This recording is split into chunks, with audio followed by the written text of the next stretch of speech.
defending Nigeria in whatever way. When it is God's time for us to go, it is you no took more my going time to talk. You are ready to defend Nigeria. I gave you my time. No, I'm coming. Alexi, hold on. You already started.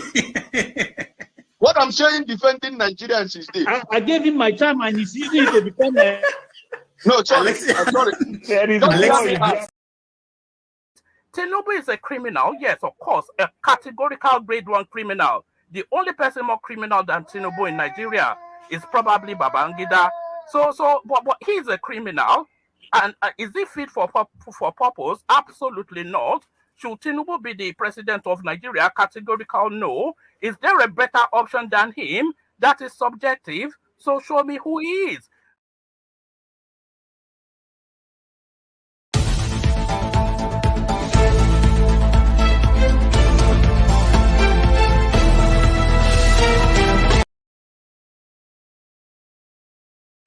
Thank you so much for watching. Thank you. Have you subscribed? Yes, you. Have you subscribed? You. Yeah, before you go, click. It's free. Click. Just that's it. Have you subscribed? You're laughing. Have you subscribed? Have you subscribed? Thank you. Thank you. Thank you. Hey, madam. Thank you so much. I can see you. We have to get to 100,000 subscribers. By the end of the year, how are we going to do that if you don't subscribe? Yes, you. Yes, you're about to click off. Why? Have you subscribed? It's free. If you don't, ask your son, ask your daughter how to. Just one click. Thank you. Thank you. I see you. Aha. Thank you very much. This is not a joke. It's not a turn-by-turn thing here. I wouldn't be here. After this election, stop coddling Sowore and having him running his mouth. He cannot win a single local government. So you are the one running your mouth. Stop, be respectful to Sowore. Are you mad? Are you alright? Mute that guy. Mute him. It's my turn. Are you mad? Mute that boy right now. Amore, hold on. Mute that son of a bitch. No. No. Pansa, no, you don't say. No, this is not good. You see, this what I think I've said, why do you people want me to be making commentary, editorial commentary on this? This is your chance to speak. But you guys are making me to make editorial commentary. Why do we hold on, Pansa, hold on. I'll call you when I'm done. Hold on. Everybody hold on. Why do all of us think that we are that important? Anybody, whoever you are. Why is this? Do you think this election will? I've seen the world. I don't know where you live. I don't know how you study history. I've seen the world. Nothing. This is not the end. This is not the end. We can't allow people to come here and talk this way. It's not good. You can make your point and quietly, and people will get your point. You understand? Nobody. No, not yet. I'm not finished. Maybe I'll start treating this as like a classroom. I teach a class. Nobody can speak like this in my class. It's not possible. But I just know that I want to engage. I want people to have conversation. I want to make it free. I don't want to start putting people, banning people, stopping people from talking. I don't like that. I have been sick of this problem.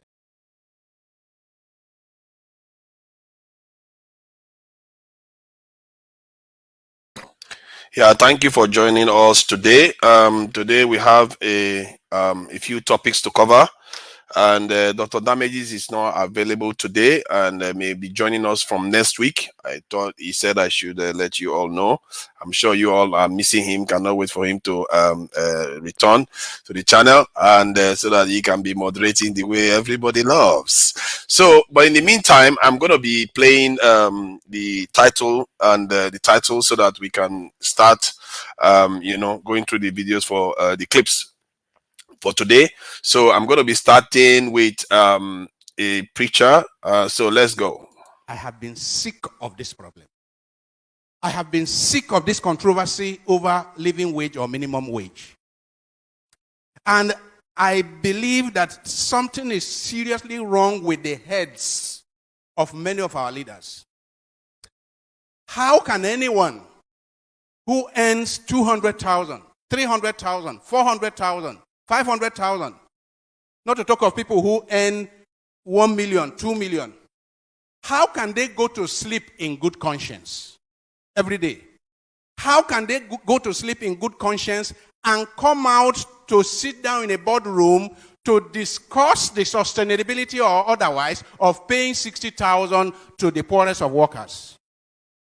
How can we go to bed and sleep, all those who belong to the elite, who earn 2, 3, 4, 500,000, 1 million? How can you go to sleep in good conscience, I say, if you still have any conscience? How can you go to sleep in good conscience and come out to be debating? I hear people on TV, I watch people on TV, experts, economic experts, corporate executives, government officials, who are taking home more than $1 million in a month. And they are there arguing that 60,000 or over will destroy the economy. It's not sustainable. How wicked! You give 60,000 to a poor worker, a poor worker who may have a family of 2 or 3 or 4, for his feeding, for his accommodation, for his house rent, for his medical care, for his children's school fees. How wicked! How blind! How can we do that? And we think that God will bless our country? We think that it is by bringing a new national anthem for God to bless our country? How can you commit this crime against humanity? For me, this is a crime against humanity. Because the poor people who cannot afford to buy gari, I'm not saying they will buy that they are to buy sardino. I'm saying buy gari, poor people who cannot buy gari. I'm not talking of meat or fish. Poor people are dying because they have no money to cure malaria. How can you go to sleep in good conscience? Those of us who belong to the elite, how can we go to sleep with good conscience and we are debating and we are discussing and we vote 500 million naira to meet and debate about paying 60,000 to the poor? My dear friends, I see this as a new form of apartheid. Nigeria is one of the most unequal societies in the entire world. A society where it's like the animal farm. A society where we have conspicuously rich people, people who are living in conspicuous consumption, and others who are in deplorable, dehumanizing poverty. If you have somebody in this country that takes home 1 million naira, I mean 1 million, I'm not talking of 30 million naira, 1 million naira in the month, and he can open his mouth to be part of a discussion about the poor getting 60,000 naira. I say anyone who earns up to 1 million naira in the month should keep his or her mouth shut when he hears them debating about taking 60,000 for the poor. More than 60 years after independence, we are running an apartheid society. This time it's not racial apartheid, it's economic apartheid. We are running an apartheid society of people of conspicuous consumption, flying in private jets around at government expense, people who are riding 4, 5, 6, 7 SUVs with pilot vehicles, chasing the poor out of the road, and poor people, you are debating, you are discussing, you are over 60,000 for the poor. You insult the poor by saying 30,000, and later you say 48,000, and now you say 60,000, and you pay more than 60,000, you come out with 62,000. You insult poor Nigerians. I say there is hardly any society I know that is as divided as the Nigerian society. And a society that is so divided is just sitting on a keg of gunpowder. I have warned here before that the revenge of the poor is at the corner. The revenge of the poor is at the corner. I am not calling for it, but it will happen as night follows the day. Because when you so reduce people, you reduce people to this dehumanizing level. Nature does not allow a situation of islands of affluence amidst a sea of poverty. Nature does not allow it. And let me warn those in the elite. Let me warn those in the tripartite committee of government. Let me warn that it is in the course of nature that when a predator continues to devour the very resources that the predator needs for his own sustenance, nature will take out the predator in order to have equilibrium, in order to have a measure of equilibrium. Nature is about balance, you know. All of nature is about balance, and human beings are part of nature, and Nigerians are part of nature. If the predator who needs the animals in the kingdom, it needs the animals to survive, if it is recklessly devouring the very animals it needs for its own survival, if it is devouring it recklessly and senselessly, nature will step in and remove the predator so that there can be balance in the system, in the ecosystem. Let me warn that all those who are in government, I hear, I have not confirmed, that there are people taking home almost 30 million naira in the month. And you have the guts and you have the temerity to sit down, and your conscience allows you to sit down to discuss about 60,000 naira for poor worker for the whole month, and you are the one that has all the opportunities of Exeter code and all kinds of perquisites of office. You sit down to discuss about 60,000, and that is all that the person will have in the month. You sit down to discuss this and come out and say, this is not sustainable. How is 30 million naira sustainable in that economy? How is it sustainable that the leader has 100 SUVs going with him to the airport? How is it sustainable? How is it sustainable that government leaders junket around the world? How is that sustainable? I say we are committing a crime against humanity. And if we do not repent and retrace our steps immediately, the revenge of the poor is at the corner. Do not hold me responsible, because while the devastation was on, I did not keep quiet. Do not hold me responsible, because while the madness was on, I did not sit on the fence. I kept on shouting that the revenge of the poor is at the corner unless we change our course. And if we do not change our course, we will end up where we are headed. And where we are headed is devastation, is destruction, is violent revolution. I rest my case. A day like this will not be complete without appreciating the role played by the likes of Colonel Abubakar Dangiwa Umar, the likes of Chief Abraham Adesanya, Alani Akao Boshoru, and the likes of Fred Eno. Mr. President, even though the governor of Kaduna State removed me from the seat, I will always remember that he was one of those who stood for us when we were in prison. He was among those who kept the torch of freedom alive while many of us languished in the cell. Mr. President, I would like to draw your attention to this fact and this truth. The national anthem cannot unite a nation. A national pledge cannot unite a nation. A constitution cannot unite a nation. A nation is united by the ideals of freedom. A nation is united by equity and by justice. Many younger generations of today have not and couldn't know the sacrifice we have made to restore democracy to this country. It is important that we bring to attention to those who were not here in those days of the struggle. This democracy was not a gift given to us by the military. It was not a lottery that we won. It was a product of struggle and sacrifice. There were people who were forced into exile, like the President and Commander-in-Chief of the Armed Forces, and the likes of Wole Soyinka. There were people who were sent to prison, like us. We're supposed to spend the first 15 years of our life in prison, but by the magnanimity of God, we were out. There were many who were dead. This democracy was a product of struggle. The Academic Staff Union of Nigeria made sacrifices. Nigerian media made sacrifices. The Nupeng, headed by the like of Frank Kokori, made sacrifices.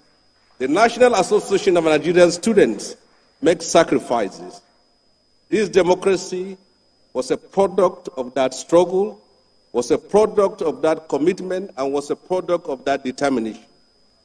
Mr. President, you have a duty to succeed. If you succeed, you will share your glory because you came from the trenches, you came from that struggle, you come from that period of struggle. Mr. President, if you fail, they will say that those of you who fought for democracy have nothing new to offer to Nigeria. We will pray for you, and we believe that the reforms which you have taken, there is no doubt about it, you too have recognized the untold hardship and the suffering it has inflicted on millions of people. But we are expecting that at the end of the day, it will bear fruit, and people will rejoice and say that the sacrifices that they have made, the consequences of that reforms, was something that was worth all this trouble. Mr. President, thank you for the honor and the privilege, and do something about the Nigerian prisons, because they were the ones who hosted us in those days and in those dark days of the struggle. And on the last call, Mr. President, there are some people who are still in detention as a result of the EndSars protest. They were young people who were protesting for justice, for freedom, and for democracy. Any young protester in Nigeria today learned from you, because you were the father of protest in Nigeria. Do something about it. Give them the freedom. Give them the freedom. Taught us, you funded us. You funded us and fight. To stand up and fight. They are your children and your grandchildren. Give them the pardon. Give them the pardon. And God bless. Thank you and God bless.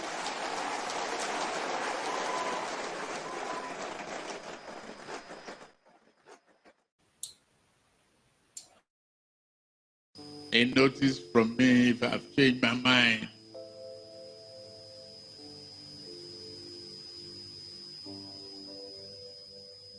On minimum wages.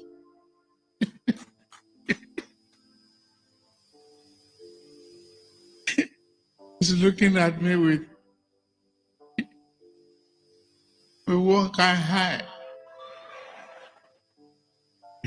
Notice from me. A notice from me if I've changed my mind.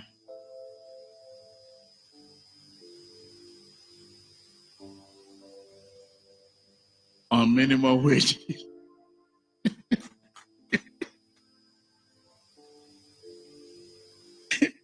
He's looking at me with one kind high.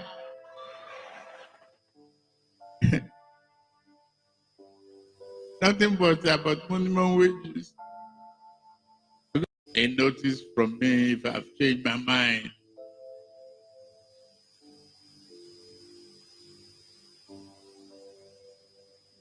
On minimum wages.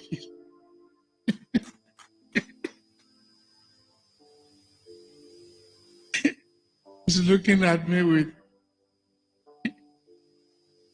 one kind high.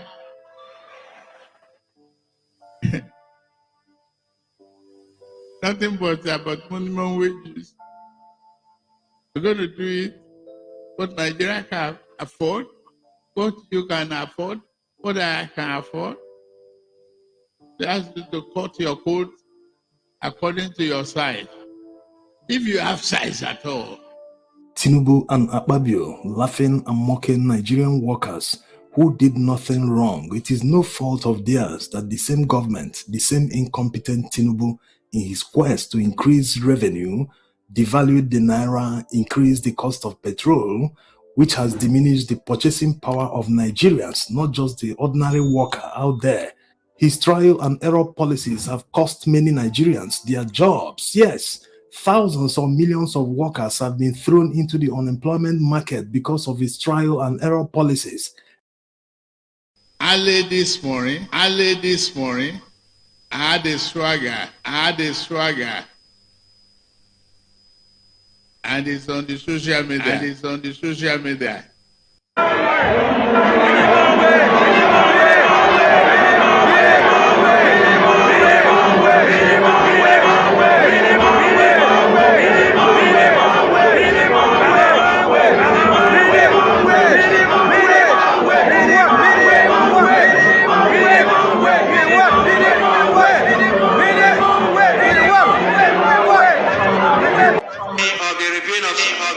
The special guest of honor for today's historic occasion, Excellency President Bola Tinubu was born on 29 March.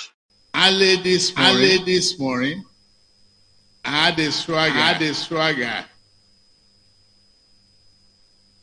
and it's on the social media. They are confused. Whether I was doing Buga or doing Babanrega. But it is a day to celebrate democracy. Why doing Dobale for the day? I'm a traditionally Yoruba boy. We can say now banditry is an industry. In Zamfara State. Last month, we arrested a member of the State House of Assembly in banditry here in Zamfara State. We arrested a district head.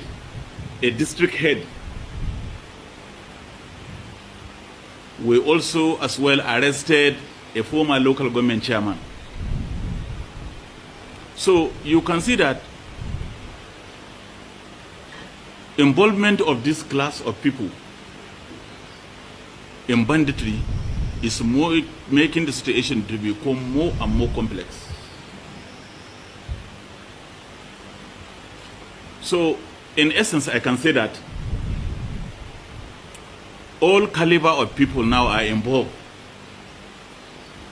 All manner of people are involved in this banditry. More alarming and more disturbing is the involvement of a district head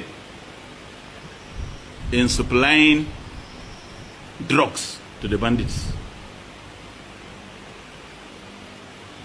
So in that respect, your presence here today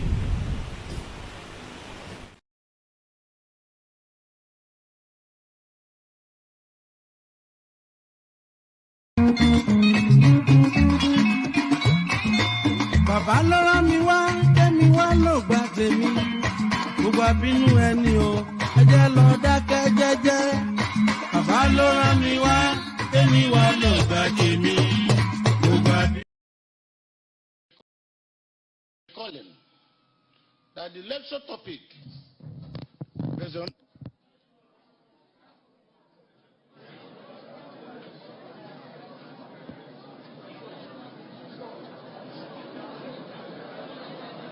we're in Nigeria.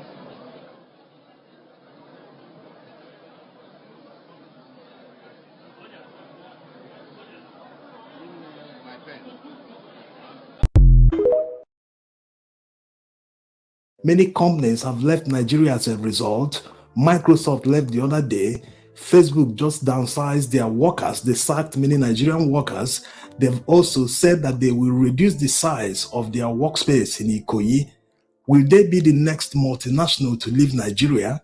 And to think that the people that caused all this, the people that brought this calamity on Nigerians, are busy mocking and laughing at Nigerians instead of being apologetic. How despicable. At least Shetima understood that it wasn't a laughing matter. That's why he wasn't laughing at all. Yes, it's not a laughing matter at all. People are going through serious hardship. And to think that Tinubu and Akpabio are laughing at Nigerian workers, this is clear proof that they don't mean well for Nigerians. The money doesn't belong to you. He's saying how much he can pay. No, Nigerian workers are working for the federal government. They are not working for you directly. They are not slaves. They're only asking that the government considers the hardship that they inflicted on Nigerians. Imagine if the naira wasn't devalued. Imagine if petrol price wasn't increased. There wouldn't be any need to pay anyone more than 40,000 naira as new minimum wage in 2024. Yes. My fellow Nigerians. Remember that Tinubu said in his June 12 Democracy Day address that he will forward the minimum wage bill to the National Assembly for approval. But the labor unions are saying no, that he must negotiate with them first before moving to the National Assembly, that they want to see the new minimum wage he approved. Also remember that the reason the labor unions paused the strike was because of the direct intervention by Tinubu. He promised to intervene and offer them a better minimum wage, better than the one the negotiating team offered. And now he's trying to betray that trust by not negotiating with labor, or at least telling them the new minimum wage he approved. Instead, he wants to move it quickly to the National Assembly without the people who are involved knowing how much is being approved for them. It doesn't make any sense. These people see themselves as demigods who are not elected by anyone, that they can't be held accountable by anyone. They are not responsible for anyone. They are just there to do whatever they want to do without recourse to the due process and the law.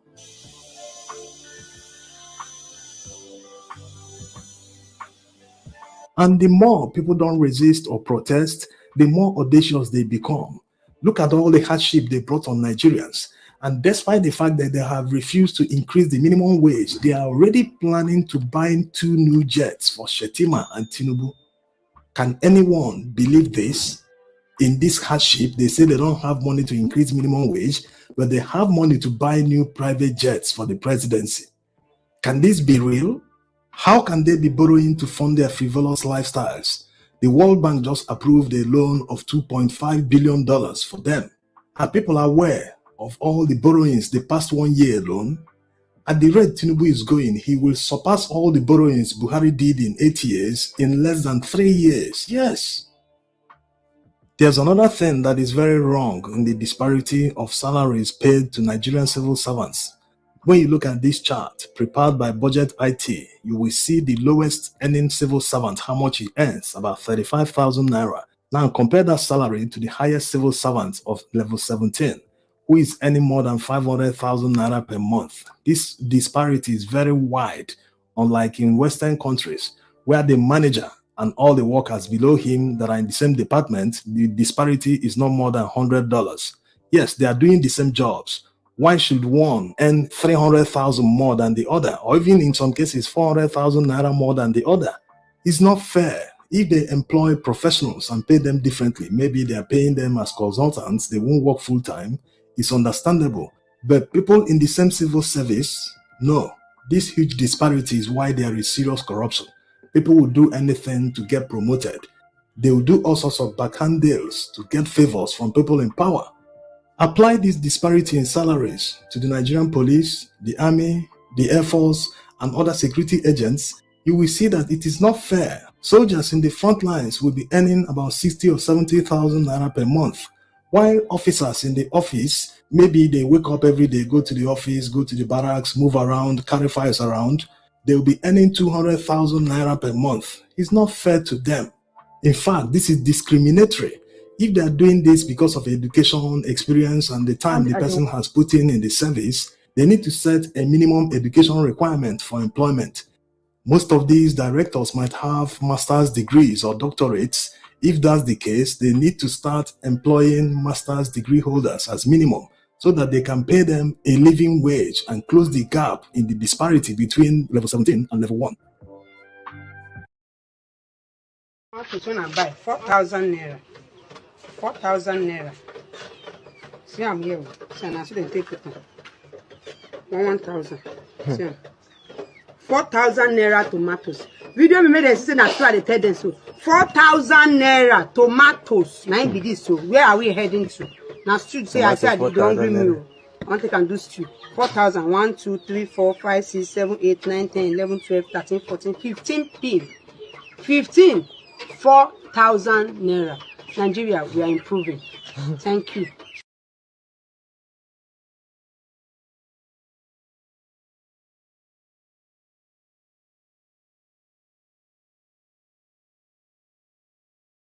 war against terror in Nigeria is far from over. Gentlemen, let's move on. Some sad tales about killing and maiming of people in vulnerable communities tell us that the war against terror in Nigeria is far from over. In recent attacks, more than 300 armed bandits attacked some communities in Zamfara and Katsina State, killing more than 40 people, while scores of others escaped with various degrees of injuries. The Commissioner of Police in Zamfara State, Mohammed Dalijan, confirmed the killing of some of his officers. Residents also revealed that the attack was in fulfillment of the promise made by the bandits to strike again after their last attack. Okay, let me start with you. We're back here.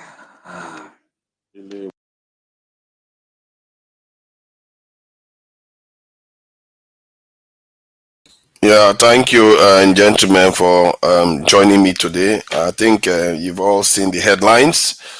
There is another one that I didn't include, which is Dangote looking to go into steel production. I think I will share the video later. There is a lot of things been going in the country with falling down, laughing at workers. You know, the whole thing is just, the week has been full of information that most people will not find uplifting. Apart from Dangote, I guess, depending on how you look at it. So, Steph, if not now, when is your new profile name? Thank you for joining us today. Righteous Man, thank you for joining us. And people on the chat, I really appreciate you all for joining us today. Like and share the video, and make sure that you subscribe too. Don't forget to subscribe, it's very important. And let me just respond to this Alexander Gomez message. He says, why on earth is the president laughing at the minimum wage debacle? I'm not sure why he's surprised. There's something about him, but I don't know whether it's him or he's just truly laughing at them. Like, you remember when he was saying that people that are jackpotting, it's not a problem. Let them jackpot, we'll make more and send them to supply them more. He's the kind of president that doesn't seem to empathize at all. He doesn't seem to understand the people that he's governing. I don't know. Maybe he does. Maybe he does. Maybe I'm just the different one.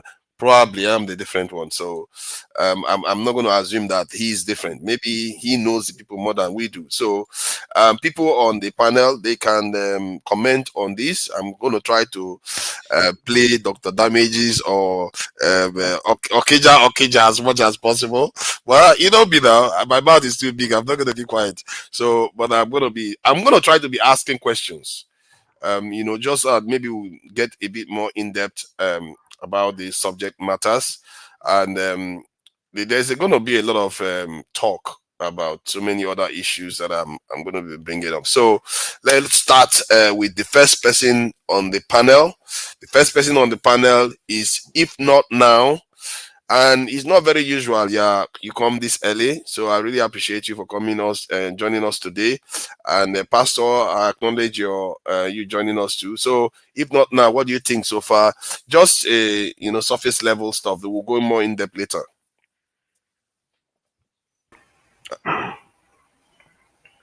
Yeah, good morning. On which particular there are many. You pick and choose. Whether the one is laughing at civil servants, which I don't understand.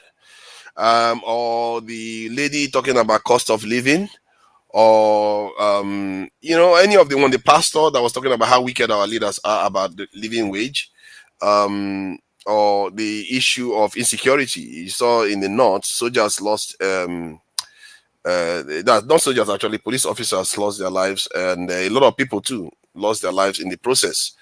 And I'm actually in the process of trying to get most of the platforms to start a campaign on national security. And I've started, people are beginning to pay attention to it. I think we have to start making noise that we don't like these things, because the president, I don't think he knows. Look at Akpabio just laughing. They don't know. You have to let them remember that, you know what, we are seeing you laughing at us, and you are screwing up the country, and you are laughing about it publicly. Ordinarily, I would have thought that thing is like a hot mic situation, but watching the video is not actually a hot mic issue. Not at all. It was deliberate. You know, it was a comic session, and is well unfortunate. But I don't blame them. The people that I blame in that situation is actually the Nigerian Labor Congress. They sold their dignity when they called off that strike to they say they're suspending it for 1 week. You've been doing negotiation for like more than a year. And then when you exhausted every means and decided to yield that stick just within 2 days, the president was not in coma before. The president had been alive, well and happy. He knew about all the negotiations going on all this while. But 2 days of the strike, because the president said, okay, I want to intervene, you called it off without getting what you want. That was a disappointment. So that he has the right to laugh at them. He's actually laughing at them because he knows that they don't have balls. Yeah. That's the thing. So had it been that it was the days of Adams Ashumole, how dare you, after negotiating with you for 1 year, you are playing around, toying with them, and they eventually called for strike, and within 2 days, without any tangible promise, without any tangible reason, they will now suspend it for 1 week and see what have happened since that 1 week. Nothing. And the next thing you hear is that I'm going to send the minimum wage bill to the National Assembly. What is the bill? If not now, let me show you something. Let me show you. Maybe this is what the Labour Congress are busy doing to show you that the Nigerian people, we are in a serious situation. Let me show you something.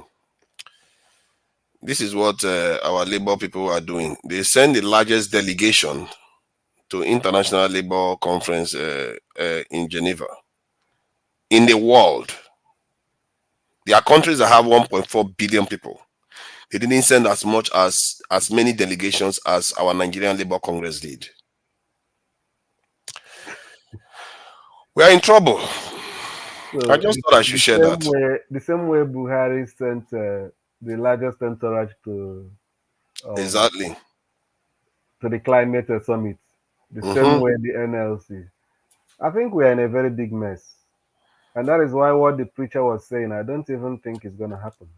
Because I think we're enjoying it. What's going on now, we are really, as a country, and that is why sometimes I feel that you can't cry more than the bereaved. You know, when Nigerians are really pushed to that corner, we will all know. And everybody will rally around and see what to do. But for now, they're just looking for the person they're going to use to do a scapegoat. Maska, good morning.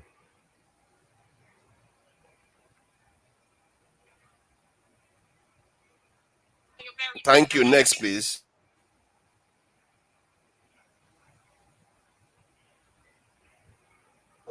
I think Righteous Man, you're next. Yeah, it's Righteous Man. Yeah, my Righteous Man, you're next. Yeah, good afternoon from here. I pray. I don't know what to say. I'm just, my spirit is just down. Because,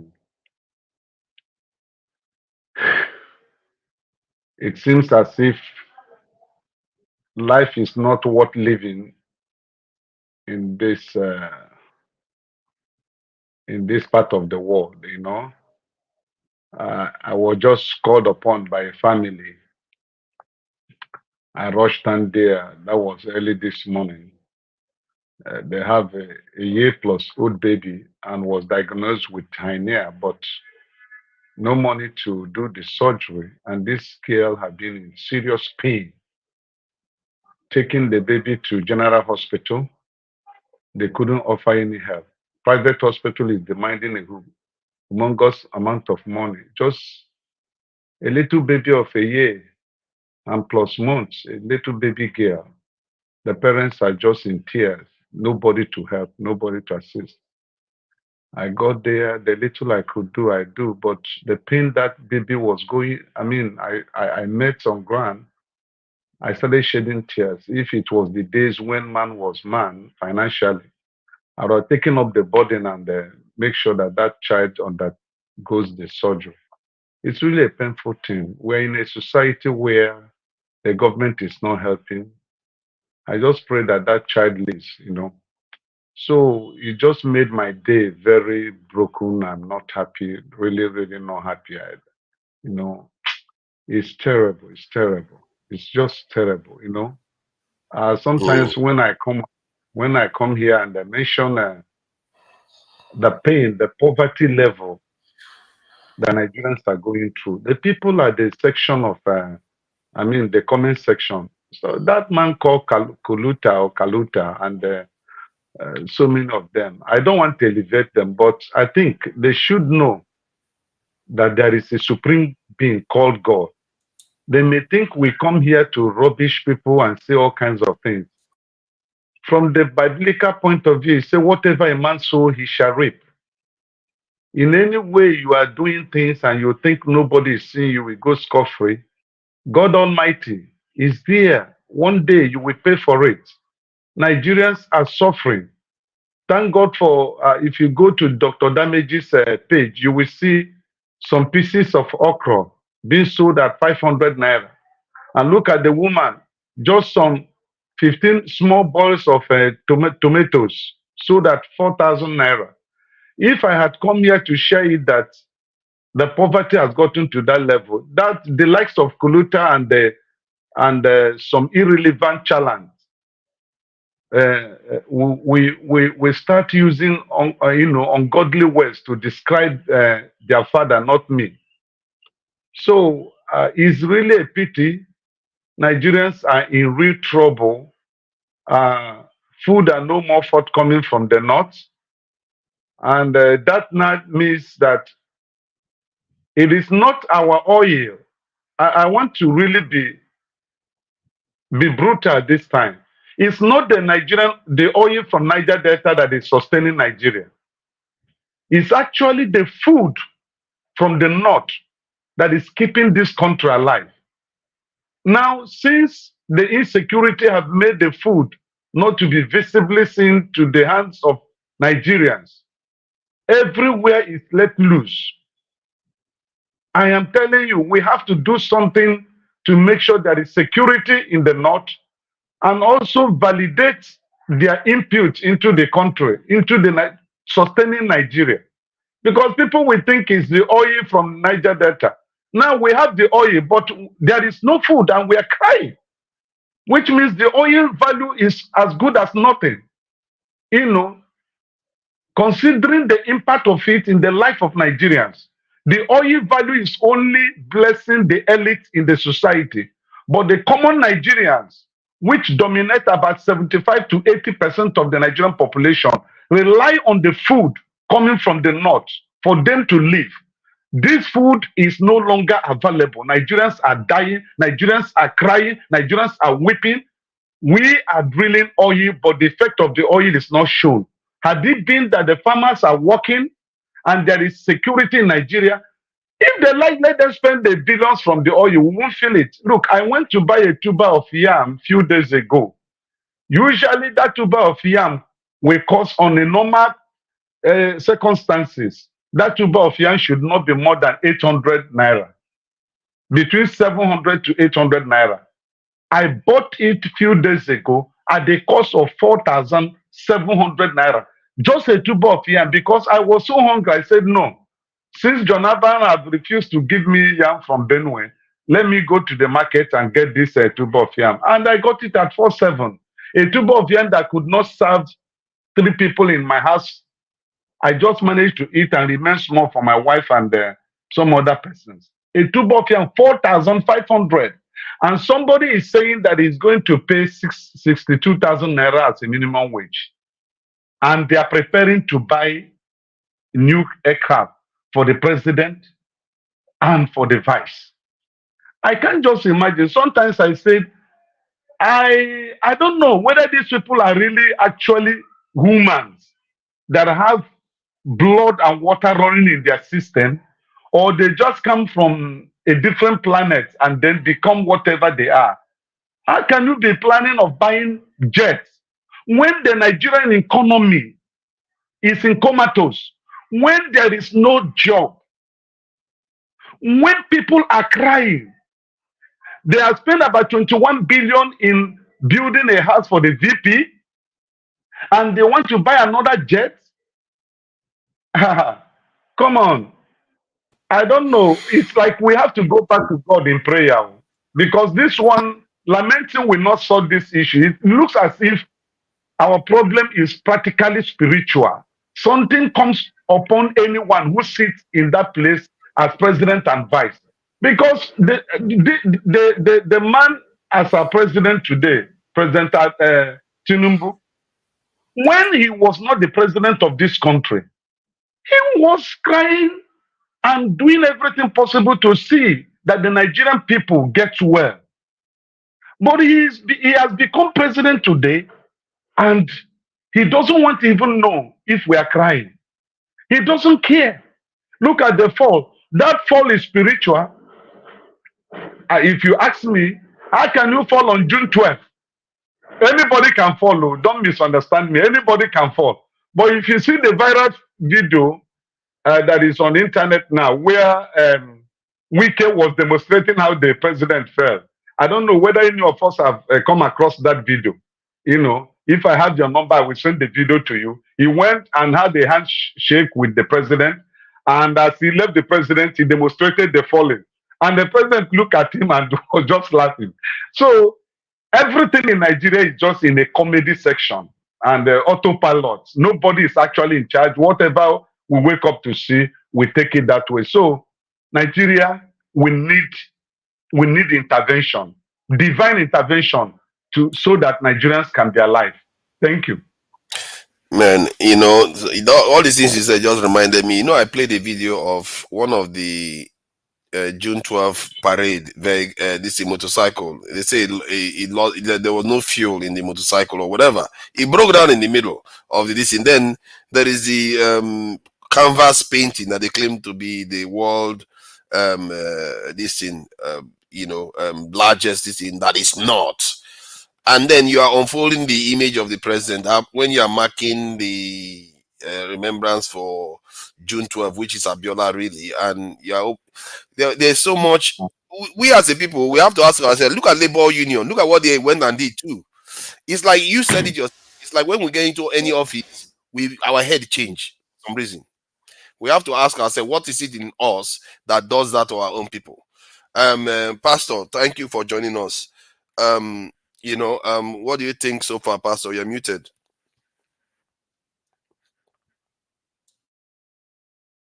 Yeah, sorry about that. Apologies.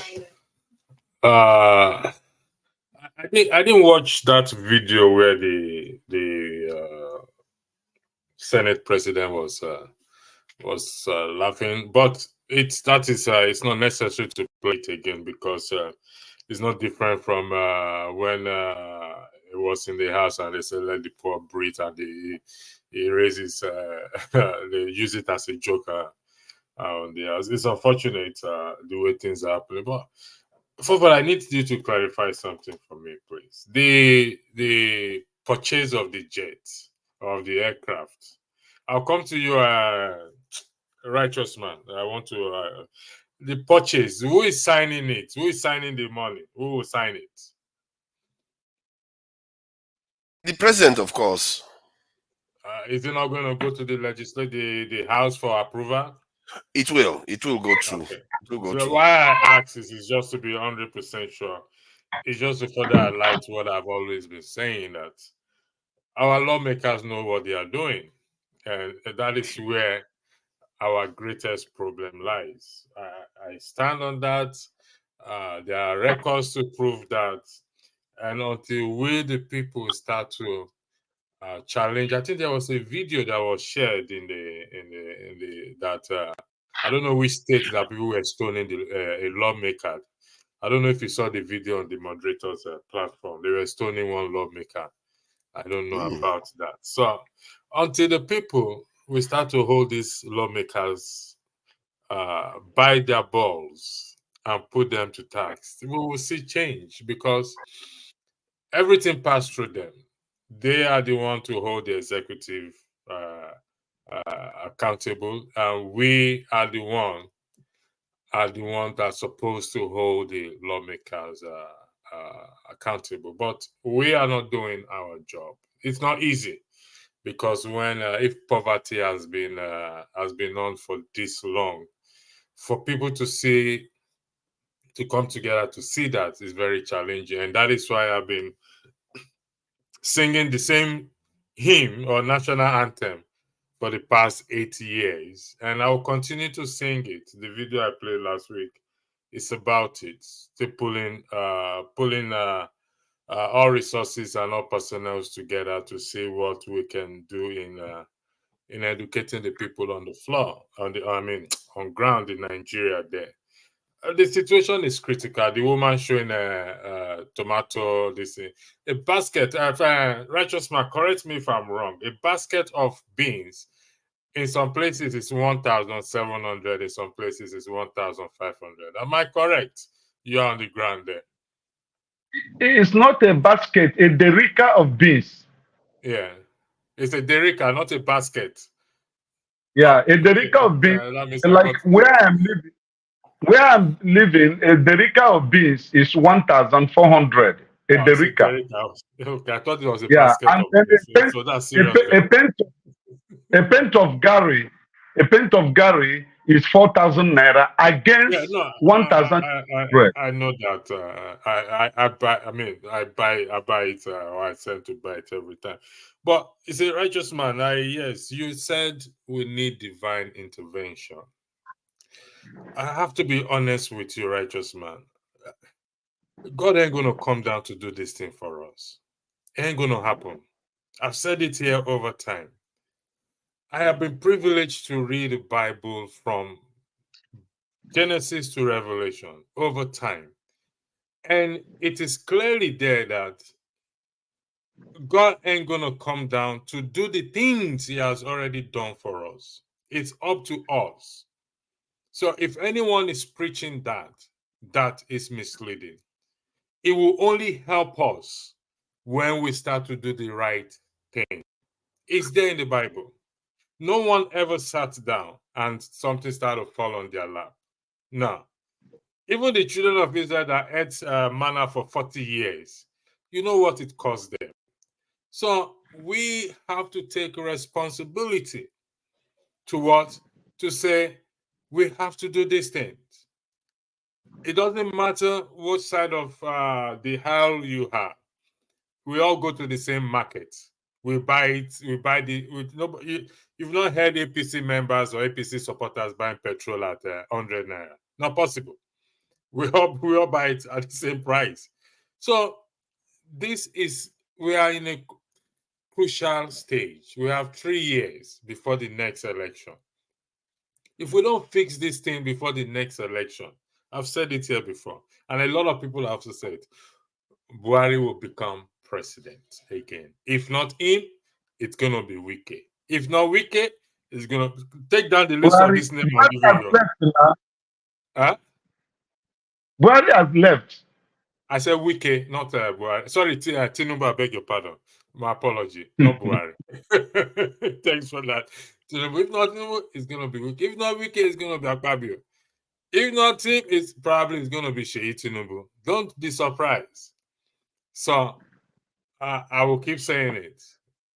We have to come back. The earlier broadcast today was about what Majek said.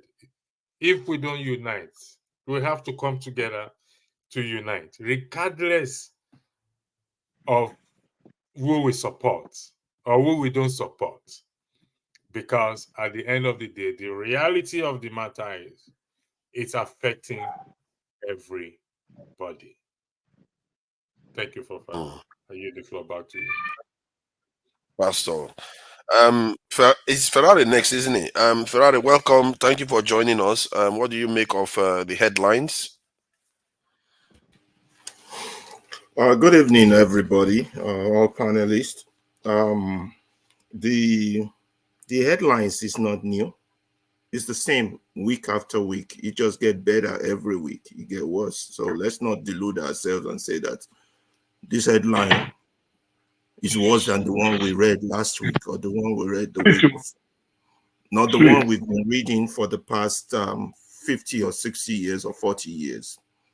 It is how we've been responding to it that is different. We might react a little bit more today than we should have last week. That's the problem. But what also is not new is the fact that your political leaders, the elites, the educated ones among Nigerians, have repeatedly over time tell you the truth. But it's up to you to believe them. They tell you point blank, they are animals in human skin. They tell you point blank, they are evil and wicked as it could come. They tell you point blank that they don't give a rat about you or your family. And the most important thing they tell you, but you don't take them serious when they are telling you this thing, is that they work for Satan and the Legion of Doom.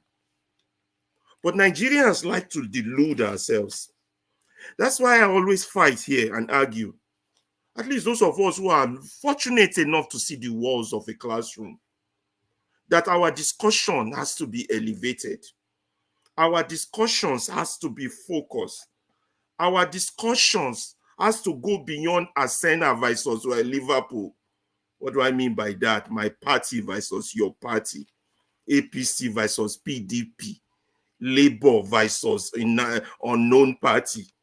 Our discussions has to be elevated.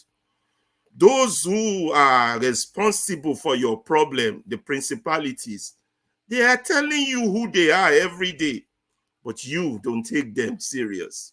You rather come here and repeat the same thing they told you on Arise News or channel. You regurgitate the voice of the oppressor. You don't come up with solid plans on what is necessary, how to address it. You fight each other over issues. Yes, Showore said this about Obi. Obi said this about Kwansonko. Kwachoko said this about Atiku. Whatever. We attack our fellow Nigerians instead of those that are affecting us personally, making us buy five grain of Ila okra for $500. You don't attack those ones. No, they are your people. They are your men. Oh, Tinubu, before he became president, he was a good man. Another Nigerian delusion. What good man was he? He has been telling you who he was from the way back, from the days he was selling drugs to the days he became governor. Why would you say things like that? This type of delusion we come in public to say.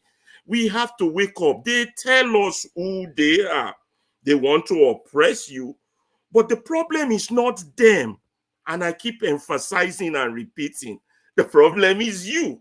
Some of us, we have accepted this oppression. We have surrendered and abdicated our own responsibility to our own office. What office is that? The office of being a citizen. We have abdicated the responsibility of our own office of a citizen. We are not citizens, we shout, but we ourselves don't call ourselves to order. We don't call them to order. Of course, they will rule you with impunity, laugh at your joke, tell you that your money is their money. That's what he said. He said, let me read directly from his word. Cut your coat according to your size. If you have a size, what's ridicule? Of course, they will tell you if you have a size. Do you have a size? They're telling Labour. It's part of the team that I want to talk about. If Rudolph give me a chance tomorrow to host, Labour can change this country if they are man enough. We have to elevate the level of discussion that we come here to do. Not all this childish talk, Obi versus Showore nonsense and all these other childish things. We need to elevate and say, we are citizens. We have responsibility to ourselves, not just to ourselves, to our children and to the children yet unborn. If we are buying 5 grains of Ila for 500 now, what would our children buy? Look, I called one friend while I was trying to invite someone to this show, who we did a Luther together, and we had a one-on-one talk for almost 2 hours. He said he's frustrated with the Nigerian problem. He's tired. He said, how do you help people who don't want to help themselves? That for now, at his old age, he just wants to relax and enjoy himself. And I tried to tell him that you can't do that, not now. Because a man is known at the point of crisis where you stand. You're not doing this for you. You're doing it, if you do it, if you start speaking up, you're doing it for children and children yet unborn. I'm trying to convince him to be engaged. We are not engaged enough. We are not reacting enough. These people have told you they work for Satan and the Legion of Doom. Let other people talk. We will still have more to talk about. Thank you, Ferrari, and it will be nice to see you on tomorrow. You're gonna be hosting your show tomorrow. Masca, thank you for joining us, and please go ahead. What do you think about the headlines so far? All right. Good evening, everybody. I'm not going to comment on the headlines, but the mere fact that, like Ferreira said, I also believe like him. These are headlines, yes, but these are not the issues we should be discussing. The discussion should be at a higher level. It's certainly not for an individual that fall down or that fuel finish in a motorcycle. Yes, even the prices of goods and services, it's good enough, but the real issue is the trajectory of the prices. If, as the woman counted today, I think about 13 or 14 tomatoes in that, the postulation we should all be worried about is in the next 6 months. So how many tomatoes will be inside that pail? So I think I'll pass over in terms of discussing headlines when the real issues are on the table. Hopefully it will be early in the evening, but I'm going to be patient to it. Even if it's at the midnight point when we elevate the discussion, I will still be there to put my input across. Thank you. Yeah, real thank you about that. And because these headlines, they seem symbolic. I think there was a time I could, dismiss those things. If you want to relate to people, you see how people responded to the lady in tomatoes. They didn't, the way they responded to that one is more. Because people gravitate towards those things more because they can relate to it better than the kind of stuff maybe yourself and myself will be able to discuss on a different this level. So it's symbolic. There was that video of Umahi, if I'm not mistaken, making a speech, and the power supply went again. And he's like, "Oh, this is Nigeria.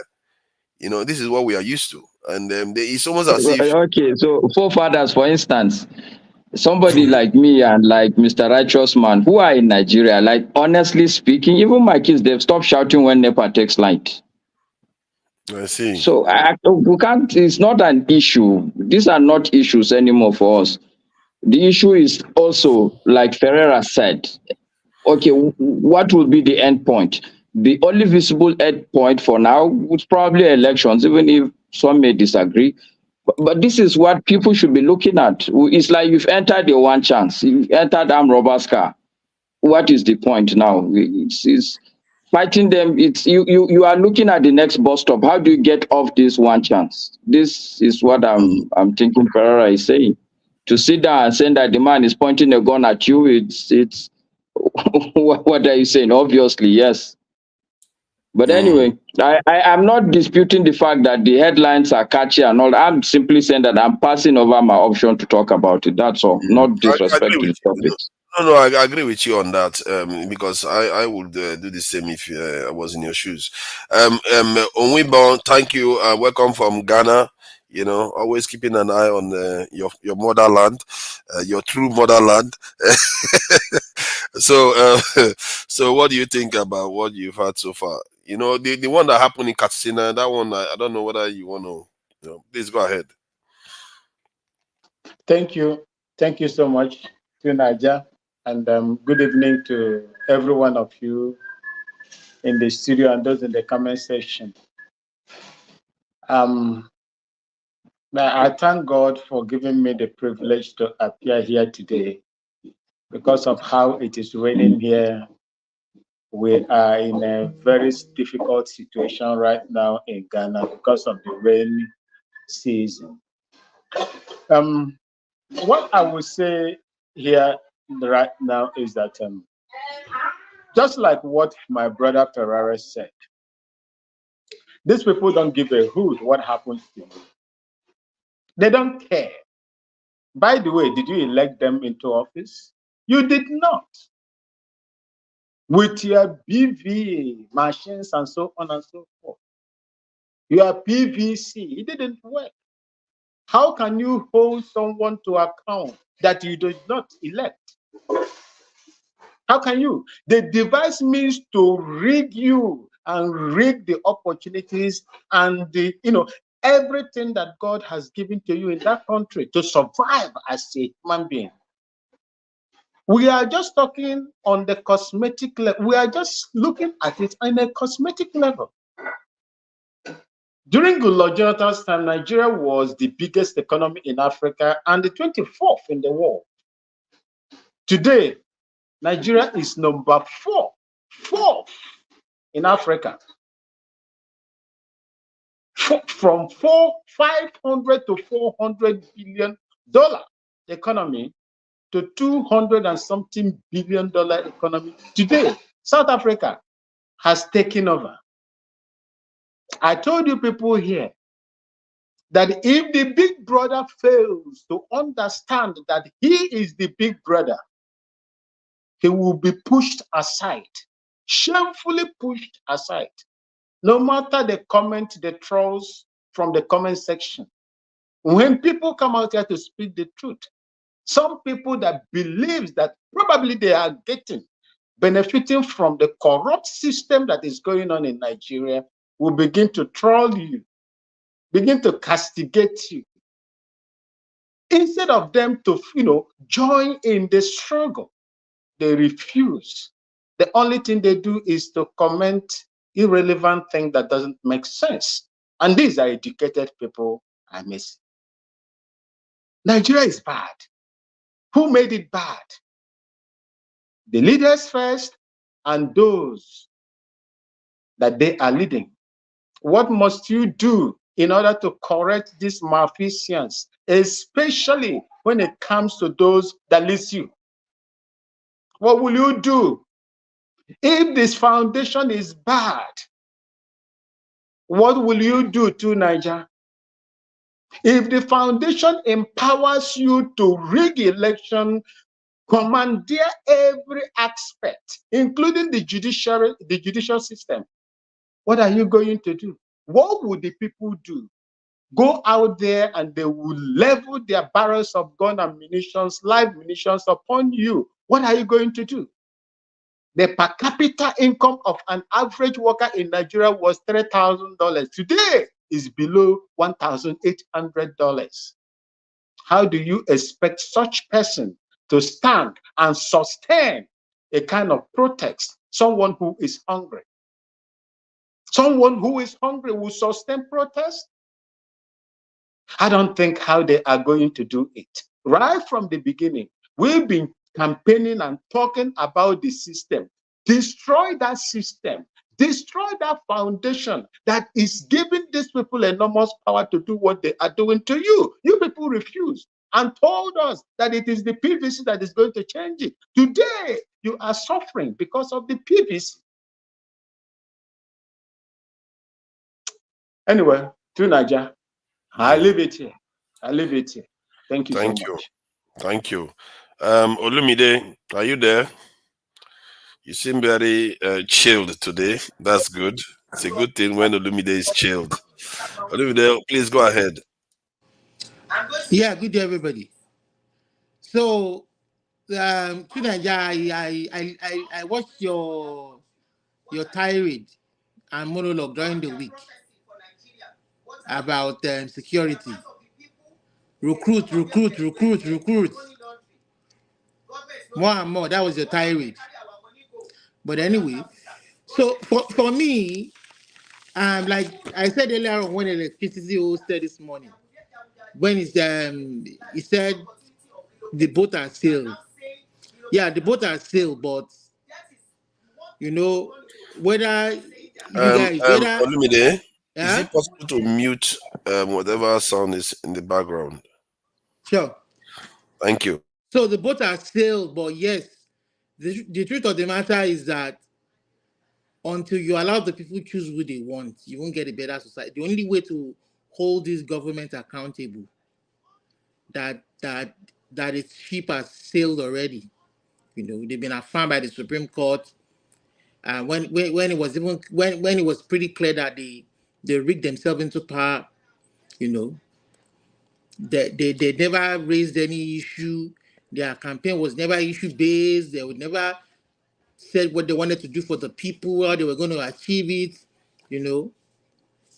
And they knew they were going to rig themselves into power, and whatever they did to influence the judiciary to affirm their illegitimacy, you know, that is all in the past now, boss. The only way to hold them to account through Nigeria. I mean, I should be telling you through Nigeria market now. Our market. So is to allow the people choose who they want. Let the people vote who they want. Let people come out and let us see who we want. People who think they qualify to lead us, Shehu, Peter Obi, or any other candidate for that matter. Let them go around the country and raise issues. You know, let that be the same situation in local government elections. State governors should stop influencing who becomes the local government chairman. Let it be free and fair, so that these resources can be judiciously used for the people. State governors should lead the local government chairman. Olumide, something has arisen. You see, I keep telling you this.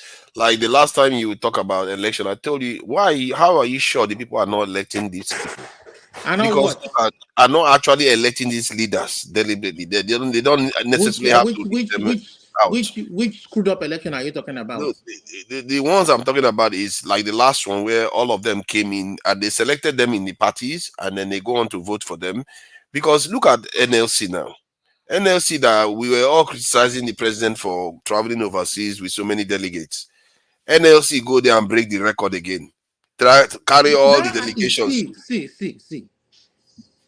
In a society, even in the society that we live in, me and you, that we say it's a lot better, more advanced than where we come from. We read the daily newspapers every day. We hear the news every day, and you see people being called out or being mentioned in the news for wrongdoing. You understand? And they hold them to account. Let the system let it work its way fairly. That's what we're saying. Our system is not working. All these things it's not the first, it won't be the last. They will always keep occurring. Wrongdoing will keep occurring in the society. But how do we treat my problem is that I keep telling you that maybe it's not the system, maybe it's the people. Because this is where myself and Ferrari converge. Which people? That the people themselves, the moment they get into positions of office, they tend to violate you mean the people violate the office. You mean the people working in INET? Yes, let's talk to them. You mean Yakubu and his people working in INET? Let's talk to them. Including labor unions. You mean the governor? You mean the governor running a state that has the budget of the state with him, that will not allow the local government chairman to use the resources allocated to the local government, but will keep it for in the state coffers to say, oh, don't worry, I will do it and divert the money to somewhere else, whether personal use or whether to some other project that the local governments are not carried along with it. But is it not only them that are doing it? That's the thing. I keep telling you that when you go to Nigeria today, you give somebody the slightest thing, if they can cheat you, they will find a way to cheat you. Most of them. Okay, it's okay. Okay, that's fine. So Naija, thank you for your input. I appreciate Yeah, your that's input. what I'm trying It's my time, to and I will use my time to say whatever I want to say. Of course, I'm just Thank you. trying to. I appreciate your input. Thank you. All right, all right. I will use my time to say whatever I want to say. So what I'm saying is that allow the people choose who they want. Let the process play itself out. From state, the government level to local government level to federal system level. You understand? When you cheat and rig in elections, you don't have a right for somebody who goes to write WAEC exam not to cheat. That's the same thing you are creating. When that person begins to cheat from the WAEC exam level, GCE level, that is the kind of culture they will build up until they become presidents of your country, and you expect your country to be run well, and you expect your country to be good when all they've done their life is cheat and changed figures. You understand? Now, where we are today, I'm gonna say this plainly now. Where we are today, people like Papa Adebayo, the late Bola Ige. Let's call this spade a spade. They've made mistakes. You understand? They were good people. They were good leader women, work for their people. But when you lay a wrong foundation, when bad is bad, bad is bad. When you lay a wrong foundation, you knew this man had things that you weren't proud of, and yet you foisted him as governor of the state, Lagos State. Look at where he has led us to now. When the right candidate, when they did a primary election, then AD, it was this man that won, Williams. What's his first name? This Lagosian that was murdered. Funshaw Williams won. You know, and these people that we looked up to as elders, Bola Ige, Pade Banjo, they said, no, this man fought for democracy. He did this, he did that. And they knew that he had all this tainted record. And Gani Fayewumi came. You know, when I sit down and begin to think about our problems, Bola Ige was a revered Yoruba son, but you know, all of these mistakes, when somebody has done bad, let us call it out. It doesn't matter whether it's from our tribe, whether it belongs to somebody else's tribe. When good is good, bad is bad, let's call it out. I'm saying this with tears in my eyes right now. Look at where it has brought us. And this man means nothing for this country, nothing than to gather people with the same mind and objective to come and steal and mismanage the country and run the country dry. God help us in 2027. That's all I have to say. God help us all. Thank you. And Righteous Man said something I found he knew he was saying something astonishing. That he realizes that the North is the one that has been sustaining the country with food. Even if the politicians are busy wasting most of the money, but the North was sustaining the country with their food. So that is very interesting point that the Righteous Man made there, because in the end, people need to eat. And now the farmers are not going there. I think, okay, Ferrari, you want to add something before Dragon goes? Just saw the back and forth between you and Olumide there. I just wanted to say, in line with our deeper thinking, I want you all of us on this panel, to think about this. We start, it's 1 minute I'm going to use just another. Voice is suppressed. After voice was suppressed, actions were suppressed. After actions were suppressed, it leads to wrong actions.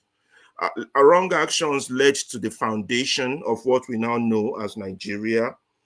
The bad foundation, the foundation results in bad effect. Then we repeat this over time for 60 years, and that becomes our culture. And now the culture is what has now produced our system. So, and we now want results for a change. Which one do you think we need to change? All of you just ponder on that. We might tackle that more tomorrow, but that's the way the sequence go. It started with voice suppression, action suppression, which led to wrong action. The wrong action led to a foundation, bad foundation. This was repeated over time, becomes the culture, then the culture becomes the system. Now you want to change. You have to ask yourself that question. What do you need to change? That is quite accurate there. Jagon, welcome. Thank you for joining us. Thank you, guys. Good afternoon, all. I've come on board. I've been taking a few calls, so I haven't listened to everybody the way I would have. But I've come on board largely because I see the heavy hitters are here early. People like Alaba, Pastor, Steph. You know, I greet you, my brother, righteously. Righteously. So forefathers, if you can, because I'm quite interested in the way things are happening at the moment, politically in Nigeria. And again, because it's Nigeria, it comes to me in a very complicated fashion. I'm not sure whether or not Tinubu is actually pushing. I don't know if I'm on subject, so forgive me for my words. I'm not sure whether Tinubu is actually pushing for a reversion to regional politics in Nigeria. But I have seen some time ago, well, not some time ago, about 2 weeks ago now, the utterances of one, I've forgotten the guy's name actually, and he's put forward a new map, a new regional map. Elder Faponda. That's him. That's the guy. And I saw that very early, and I looked at it and I thought, wow, this is similar to my own thinking as to how Nigeria should be. I've seen the map of the regions that he has proposed, and again, it's quite close to what I believe should be happening in Nigeria for Nigeria to reconstruct itself and emerge in a truer form of a political design that should bring forward at least economic and some level of political understanding. And I'm not sure. Again, as I said, it comes to me in a way that, yes, Mr. Fabunda is doing what he's doing, but is the government really doing what they're supposed to be doing? Now, between Tinubu and Shetima, what both have kind of iterated seems to oppose each other. So it comes to me as, are we being fooled again as to their earnestness of bringing forward a new Nigeria? Or is this just game playing as normal? It brings me to the point of understanding that we Nigerians, no matter where we are, those of us who are thinking about our growth and emancipation, we seem to want the same thing. Maybe it will come out slightly differently from each other, but generally we want a move from where we are right now. We want not to be where we are right now, politically, economically, culturally. We're in a really strange place. So I still have to underline the responsibilities of the individual to join the real race of changing that country. Changing it needs to change. And it seems to me that the changes have been spoken from every quota of the country, including the North. The North, who we may suspect as being people that are dragging their feet in one way or the other politically.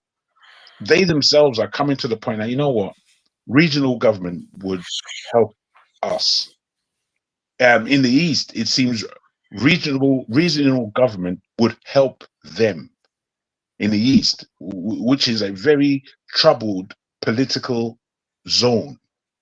And we all know as Nigerians that the power of the East, if organized correctly, it would be the power of the country in many ways. I think in the West and the Midwest, I think there is a real understanding of what is missing and what they can be doing because they have memory of for argument's sake, a well organized part of Nigeria from its beginnings. So they have memory of how things should be as opposed to how things are. So with all that's going on politically, I still call upon the individuals amongst us, not just on the panel, but individuals, to really understand that we cannot just watch the politicians and expect them to do the right thing. That is not going to be sufficient. We, as individuals, have to come together with all the contacts that we have to bring economic, political change to our nation that satisfies us, that is African led, that is Niger wise. We have to become Niger wise somehow. We can't just be doing this rubbish all day long. It's extremely irritating, frustrating, and it's not leading us everywhere. I must tell you, here in the UK, I think forefathers would agree to this. There are people who aren't Nigerian in this country who are looking at Nigerians to do something. I don't know whether or not we're really taking on our own responsibility. I'm talking about not even just Africans who are looking at Nigeria. I'm talking about Caribbean people. They're looking at Nigeria to do something. They want more than ever since I've been in this country, to Jamaicans, Barbadians, Brazilians that I come across. These people want to come to Nigeria. They want to come to Africa, yes, but more so than everything, they want to come to Nigeria. And I feel it is upon us to begin to strengthen ourselves in order to make change in our country. And I still see that we have a great opportunity, unless we wish to miss it again. We can easily miss all these opportunities that are before us again, because we are weak as individuals. As individuals, we don't even know what to believe in or how to believe. Now, if I'll just end on this, there was a conversation a couple of programs ago where we were speaking about the difference between faith and knowledge. And this is where it really comes in, because you can have all the knowledge you want right now, but unless you've got the faith to make moves, I don't believe we're going anywhere. You know, I speak to certain individuals on this very platform and I listen to them and I see that they have no faith in Nigeria. They can tell me the history from A to Z, but they don't believe in Nigeria. They don't believe in themselves, where the Nigerian concept is. So I don't know how we're going to get there if we have no belief. I'll just end it there. Thank you. Thank you for bringing that regional issue, and that's another thing. Anyone that feels like a topic we are not covering that happened during the week, they want to bring it up, I think that would be a good thing, because that regional one, I think it's 8 regions they were proposing. If I'm not mistaken, and the this FCT, is a map. yes. Yeah, so this is a map, and it's very interesting. If they all have a resource control, I'm sure the South will be the happiest because they will just take all the crude oil money. But It's there, man. Yeah, but whether Nigeria will agree to that is another thing. Now they will not find that funny. Let me pull this away again and then bring this back, and so we'll get back to order. Yeah, welcome, Man of Prestige. I think was Man of Prestige here before Prof Data? Okay, Man of Prestige, thank you for joining us. Greetings, everybody. Good afternoon, good morning, wherever you may be. Yeah, I don't really know what the topic we are talking about today. We have to just chime. Is it about Tinubu stumble or the creation of state? Or you just want me to chime in with anything that's viable to me? Yeah, anything that is viable to you, because we talked about, let me just reiterate that we talked about how the government Tinubu and President Tinubu and Akpabio were laughing at the workers. We talked about the cost of living, how some people were finding difficult to buy food stuff in Nigeria. There is the issue of power failure with Akpabio. There is Anioma, I think Peter Obi fights back. Peter Obi did fight back. I don't have any video about that in terms of him going on news and trying to dispute some of the things people say about him. And just what happened during the week. Whichever one you can go ahead with it. Thank you very much. Let me start from the regional something you just portrayed here right now. Is it the right way to go? I mean, Nigeria is in a quagmire right now because there's nothing really working in Nigeria. Let's be realistic. Let's not come here and just start, say, okay, we are not progressing. I mean, we are regressing, in my own opinion. But having said that, this regional problem, I don't see it going nowhere because I'm not against the North, but they will not go for it. I mean, you see them, they're already, chartering the whole issue because it's gonna be on their own detriment, detrimental. So let's be very factual on that. That's not gonna happen. But if it is happened, it's good, it will be good, for us to have a regional government. I mean, you control your own resources.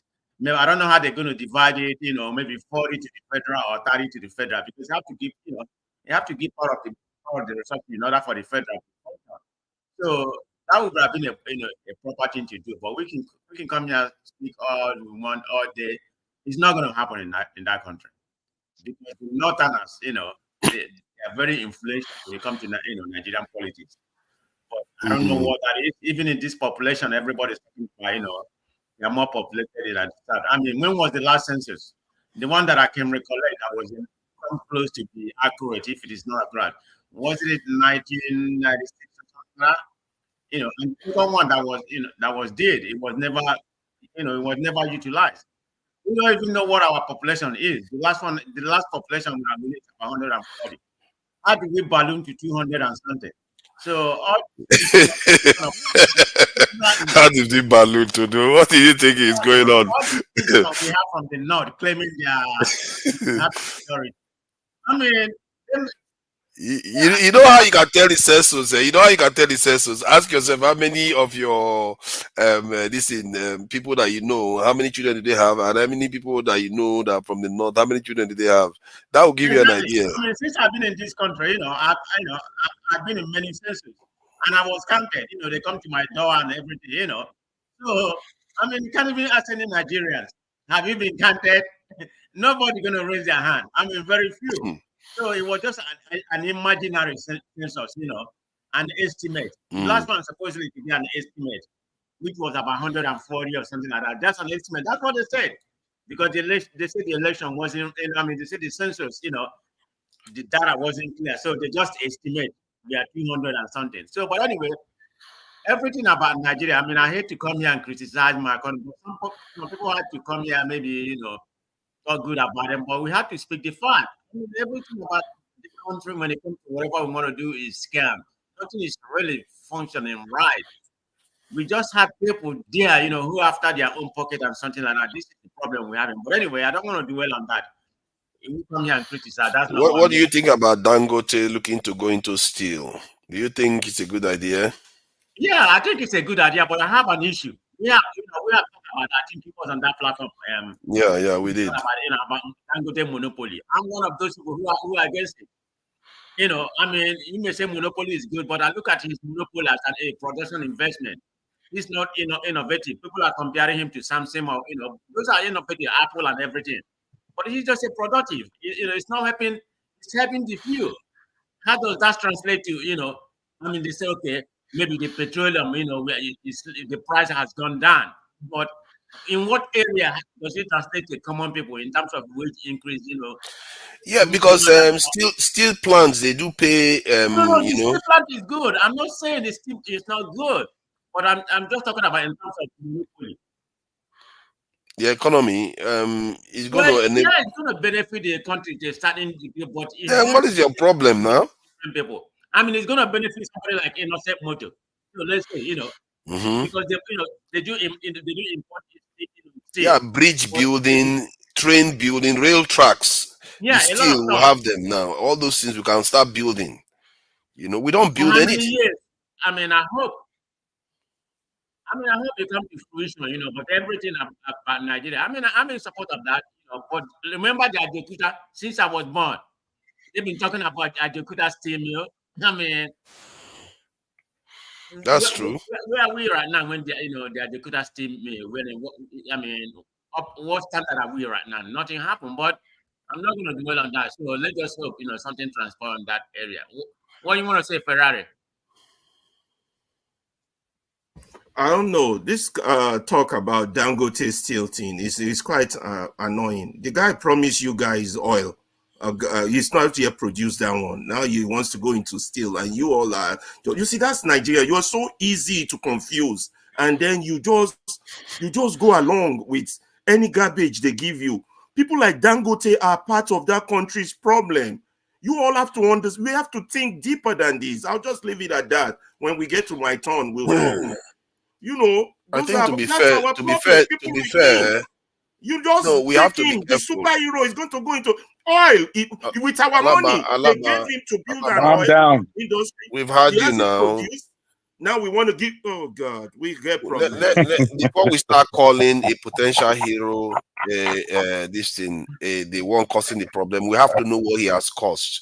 Because for all I can see, he's supplying Nigerians fertilizer, he's supplying cement, he's supplying which other thing? Now he's supplying diesel already. And that is good for the economy. Monopoly is good for the economy, to develop the economy. In your own opinion. I think that okay, finish your point.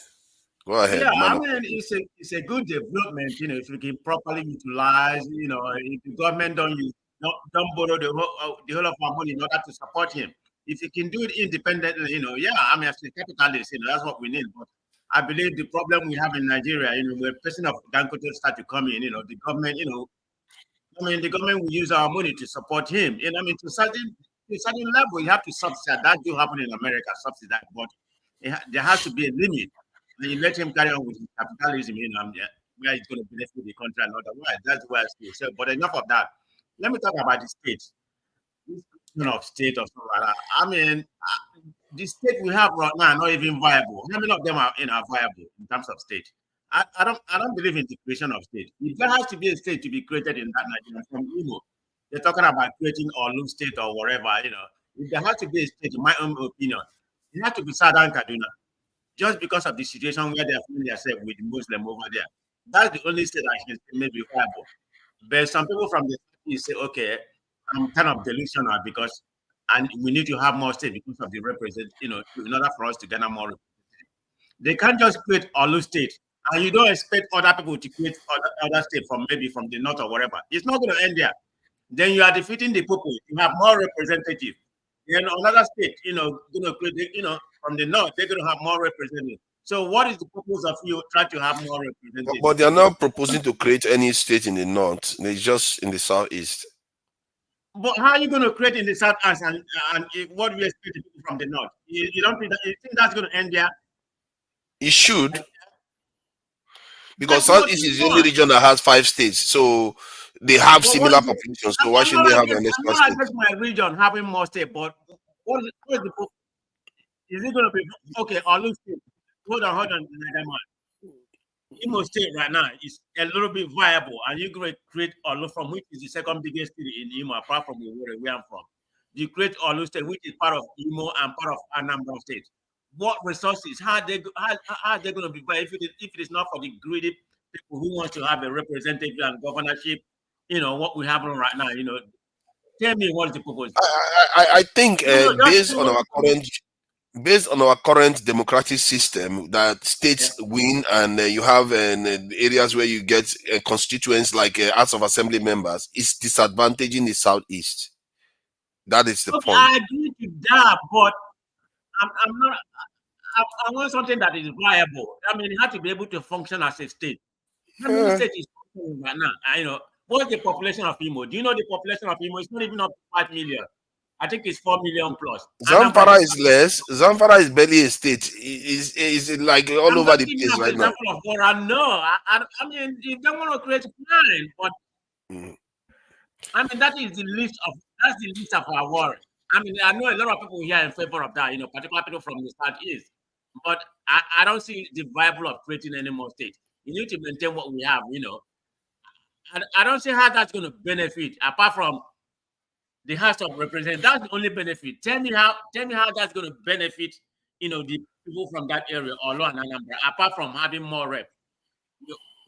It spreads development. It spreads development when you make other areas capitals. What do you have to develop that you can't develop right now? No, it's true. Then you might as well say we should have 5 states and we can still develop. But you can see that when you spread the states, you know, it allows, for one, it doesn't disadvantage the southeast. To Niger, that's not going to end that. That's the problem I have. You can't say let them create Orlu State, and you don't expect people to agitate for more states. Like what I just said, Kaduna State. which are being marginalized and being killed, not just marginalized economically, but they are being killed, because of the I think the argument is about equity in terms of the distribution. That it's not about whether you are marginalized or not in terms of like they are treating you badly in your state. It's about the distribution. All the regions have about 666 or 7, even if I'm not mistaken. Only Southeast has 5. Is it not based on population? If it's based on population, Southeast has high population too. So why are they not? I'm just saying, if you look at the numbers, they should have more. It's just fair. No, it's just my own personal opinion, but I mean, people from the South is thinking about what is going to benefit them. I know we have a lot of them here right now, thinking it's beneficial to them. I don't see it that way. I mean, economically, I mean, it's just my own personal opinion. I don't have anything against, I don't have anything against it. I mean, that's the region I'm from. But I think Pastor wants to add something. Are they going to create Anioma State, which is if they want to put the ethnic, in the same group? Yeah, Anioma State is viable. You're going to create people from Asaba, Anioma, Ibuzo, those are Igbo-speaking area. So those ones they will not agree. I think it's the other area they say they should create it within the current Southeast. Pastor wants to interject. But the point I'm trying to make, that if you create that Orlu State, how you think other people not going to ask for more states? That's the point I'm trying to make. No, they are not. I don't think they should. It should end there. It should end there because it's about repairing an inequity, and that's a kind of unfair distribution. It's an unfair distribution where only Southeast has 5 states. It doesn't seem right. Let me just allow Pastor to interject. Yeah, go ahead. It doesn't open, but if they do it, good. I mean, just my own rationality. Whether it's good or bad, just me. But let them give follow from which is part of Imo, Mo State and Anambra. If that's what they want, I don't live there, but it's my homeland. But it's all good. Yeah, please go ahead, Pastor. Yeah, thank you. Jagun, actually, I wanted to weigh in on what Jagun said. I will disregard the other one. Jagun, you said some important things. So for the first thing that came to my mind is it appears you are in your holy temple, not in your devilish temple for speaking today. It's a sense of humor.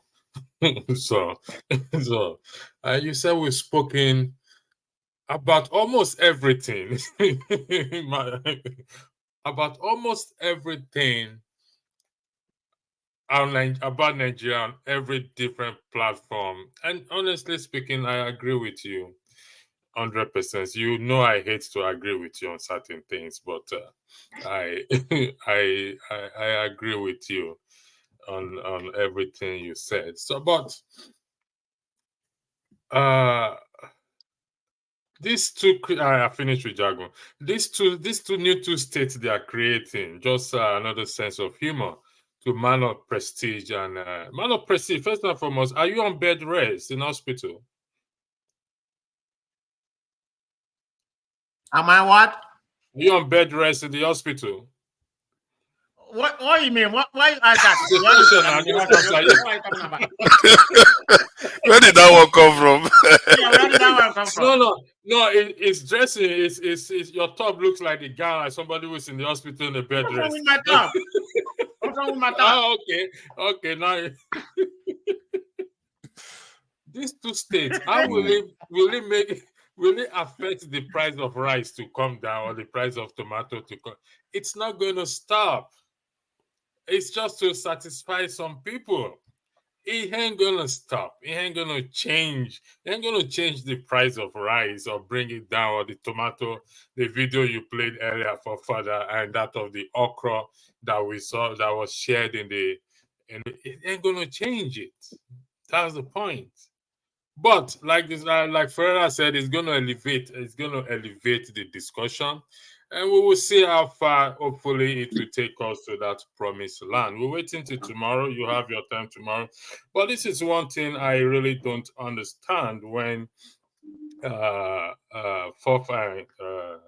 what's his name? Man of Prestige was talking about Dangote, and you kind of oppose talking about Dangote or this and that. You may disagree with Dangote, which everybody disagree with his attitude of monopoly or whatever it is. Is the news out there, and people are going to talk about it. I can't dictate to man of prestige what to talk about. It's up to him to talk about it. It's up to me to challenge his argument. But we will talk about everything and anything, particularly in respect to the topic that was. Some people will come here, and some people have said it in the comment section that this topic is useless. What sort of topics is there in the comment section? Is this topic of is there? Some people have already highlighted it. So sometimes I keep asking myself, if people have better ideas, better than I have, than forefather have, than Jagun have, you bring your ideas. It's not a reason enough to condemn other people's ideas. And this is how we're going to get on or elevate ourselves and find a solution or act on a solution, because we provide solutions is for us to act on those solutions. So when we talk about Dangote, it will give room for some people who have even thought about it to say, oh, indeed, this man is trying to monopolize everything. There's nobody that doesn't know Dangote in Nigeria anyway. Dangote sugar, Dangote cement, everybody knows Dangote. It will push people also to say, you know what, maybe I should start to boycott this, but if there's an alternative cement, maybe on my own way of protesting, is to boycott and not to buy his cement or buy his sugar or buy this and that. And that is how at times change comes into being. But to say not to even talk about it, or we come about it, talk about it or not talk about it. Well, like I said, we will wait till tomorrow. Tomorrow shall come. God keep us. We shall be here tomorrow. I yield the floor. Thank you. Let's allow Prof. Data say something. Thank you for joining us. He doesn't come all the time, so we really appreciate you for joining us today. Okay, hello, are you hearing me? Loud and clear. Okay, yeah, thank you. I think this is my first time coming to this show this year. Let me first of all speak on the area of, in short, I would like to talk about this matter of the state of the economy and this matter of state creation. I'm also in line with what Man of Prestige said. I am not in support of any state creation. The reason is simple. The states we have, what have we benefited from them that much? And I just see the state creation as just an avenue to create a room for a governor, to start embezzling money. I just see it as a means in which we contribute to a loss to the nation, because we all know, okay, allocations go to the state. The money going to the so-called states, it doesn't normally reach out to the people it's meant to reach. So if you go on creating states, it's also a means to create, what I call a shortage of funds. So that is to my own, benefit. Some people may not agree with me, but that's how I see it. But in the other area, there's a lot of noise coming from the background. For the people in the southeast. Yeah. Yeah, there's a lot of noise coming from the background. Of course, enemies of progress are already happy. Sorry, go ahead. Yeah, the noise is gone now. Kene, enemies. That's why like me, I'm outside now. Sorry for interjecting. If it's since he's joining from Nigeria, I don't know. Do you know what? I don't call it enemies of progress, but justice. So that's it. I think the background must have stopped a bit. So that is my own stay on that matter. You understand? Because what's going on in the nation is just in, I call it, in total disarray, and I'm not pleased with what's going on there for that state. Then this matter of government, to me, I would have been in short, that is one area I have much more interest in, because what's going? Let me see. No, you are fine. We can hear you. Okay, I think you see, Kenya has driven him. You see, Kenya has my been paid hands for has him to been leave. up. My hands has Yeah. been up. I wanted to say Okay. something. I will, more. Please go ahead. Then, but try to Thank keep you. it brief so that we'll go to Kenya. Yes, Was I he? will. Yes, I will. All right. Yes, I will. You see, there is. I am for Biafra. That bottom line, you know my position already. I am for Biafra. But when you look at the current political system and the allocation and the representation, South is supposed to have a state. Because when you go to the National Assembly, there is what they call their voting power.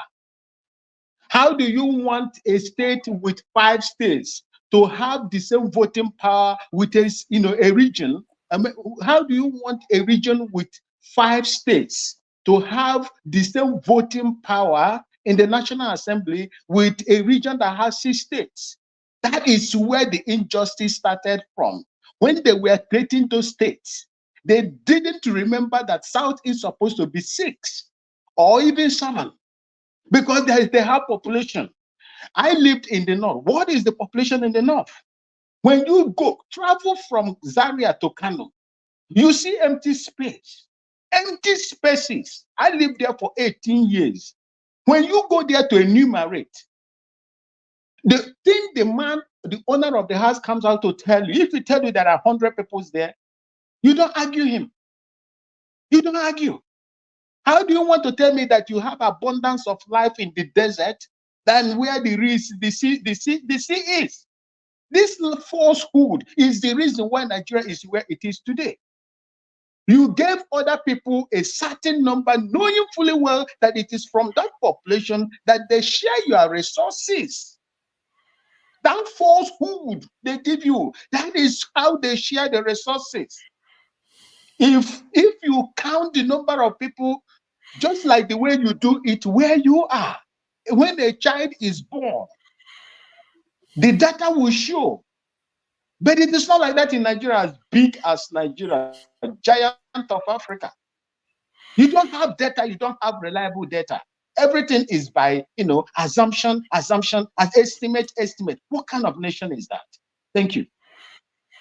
Thank you. Go ahead. Thank you, forefathers. You were talking about enemy of progress, right? I think the real enemy of progress here is Professor Data and Man of Prestige. They are the real enemy of progress here. Why I say this is because we're talking of equity. We're talking about doing things the right way. But when we see where we're supposed to actually advocate for equity, we tend to play politics, or we tend to sound what they call it, politically correct. By the way, I forget to greet our senior citizen, Dr. Alexander Gomez, and what is his name, Mr. Pansat. They are the 2 senior citizens we have here. I don't know if any other person has clocked 70. I don't think so. But this is it. The truth is, talking about creation of states, right, in Nigeria, we have to actually advocate for equity in that country if truly we want to move forward. Other states have 6 states. Other regions, individually has 6 states, right?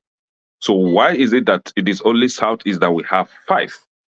Now, I was hearing that the South is advocating for 2 more states. This is where I would differ, right? I think 1 is okay. And the one that I'll actually advocate for is the Anioma State. Anioma is overdue to be given a state. These people, they fought for this state not today. I think they started it in early 60s or 70s. Yeah, early 70s. They started advocating for additional state. That is the Anioma State. Then Osadebe fought for it. And now we have this courageous man, what is his name? The one man with multiple wives is fighting for it now. I think it's something that Ned Nwoko is something that a well-meaning Nigeria should actually support, because these people are Igbos, right? And they are of the Southeast, and we know what happened, during the Biafran War, before or I think soon after the Biafran War, how they were carved out from the southeast and merged with the then Midwest, right? So the southeast deserved another additional state. Man of Peace was talking about population. What population are you talking about? Right? We have states in Nigeria that has less than 2 million population. The Anioma alone in Delta State is more than 2 million in population. The Anioma alone. So they deserve to be to be given the state. You and I know that there are countries. But I don't like think they are Vatican. fighting for a state. I don't think they are fighting for a state, because if they fight for a state, one, they don't. Their area is not where the oil is, and they don't gain it from fighting for a state. They are asking for additional state, not because of oil. No, so the southeast is asking for more state, not south. No, I'm talking about the region we call southeast. Yeah. Southeast is what I'm talking about, right? And forefathers, Anioma that is in Delta State is southeast, not south. I don't know where you're getting your south from. There is nothing like south ever in this world. So now the Anioma that we're talking about is the northeast of Delta State. Northeast of Delta State is southeast. What is south? For God's sake? Even Delta itself is not south.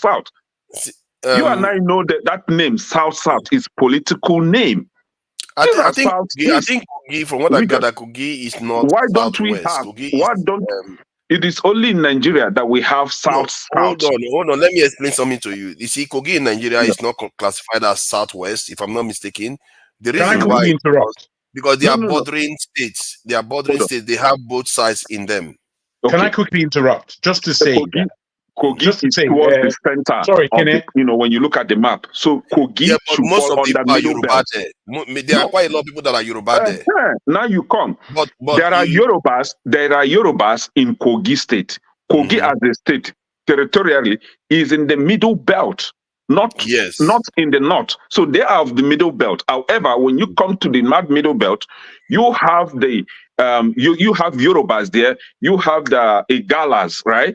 You have different languages. So those Yorubas in Delta State are still Yorubas till tomorrow, till forever. They are Yorubas. Just as when you go to Delta State, you have Igbos.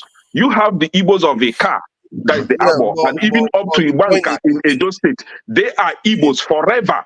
You can't change it. Let me explain to you something. Do you understand? Like in the Kogi area, because they are bordering, you always have that. Even like Somalis in Africa, you always have bordering states. So they have both cultures, some of them mixed in them. So they decide where they want to cut it, and you always have people say they should cut it deeper. Some people say cut it less. Regardless, are they still Yorubas in Kogi? It depends on how they identify themselves. Some of them are they Yorubas? Forefathers, tell yourself the truth. Are they Yorubas or not? No, not all of them. Not all of them. Are there Yorubas in Kogi State? Indigenous Yorubas of Kogi State? Do they have it? Do we have it? Some of them identify themselves as Yorubas. Yes. Thank you. The same way, in the same vein, we have Igbos in Delta. We have Igbos in Edo. We have Igbos in River State. They are still Igbos. We have Igbos even in Akwa Ibom. They are Igbos in Cross River. Some people but that is not even what we're talking about. In Delta State as Igbos. Yes, they just do. like in River State. Some people in River State actually identify themselves as Igbos too. They do. And what is his name? Ndudi Elumelu, Tony Elumelu's brother. Ifeanyi Okowa, the former governor of Delta State, they have come up openly on the national TV and even in the house and declared that they are Igbos. You can't change it from them. They are Igbos. Tony Elumelu did that. Where is it from? His brother Ndudi Elumelu from Delta State. But the owner, the CEO, I mean the owner of AriseTV, what's his name? Is Igbo. You can't change it. They have identified to be Igbo, and I actually calling because of you, forefathers, because I know you are always against this idea of Igbos. Because you like you like to force people to accept it, but you don't respect their identification. It's not. I can't force you to accept the truth. I know people from that area that use surnames that are Edo. At the same time, they use surnames that sound Igbo. So you have to be careful by telling them that no, they are the question now would be what language do they speak? What is their mother tongue? What language do they speak? Because in Nigeria, you cannot say that you cannot claim that you don't have a language. You cannot have a mixed language. If your father is Fulani and your mother is Igbo, you are Fulani. Okay, now let me say this. Traditionally, culturally, that's how we believe. Right? German language now, the German language you have now is very similar to the English language. Danke, like thank you, and so many words are the same, but yet they are different people. Okay, now do you also know that the Igbo, the kind of Igbo that we write today wasn't the kind of Igbo our ancestors know 200 years ago? We have the Insecurity, right? But today, that Insecurity has been changed. What we are writing now is English Igbo, like English Igbo mix up, because our alphabet today, the Abishidi, the Igbo Abishidi today, it is not our original Abishidi. Our original Abishidi, if you look at it, it looks like the Chinese language. You know, the Chinese sign. Yeah, that's the Insecurity language. Maybe you should come and present it now. Yeah, does it still invalidate the fact that we are Igbos? That is the question. So in Delta State, you have the Anioma, you have the Ibuza people, you have the Seluku, Asaba, and even up to Ika Abo and Ibanka, back of Edo State. They are Igbos. You don't deny them their origin, their ancestral mother and father tongue. You can say they are mixed. They are not exactly one-sided. Some of them they are kingship, like the kingship of one of them you refer to Agbo. You cannot come to my land. You cannot come to Igbo land and say that you are mixed in Igbo land. You can't come to Yoruba land today and say that you are mixed. Let's use Lagos for example. Because of the fact that Igbos are highly populated in Lagos State, then tomorrow Igbos will wake up and say that Lagos is Igbo land. No, Lagos is Yoruba land. It belongs to the Yoruba people, right? So what we are talking about is whether or not to have additional states in the southeast. Yes, it is due to have that additional state. Between the Orlu State and the Anioma, which one do we think makes more sense? I think the Anioma makes better sense to me. I don't know what they call the Orlu State. They should stay the way they are. But the Anioma... They are talking about the region that is actually southeast right now. That is the region that we're talking about now. The Anioma is the region that we're talking about now. You don't just choose and pick. The Anioma is part of the southeast. Even Delta as a whole is southeast. Right? So forget about the political divisions. You know, they want to divide us from our people. You know what happened. Prophet, stay and say the truth now. You know what happened. And I actually want Jagun to add to this because I think Jagun is making more sense today. Jagun and let's allow Falere and Max, my brother. I think Olumide, I'm forgetting Olumide. See, these are the real men here. Calm down. See, I don't know how you're going to call people that have a throne that is from let's say the Edo Kingdom. No, what throne are you talking about? See, if you want us to go into that history, right? Let's have a minute to go into that history. I'm just saying. Calm down. Let's let some other person go. It's like Nigeria today. You know what? Some of us speak against. We can do that later on in the evening. Can I quickly interject? Yeah, a minute. Father and Kenneth, please. Okay. All I want go ahead, Jacob. Yes. All I want to suggest to us is the way we look at regions, states, the way we look at geography, where Nigeria is concerned. Do we not think that we have inherited our geography from the British colonialists, who made the North so large? They included the Midwest in the North.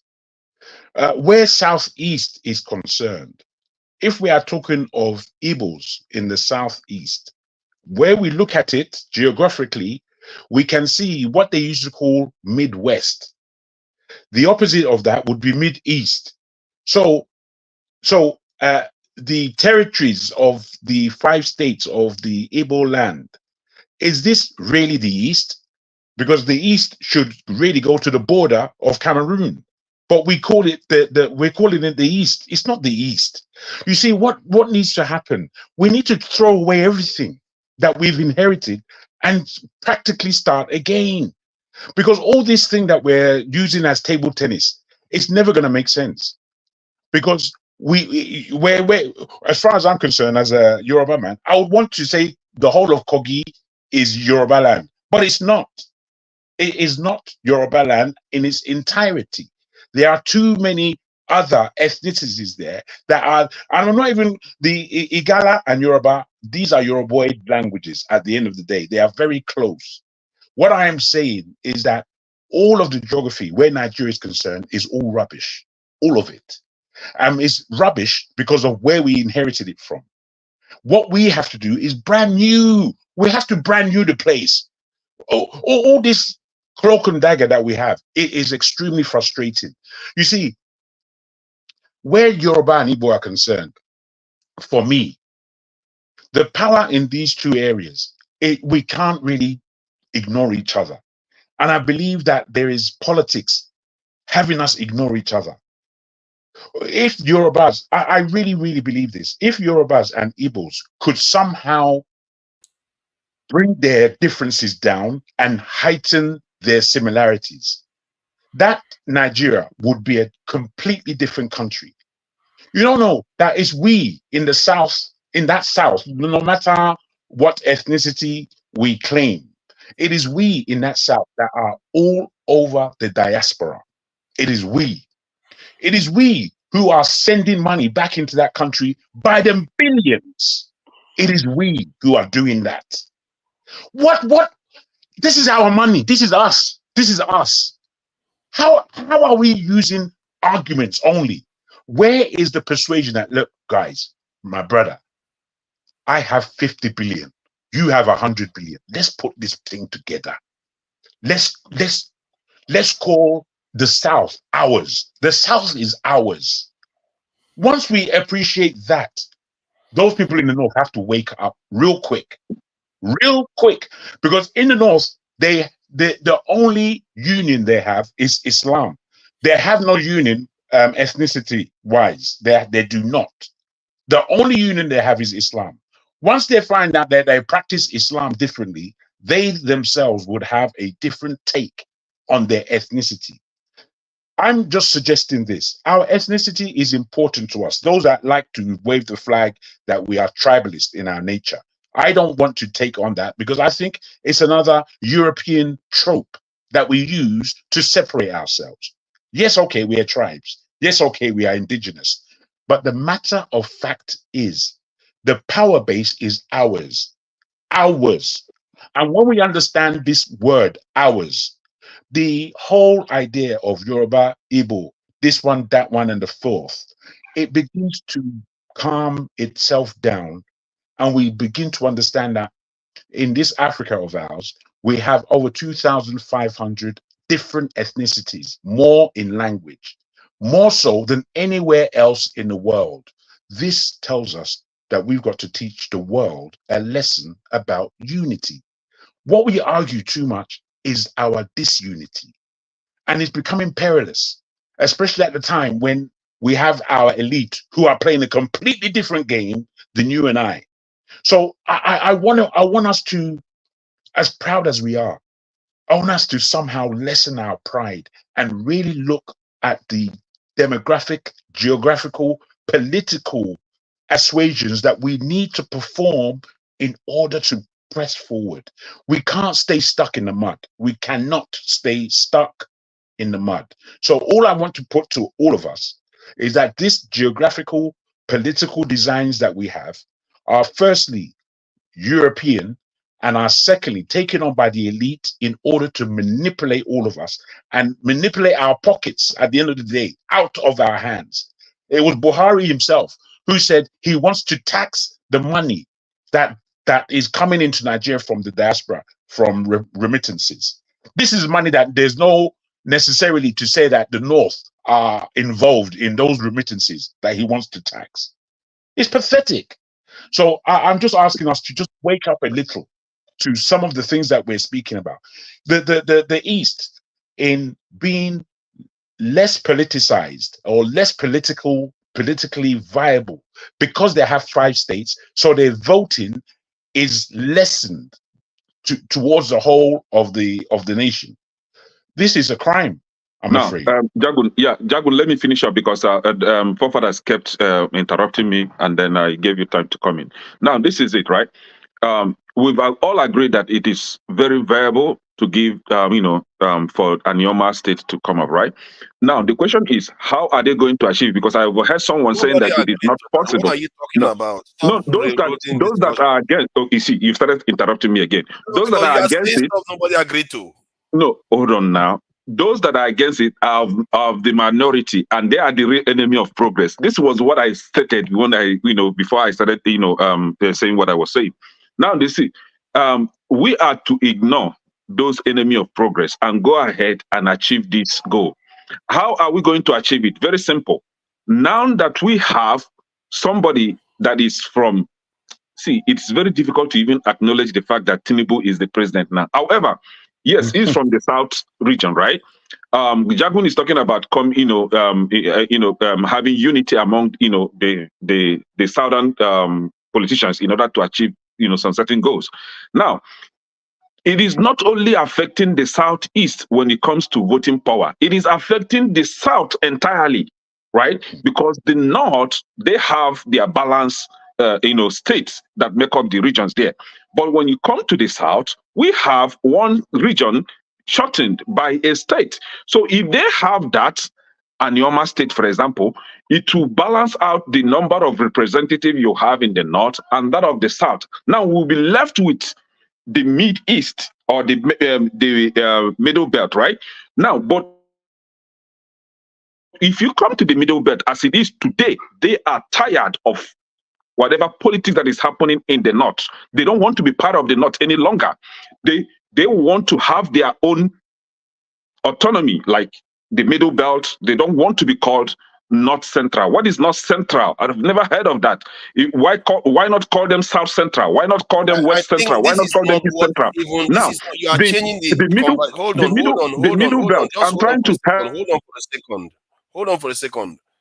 What I'm looking at here is about Orlu State. You are changing the whole conversation to something else. No. Even the topic stated Orlu or Anioma. Yes. Orlu State or Anioma. That's the topic. Please check the topic. Orlu or Anioma. The proposal. The topic that Dr. Dameji shared. He said Orlu or Anioma. Yes, right? He shared that, but the discussion is about this. I don't see any Anioma. We are talking about the East now because even the person. I don't know why. Hold on. I don't know why. I don't know why Dr. Dameji did that. He probably said that. Let me finish my nonsense then. Forefathers, let me finish my nonsense. Right? If it is nonsense, everybody will say. Yeah, let me finish my nonsense. The question is, even the person that sponsored the bill stated that Anioma of the Southeast. He did not say Anioma of the South or Southwest. He said Anioma of the Southeast. Even the sponsor of the bill, go and read it. So I don't know why you are trying to exclude Anioma from Southeast. You can go ahead and do that now. You can go ahead and do that. Let's see how it works. Because I thought it was Orlu that they were talking about, but you can try and do that. Yes. So what I'm saying, I'm urging our Southern political leaders, especially those in the House of Rep and the Senate, to come together this time and have the Anioma State achieved. When you have Anioma State achieved, it is of the advantage as well, right? I heard somebody saying that it will be to the detriment of Ndibo or the detriment of Southeast. How? Right? Now the thing is, are we able to put down our egos, our pride and nonsense political interests and achieve this common goal that will be beneficial for everybody? If we're able to do that, I bet you these northern political, I use my language, political criminals will be tired of this country. They will be the ones to even call for division of the country because now they are of an advantage. What do you think that would change, though? It's not going to change much. It's going to change a lot of things. It's going to change a lot of things. When there is an argument, when there is something to be debated upon in the House, there will be like more or less like equal voting, and there will be more scrutiny on that subject topic. It's not the it will not be the usual a system where those for I say hey and those for nay say huh. You know, that's nonsense like they say in the house. No, it will be very, very scrutinized. That is the advantage. One, and secondly, the advantage. You know, hold on now. The second advantage is derivation. What they call it, distribution of resources. Right? If the Northwest is having resources based on their number of states that they have, the South should also have the same resources as well. When you are generating a lot of revenue from the South and you are not giving them, you're distributing more in the North. That is injustice. But when that you is not have, what is happening. that is what is happening. You're just making stuff up. You want me to show you the allocations? That's not what is happening. Derivation, distribution, allocation of revenue, right? It's given by state. Each state every month they will go to Abuja, line up and collect their allocations, right? But 6 states will come from each region in the north. Only 5 states will come from the southeast. That is injustice. You are cheating us. We are being cheated. I hear what you are saying, right? But when states from northwest line up, they allow people to talk. You know that Delta State has the highest allocation in the country. Some region in the north has the highest. 7 states, not 6, 7. Exactly. You know, because of that, because of the fact that some region in the north. Sorry, thank you. I don't even know your name, but thank you for bringing this up. Because of the fact that some region in the north has 7 states, then I will also add the Orlu. Let there be Orlu and Anioma now in the southeast, so that it will be 7. So what we should be advocating for is additional 2 states for the southeast. Yes, additional 2 states. See, I don't even know what is wrong with the Southeast senators and House of Representatives in that Senate. If they are not ready to really work, they should back out. See, if you are debating with your fellow senators, you don't turn to Akamu. Be man enough and speak up. And see, I don't want to get angry. See, Southeast representatives should wake up. They should wake up. Let's clarify something. Hold on. Let's clarify something. Okay, the regions. Sorry, hold on, man of prestige. The regions we have in the country, how many of them are 7 and how many of them are 6? There are 6 regions. So father, it's my turn to talk. So father, it's my turn. I think that is after Dexter. After Dexter. Finish with Ikenga. Yeah, but what are we going to do now? People wanted to listen to him. So, but the point, I think he's raising. No, Kene was being interrupted. My time was taken off from me. Can I ask you a question, Kene?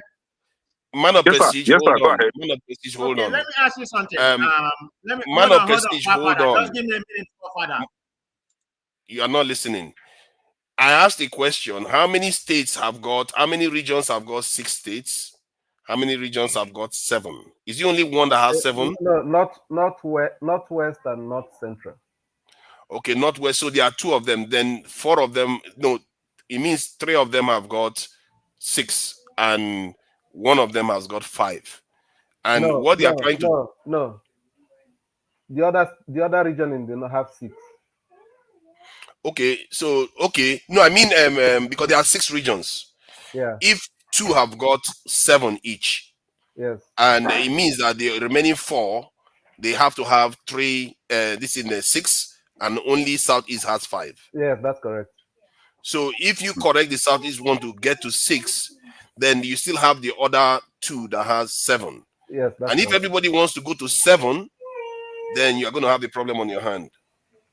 Everybody will start breaking up states all over the place. And this could lead to problems, by the way. I don't know whether this is... If we start looking at this problem, look, hear the way Kene is talking now, you're going to have a big problem on your hand. No, but Kene wants 7 now. Forefathers, why was it not a problem before that some have 7 and some have 6 and one region have 5?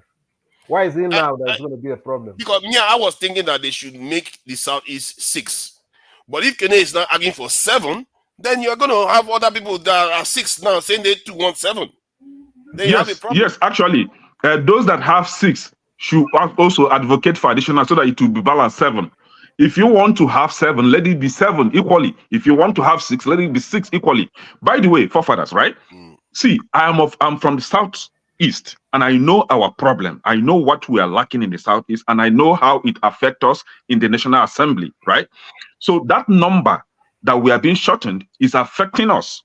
We are being cheated. Bunch of revenue, I mean, the bulk of the revenue is coming from the South. South is inclusive. At the end of the day, we'll get less distribution of the allocation, right? Revenue. South, I will ask you, forefathers, right? You now, I don't know if you're from the Northwest or Southwest. I don't know what is bothering you in your own region, but I know my own region. I know what we want. I know what is bothering me, and that is what I'm asking for. If you have 7 regions, 7 states that makes up a region in the north, you should also have 7 states in the southeast that should make up a region in the southeast. Don't just pick and choose for us. This is the country that we own together, right? So if you want equity, let's come with clean hands. For equity's sake, forefathers, you may choose not to advocate for your people. That is okay, but I'm advocating for my own people. I know what is good for us, and I know I wish every well-meaning Southeasterner should support this idea of additional state in the Southeast. This is where equity will come. Hold on. You could be an enemy of your own progress if you start saying, okay, they want to create 6 states because others have 6. At least 3 regions have 6 already. Others have 6, so they want to make Southeast 6 now. And you are now saying, no, 6 is not enough, you want 7. That if the argument starts, then you are going to torpedo the entire thing.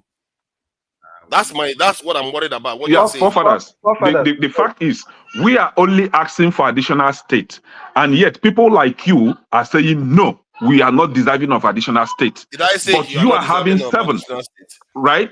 So because of the fact that you are even, I said Southeast should have 1 more state. That's what I started with because others have 6 and Southeast and I said among the South, among the 2 regions or the 2 states that the Southeast are putting on the table, the Orlu and Anioma, I said let it be given to Anioma, and you are now trying to push Anioma out of Southeast, claiming that Anioma is not part of Southeast. And I asked, what is your headache there?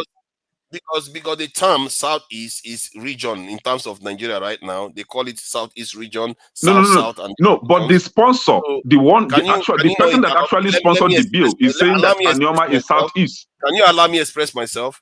Yeah. So the regions are defined by region right now. So when they say they want to create a state in Southeast, not that you go and take another chunk out of South. That is not what I thought. I said they create 1 more state in the Southeast. If you say they start changing stuff, believe you me, where that is going to go, you're not going to like it. Okay. So can you give me time to express myself as well? Now, you've had enough time. Sorry. There's Dexter that is in right now. That is not right. That is not correct. What you just said is not correct. 1 minute. Yeah, you can correct me in 1 minute. So the correction here is this. The northeast of Delta State is part of Southeast. Matter of fact, Delta's Asaba itself is in Southeast. Delta as a whole, both Urobo, Ijo, they are all part of Southeast. That is the fact. But politically, in order to hurt the population of the Southeast, South was created. You and I know this. That is fine. That is fine. However, the Igbo-speaking part of this Delta say that no, they are of Southeast. Are you trying to tell them they are not? Is that what you're trying to tell them? That they don't know where they belong? Don't worry. Before we know it, Borno will be Southeast. Dexter, please carry on. Hello. Thank you, everybody. First of all, I'm going to ask Forefather, please, where is Rudolph? Where is Dr. Damages? Dr. Damages is indisposed at this time, but he's going to be joining us very soon, and he wishes all his well wishers good tidings. Yes, he's fine. Okay. He's very, very fine. Thank you. Yeah, thank you. Okay, I want to give thank you for asking. Yeah, no worries. Hats off to Jagun. Today everything you said is Nigeria don't lie to us. So if they have kidnapped him, tell us that they have kidnapped him and render him somewhere, please. No, it's in a dungeon somewhere. How can you believe what I said? It's a dungeon somewhere. I'm waiting serious questioning. Yeah, so hats off to Jagun and his contribution. I've just been listening in the backstage. It's kind of a, I don't want to use the word a shame, but it's kind of, I'm perplexed about the discussions we're having and the arguments we're having. You know, sometimes when you have arguments on falsehood, when the foundation is faulty, they say, what can the righteous do? And we're having an argument that if you interrogate it deeply from the root, you find out that we're having a faulty argument that would never lead to the utopia that we desire. What do I mean? When Nigeria was crafted, the way we are cutting everything up now, we don't realize that this is divide and conquer. The place that forefathers is trying to say, oh, these people are, you must be southeast, then these people must be south. All those people lived as one before. All those people, they spoke different languages, but they have the same cultural tradition. The people that live from where you are calling southeast, even don't forget, you used to call it what you call Edo and Delta today, used to be Bendel State. They all share the same cultural tradition. Now, somebody comes and starts dividing them, not because of any good reason, but for resource gain.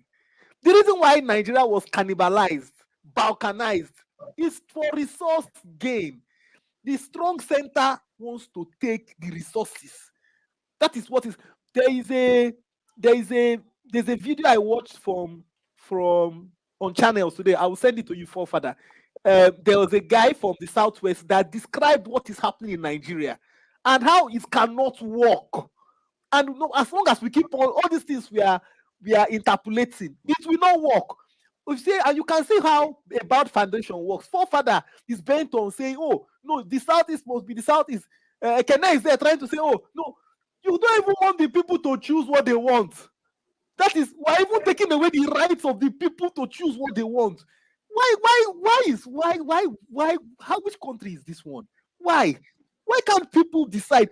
I read what Ned Woko said. Ned Woko is a member of the Senate. He's the one writing a bill for Anioma. And they are saying Ika, all those places. Now, what is Ned Woko trying to do? Before the Nigerian Civil, if you can't read the history, before the Civil War happened in Nigeria, you always had this thing of the Igbos on the other side of the Niger, what you call the Southeast, always felt that their Igbo was more superior to the Igbos across. That's the Igbos after or in Asaba and onwards. But there was a committee that went around to try to say, no, there's no difference. All of us are one. They were all uniting. They had cultural festivals that were done to make them see that it is, your Igbos are not different. That is what was building. Now, after the Civil War, what happened is it is just divide and conquer, and it is normal conquest. When you win a war, what do? You try and anything that will give the people strength so they don't rise again. That is old tactics. That is the tactics of the 19th century. The tactics of the 20th century, which America adopted in Germany after the Second World War, was to develop the place. Unfortunately, Nigeria employed the 19th century tactics, which all of us here are arguing based on. We're not even seeing development. Let me ask you a question. I thought about something today. There was this thing in the northeast in Nigeria. Insurgent people say they don't want education. They are destroying themselves. They created Northwest Commission to be giving them money. In the Niger Delta, they balkanized. They said they want to destroy everything. They created NDDC to develop them. Now, Nigeria bundled some people, try to crush them. After trying to crush them, you say, okay, no victor, no vanquished. You did not create any commission for them. But what did you do? You took all their money. All the money they had, you said it is worth 20 pounds. So the person that had 1,000 pounds cost 20 pounds. The person that had 20,000 pounds, then they did not do anything for them. The people, which kind of country? Why are we? And we are arguing over it. It's a pity. There's no hope. If we are arguing over injustice, there's no hope. The problem with Nigeria is people see the reality, see the truth. They can't say it because lies have been put upon lies, and the bias is on our mind that we cannot even see the truth and say, look, we make no progress. Unfortunately, what people don't realize is this: the same people that initiated all these things now look at their regions. Are we not realizing that the thing is spreading everywhere? This whole thing is spreading. Oh, they are dividing these people. They are trying to make them feel small. There's no need. And what we should realize today in Nigeria is that If Nigeria wants to stay together, this whole idea of, okay, we are going to Abuja to, it's not going to work. The North is self-sufficient. The North can feed the whole of Africa. That is the truth. The North can feed the whole of Africa.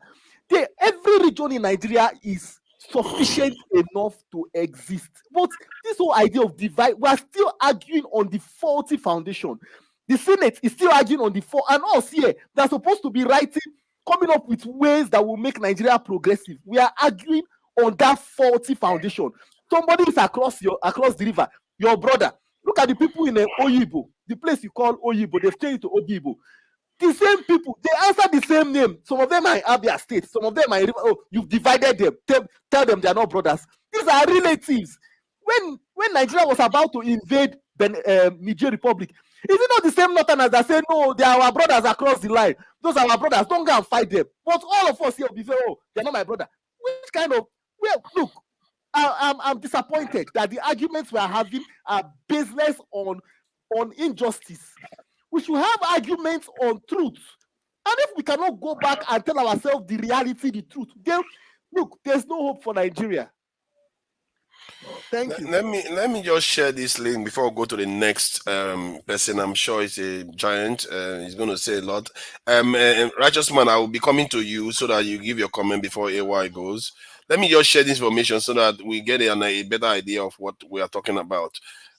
Look at the allocations of in Nigeria. Delta has the highest by a long shot, and something tells me that it's mostly the river. The highest what? Sorry, I can't see. Allocation. Let me zoom in again. So they have the highest allocation in Nigeria by a long shot. Then you have River State, Akwa Ibom, and if you look at all these places, creating this in another state there. That's why I was asking. Can you also share revenue derivation from each state? Yes, I will share that. That's GDP. So that we'll compare how much is being derived from the state, how much is being given to the state. Yeah, GDP and per what state. Year, what year figure is this, please? I think 2023 figures. So these are it's quite a lot of them come from the south. The proportionate amount of them come from heavyweights, the south. Then before you start getting some northern states and all the rest, then you start getting southeast. Now look at the demographics of Nigeria. This is why the submission that Jagun made was a little bit not taking some people into account. Like these Ibibio people, for the life of me, I don't know why they are so silent in Nigeria. Nobody hears about them. Ibibio, they make up 3.5% of the population in Nigeria, and they are right there in the east. Next to River State, Imo State, and all the rest. They are right there. And you have the TIV, they're just above them. So the point I was trying to make is that when people say Southeast, they just assume it's only one people there. It's not only one people there. There are quite a lot of different people in that area, including Ijo and all kinds of different weird, like Urobo. Urobo is not Ijo. Urobo is not Igbo. They're just their own people. And there are quite many. I was surprised how many there are. According to this ethnic population that you just shared now, did you actually believe that Fulani is much in number than Ibibio? Yes, Fulani is 6%. Okay. Fulani is 6%. I don't know why. You believe that, forefathers? Go and see how. Have you checked their family sizes? Go and check. If you believe it, you can believe anything. Okay, I believe anything then. I see. You know, the thing about these numbers is that you can't. It's hard to hide from them because the data is there now. It's not. We keep saying there's no data. There's data. Please, can you share revenue derivation from each state to the federal government? Let me find that. Please, revenue. The data comes from, like right now. If I was in Nigeria, I don't worry too much about census. I would watch the bank accounts, watch the NIN numbers, watch the health numbers, watch all those things. You will know who is who. You will know from all those things. Unfortunately, they wouldn't do that.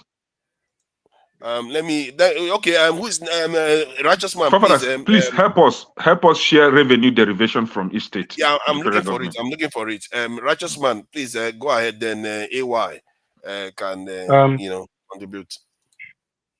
Yeah, Ekene, you got good points, but you made some mistakes. Okay. There had never been a time Delta State, Asaba, was part of the Southeast. they were part of the Western region. I mean, Middle-Western region.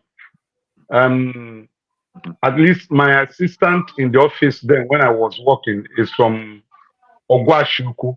I used to travel to Ogwashuku to eat pounded yam and the rest of it. So Asaba had never been part of the Southeastern region. It's Midwestern region, you know. So let me just correct it. It may be an oversight anyway. But Asaba is Igbo, right? Yeah, they are. We are not denying that. But in region, when you are partitioning, since the time of the colonial master, they have never put Asaba under the Southeastern region. It has always been Midwestern region, you know. So we have to put the history. Righteous man, we're not talking about region now. We're talking about ethnicity. Igbo, Asaba is Igbo. Just the way if you go to Ebonyi State, there is this part of Ebonyi State that are not Igbo speaking, but they are in Ebonyi State. They are not Igbos, but they are in Ebonyi State. Yes. Being in Ebonyi State doesn't make them Igbo. They are not Igbos. Originally, they are not Igbos. I'm in Nigeria and my identity is not hidden. I am from Imo State. I don't hide my identity because I'm not a criminal. So listen, are you saying that those that hide their identities are criminals? No, it's a personal opinion. I'm talking about myself. Oh, okay. I am just saying that if there is any person that should gratefully accept what you're saying, at least I should be one of them because I'm from Imo State. I'm not hiding where I'm coming from. Okay? I'm a born Imo indigene, a free citizen of Imo indigene, and a citizen of Nigeria. I have no criminal record and nobody is looking for me for any crime. Okay? So I support the creation of one additional state to the southeast. But to say Asaba was part of the eastern region, I say capital no, because I am a student of history. It has never been.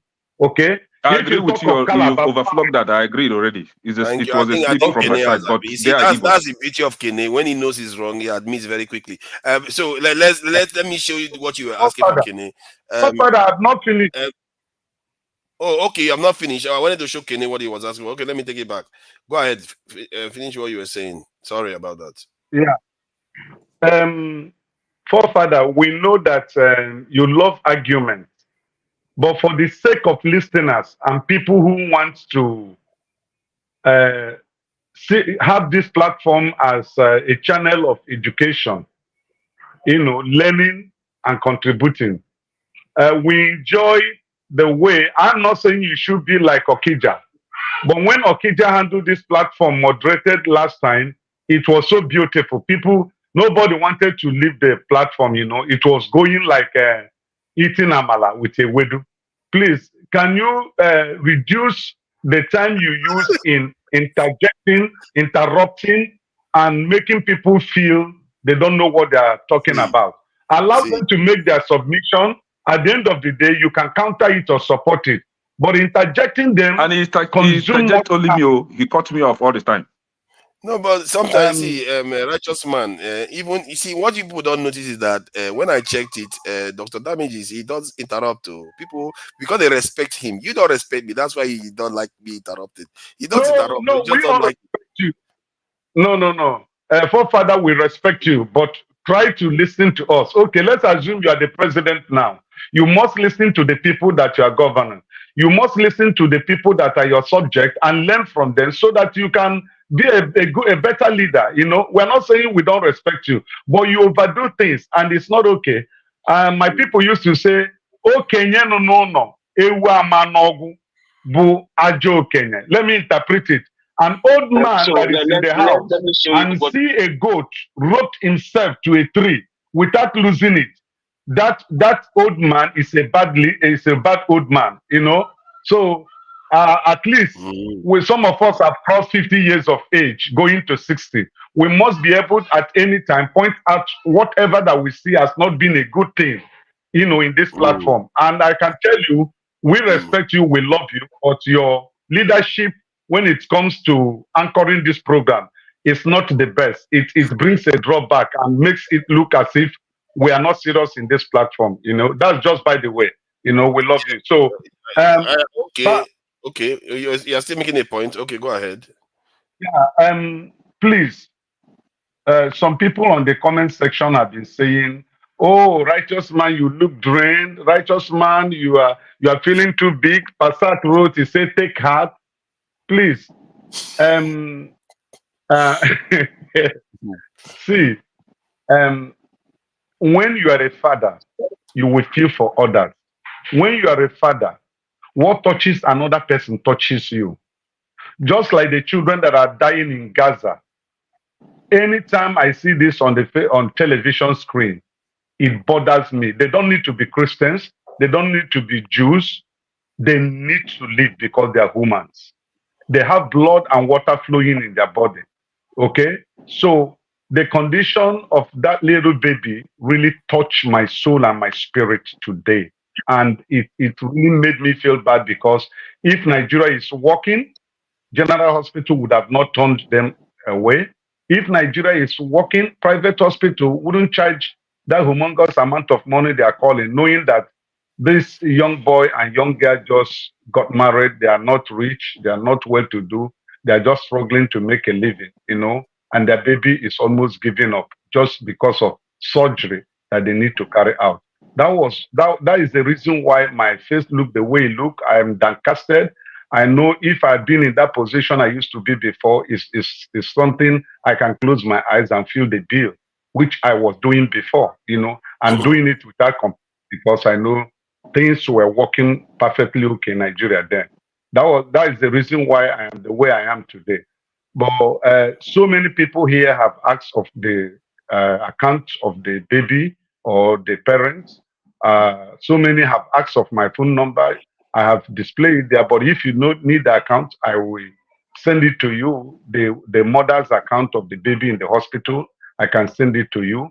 If you need clarification, you can send somebody to see them in the hospital where they are. You know, for those who wants to make any contribution, you are free. Whatever we do for humanity, we've done it for ourselves and for God. Jesus said in the Bible, I was sick and I came to you and you rejected me. I was hungry and when I came, you didn't feed me. And they were asking him, Master, when did you come to me? He said, that poor man that came to you was me. You know, I heard one Muslim sheikh preaching one day. He said, if Christians were living by the words of Jesus Christ, that this world would be a better place. And I agree with him totally, you know. So let's be human. Let's have the feeling of others. It may be well with us today. Look at your neighbor who is not feeling that goodness you're feeling, and also have a sympathy for him or her. Forefathers, can I just chip something? You know, righteous man, you're my brother. We're all here.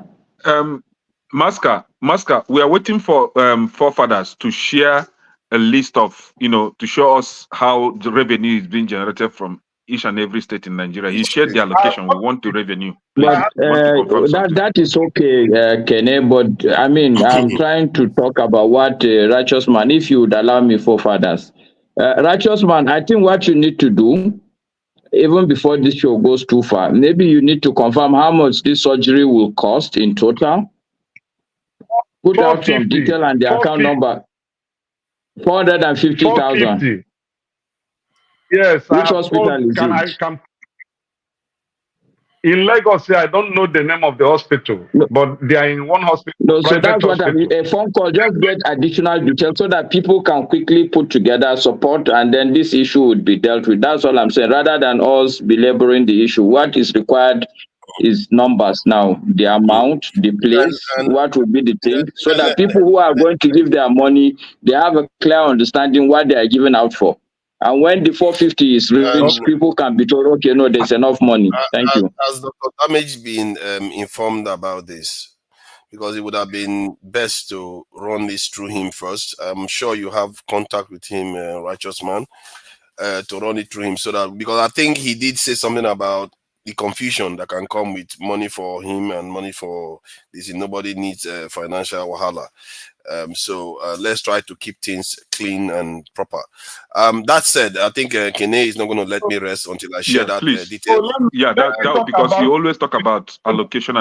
Please share. It's an allocation you had, righteous man. You are making it a whole submission. Come on, let's be reasonable here. So you spend 45 minutes with Ekene. You spent 45 minutes with Ekene. I was timing you. I not me. It's Ekene.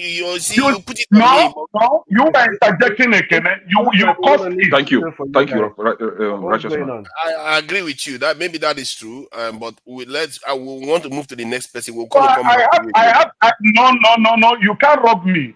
It is my turn. I waited patiently here. You had your turn. You know you had your turn. I have not my turn. For the cause of it. See, from what you just said now, right? I didn't time you. Just hold on for a second. The first time you spoke, righteous man, I didn't time you. You finished talking. So just because some other person decided to talk longer, doesn't mean that you have to come back and take more turn. That they are now cheating you. Let's be reasonable. That's correct. The forefathers, you shared the revenue sharing formula for 2023, and you are sharing the derivation for 2022.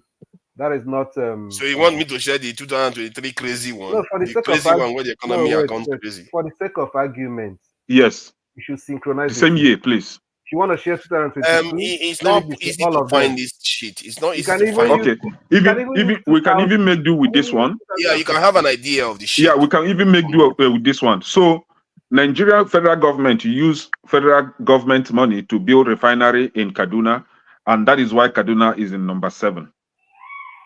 Okay, but so if you look at this list here, now show me from number 1 to number 14. How many northern states did you see there? 14. Okay, let's see whether Kano is there. Okay, so forefathers. Yeah. Can I say something to Eken? Yes, Maska. Okay, let me remove this so you can. Yeah, please go ahead. I think is we have to remember AY. What's your point? What's your point, Eken, that there's no northern state there? Yes, my point is northern states are parasites.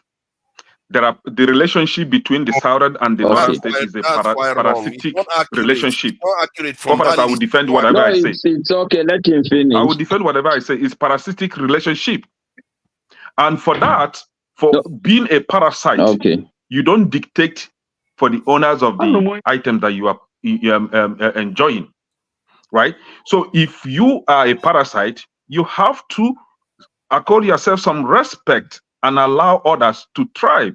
Now, you having 7 states, you're having 6 states on each region, right? But you don't want the actual people that you are benefiting from to have equal state as you. That is the problem. So that mentality that they would dictate for everybody is what I'm kicking against. Yeah, it is okay. It is what it is. But you have 6 states, you have 7 states. But so I take your point just to you. My response to you, Ekene, will be twofold. Okay. Yes. First, I think you are looking at things wrongly. Okay. The reality is that the whole country as a nation, if you look at the IGR, I can put it to you that it's not a function of the way the economy is that tells you what is generated. It's the function of the type of leadership in all these places. You can argue that. This is my own opinion also. I can even argue that. I can even give you reasons why what you just said now is not correct. For example, in Enugu State, we have Nigerian brewer in Enugu State. So Nigeria derive revenue from Nigerian brewers. We have one in Anambra. I don't know. I think we have some in Lagos as well. So revenues are being generated from these brewers, right? Now, if you come to Kano, you dare not even sell alcohol, not talk of having brewer in Kano. Niger State, the same. Zamfara, same. And some other northern states, right?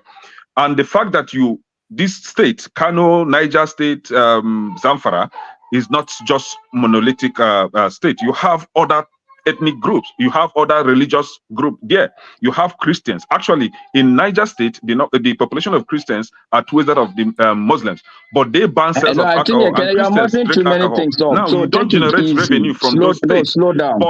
but you enjoy the revenues generated from other states. From the same alcohol is being distributed to you, and you enjoy it. But in your own state, oh, hold on, Chichi, have this girl, please. In other states, the revenue generated from other states is being allocated to you in the north, and you enjoy that. This from the same alcohol sales or production, right?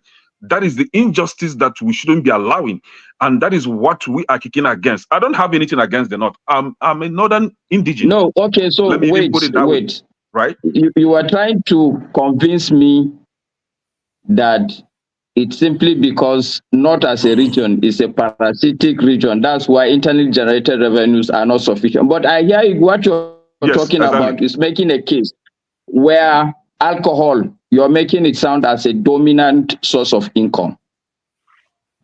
This is what I hear you argue. No. Because all your argument is I just about started an alcohol. example with one. I just started an example with one out of many, right? Now, Maska, you're a Nigerian, a true northerner. Let's be frank, with each other here. On that list, we saw Katsina and Kano. Tell me the revenue being generated from Katsina and from what? Katsina, for example. I don't know from Katsina, but I can tell you from Kano. Nothing. Just to tell you that number you are seeing there is a falsified number. Katsina is not supposed to be here. There's nothing to be generated from Katsina. Nothing. If you say Sokoto, I will agree with you because Sokoto produce onions. They have companies in Sokoto few. So this is my argument. So what is the revenue being generated from Katsina? Hold on, Kenny, hold on. You are just reconfirming my argument that the mentality is a warped mentality. Okay? When I was young, every single cattle is taxed. From cattle alone, if you tax cattle in Katsina, you should have enough money. My argument simply is that the leaders we put in place, they are not up to the task. The reality is that they simply sit down in their offices and wait for the time they go and collect allocations. And it's not a northern issue. You can deceive yourself, but southeastern governors are guilty of the same thing. If they put their thinking hat together and look at the economies that we have, even from palm oil alone, that region will be generating a lot of billions of dollars. Forget about the north. This argument is a warped argument. No, Master, that we are I agree with you. I agree with you on this, right? In 30 seconds, I will land it. Yeah, we need to devise other ways of generating just give revenue. Me 30 seconds so that I can land. But from what we have at hand now, there is a lopsidedness there, right? Allow him to land now. Okay, go ahead. Sorry. I'm not that person that interject people. Go ahead. Okay. So the point the point I'm simply landing on, Ekene, is that we should try as much as possible to avoid what I call warped thinking. Because once you stop looking at the people in front of you, you start looking at other people, you fall into the same pitch.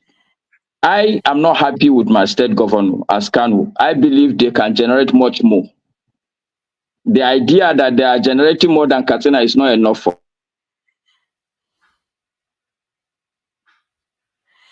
Okay. No, from the list, actually, Katsina claimed to generate more than Kano. Let me show you something. I think, Maska, you are not necessarily doing this argument. Look at the GDP per state, and if you look at their revenue, they don't correlate, do they? No, I'm not trying to argue. I'm not trying to argue a point for fathers. All I'm trying to is to correct Ekene's thinking that the idea that these people are generating. The point is that the people that today are at the helm of affairs in all the states across the country, they are not doing a good work at generating income. That's all. Okay, now let's look at this. If you look at Lagos, is by far the #1 GDP per capita. That's GDP in Nigeria. Rivers State, Akwa Ibom, Imo State, and Anambra State. You see, now these two states that appear amongst the top 10, from the southeast, they are disproportionately not donating enough to the Nigerian coffers. If you want to look at it from that point of view, Kene, what would you call it? They get more resources, but they don't donate as much to the Nigerian coffers. So there's a lot of wealth being generated there, but not enough in terms of IGR generated for the nation. So okay, so I didn't actually no forefathers revenue derivation from this state to the federal government is what I asked. It is not internally generated revenue. Yeah, but the ones that are being donated, the one that is being given to the federal government is what I asked. That is true. But you use that matrix to call the North parasites. When yes, in reality, you know why I will call them parasites, unless you prove me otherwise here by showing us how much they contribute to the federal government. That is what we want to see, not how much they generate in their own state. How much do the federal government get from each and every state? That is what we want to see, because you shared allocation. You share allocation to each state. Now share contribution from each state to the federal government. That is where we will be making sense here. I showed you that to you, and I showed you the allocation. And the allocation, they are not exactly getting that much allocation. Like, you're making it look like they don't donate a lot, but they get a lot of allocation. They don't look at it. Yes, exactly. That is what it is. Look at the list of allocation here. Just look at it again. Just two states, Katsina and Kano, from the northern state. I think this is IGR. Where's the allocation one? Again? Fall on the list of top 20. This one is IGR. This one is this thing. Where is that allocation, Wahala? Okay, I think this one is allocation. Okay, look at the allocation now. This is 6th. This thing. And now look at this in IGR for the distant states. It's 9th. So it's not that displaced from its position. Forefathers. Do you know the difference between IGR and federal contribution? I don't know the name they call it. Internally generated revenue is for the states. Yes. Then how much do these states give to the federal government, contribute to the federal government? So that is what we want to know. Can I help you? What do they call that? What do they call that? Forefathers. I don't even know. Economics should help us. That's GDP. Then you can put that under GDP. Okay, GDP, right? Can somebody else talk? So forefather, what Ekene is saying is, what Ekene is trying to find out is, in terms of what each state is contributing, we are a federal structure. Bayelsa has oil. This is what they are contributing to the federal coffers from the oil generated from Bayelsa. Delta State has oil. This is what they are contributing. Ondo State has bitumen. This is what they are contributing. Now, Zamfara has gold. How much of that gold is going into the federal coffers? God bless you.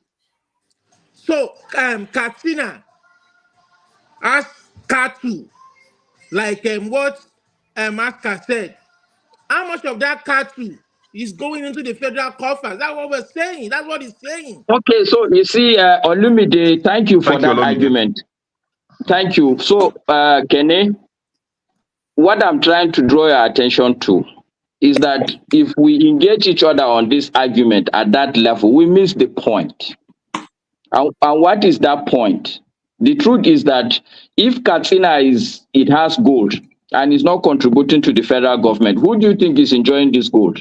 You think it's the poor man in Zamfara? The rich political elite. Wait. You think Zamfara sit down and share that gold to the poor people? So, Maska, that is fine. We don't need to fight over it. That is why we should That's the point I'm making, that if you carry on this argument and put it on the table, you're missing the whole point. Let's talk about the issue. If you don't talk about the issue, Olumide Junior wants your attention. Sorry? I think your son was behind you a moment ago. So what I'm trying to say is that let's deal with the issue. If you don't talk about the issue, it doesn't get dealt with. The fact that the man that is and sorry, Olumide, let me add on top of the point I'm making. If you take the state that generates or gets even the highest IGR, let's say Lagos, for instance, a lot has been said about the quantum of this IGR that is going into private pockets. Are you okay with it? Just because Lagos is number one on the IGR list, you're not worried about what happens to the money? Is that the issue now? Masca, which brings us to the question: let the people elect their leaders. When they elect who they want, the person that is there that is supposed to hand over to the next person will not force his protege on us just to cover things up. When things are laid bare in the open, we all see it. That is what is called a free and civil society. Let us not back wrongdoing. No, I will totally agree with you, Olumide, on that point. I will totally agree with you. Where I will push back is an argument where we will engage in contrasting the North and the South. There's nothing like the North. There's nothing like the South. So, it's all figments of people's imagination. Masca, as a matter of fact, Masca, the North may not contribute as much as the South contributes. Does not mean that the potential is not there. You understand? It doesn't mean that tomorrow they can overtake the South with what they have. You understand? Look at Japan, for instance. No natural resources. You understand? They are the third largest economy in the world. What do they sell? They sell intellect. They sell technology. You understand? They export their brains to the whole world. We have Toyota today, #1 car manufacturing company in the world. We have so many things. You understand? We can get there. It doesn't really matter. We can get there. Yeah, but for us to get there, Olumide, for us to get there, we need to understand. This way, right? Let me just add one thing. We are all advocating for. We are all advocating for a broader. See, I just want to inject something. You know, when he said the North can contribute, the North doesn't have to necessarily contribute more than the South. In the UK, the Romans developed the South of the UK. Until today, that divide has not ended. No, forefathers, when the North, I agree with you, they must not necessarily contribute as much as the South. But when they are deliberately, right, shutting down ways of generating income or revenue from their state is something that we should be concerned about. For example, Baska told us that. Yeah, I will tell you. I'm loaded today. I will tell you. See, Baska told us that. Let's hear the evidence that they are. Hold on. Yes, I will show you the evidence. Mascas they told us here that that the cows or the cattle in the North pay tax to the state, right? Now we also have a way in the North and another avenue where they will be able to generate income, but they are shutting it down. For example, in the North, just as they are calling for building of ranches in the South for the Fulani cattle, as ever. In the North, any of the state governors encourage the rearing of pigs, give money to the people, I don't know what they call them, people that rear kids, right? And pigs, to build, what they call them? Pens? To build something like, you know, just as they have ranch for the pigs so that they will be able to produce these pigs in large quantity. If you go but they will never do that. You know why? Pig is haram, is forbidden according to Islam. Forgetting that the state is made up of both Muslim, Christians, non-traditional religious believers, traditional believers, and non-believers. So they are shutting it down. You dare not rear pigs in the North. They will actually, you know, dog like that. Dog will be a very good business in Cross River. Why not produce dogs in the North and then export it to the Cross River right area and sell it for good money? You know how many but they will not do donkeys? that. So they're trying to shut down ways that they will be able to generate income. Is a problem. But they turn around and enjoy income from, you know, revenue from other places. Why not encourage them to generate revenue in their own state and contribute to the government? That is the problem. And the question I'm asking you, Kene, what state are you from? You don't keep shutting down ways of generating income, but you are enjoying from others. Okay, enough. See, I think let's that's parasitic. Can talk before. Kene, what state are you from? Master, hold on. My state? Master comes from me. Yes. I am from Anioma, Delta State. You see that? Okay, it's all right. Anioma Southeast. Stop it, Kenny. AY, please. I apologize for the kind of you know, these people is there. Whenever Kenny is here, he doesn't let people talk. No problem. He goes for 1 hour. Okay, please go ahead. I'm actually surprised the amount of time you give to Kede. If you guys have spent 5 hours here, I think he spent 2 hours. Oh yeah, please go ahead. Please go ahead. Leave him. One of the things I wanted to correct, Righteous Man luckily has corrected that. I think recently, Kene has started watching Biafra radio too much. That is what is actually confusing him sometimes. I know he's a smart boy, but he just don't want to understand the history himself he's talking about. Righteous Man has corrected that. On the issue of state creation, I don't think Nigeria state were really created by geographical region, like geographical region, but not in terms of ethnicity, right? But I think it would be fair if the Southeast can have a state, genuinely, they should have it. But the other thing we need to look at is most of these states, they are not viable. The argument we make it here right now, this has been my position on things, it doesn't even make sense. Even the state you are calling, let me tell you, without the federal government allocation, go and check, close to 30 states of Nigeria cannot survive. We need to understand this issue. I remember Then let's like shut 20... Gombe down. Hold on. Then. Hey, don't interject me, Kenneth. Don't do that. You need to keep quiet. Don't interject me. Please. You need to know why I'm saying some of this argument we are making. We need to put our eyes on the ball. We actually missing a big point here. 20 years ago, when we were in university in Nigeria, there was this argument of, oh, ABU is the best school in Nigeria. AOU is the best school. Unibank is the best school. Uniparty. I used to tell my class, these are nonsense talk. Nonsense. Not because I was not attending the best school in Nigeria, but what you call the best, you go to these schools, people are sitting in the lab, they don't have places to attend lectures. But you say calling it the best school. Yes. Why are you calling it the best school? They don't have labs. That's why we are where we are today. That is the same argument we are coming here to. Which school do you attend in Nigeria? Hold on. I attended the University of Benin. Hold on. So you need to know that. Hold on. So that is still the argument we are coming here to make, that my state is better. My state is producing demand. Listen, the solution to Nigeria problem, we need to draw a line. Peter Obi said it all. From consumption to production. Like what some people have alluded here is, most of the states, the reason why they are not performing, these governors will get into power, they will go and sit in Abuja, sit in Lagos and be taking state money, is because they go to Abuja every month to collect allocation. This nonsense needs to stop. By the time this will stop, restructure this whole system. Let each state produce what they are getting. Trust me, the governors will sit up. But instead of us to get into this kind of argument that will be productive, we're ending up, oh, the state from the north, the state from the east, state from the south. These states we are also talking about, the criminals are all over, stealing the resources of this state.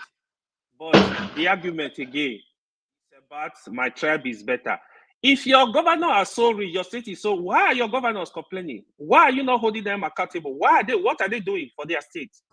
How many governors in Nigeria from 1999 go and take a list that will be bold that said, I did my job diligently, I was able to raise the state revenue, I did my job, I was able to have even excess budget.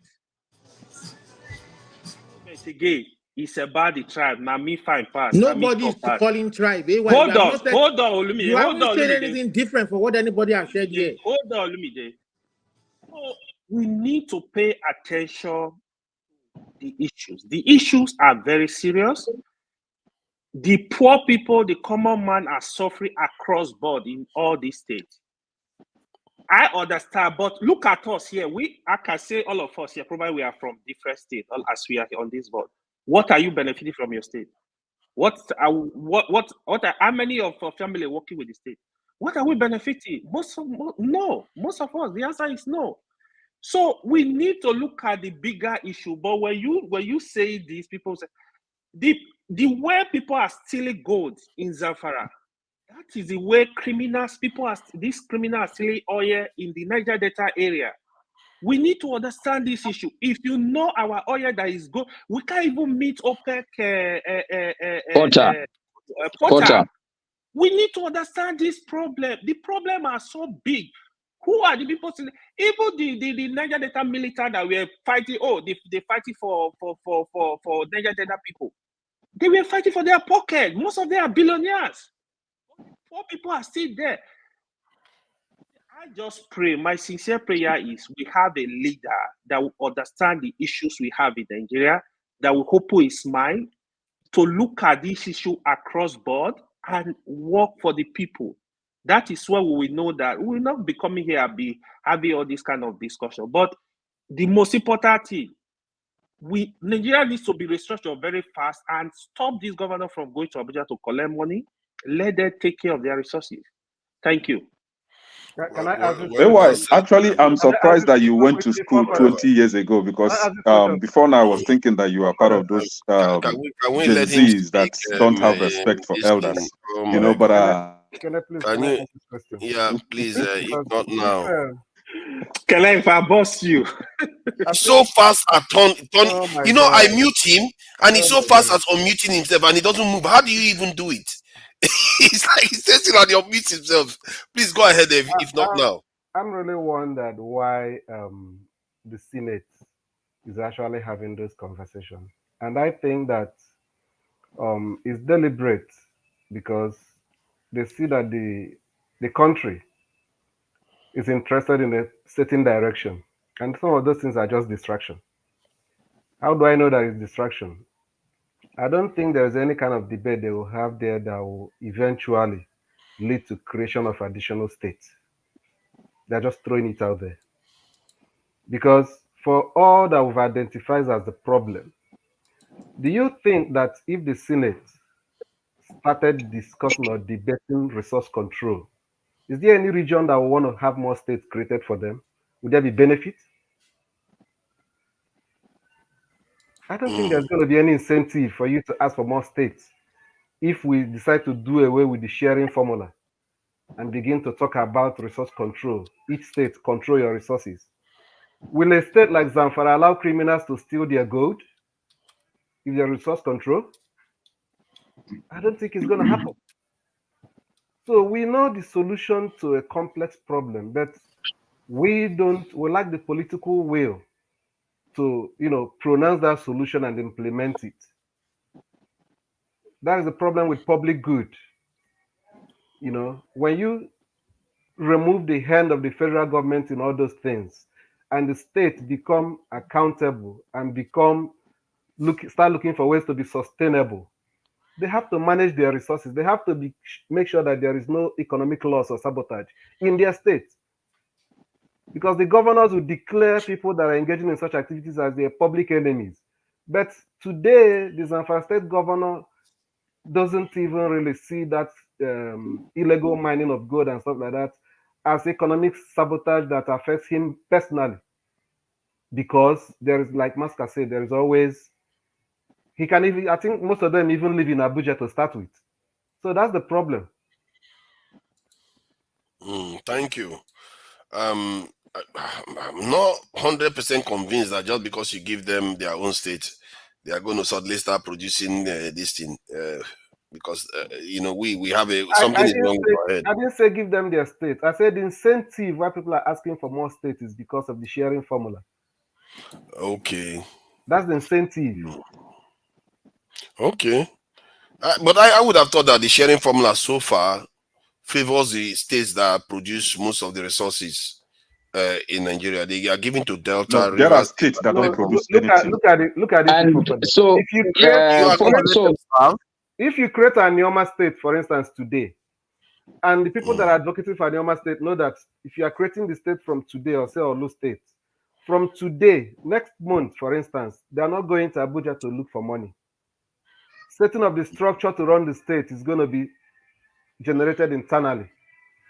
Do you understand? The same thing applies to every other state. I'm just saying for the sake of argument. Do you think that they will be But Steph, If you do it that way, what that I is want to wickedness. also draw our If attention you give them is we state, need you to have be to very support clear. them to I'm structure not first. saying no. That's that we are saying the same thing again. What I'm saying is that, assuming that what is in practice today, that the country is restructured, and government is not sharing resources every month, that the incentive to ask for more states will not really be there.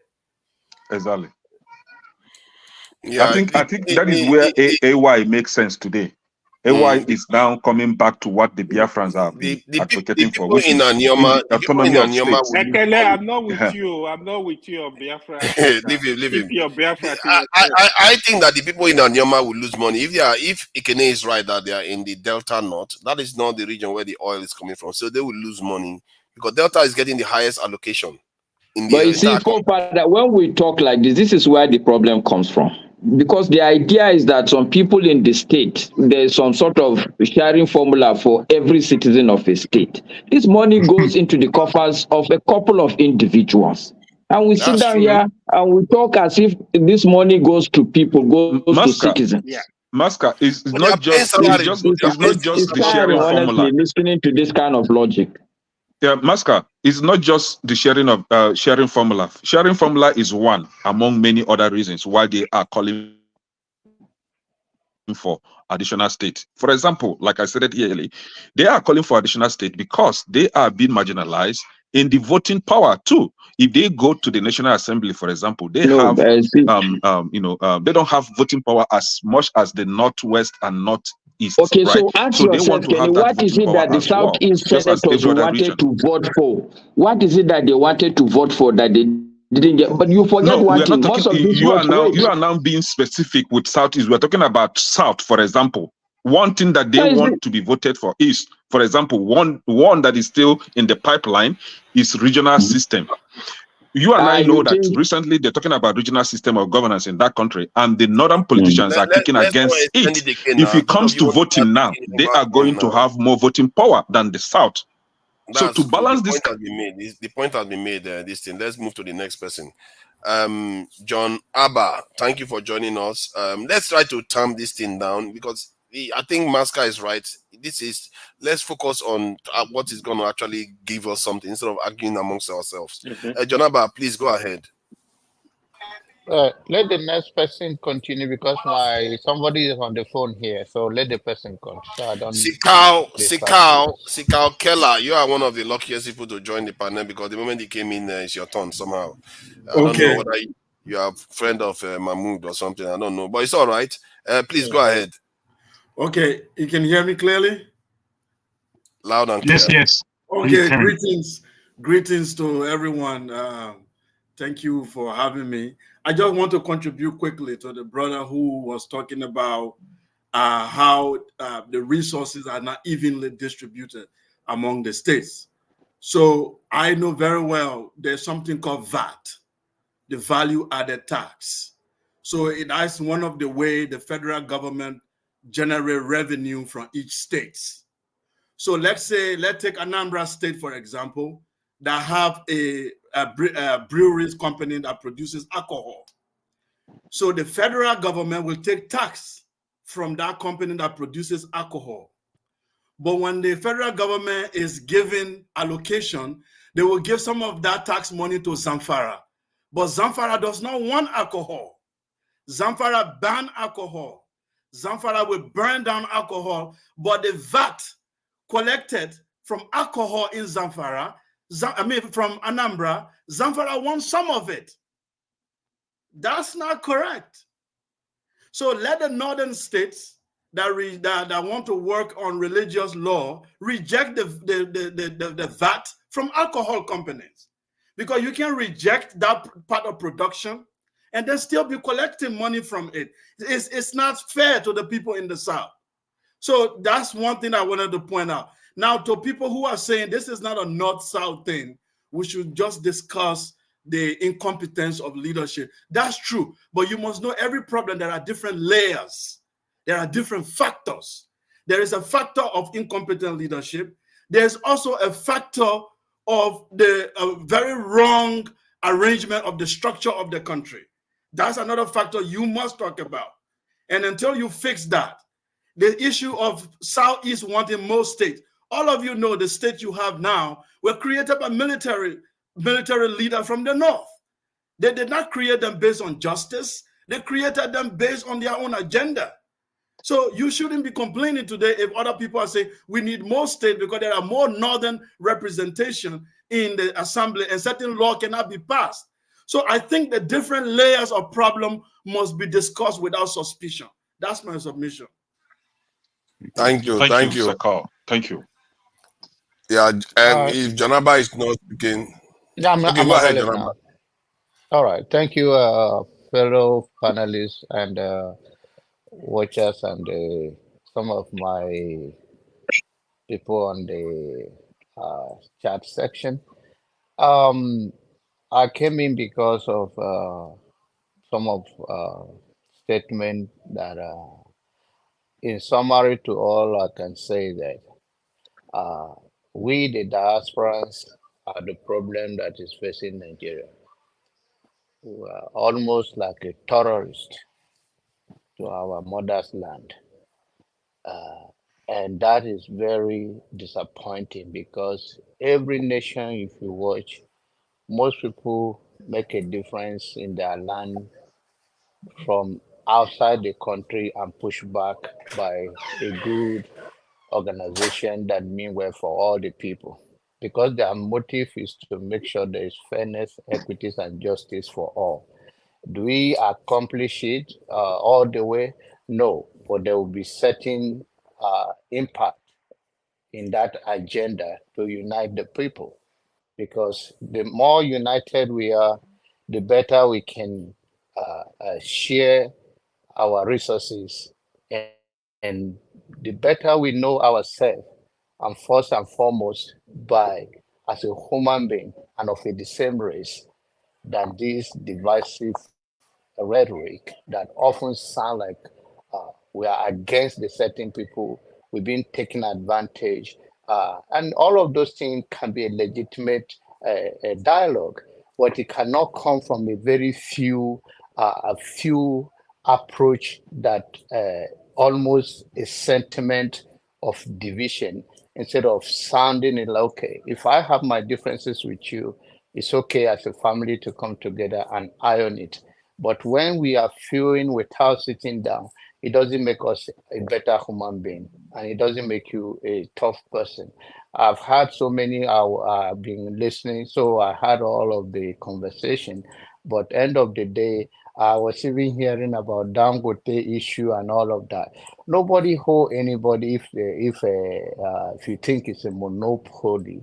Of course, nobody wants certain thing, but in life is that what we should know is that if you know what to do and you know you mean it, whether for bad or for good, go ahead and do it. That's the measure of a man. Complaining and without strategy, without execution of the plan that you are agitating for, end of the day, you end up locked up.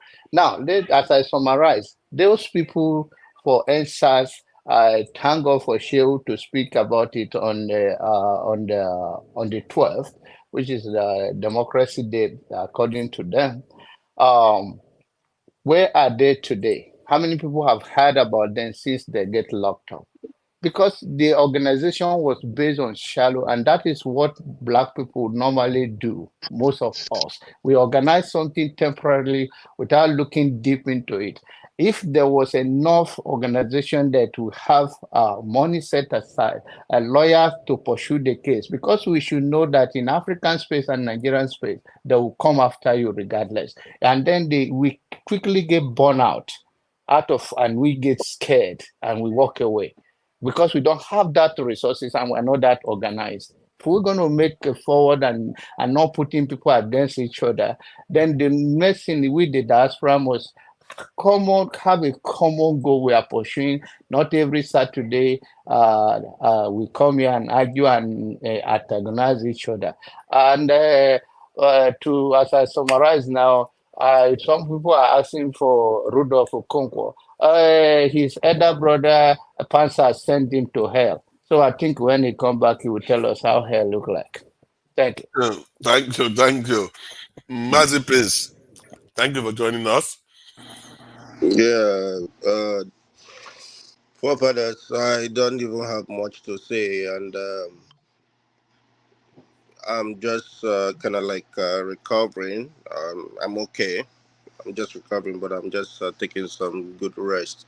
But what I will play with you is, Kenneth, thank you for all you said. I'm totally in support of what you've said. AY, you are not Anioma, so don't claim to be Anioma. Be on your lane and leave us alone. Okay, leave us alone. We want to join. We want to join Southeast. Yes, we want to join I'm on Southeast. your mouth. It's not. It's not. It's not about. It's not Mazi about. Priest, Right. you are not the spokesman for Anioma. Don't. I am, because I am I from will the go meet main. the pig myself. I am from the main place. I'm from the main place, You are not Asaba, the Oko spokesman. Asaba. So you not, if you are from Agbo, you can join Delta. You can join the Shekiris and the Urubus. Leave us alone. We want to join Southeast. You guys leave us alone. What is it? What is in there? Can we just have our own? Thank Not you, If a our Prince. people senator. were, Thank You you. are not a rep. if our people were killed, slaughtered, shot at, then why can't we join the people that they accuse us of being? Why can't we join them? Leave us alone, please. Enough bloodshed, enough said. It's not anybody. We don't care about the money. Okay, the robots and the Ishakiris can drink the oil money. We don't need that nonsense. Since Delta has created, what have they even been able to do? Even the Delta, what do you call it? The capital, Asaba. If not those from Anambra and from other states that came in there to develop it, what have the main Delta people, Urubos and all that, what have they been able to do? All they know how to do is to grab power. Right now, the governor is developing, he said his main concentration is to develop his own side. Because he knows that after him, that it will take forever for another person to come. And I bet you that another person that is going to come is not going to come from Asaba or environment. He's also going to come from their own side. Okawa that came, Okawa is not Asaba. Mazi Priest, before you lose it completely, I have never mentioned anything Anioma and not Igbo or not Igbo. I didn't make mention of that. So you need to withdraw that statement. I thought you were joking. About what? The way you are talking, that's rude. I said when you said no. I never said anything about I never said anything. Everybody is here. I never look at AY talking about being what rude. you said. Listen to what you said. You said when they come here to talk about tribe, and I've never accused you. Listen, when Kenny was you talking about what Kenny said, and Kenny is talking about Anioma being a state. You want to jump into the lagoon? It's not my business. AY, stop interrupting him. Stop interjecting him. Behave like an adult, please. You are taking it serious. I'm not interested in that discussion. No, I never said anything about Anioma, so you can't come here and talk nonsense and you want to go free. Are you taking my time now? AY, why are you being rude? My time now or what? Are you taking my time now or what? When AY, let him finish what he's saying. Are you taking my time now or what? But you called AY out. You called AY out. That's why he has. When I called him out is when he said that why are we talking about tribe? That's when I called him out. Okay. So if you want to be a child, if you want to be a child and dabble into the dirty waters, then we could dabble into the dirty waters. Mazi, where you are from in the Anioma equation is very, very close to Anambra, so I can understand the way you think. But yes, you also have to understand that there are people within that area that still have different opinions. And that's right. No, forefathers. Those ones who really don't agree, those Okwani, which is almost close to Agbo and whatever it is, they can join the Urobos and the Shekiri. We don't have any problem with it. Okay. They can go. Yeah, you're supposed to speak for yourself. That's fine. And you know that some of your people that would think, we will leave this state and go to a state that doesn't get as much allocation, they may not opt for that. No. So even your own people will have difference of opinion. Forefather, you keep interrupting. Even the revenue that is being given, Where is it? Okay? And when I talk about Anioma, I'm talking about people from Ibuzo, I'm talking about Iseluku, I'm talking about for Washuku, I'm talking about Asaba, I'm talking about Oko, I'm talking about Obiaruku. Obanam. Are you saying that you've not produced a governor? No, we've not. I'm telling you what we're going through. Marginalization, subjugation of these people because they are Igbo. You have the capital. You have the capital. And we've been marginalized. I thought Okowa was from that region, no? No. Okowa is from the what do you call it? Okowa is from the Agbo area. Oh yeah, you're right. And we still be marginalized. Wow, I didn't think that the capital of the state will be calling themselves marginalized. But I'm telling you, Orobo is majority in that state. I'm telling you, the majority, people, that's why. what you see in Asaba today is being brought by people from Anambra. It's the Igbo men, those men. All that oil allocation don't have anything to do with it. Come on, don't be. Most of the houses at Asaba today is owned by people from Anambra and Enugu. I'm telling you. What are you telling me? It's my state. It's my place. And I know it. But it's the capital of the state. That's what I'm saying. And we accept them. And that's why we want to belong to them too. Forefather, because of insecurity, a lot of people from Anambra are building in Asaba. That's recently. Yeah, it's because of insecurity. You need to still make it clear. That is why most people are living there. No, AY, that is not the reason. AY, you failed it's it. The major reason. No, that is not the major reason. It's not even among the list reasons. So I don't know what you're saying. I just want to say to Asaba is very close to Onisha, the nearness, right? Onisha is congested. Listen. I know this very, very well. Onisha is congested all the way to Mpo, Obosi. They're all congested. No space for anything. Down, they tend to move towards Asaba because Asaba is just very close, nearness to market, and Asaba is the state capital. At least there is light there already. There is development there, right? And knowing that they are the same people, so it's very easy to assimilate. So it's not about insecurity. Development started as long as I don't even know over 2-3 decades ago. So Mazi, if let's say people from Asaba were producing governors, would you feel this strongly about it? About moving away? Listen, even if we are producing governors, right, I will still feel the same way I feel. Why do I tell you that? Forefathers, when I joined this platform, I told you guys a story. And that is a story of my father. Okay? My father was posted to Benin while working and the war broke out. Now, at some point, he needed to come back. He could not come back through the regular channel. He had to go through rough areas to the extent that people were being, just for the fact that you are from my place, they will put you in a firing squad. Okay? Those things happen. Apart from that, we and Onitsha have, that is a number of traditions that are very similar. Okay? If you talk about our second burial and Onitsha second burial is the same. So why are we being separated?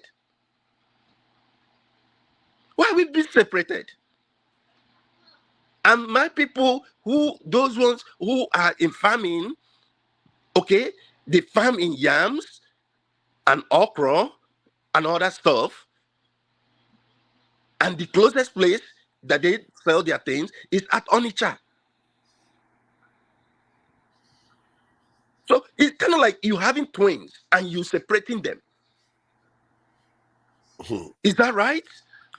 Not only Onitsha. Not only Onitsha. When you talk about let me highlight something to him that a lot of people struggle with when they are living in bordering states. Like now, if that Aniocha goes, do you know the people that are going to be in the bordering region between the new Anioma, I think Anioma you call it, Anioma and the other side, they will be saying, they separated me and my brothers. They will still feel the same way. No, Every time there's a no. separation, Let's you always that's why have I people. said.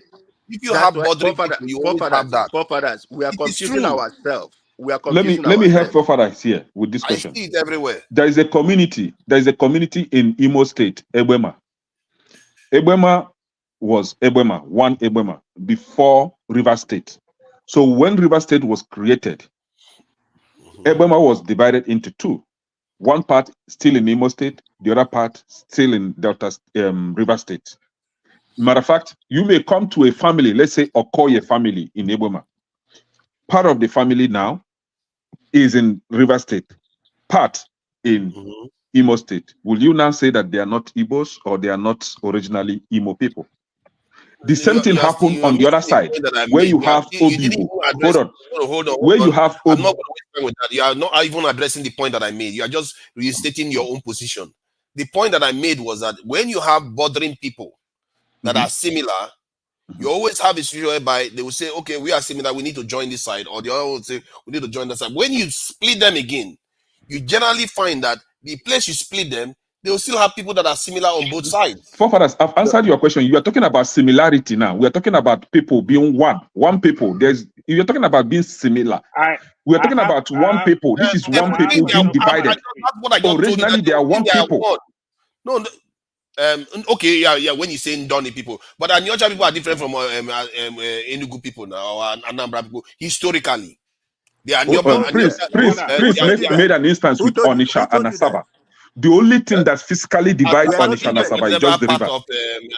Historically, Asaba was not the same as Onitsha. No, historically it was Ahaba, not Asaba, Ahaba. Are you telling me my own history? We know Onitsha for a very, very long time. Okay. And we know that Asaba, they even have their own Obi there. They are also different. Have you ever read Chike Goes to the River? Have you ever read that? No. Eze Goes to River, right? Is it? No, it's not Eze Goes. Eze goes to school and Chike goes to the river. Eze goes to school.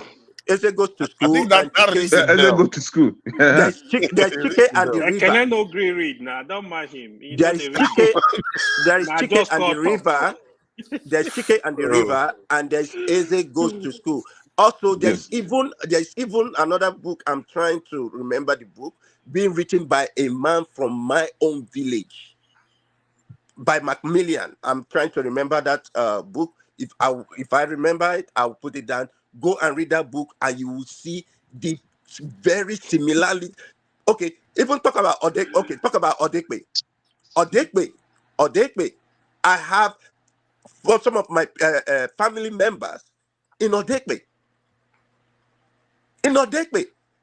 It's always like that.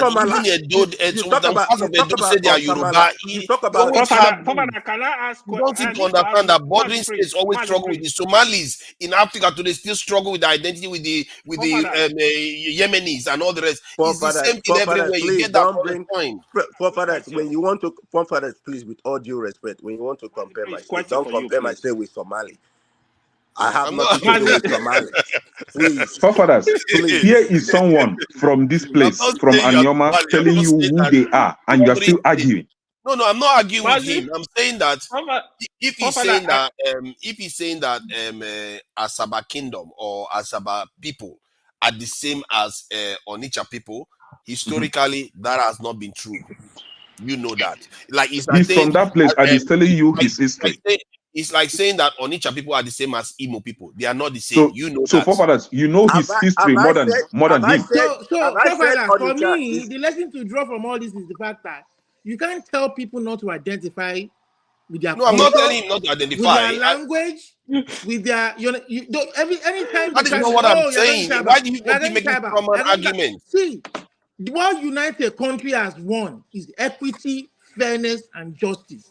Once people get that, they will proudly call themselves Nigerians. But you cannot tell them to identify with their culture, language, or their heritage.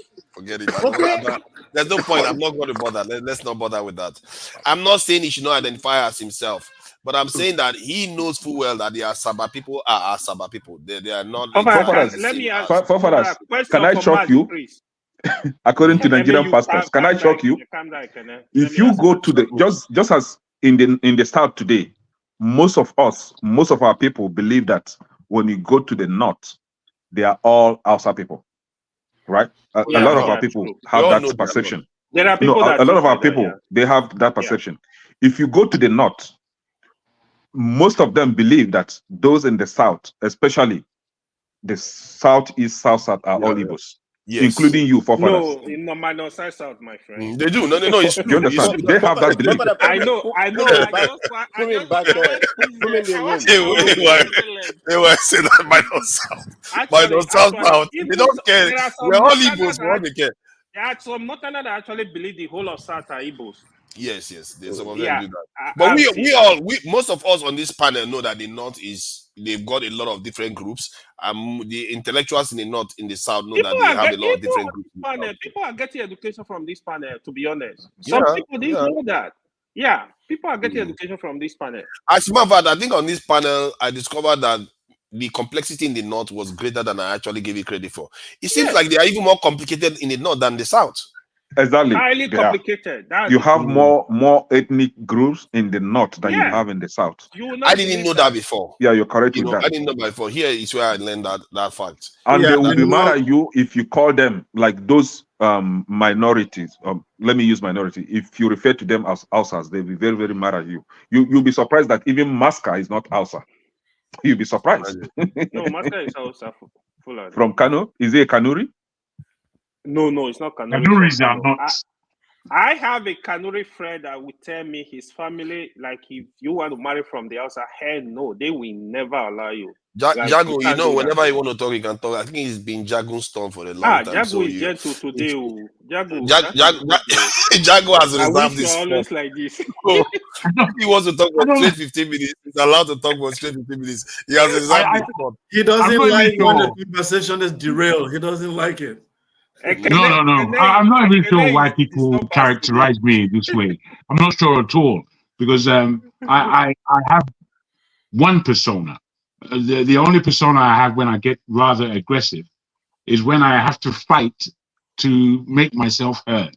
That's the only one. Anyway, it's all interesting to me what people are saying, but at the same time, it feels to me that we are still carrying the agenda of our elites to a large extent, especially to do with geography. When growing up, I grew up when there was the Midwest, even slightly before, when the Western region was the Western region.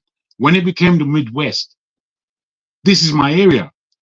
Being from Orlu State, I only need to walk a couple of miles, and I'm in Edo, from my mother's area. From my father's area, I only need to walk a couple of miles, and in the Delta. The terrain of these areas is exactly the same. Much of the culture is very similar. You see, when I used to understand the Midwest at the time, I used to look at it at a real microcosm of what Nigeria is. We hear a lot of noise making. So the ones who make the most noise, we believe that's their territory. When it comes to the Delta or even Edo State, the influence of the Yorubas is very, very great. It's not a small thing, but we don't talk like that. We just don't talk like that. I agree with Jago. We can assume the Shekiri as Yorubas, and the Shekiri are a major influence in that area. We can assume them as ours, but we don't. We don't do that. We let those people be themselves if that's who they want to be. And I can't understand for the life of me the way we speak about other people in other terrain. When we talk about the history of that area, if we know it at all, we have to ask ourselves, even though there are Igbos in that area, even though there are Yorubas in that area, is that the land of those people, or is it the land of the king? Because the king at the time, who is the king of Benin, that was his enclave. That's his. All of it. All of it. Without your boss coming in to do anything. If the king wanted to create slaves, he created slaves. If the king wanted to kill, he killed. So those of us today in this world using all kind of language to amass area or to join in because we feel that we're oppressed. My brother, it's all rubbish. I'm afraid it's rubbish. If you put these things in all honesty, sometimes I wish Nigeria would just allow a real, what do they call it? Referendum in the East and in the Midwest. And let this referendum really underline who's who, what's what, and what people really believe. If they did that, I can almost guarantee you, Biafra will be dead. It'll be dead. The amount of people that I take note, I'm a person that takes a lot of note. The amount of people that believe in Biafra in my circles is minimal. In my circles. In my research now, around the people, no, I'm being as straight as I possibly can to do.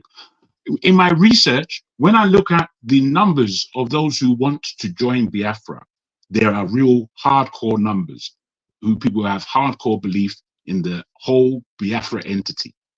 But I put it to you that if all of the Igbos were actually to vote for Biafra or no, I don't think they will vote for it, especially if they were given the criteria as to what this enclave would mean. I'll put it to that. Secondly, when we talk about Asaba, the history of that land, we don't talk about because we don't know the history, most of us. We can say, you know, the Benin Empire was large. It was large. Yeah. And it had a lot of slave trading going on. We have to ask ourselves, who is who? Who was who in that empire? Once we get down to the nitty-gritty of who was who, and I'm not going to mention it, I'll let you go and research. Who was who in that empire? We would see if the land belongs to them. So, you know, we are terrible as people, and we have a distinct way of not wanting to appreciate our weakness. We don't know how weak we are, that we are speaking into further weakness. This is the one that blows my mind. I've just been listening, and you know, different opinions and struggle. I'm thinking, man, the area that you're speaking of is so underdeveloped for whatever reasons. And before the war, that Asaba, it was a great place before the war. After the war now, everyone is arguing. All I'm putting on this table is that, are we really looking to create peace, or are we looking to create division? And a lot of the times when I listen, it sounds divisive to me. Sounds very divisive. It doesn't sound like anything coming together. It doesn't sound like any passion or forward thinking. It sounds just like, let's break this thing. Let's break it. Let's break it. Let's break it. Break it into what? How many small pieces? Are you going to live on a strip, a shard, and say, this is mine? Are you going to live in a strip? I'm just asking questions. I'm not taking any sides. You people can say exactly what you want to say. I would always listen. But I will put it to you, that is not forward thinking. And I would also put it to you, a great place like Onitsha that is sprawling. If you see the size of Onitsha, the size is one thing. The disorganization of that area is a completely other thing. That place, it should be the crest of the Niger. There are many cities on the Niger. Many cities. There's Lokaja is there, Merkudi is there. They are great places. But Onitsha, in terms of the energy of that place, I've been there a few times. I'm the like that I can walk anywhere in Nigeria. You know what they think? When I'm in Igbo land, they'll think I'm Igbo until I say my name. When I go to the north, they'll think I'm Hausa Fulani until I tell them my name. You understand? I walk anywhere in Nigeria. I don't give a damn.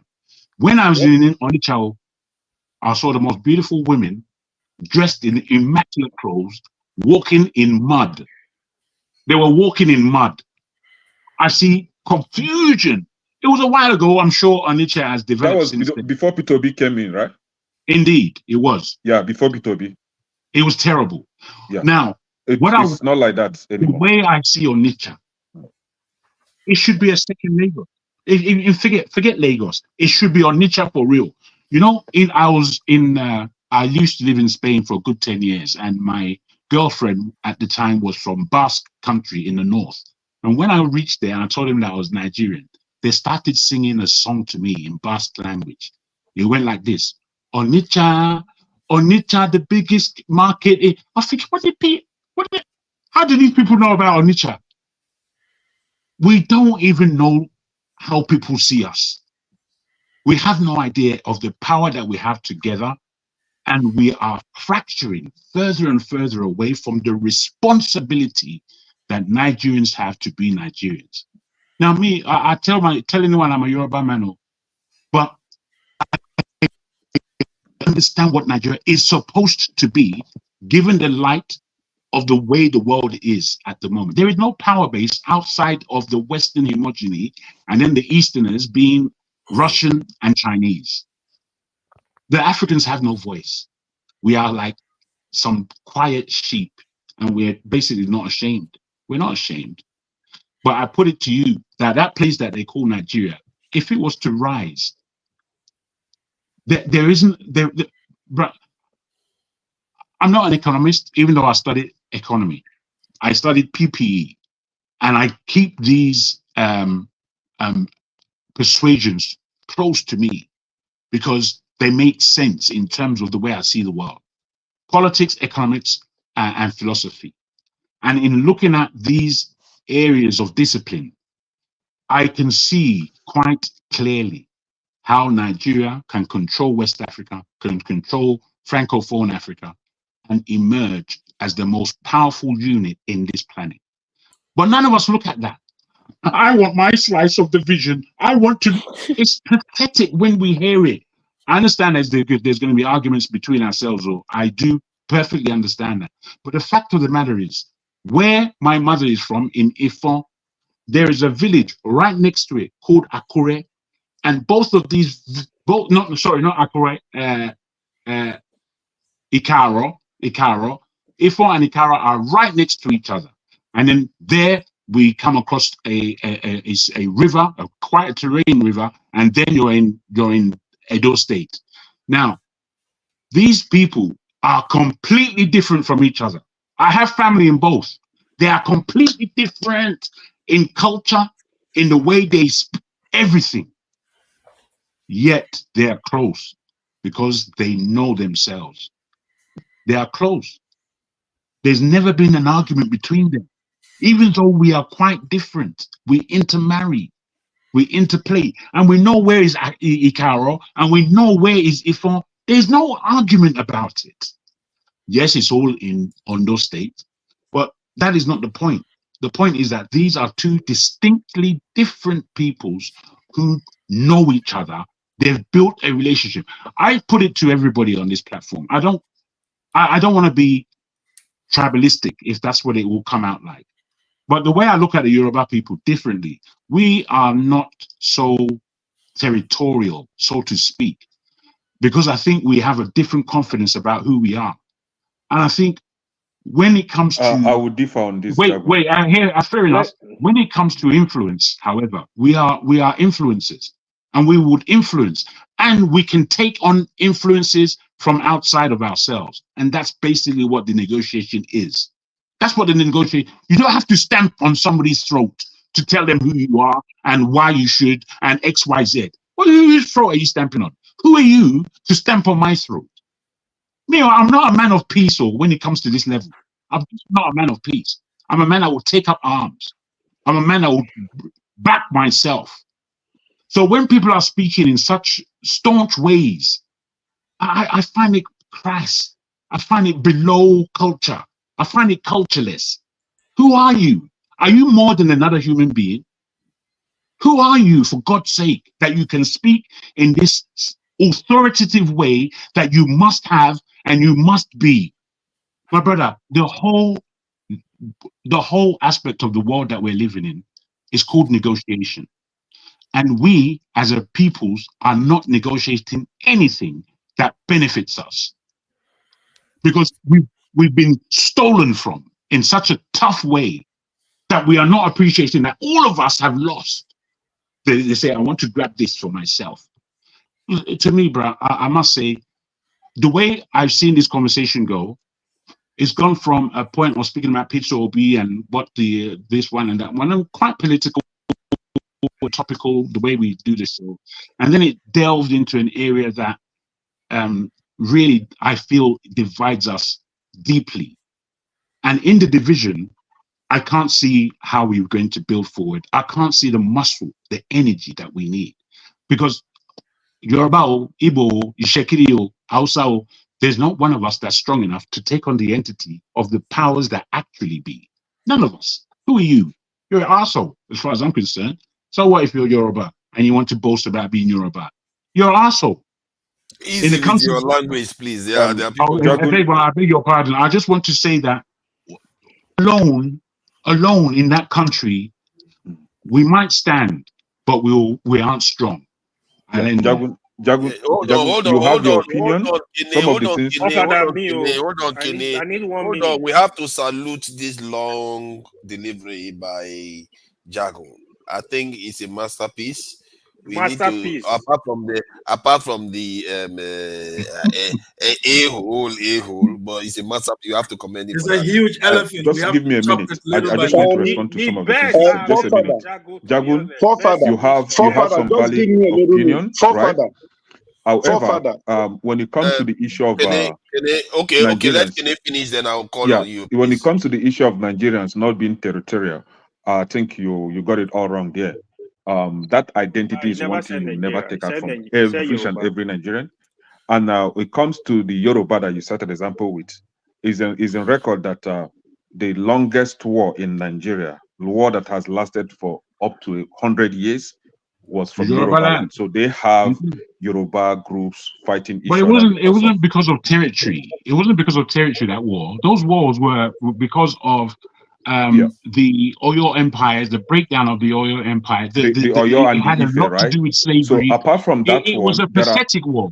It was another pathetic war that we could learn from. Let me. There were many other sub wars, among the Yoruba subgroups, right?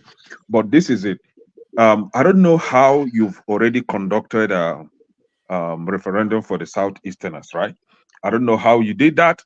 But the fact still remains that we, the Southeasterners, have been calling for referendum. So I think I will urge you now to support us, let your voice be heard, call for referendum in the Southeast. Let now test to see if the referendum that you did for us was actually accurate or not. That way, I conducted a referendum. I plead with you to understand me well. I've not conducted referendum. I'm just saying, in my opinion, yes, there would be opinionated honestly, referendum. let me add something that I think something Jagun said. Don't worry, righteous man, I'm coming. Something Jagun said I need to highlight. That I'm not sure whether he knew what he said, but I hope he did. He said something about the Europeans being influencers. You see, this thing that what he said there, I've noticed it in reality. And I've always been looking at the trends around, and not only in Nigeria, also outside Nigeria. Many of the people that they took outside Nigeria to the Americas and all the rest, if you look at the culture that tend to emerge the most, is Yorubas. It doesn't mean that they were the ones that were taken out the most, but they tend to have a way of making having their culture emerge, not because they fought anybody, but they tend to influence people to come on their side. So I think there's some truth to what he said there. And he talked about Ondo, walk from Ondo to Edo State, how similar they are. You always have that. And I don't know why people that live in bordering states don't understand that this is the name of the game. You always turn between one side and the other. It's always like that. Please, the righteous man, go ahead. Thank you very much. Jegu, I salute you. You look so handsome tonight. No, you've always been a very handsome guy, but you are standing tonight. Jegu is always handsome, my friend. I said, thank you. Yeah, I acknowledge it. I say he's always handsome, but he's outstanding tonight. You know, he's outstanding. Yeah.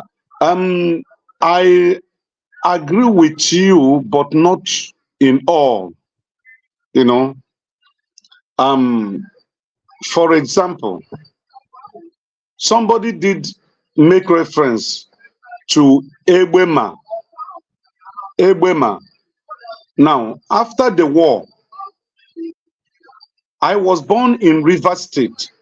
My parents owned properties in Rivers State before the war. And after the war, they lost all. With the formation or declaration of what they call abandoned property. Okay? So my parents relocated to Imo State, precisely Ebema. Now, this Ebema is bordering a town called Awara, Asa, Obile, Obuti. Okay? Then, when oil was discovered in Ebema, there is a town in Ebema called Oba. Now, when oil was discovered in Ebema, the military junta that was creating state decided to balkanize the Igbo lands where oil had been discovered and ceded it to other states in order to reduce the economic power of the Igbos, referencing to what happened during the war. Because up to today, I ask myself a question. Why would my father lose his properties? He was not Ojukwu. He did not declare war. By virtue of his language and tribe and race, he has to lose what belongs to him. We're supposed to be my inheritance, my children inheritance. But we lost it because a war was fought between two brothers. And the war has ended. And you declare no victor, no vanquish. Then you set up what is called 3R, the construction, the integration, and I've forgotten the third R, which means reconstruction, reintegration. The third R, I've forgotten it. Now, okay, go ahead.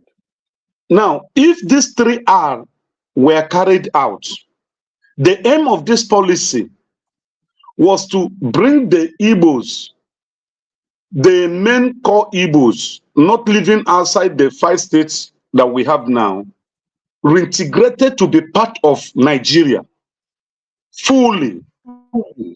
Now, but in enacting this policy, So are you saying that Igbema was Igbo? Hold on, let me finish. You ask me a question because that's where I attended my primary school after the war. So I can speak to you about Igbema in the whole of this section we are in. But let me I will get to answer you that question.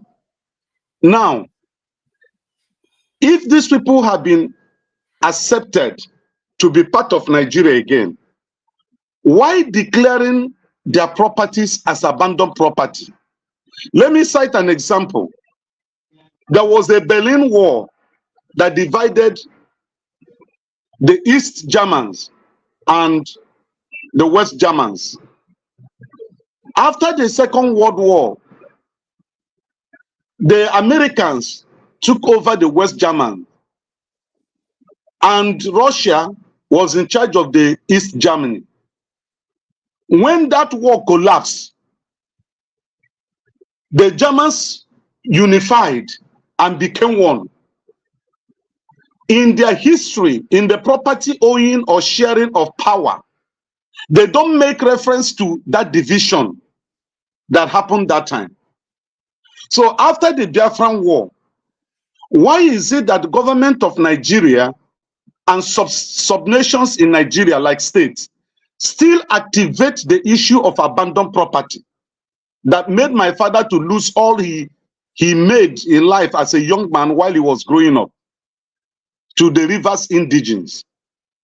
And today, those properties that my parents labored to build are being occupied and owned by those who never suffered for it. That's number one. Number two, the Egbema in question, Egbema is not Egbema, it's Egbema, Egbema. It is a full-fledged Igbo land. The oil was discovered. Hold on, I'm coming. The oil that was discovered in a town called Maho. Maho is in Egbema. Then, when they were balkanizing the states, they splitted Egbema into two. What we have now is Egbema 1, Egbema 2, just like we have Uguta 1, Uguta 2. And the Uguta 1, Uguta 2 is even understandable because there is a river, a lake, that they splitted the two villages. We now have Uguta 1, Uguta. The only thing that the military junta used in dividing this town is because of oil. Greater oil was discovered in Omaho side, where you have the burning gas up to today, and they ceded it to River State. Where they have lesser oil, in the same Egbema, they ceded it to Imo State. The same people, the same king, the same tradition before the discovering of oil. So you discover that there is an attempt by the state to reduce the influence of the Igbos economically, politically, and otherwise, as far as the Nigerian state is concerned, making reference to the Biafran War. But can I ask you, do you think that other states don't have these features too? As far as, hold on, I am. No, he's not going to answer the question. Every other state has the same problem. Ijaw people were split into multiple states. Hold on. I don't know whether you are Ijaw, then you can speak for your people. No, I'm giving you but examples. I'm telling you, if you look at it, I'm giving you examples. Hold on now. Godfather, can you allow me to finish? Let me finish, then you ask me a question. Okay. Now, the reason why it seems as Igbos are agitating for a separate state in Nigeria from Nigeria, it is because of this unwarranted marginalization that occurred. If the natural resources were not discovered in Egbema, where I grew up and had my primary education, there wouldn't have been the splitting of that town to two states. It would have still remained in Imo State. Then, when you talk of federal appointments, it is being done not on merit, which affects every region in Nigeria, accepted. Because if it is a country where merit is considered in appointments, most people today that are occupying one position or the other wouldn't have been there. It would have been on merit, that you are qualified based on the information that is available concerning you. But it is not done that way. And if with the area I agree with Jego is this: in the heart of every Igbo man, we want a bigger country where justice, equity, and fair play is recognized.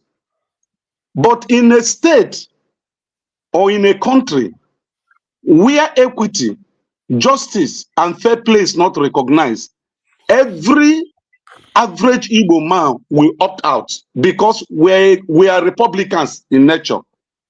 We're a egalitarian society in nature. We don't depend on others in order to stand in life. Every Igbo man believes that he can strive to be whom he wants to be without relying on you helping him out or thereabout. So that is Righteous man, quick question. Can you be specific? Will you? I need you to be specific. Can you state here, because of the public, during Obasanjo and Goodluck Jonathan, nobody marginalized the Southeast? Can you be specific, or you also stand on your point? Do you agree to that? That during Goodluck Jonathan and during Obasanjo, nobody sidelined the Southeast? Did I allude to political marginalization or state marginalization? I'm specific. During Obasanjo and Goodluck Jonathan, there is no region in Nigeria that was marginalized in terms of appointment. Can you agree to that? AY. You are making reference to political appointments. What appointment are you talking about? You are making reference to political appointments, and that is not the area I'm going into. But you said political appointment. Hold on. The project OVU Project Freedom. Please, what is the breaking news? You want to let us know, because you are putting breaking news. I don't know what's going on. Please let us know what the breaking news is, because see, this sounds like a double breaking news you are announcing here. I will be happy to hear it. OVU Project Freedom. Father, the only thing you guys are not discussing today, not on the agenda, the federal government, they just got loan of about $2.something billion from World Bank, right? So me, I was thinking, like, if they want to share the money, so I don't know how to collect my share, just divide it by Nigeria. So they got that money. So you guys need to discuss it, because I need my share, man. You guys need to my share of the money. I don't need road again. May they share my money come. Is that the breaking news? So I don't think so. No. So back to what the news though. Back to the issue we're discussing. Why I made this statistics analysis? Rubbish.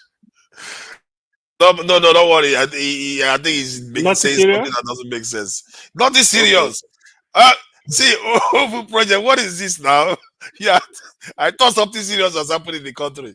Please go ahead, righteous man.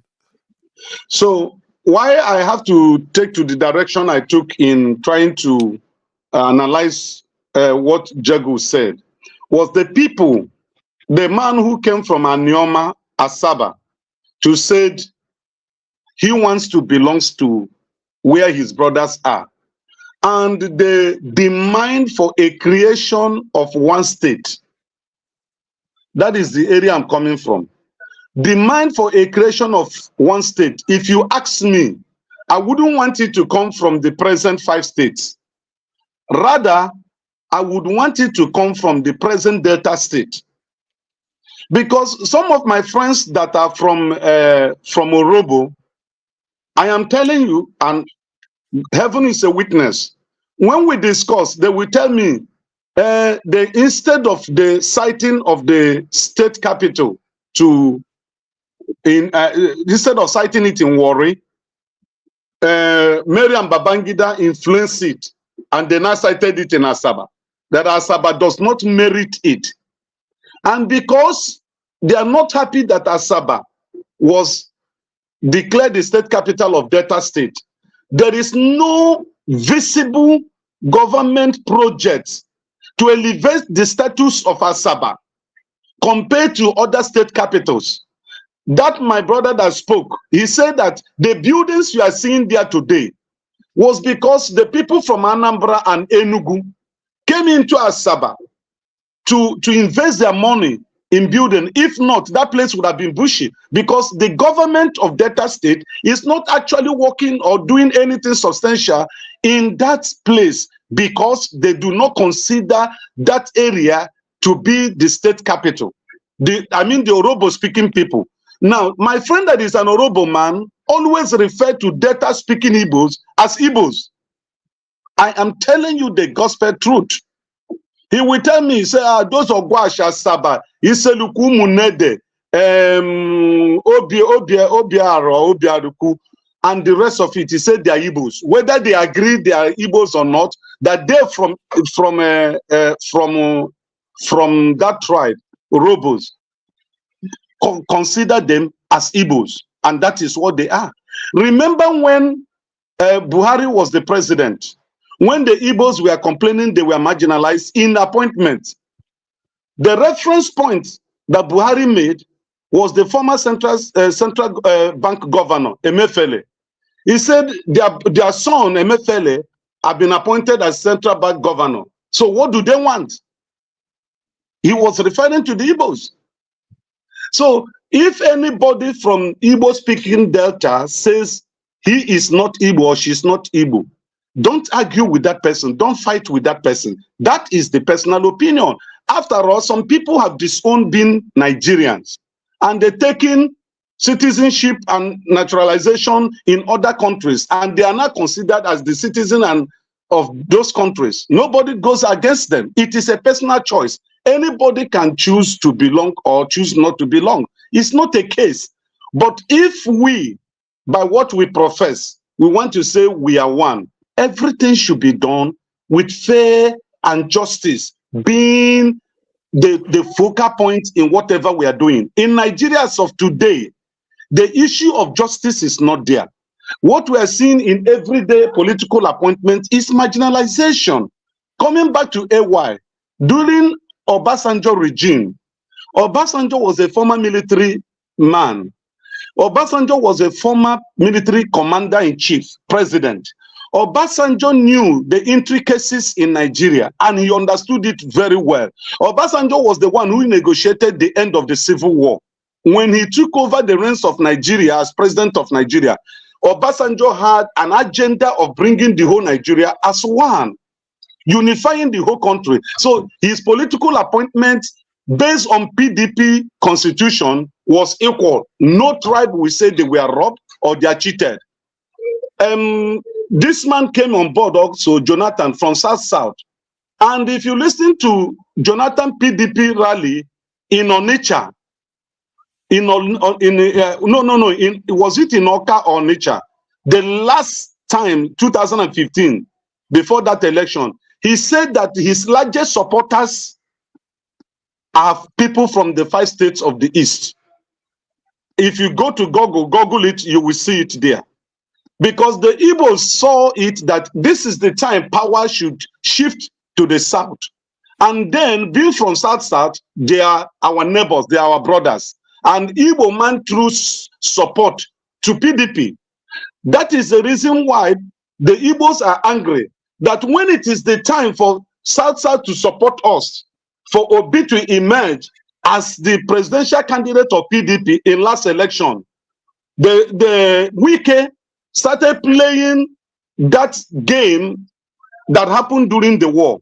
He started betraying his brother. He started sponsoring. That was the reason why when this information got to the people that are in PDP, they advised Obi, including Obasanjo, for Obi to leave PDP and find a neutral party where he can contest and his people will support him. You remember that Wike was in Anambra State during the campaign, and what Wike said is, oh, don't waste your vote. You have only 5 states. There is no way you will ever win. You cannot win. Don't waste your vote. Oh, you cannot win. Only 5 states. And that is an abuse. That is an assault to the Igbo people. That is regarding us that we don't have political influence in Nigeria. And because we have 5 states, 5 states cannot give you presidency. Are you understanding what is happening? That is why there is a need to take some Igbo towns and Igbo villages in the present on Anambra State and Imo State and Delta State to carve Anioma State. I support it because it has the merit. And those who say that the Igbo-speaking deltas do not have oil, please go and Google it. The Igbo-speaking deltas have almost about 27 oil wells. Go and Google it. I have been in one of the towns where this oil is located, oil and gas. Okay, now hold on. Let me just add something. You see, there are certain things we have to get right. And I think I'm just going to say this so that we understand certain things. Like Southwest, North, South, and in short, not South, Southwest and Northern people, they are actually very different from the way the Igbo areas are structured. Now, in terms of strategically, like if you look at these areas, they have neighboring Igbo people next to the Yoruba people next to them here, and they have access to the sea. Clearly, they are not they are not held bounded by any other group, no other major group holding them back. The same thing you can say by the north. The north, they border so many other these nations actually. So not, but if you look at the Igbo people, they are in just this area. If you give them almost the whole Edo area, look at that's where they are. And sometimes I feel like in Nigeria, because of population, we just think that okay, yeah, let's just have as much power as everybody else. When or even nature is even against you. You also have to understand that there are certain things that are working against Southwest and Southeasterners. It's not only just people being biased and all the rest. There are things working against them. They don't have the advantage that others have. I just thought I should highlight that. And if you say they own to something oil wells in the Delta, it's still not the majority of the oil wells in Delta State. Delta State had a whole load of oil coming from that area. That's why they get the highest allocation from Nigeria. So, but if they, like you said, if anybody decides that they want to be Igbo, they are allowed to be Igbo, and everybody should be able to self-identify. There's nobody should stop anybody from saying if they want to be Igbo, they should be Igbo. Nobody should say if they say they want to be part of Delta, they should be part of Delta. No, you cannot force people to be what they are not. I think that we are all in agreement on that one. Forefather, please, can I interject you? Forefather, you said nature is against us. Can you withdraw that statement? I'm not saying nature. You are not God. No. Can you withdraw that statement, Mr. Man? Why would you use that statement? You said nature is against us. What do you mean by that? Hold on. Let me talk. I think that is a wrong usage of word. You can't use that word. If you don't let somebody talk, how are you supposed to let me talk? I get what you are saying. I withdraw it the way it came across to you. But the way I intended to put it was that there are things geopolitically, geographically that is working against Southeasterners. If let's say Southeasterners were bordering Cameroon and all those sort of things have access to the sea, it's very different. The dynamics will be different. You know that. But there are Igbos in Cross River State that borders Cameroon. Are you aware? Yeah, but the man was interviewed. Forefather, listen. Can I have your phone? I will send you some documentaries. The man was interviewed last week. The man was interviewed last week. The Igbos in does not have access to the sea. Hold on. Not only does Northern Nigeria have access to the sea? Hold on. Why would you say that nature is against us? One at a time. Righteous man, he has withdrawn it. He has apologized. I've already withdrawn it the way it came across because it looks like I was saying nature is against Igbo people. No, that's not what I'm saying. Guys, sorry, if I can, because people have a lot to say. I would like to hear from Seku. In terms of, he said one. Before we just get into, we love argument. Yeah, I would like somebody to kind of balance what we're saying. If we can allow people to speak. Jago, hold on. I've taken your point into account.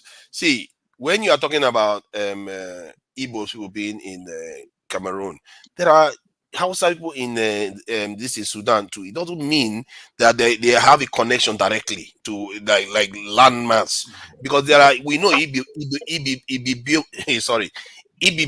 people are there. The Akwa Ibom people, they are all there in the Cameroonian and the same border. So that it's not the same. What I'm saying is that if you look at it strategically, anybody that is looking from strategic mindset, they will say, okay, these are the things working against that region in terms of because they have the population. Let's make no mistake, the Southeast has the population, but they don't have the same gifts that the others have in terms of that strategic positioning. Even if the north, they don't have access to the sea, they are bordering other nations that are in the north. They are bordering a whole other. They are free. There's nothing holding them into any small territory. If they want to do anything, they can expand out anywhere they want to expand into. But it is not the same easily for Igbo people. Igbo people have to expand into other areas. So they are constrained because of it. So that's my point. I'm not just trying to be mean or anything. Who else? Let Seko speak. Somebody wants to Pastor raise his hand, then Seko will have his say. Seko, please, please. Seko, you know he's a man of God. Let him speak first. If you like, call me man of heaven. That's already intimidates me. Leave that one there. We don't do this business thing. Father, a lot of people have accused you of being biased and unfair, which I have defended you, but you just did that to me just now. How do you mean? You said I was getting married next weekend. I put out a breaking news there. You put it out there, but you did not. I mean, why would you do such a thing? Can you please allow people to see the breaking news? I don't understand. You said I'm getting married next weekend. Who am I getting married to? Let me look for the breaking news. Papa, how come you did not invite us now? Why are you behaving like this? Please tell me the answer. I'm getting married to ChatGPT. That I'm getting married to ChatGPT. I saw the collateral comment.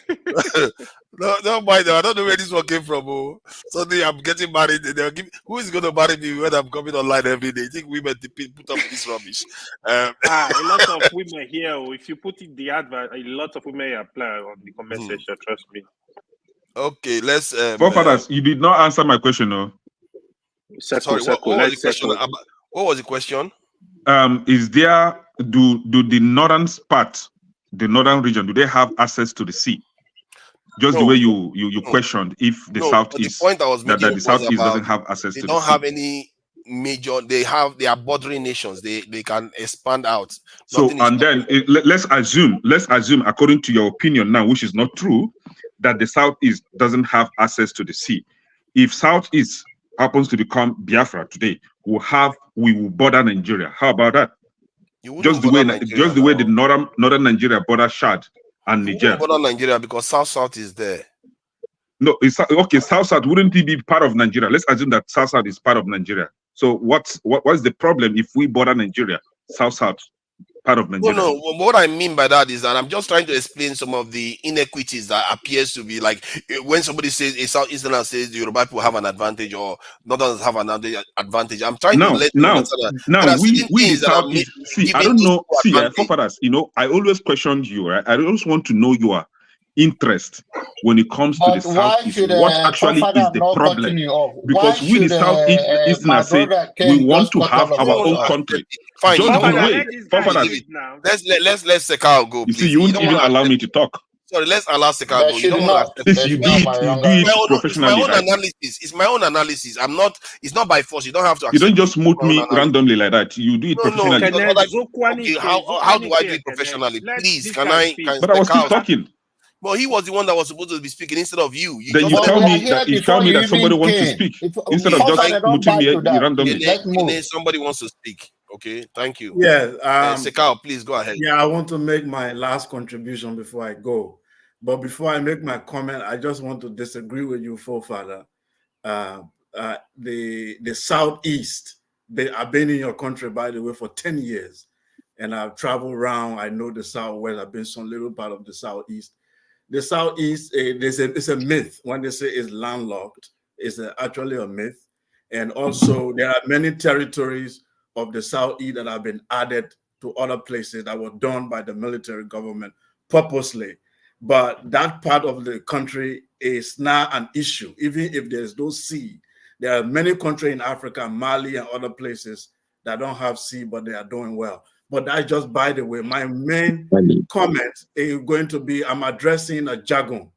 Jagun made a very interesting submission, which it jumped over our head that we didn't hear it very well. He said, it doesn't matter you are Igbo or you are Yoruba, but when you look at the global competition, does your Igbo-ness able to compete with Chinese? Does your Hausa-ness is able, that's what he implied, I'm paraphrasing.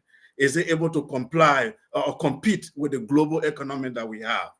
I think your Nigerianness carry more weight than your tribal identity.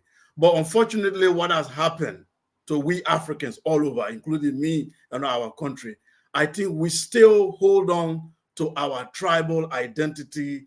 We still hold on to we pay allegiance to our kings, molding our citizenship. And I think what we should realize in 2024 is that we are citizens. And to be a citizen is actually you are not subject to any kings and all the tribal thing. We need to really look at it in a very broad perspectives, that our tribal identity can only hold us back as a people, Black people. All other people on the planet had tribes and they overcame it. The Chinese are not united. They have different languages. People think China is one, but you have to go to China and realize every region in China has a language. But they came to a point where they have a common interest they need to fit. India have thousands of languages. In fact, their skin color is not the same. The Indians in the south, the Indian in the north, don't even, the phenotype is not the same. But they have one country called India. So I think Nigeria, we are the same race, you are the same race, same people, West Africans. And if our historians do justice and they go back 2,000-3,000 years, they will find out that there's more in common. We have more in common than actually what we think we have in difference. So that's why you see sometimes the languages in one region overlaps. The Ikwere man will say he's not Igbo, but when you trace his ancestor, they are all the same people. So I think we need to elevate the conversation and say, how do we detribalize? How do we detribalize the consciousness of the African to see himself as a citizen to contribute to a country? And for me, my solution to that, I say, every successful nation is built around either an idea or is built around a personality.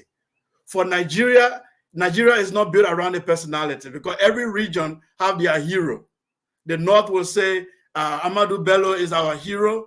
The South West will say it is Awolowo. The South East will say it's Nnamdi Azikiwe. So there is no Nigerian hero. So a Nigeria has to be born, it must be born with an idea. What is that idea? I think that's what we discussed the last time. The Nigeria has to define what idea should we unite around. Definitely not Islamic, definitely not Christian. What is the Nigerian idea that we should unite around? That's where the question is.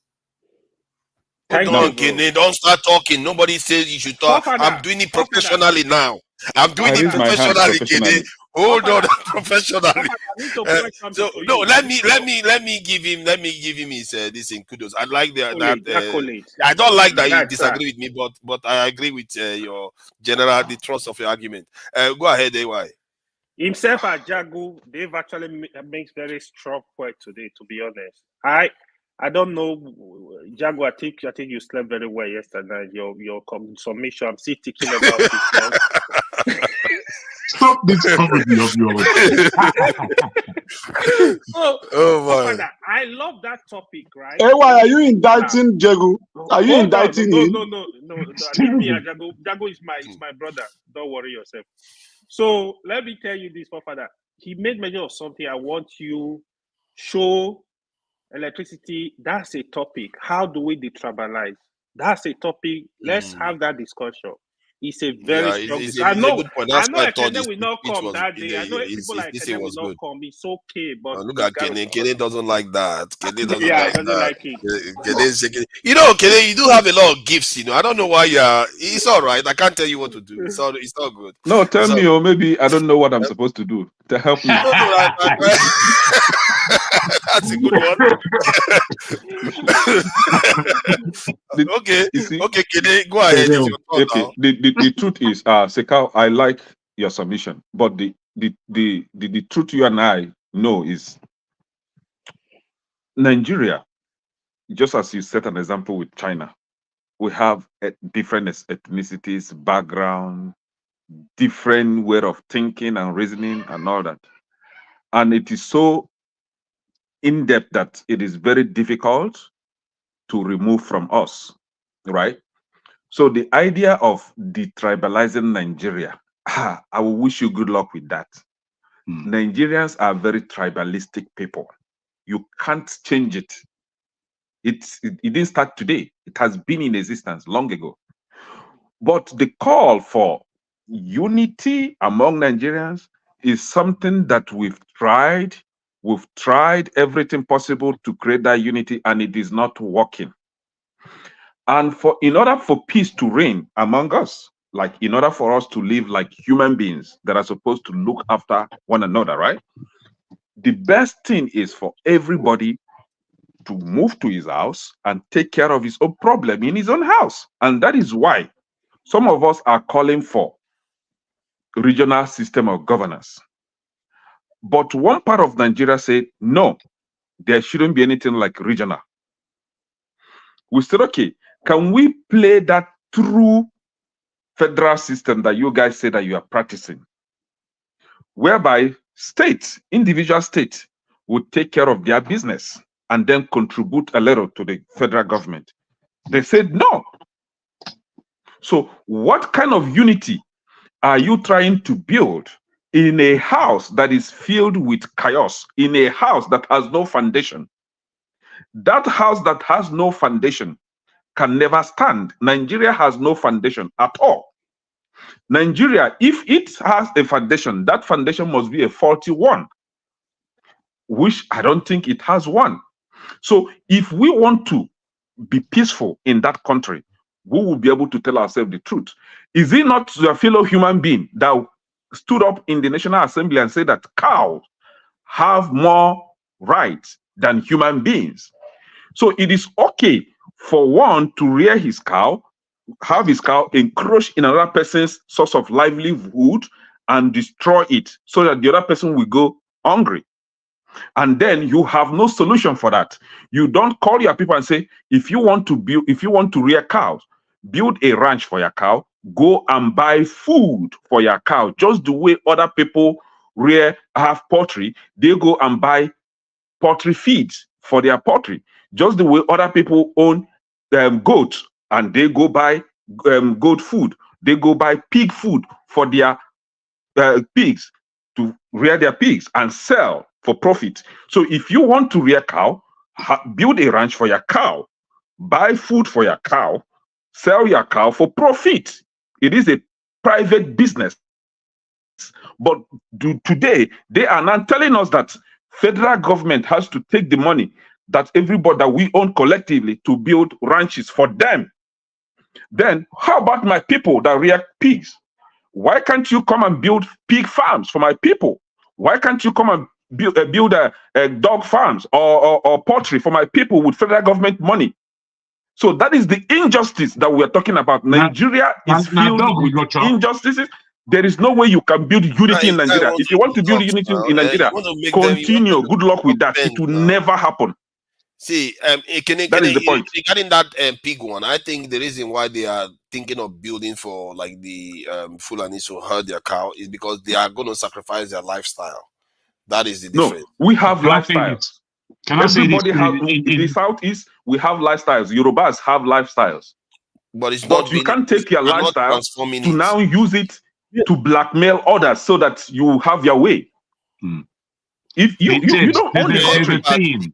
There's a saying. And these people, you're getting wrong. These people are not actually Nigerians. They are invaders. They are foreigners. If they are in Nigerians, then we can talk as Nigerians. We can sit down and talk. The real Nigerian Fulanis are not troublemakers.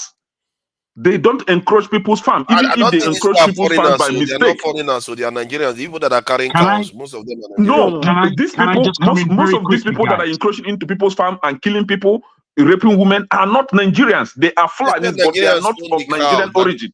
I don't know. It's not a fact. They said Nigerians own the cows for one. Let's not go back and forward. No, it's a fact. The former governor of Kaduna State would disagree with you because he said that they rented them, they hired them to come to Nigeria and help them in the election. Now, these people refuse to go back. Rather, what they did is to go bring their brothers from Mauritania and all those Senegalese area. They go and bring their people and say, hey, we have free food here. People's farm look at the room. Food for their cows. Look at the room. Don't just go back and forward. Look at the room. It's true. Well, all I want to say is really... but let me say this very quickly, please. Please, can I say this very quickly, sir? I understand what Sekou has said, and I kind of disagree. I disagree because when we use this word tribalism or tribal, all these are not our language. They're not our language. We must stop using these people's language to try and conscientize ourselves. It doesn't conscientize me. I'm fully tribal. fully 100% Yoruba, and I'm not giving it up for any single one of you people. You understand? You know that they massacred those people in the Americas. Some of them are called Chictaw. Some of them are Apache. Some of them are Crow. So without us knowing their specific origin of who these people are and how they're different from the other and how they are related to the other, we don't know that there was. Making noise, right? Wait, let me land.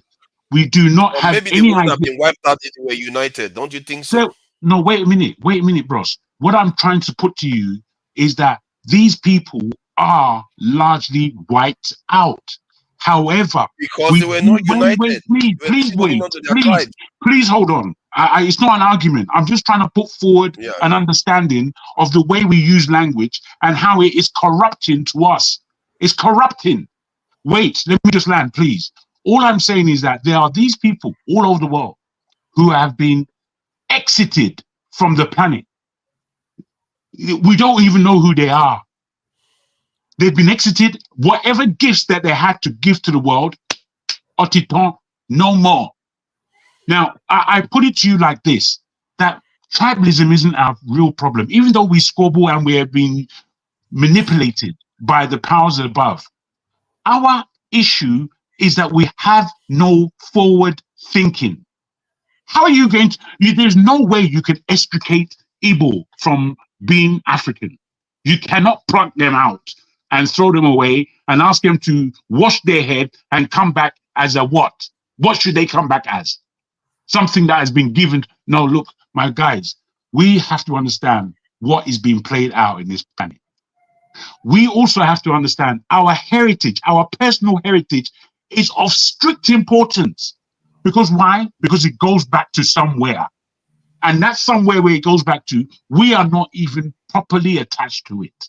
We have forgotten more than we know as to who we are and how we're supposed to conduct ourselves. I'm not sure if you understand that each day that goes on, the human polity gets worse, not better.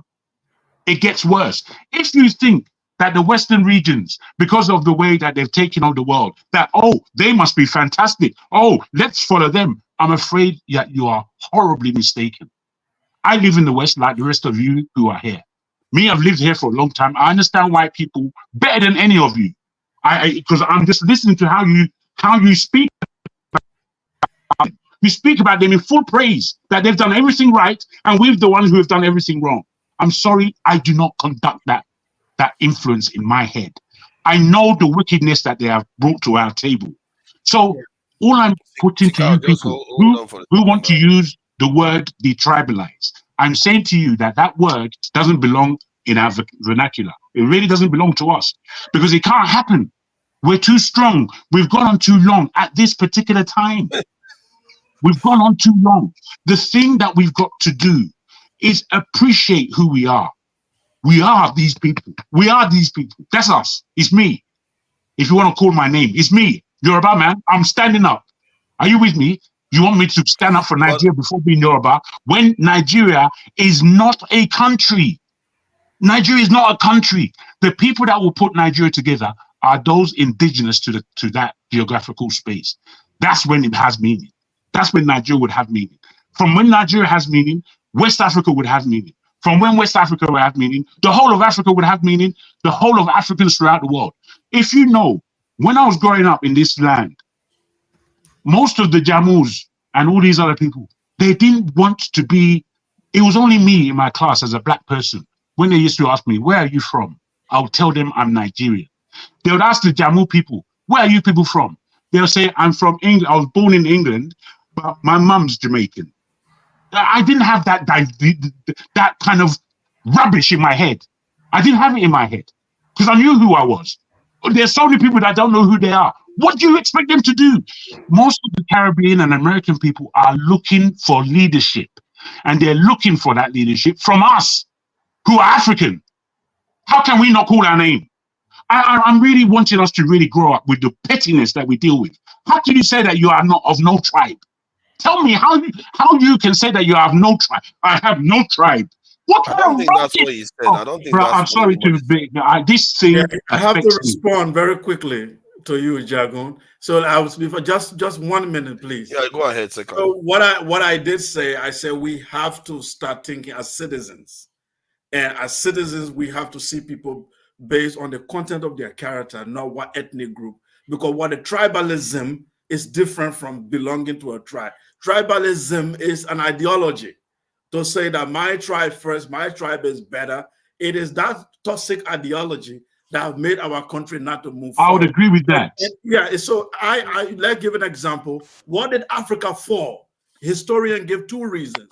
One, we were having petty tribal war among ourselves. That made the European to easily penetrate. Let's take Ghana, for example. The Ashanti were fighting the other groups. So what the British do is to give guns to the other group to attack the other one. Fair enough. This can be said. As long as we keep fighting among ourselves in this petty fight, then we can never be strong enough to stand. I can tell you, bros, I can tell you that the Yorubas were even more petty. Because the Yorubas, wait, understand this, so that we don't take it like we were fighting against another tribe. The Yorubas were fighting amongst themselves. Right, that's what I'm just saying. let him finish, because I think both of you are in the same position. It's just the way what it is. You are all in the same way. We have to be challenging each other based on political ideology, not based on, because I didn't choose my tribe, you didn't choose your tribe. It's something you were born into. So now we have to elevate the conversation to do that, to detribalize our mind. An average Hausa man, to speak to an Igbo, he said, Nyamiri, wana Nyamiri ne. He doesn't even know why he's calling an Igbo man Nyamiri, because that's what he's taught from childhood, and he judged an Igbo man as Nyamiri. So I'm saying this is why, bros, if I may, I've understood you, but all I'm saying, you see, these words, these terminologies that we use, they're corrupted in themselves. Because by the time you ask somebody to de-tribalize, it's not asking them to enter into citizenship necessarily. It's asking them to forgo themselves as human beings. Yes, that language, I'm sorry, my brother. We have to be careful of the language that we inherit. This English language of ours that we use anyhow, bruh, I'm not sure all of us understand the depths of this English language. The English language is the thing that they use to prison us. Just language alone. They will put you in chains. But for me, the only reason I use Sekao, let me take this with. I will just finish, sir. Since I know you're going to finish. Sekao, you're going to finish. Let me add to what Django is saying. What you are saying, this in Sekao, because you use the term detribalize, that is what is triggering Jagun. Oh. But in reality, Jagun is for, I like to think that he is for us manifesting our national identity to be able to achieve a goal and still have our own tribal identity. And I'm sure, Sekao, you are not saying that you should denounce your tribe. Is that what you're saying? Exactly. So you're not that far apart. It's just the language that triggered this in Jagun. Right. Truly. Because one of the example I have, one of the longest empire in Africa that stayed longer was the ancient Egyptian empire. The pharaohs from the south, from Sudan, and the pharaohs in the north that you call Egypt today, they came together and built the Kushite and the Kemet. The Kushite and the Kemet. It lasted for 3,000 years. Why? They were different tribes. But the pharaohs united all of them under a culture, so that it is your tribe does not supersede your nationality. Your nationality comes first. Your tribe is just a ceremonial identity that you have, but it is defined within the larger context of your national identity. The pharaohs did it successfully. Their empire lasted 3,000 years. I'm saying we have to think towards that, so that we don't marginalize ourselves into little sections and groups, and that will never help us. That's all. Forefather was correct.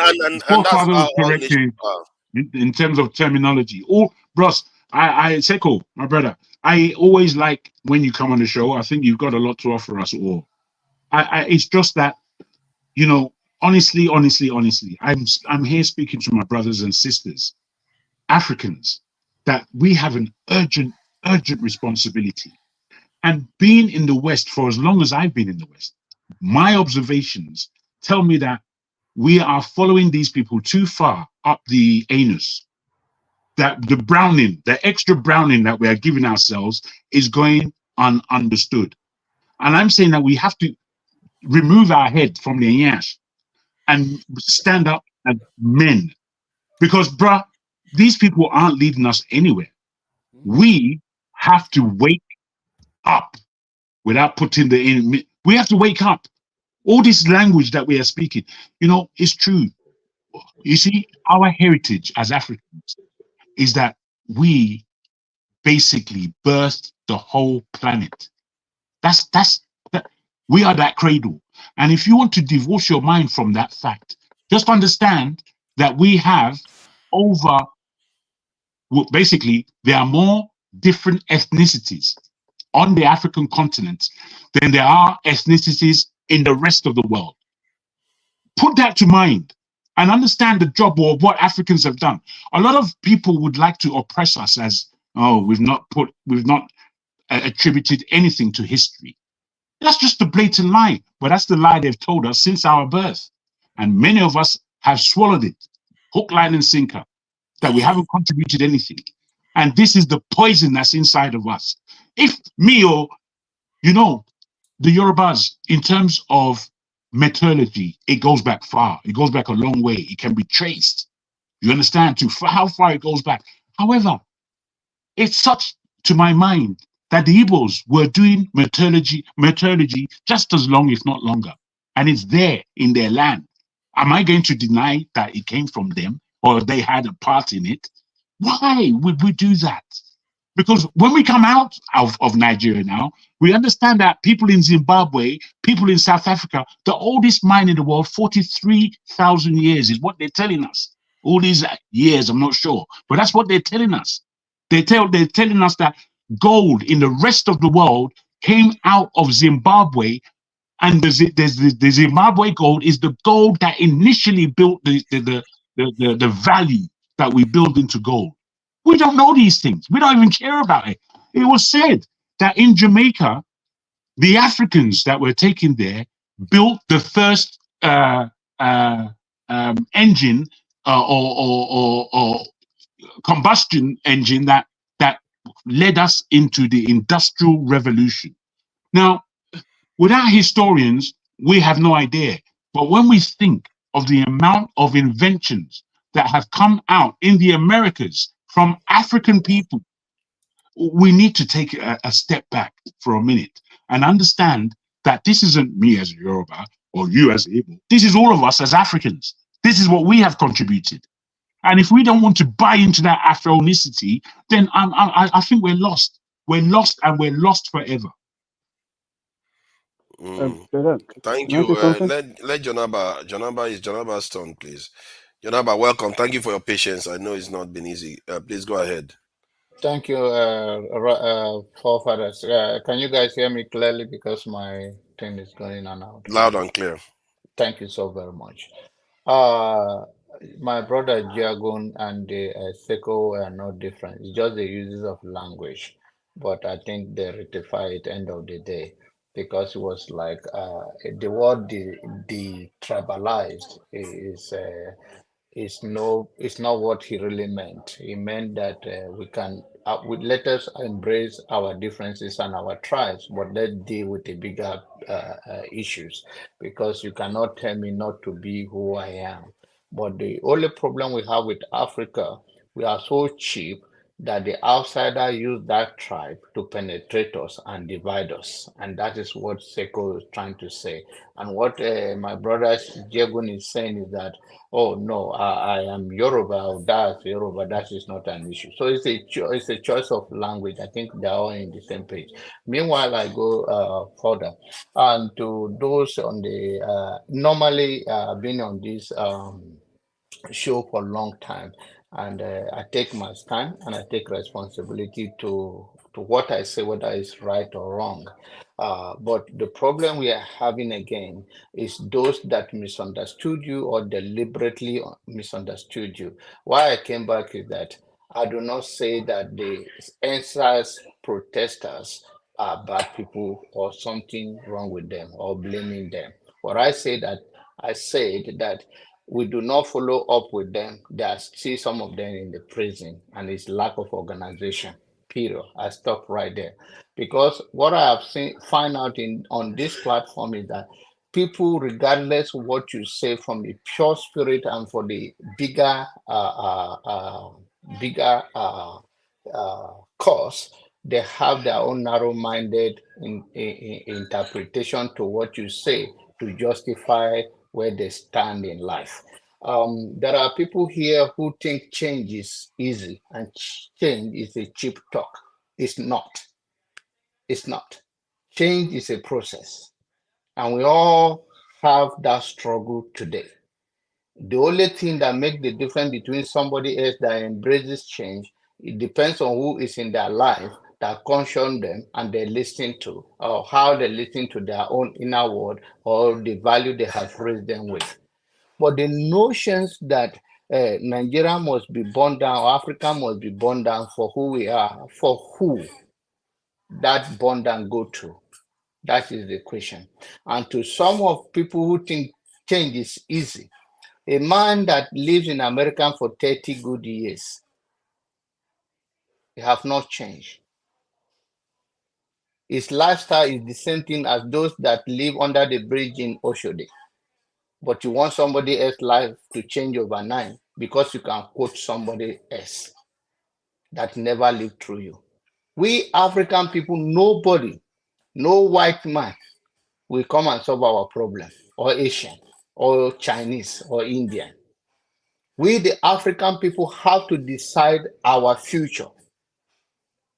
But if we live in this petty life of no self-value and the value of our culture that we enshrine as a black people, I'm not talking about tribe now, it's bigger than that, then we will be left behind and somebody else will inherit that space.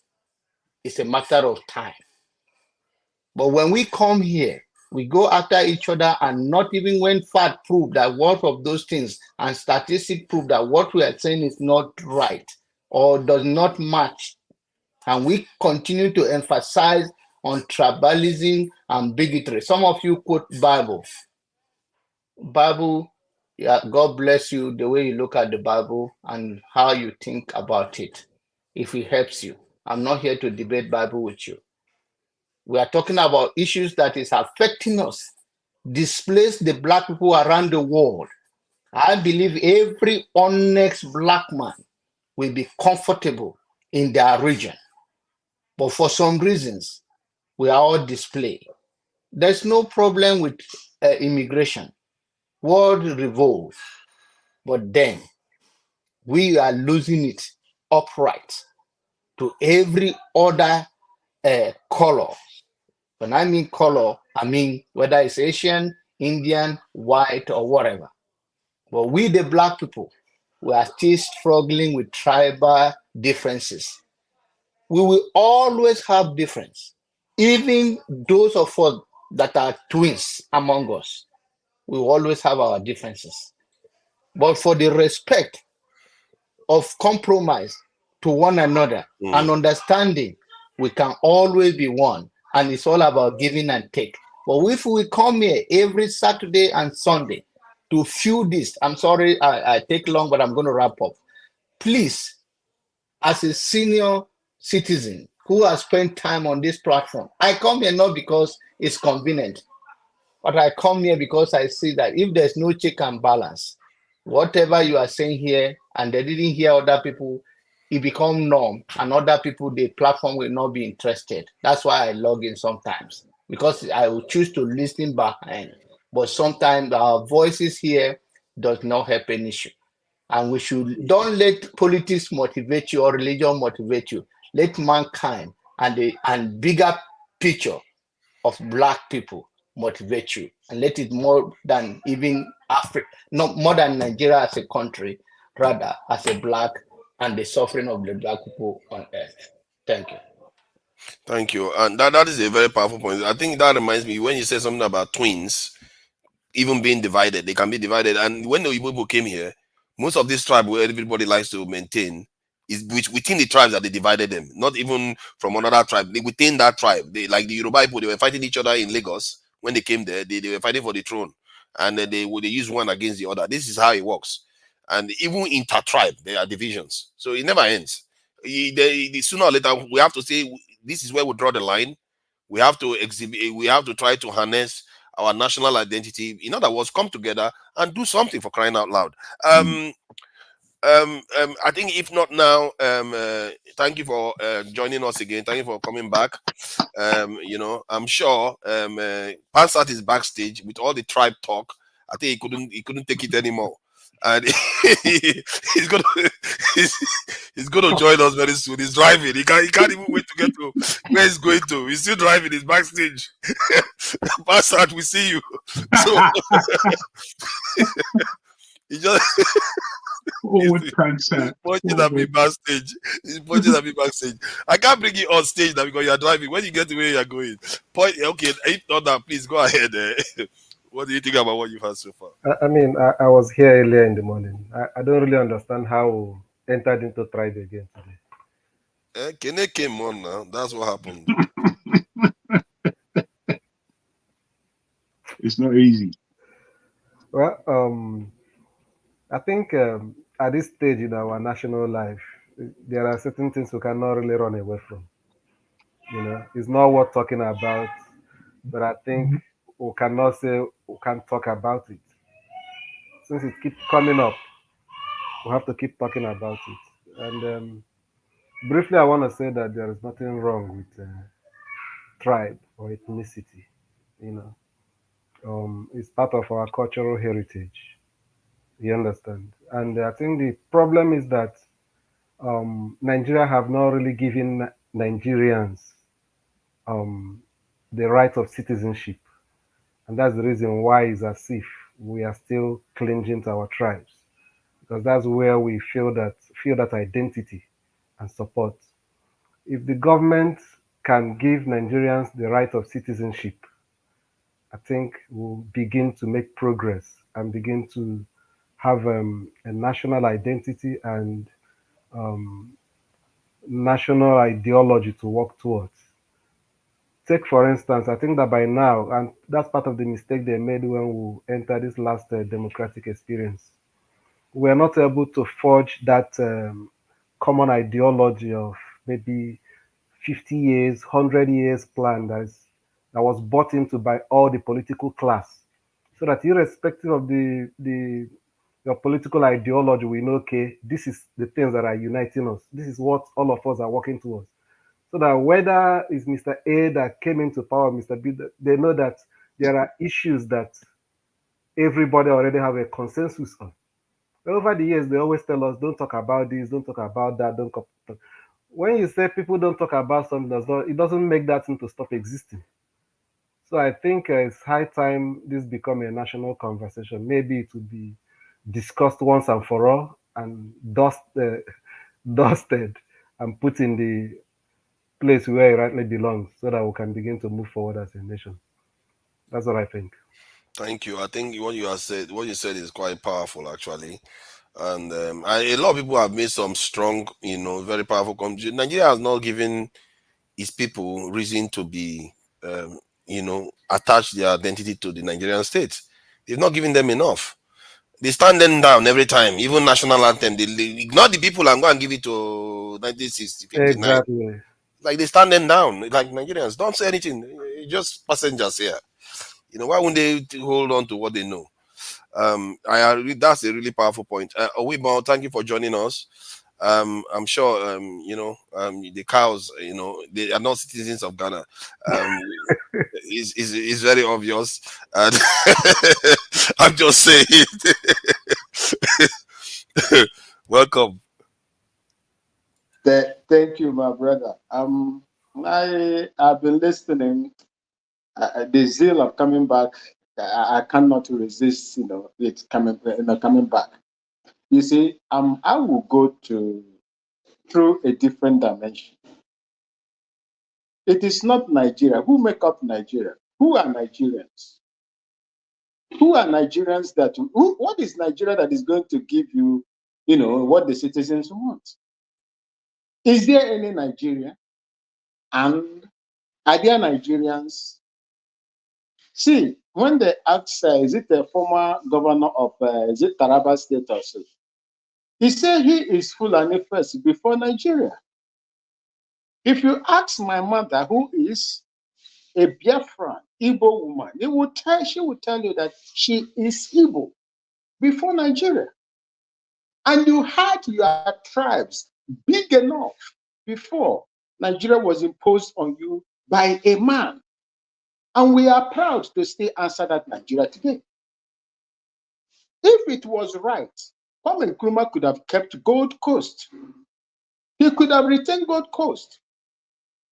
He changed it, he literally changed it and sacked them out of Ghana within that period until they connived to overthrow him. They almost killed him. Kwame Nkrumah survived more than 10 assassination attempts.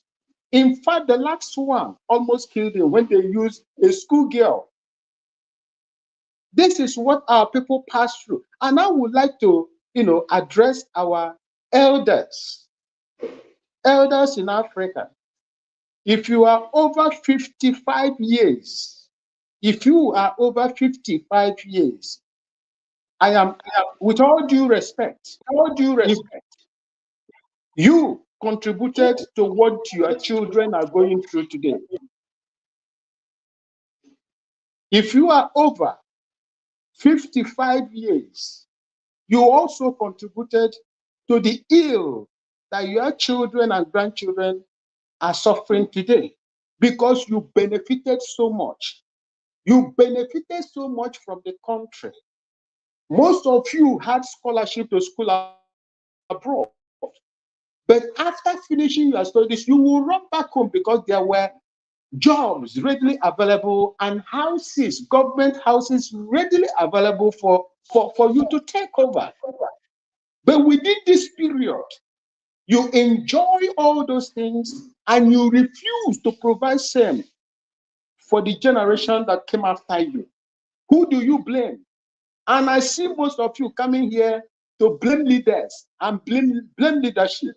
Look, let me tell you, based on the Lekki massacre, it was not poor organization. I am telling you the truth. I know the army and I know what they can do. There was nothing like poor organization. The youth organized themselves, and I'm proud to say it here that they really tried to do what was right. But what happened? Typical of the Nigerian government, they leveled barrels of gun and ammunition live, not even what do I call it, blank armor or water cannons. They did not. They leveled it at them and scattered them and create. Who will, if you were there, if you were those Lekki protesters, would you have stayed? When live munitions were raining on you, people's legs were broken, hands were broken, some of them died on the spot. And they came and cleaned it. But we will come out today and tell them that it was poor organization and whatever. If you are older than 55 years, you contributed to the suffering the youth are going through today. That is what I have to say. Thank you. Thank you for that. Father, please let me respond because he was referring to when he said poor organizations. And let me respond to him because this is how we mischaracterize ourselves and misunderstood ourselves.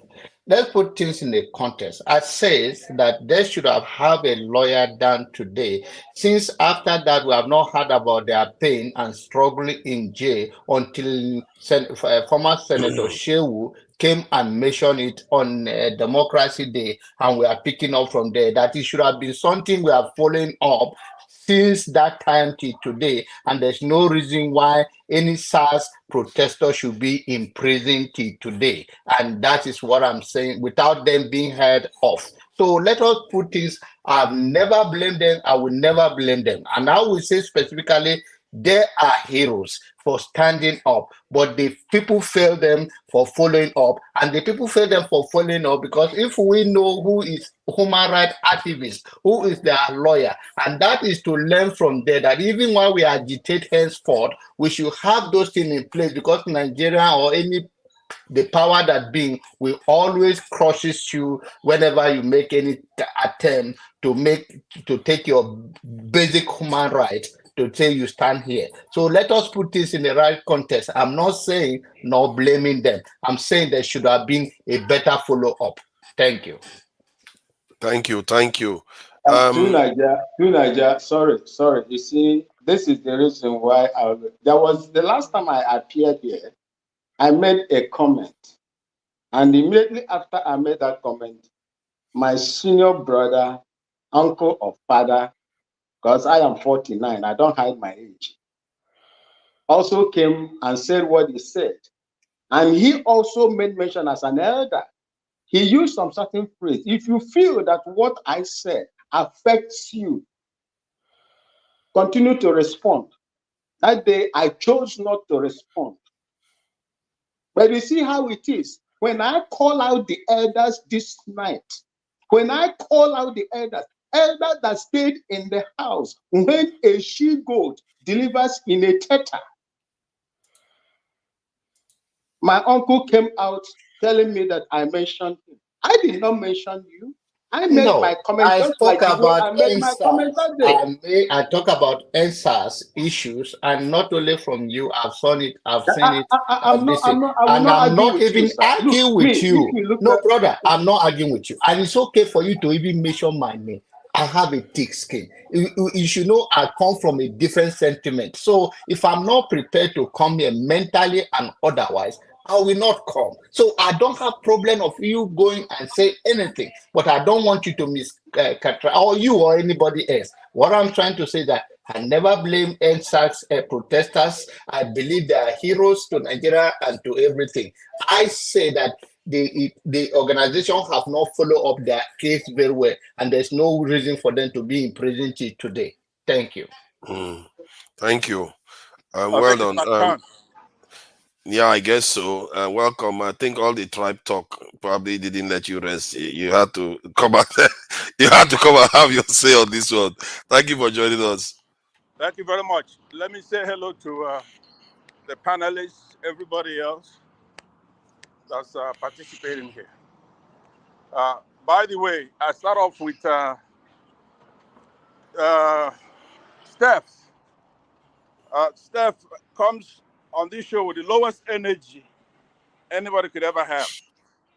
You know, if I was How dare you?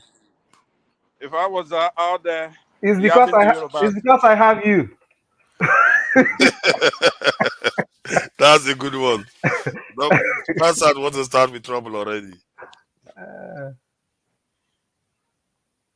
No, he's gone. He's gone. So yeah, I wanted to go to this Dangote business. Dangote is now talking about going into steel, and you know how important steel is in terms of industrialization. He has built a refinery in 6 years. He did, and that refinery is very, very important to Nigeria because it's not only about providing petrol; it's about providing Nigeria a kind of base for our petrochemical industry, where we can do a lot of things with petrochemical, from medicine to manufacturing polymers and all kinds of different other aspects, even on road this construction and different stuff. So he's done that, and now he wants to go into this in steel manufacturing, and he's talking about even looking to use that to build West Africa. So the idea, if people like Dangote, Oyema, I think they are the heroes of Nigeria today. The bankers, the GT Bank, Zenith Bank, these people are the ones flying the flag of Nigeria. Nollywood flying the flag of Nigeria, Afrobeats flying the flag of Nigeria everywhere. And what it dawned on me this week when we were having this conversation was that in capitalistic systems, the reach of their nations are often by these type of institutions. Like, you know how America has Apple, Google, YouTube that we have right now. China has TikTok, Alibaba, and a few others, and Huawei. These are in a capitalistic form. These are state actors. Let's not make a mistake. These are state actors.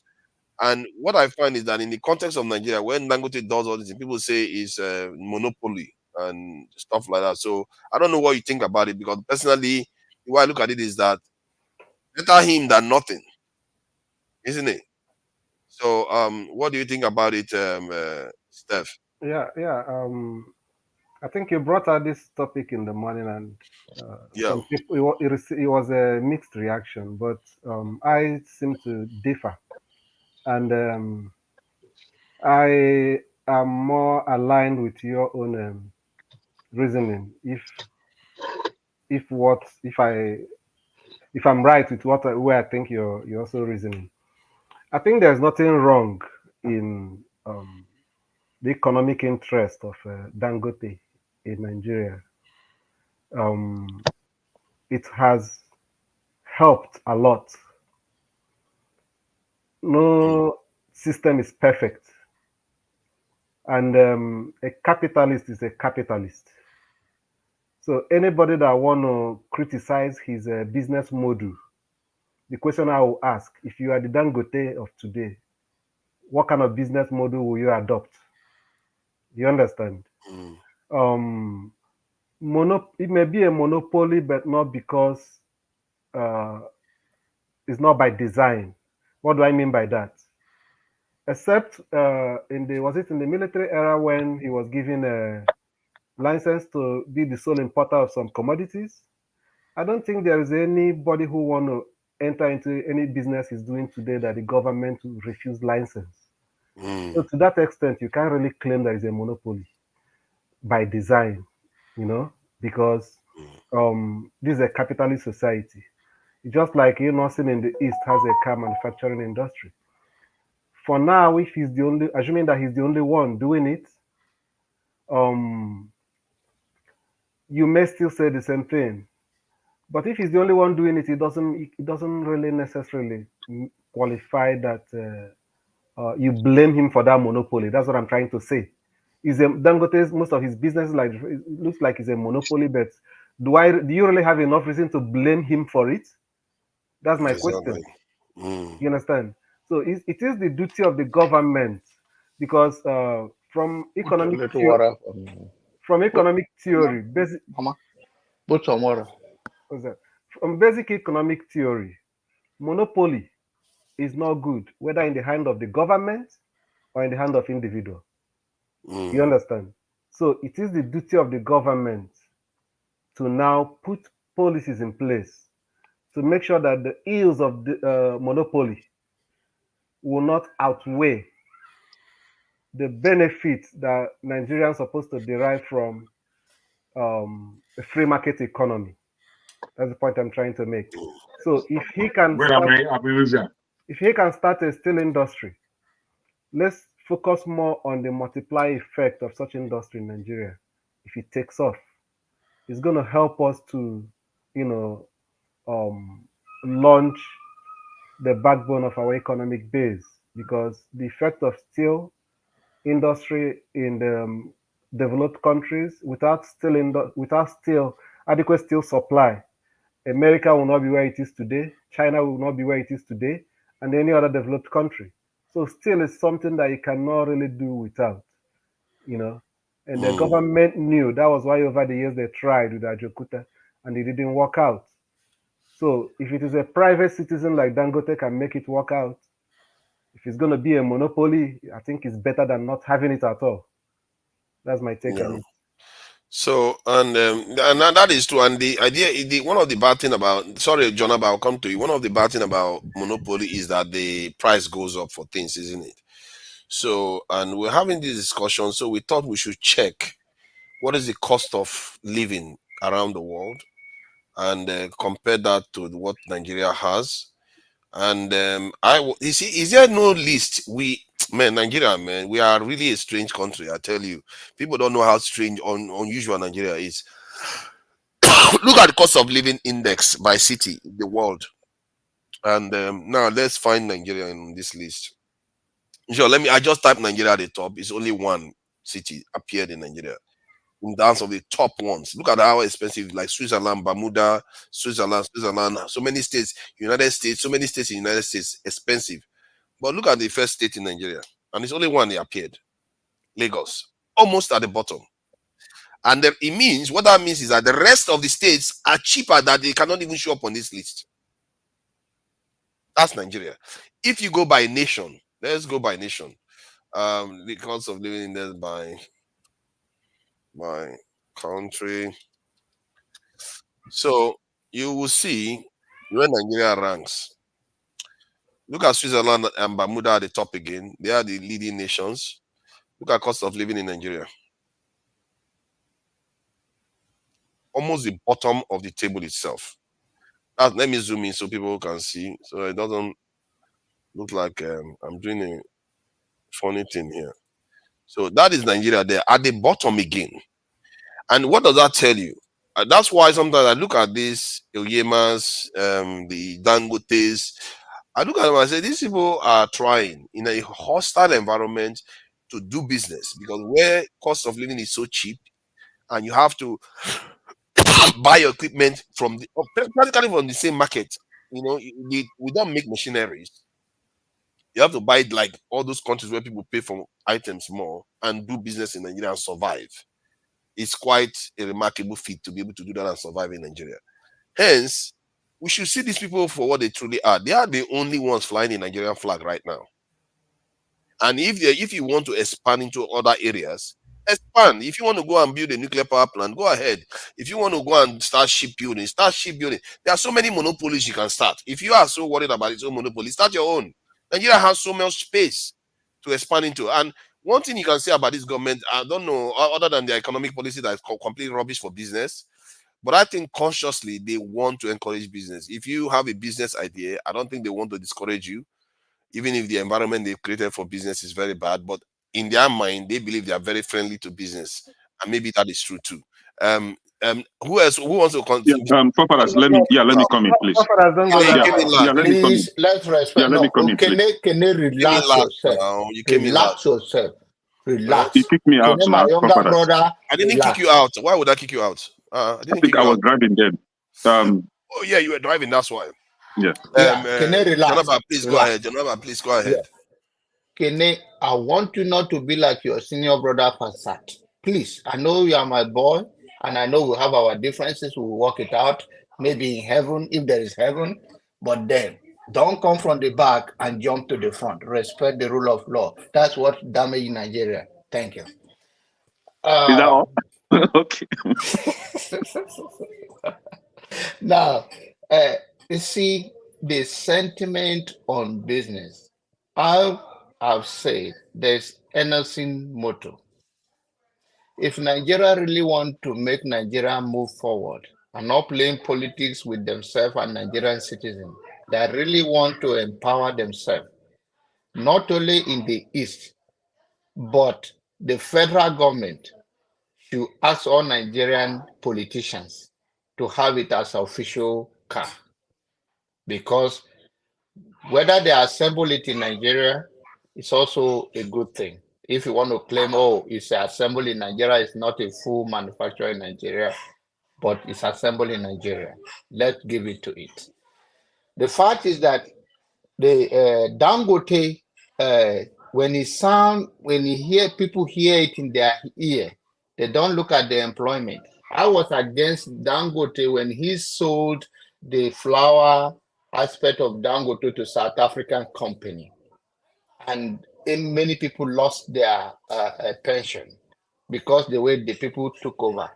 But thank God, the people went bankrupt. He bought it back from them. But the point I'm trying to say is that let us be honest. In America here, the bigger company never want the smaller company to exist. They're always going to come up with something to deprive them. For instance, let's talk about motor vehicle, for instance. They will come up with something that make you go out of your way. For instance, let's say you buy a salvage car today. Before, state varies. So they will say, oh, now they are asking for a receipt. Some states you cannot even drive it.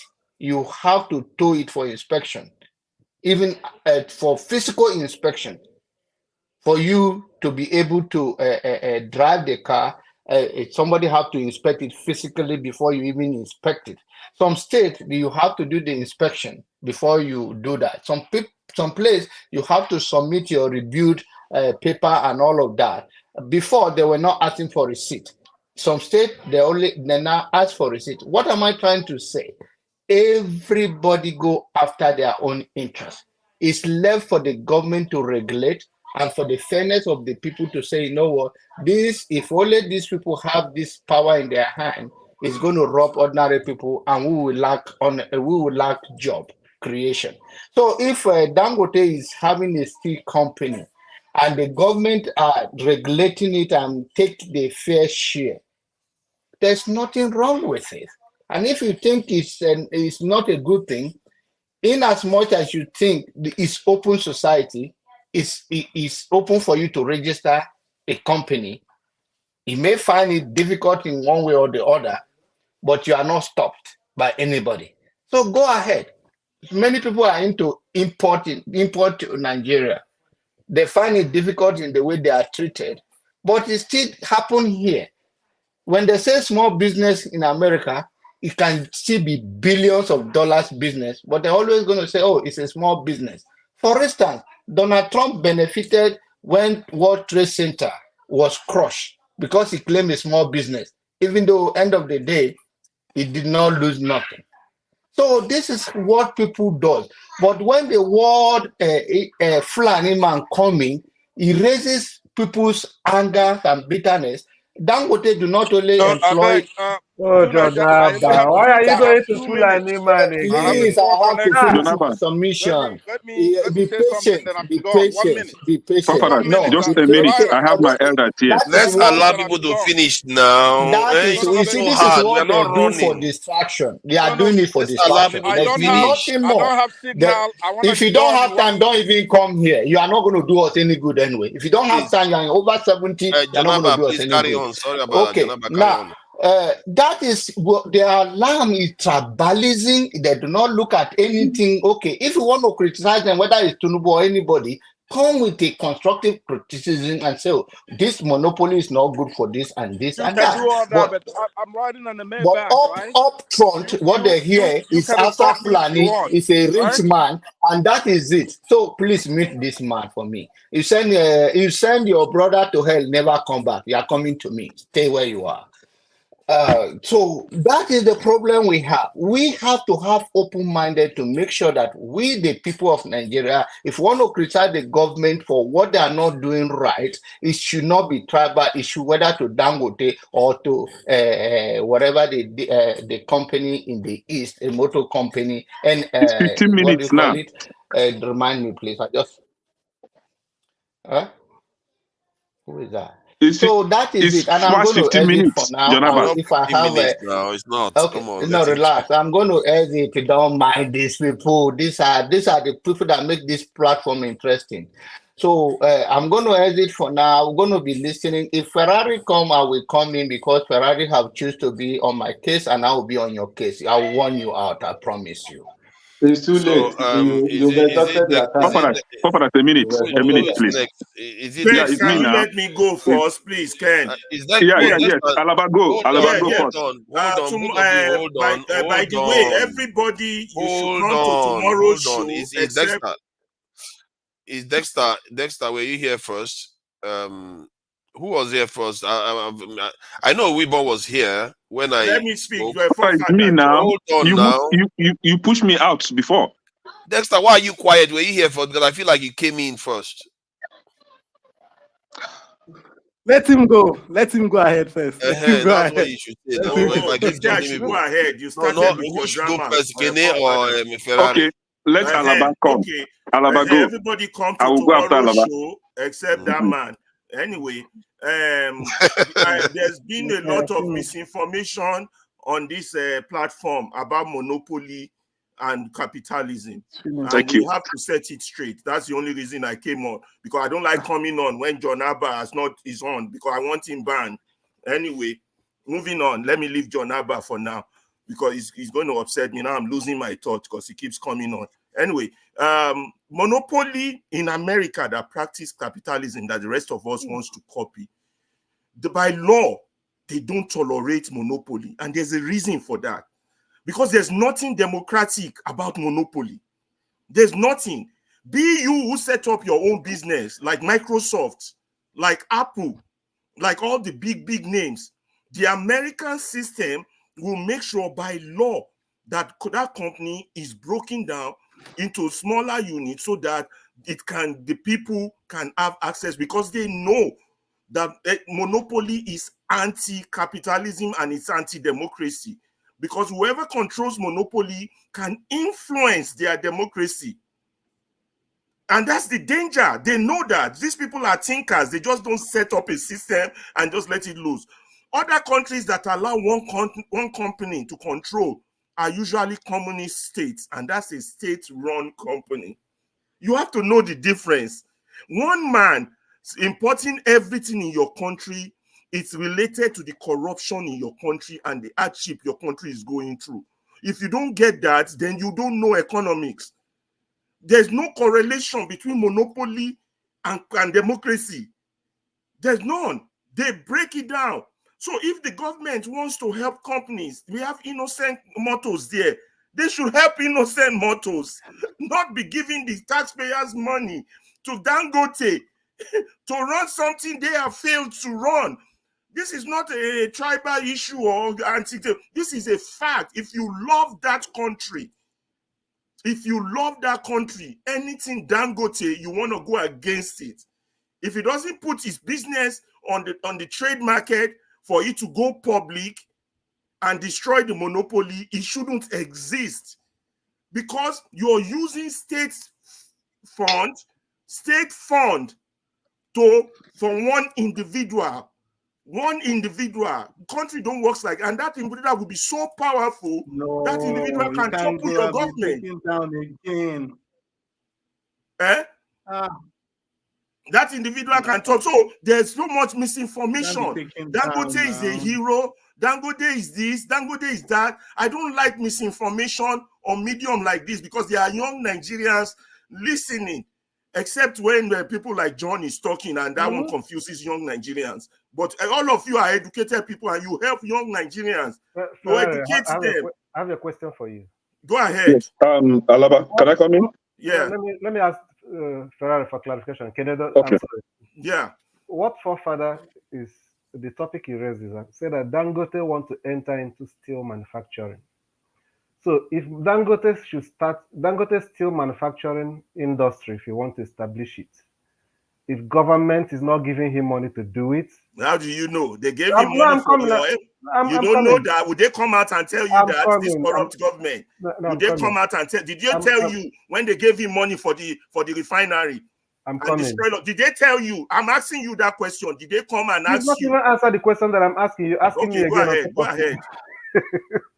Go ahead. What I'm saying is that, assuming that we are not talking about what we are not sure of yet, but we just heard that he want to start steel industry.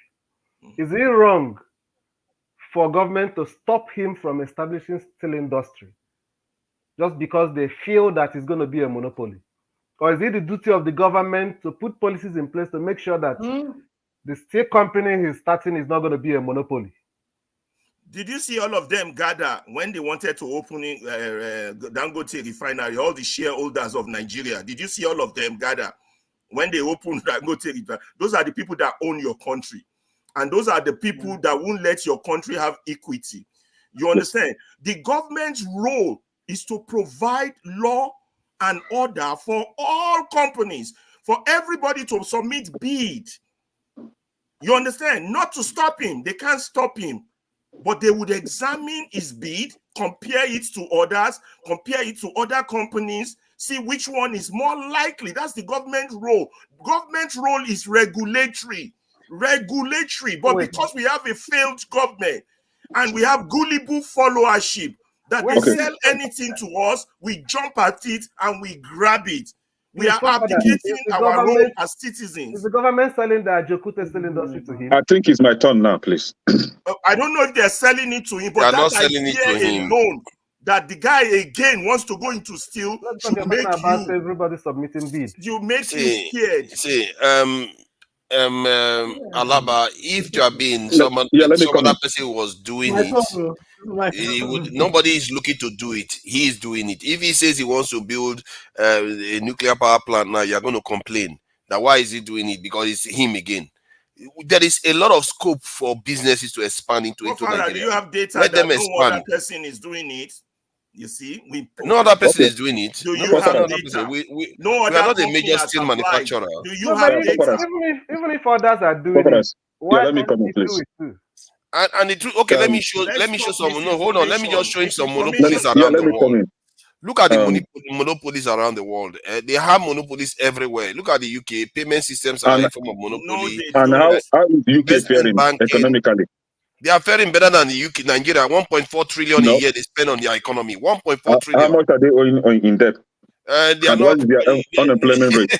They still get more money than you. You want to compare yourself to them? Because they steal from other countries. They steal from third world countries, right? UK has only one including water Nigeria. company. Hold on. UK has only one water company. One. Yeah, and they steal from other countries. And they are releasing poo-poo water into the ocean, and yet they still have the rights to it. Okay, so let me come in, please. Everywhere. Yeah. Go ahead, Alaba, thank you very much. I think you put it better than I should have, right? The thing is, I have heard somebody talking about the capitalist system in government. I don't know in Nigeria. I don't know where that person learned or who taught the person that Nigeria run a capitalist government. Nigeria system. Nigeria doesn't. Nigeria run a confused system. You will not call it capitalist. You will not call it monopolistic. You will not call it mixed.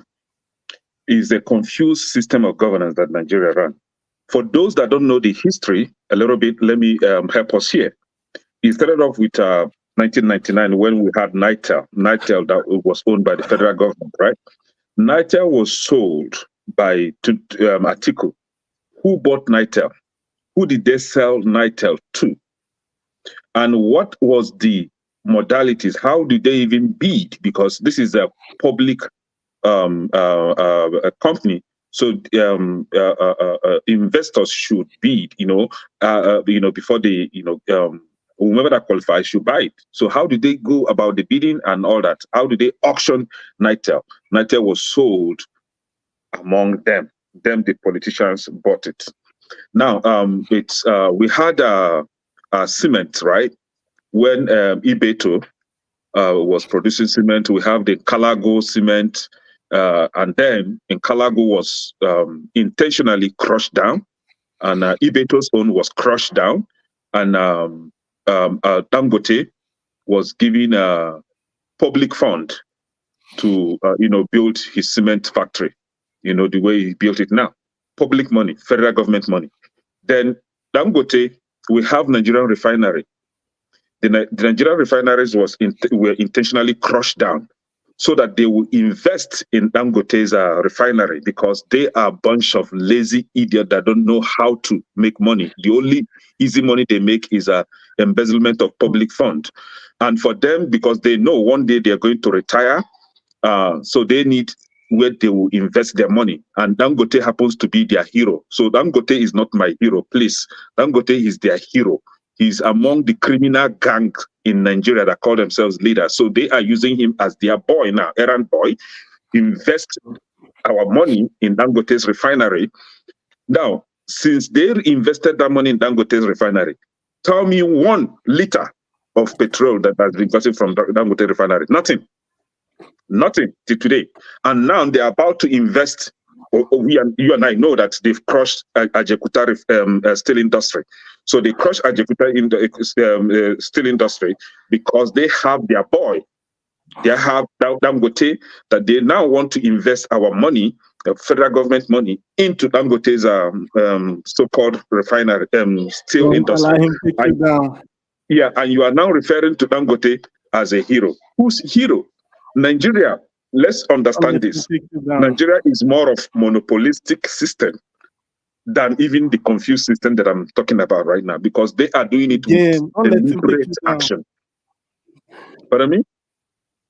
Yeah, so they are doing it. If they were just confused, I might be lenient on them, but they are intentional with what they are doing trying to run a monopolistic system by using Dangote to push that idea.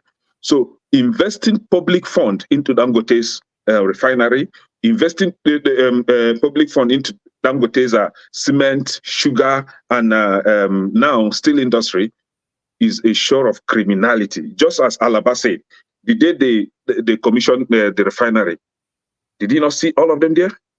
They are the investors. No foreign investors. They are the investors in that company. And that is what they want to do with the steel industry. They are cleaners.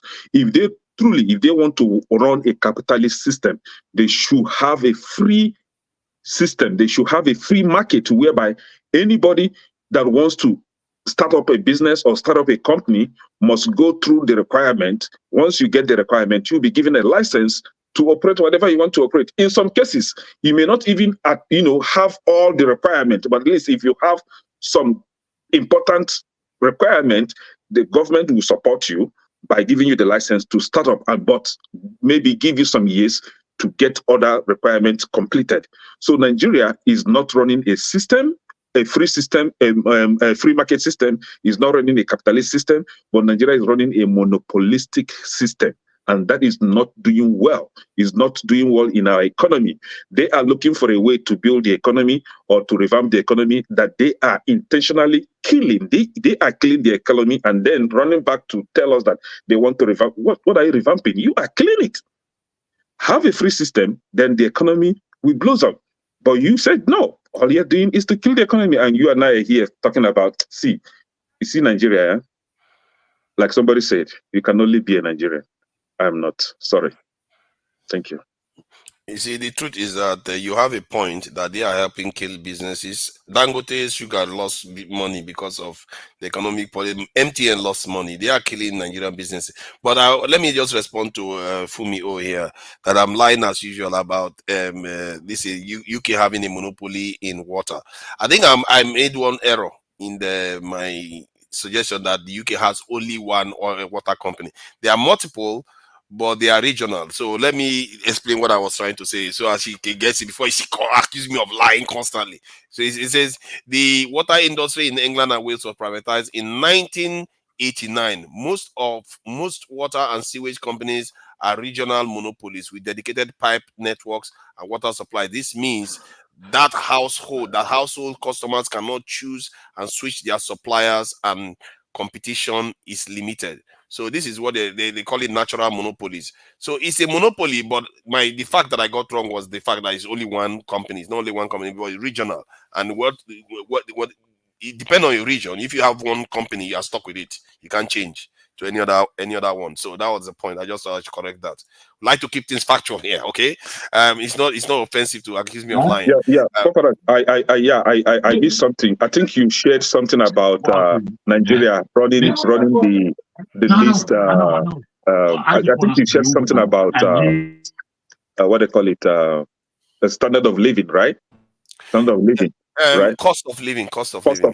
Yeah, that the cost of living in Nigeria's cost of living is so low. But you've also forgotten that in that same Nigeria, that we don't have a system to determine what exactly or what is the cost of living of Nigerians. For example, your income, your wage is $30,000, 30,000 naira or 35,000, right? Is your wage. At the end of the day, at the end of the month, 30 days, what you are paid is 35,000 naira. Out of that 35,000 naira, NEPA, the so-called NEPA electricity company that did not give you light up to 7 times in a month, will come with a bill of 21,000. Now, yes. mind you that Nigeria, the system does not provide water to the populace. You have to source for your own water. Right?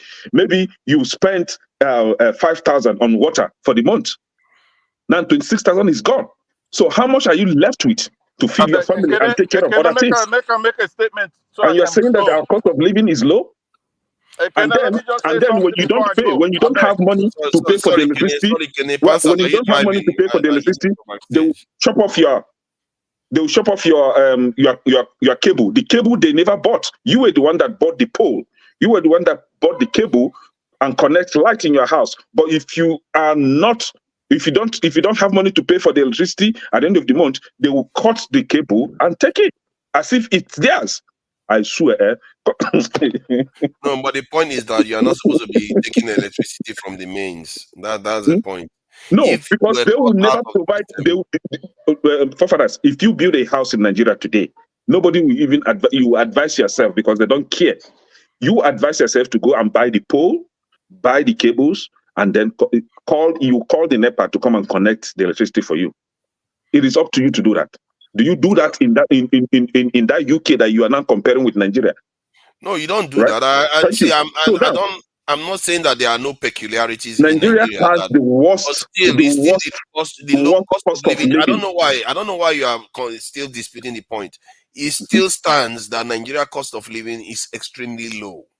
That is the problem, and that's why maybe our services are not even that good. What's made up cost of living? What are those necessities, those basic necessities that you need to live as a human being? Cost to get food, cost to get housing, cost to go to school, hospital, all those things. Among all these things that you just listed, which one do the government provide for the people? I'm not. What does it matter? You can argue that the government provides all of them. No, it matters because here where I live, the system provides constant electricity for me. One, the system actually have free education. If you are not capable of taking your children to private school, you can actually put them in public school for free, right? Mm-hmm. The system provides water. Each time I turn my tap, water is running. And the system also provides job opportunity for me to make money and to be able to pay for those utilities, right? So I am making the money, I am paying for the electricity. But is it same in Nigeria? No. The system made it difficult for you to even secure a job in Nigeria. If you're a beautiful lady, you must sell this thing before you must sleep with one useless idiot for you to secure a job, right? The system made it very difficult for you to even run a business. Now, at the top of all these things, right? They don't even provide the water. They don't provide the electricity. They don't provide anything. At the end of the day, you will be expected to pay for electricity that they did not give you. They call it estimated billing. Thank God now they have the prepaid meter nonsense, right? They don't provide water for you. So you have to go and provide it for yourself. And it costs a lot for you to provide the water for yourself. No, they take that into account when they are measuring cost of living. They take all that into account. Really? Now, let's do the mathematics then. Let's do the mathematics. How much is the least electricity tariff in Nigeria? What is the tariff in Nigeria? How many? The tariff is stupid cheap. Like monthly for a house, like a whole 4-bedroom house, fenced around and everything.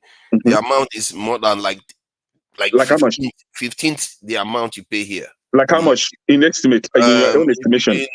30,000 now. Before it was around even 12,000. 30,000 naira, right? 30,000 naira. And then what again? Water. Do they provide it? Yeah. They provide water? Government? No. That's borehole now. Borehole. Who provide the borehole? No, it's not about government. It's about how much it costs you to do it. You are okay. Let's go by the 62,000 naira minimum wage. You're paid 62,000 naira as a civil servant. Then you according to your own estimation of electricity, now you spend 30,000 naira for electricity. How much is left? 32,000. What are you going to do with it for the month?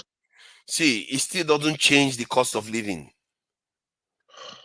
That's the figure. It's like you're trying to find a number. Electricity is one of the necessities of life, the basic needs of a man. They need electricity, right? No, I'm not. That is not the argument. It's the cost it takes you to get those things in Nigeria. Is relatively cheaper compared to the West. I'm telling you now, like a 3-bedroom, or 4-bedroom house, you are paying about 30,000. 30,000 naira in the UK amounts to less than maybe 20,000. How much is the minimum wage in the UK? For the same property in the UK, it's no. around How much is your minimum wage in the UK that you are making the comparison with? How much is your minimum wage? But that is not the argument. They are not doing that. They are just telling you this is the price. And now, if I go now and show you, okay, let me show another number that is going to give and shed light to what we're talking about. This one is tax information. That's the tax people take from their citizens and give to the government so that the government can use to do stuff. Look at the countries in the world. The highest taxed ones are like France, Denmark, all these other countries. And look at where Nigeria is again on the list here. You go down, or even African countries, Nigerians are below them. And where is Nigeria on this list again? Look at Nigeria So here. are you still going on Wikipedia? Oh my goodness. So after everything that we advise you to leave Wikipedia, you're still using Wikipedia? You want to talk from your own mouth that because you are the professor of knowledge. You won't respect. We are talking about went to school the reality on ground.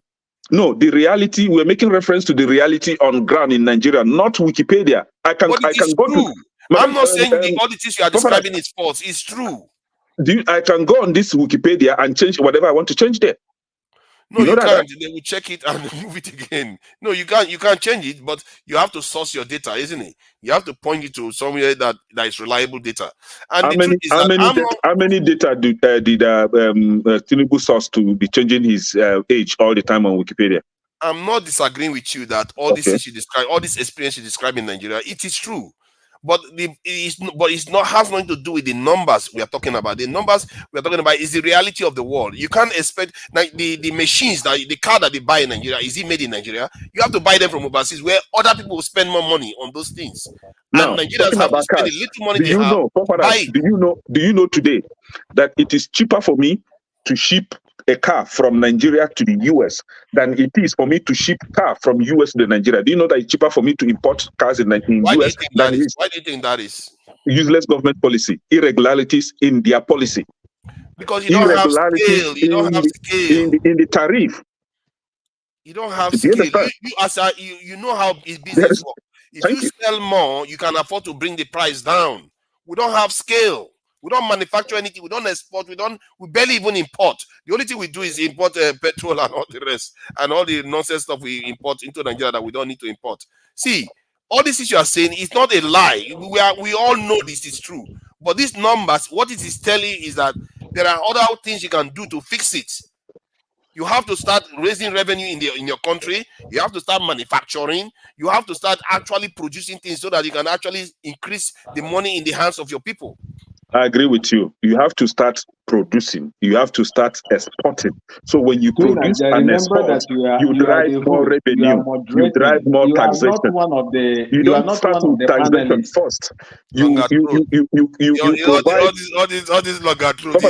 He's jealous. You provide an environment where your citizens can go into production, can go into manufacturing, can go into exportation. So when you provide this environment, there will be more revenue flowing to the government through taxation, through taxes and all that, right? Mm-hmm. So people will be employed. As they get employed, they pay tax when they receive their salary, right, or wages. So, and again, you're providing job opportunity for the people. You're providing more tax to the system. You don't just start taxing people when there is no provision for job creation, when there's no provision for people to actually work and pay the tax to people. People pay tax from even the gift, the money you give to them, they pay tax on it. Yeah, but in this country, you don't pay tax on gift. You actually get some things from gift. What we are saying is that as a business and as a country, the country doesn't do a lot of revenue generation compared to most nations. That number is what you are seeing there. Nigeria doesn't generate money. That's why everything is so cheap in Nigeria. Because everything has to be, otherwise people cannot afford it at all. Please go ahead. Thank you, guys. You see, I've been listening. I thought it was my turn to speak. No, I'm just okay. You know, I just think it's an interjection. It's an interjection. Don't you just make an interjection and allow them to speak? It is. I try to be as succinct as possible on the matter of Dangote. I don't think we really understand who Dangote is.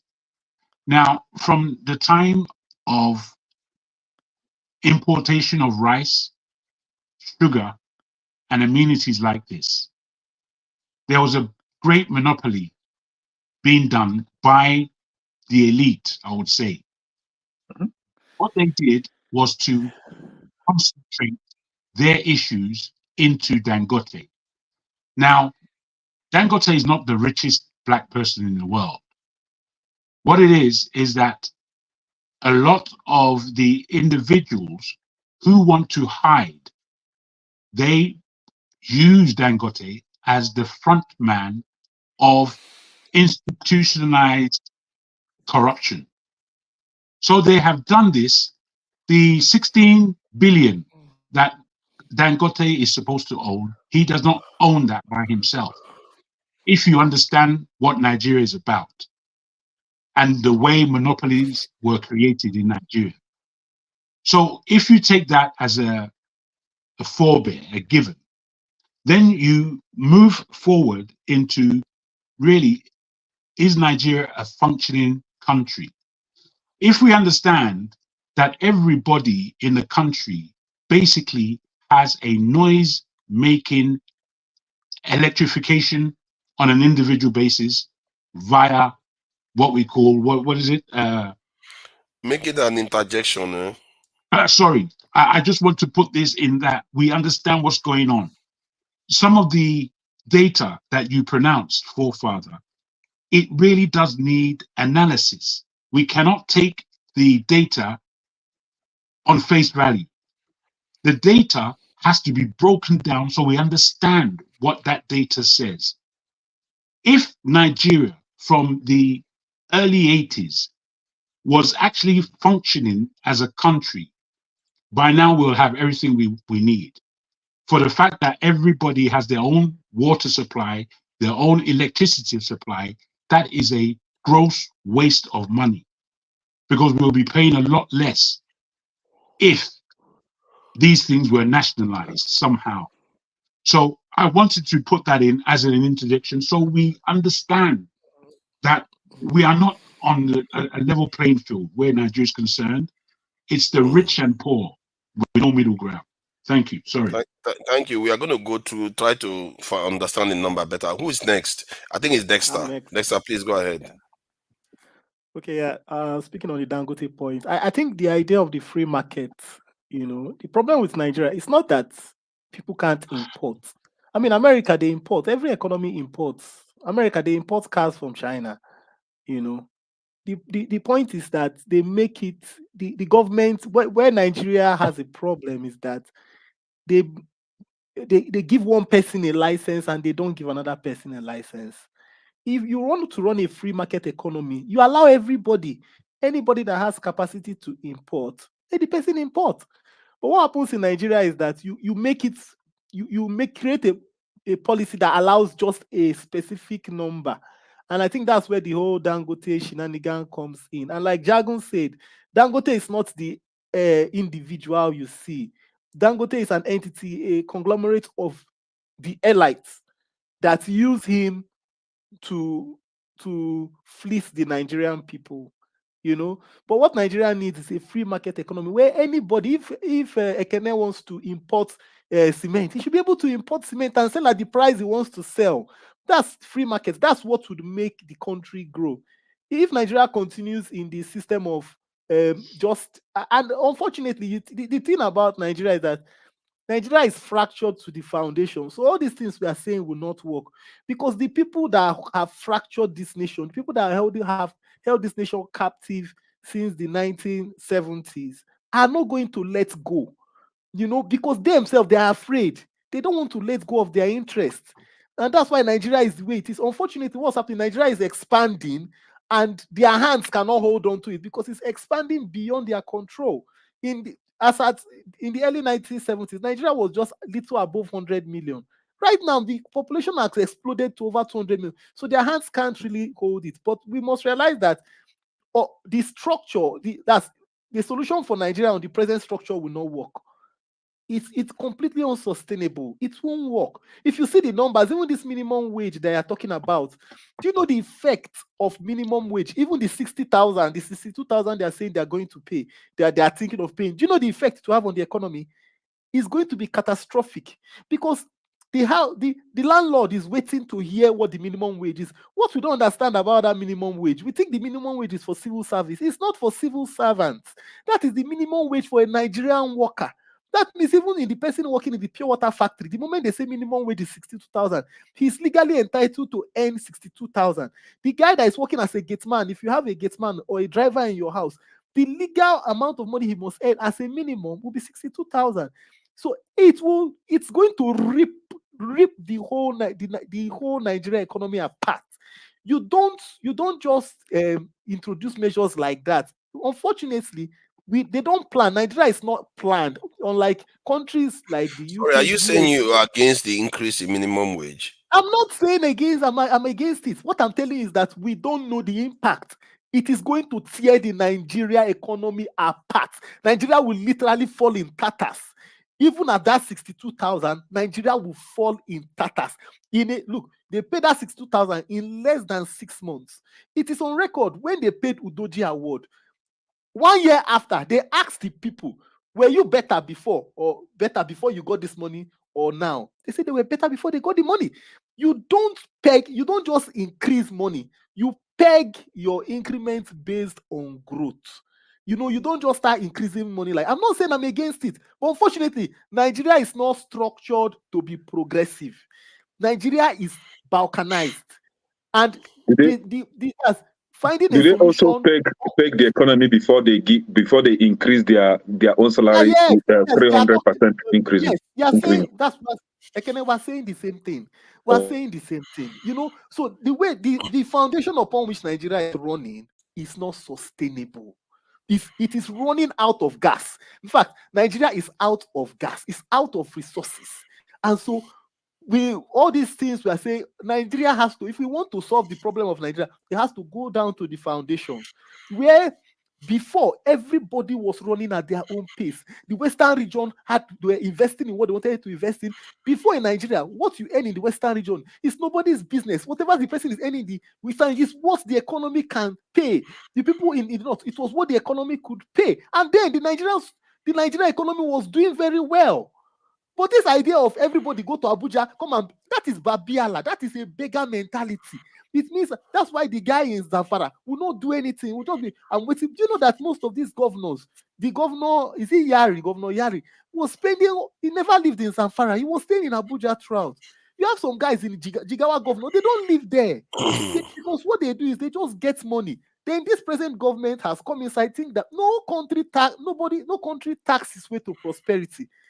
You don't tax your way to prosperity. Taxes does not make a country prosperous. When you want to make a country prosperous, look at the model in Taiwan. Look at the model in India. You create wealthy people among the middle class.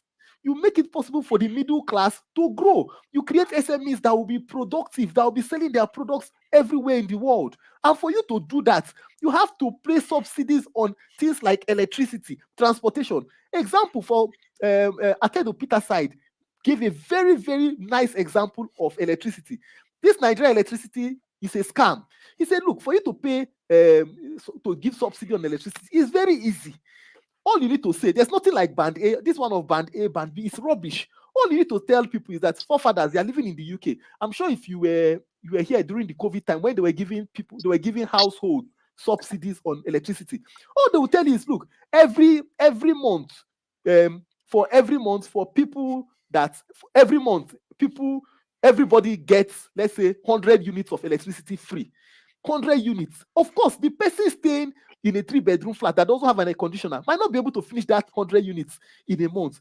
The people that have money will finish their 100 units, and after they finish their 100 units, they will start paying for it. So you can't come and say, oh, you're band A, you pay more money. No, you give everybody. That is how it is done in developed economies. These things are templates everywhere in the world. We don't have to, but unfortunately, these things will not work because one, Nigeria is a fractured system.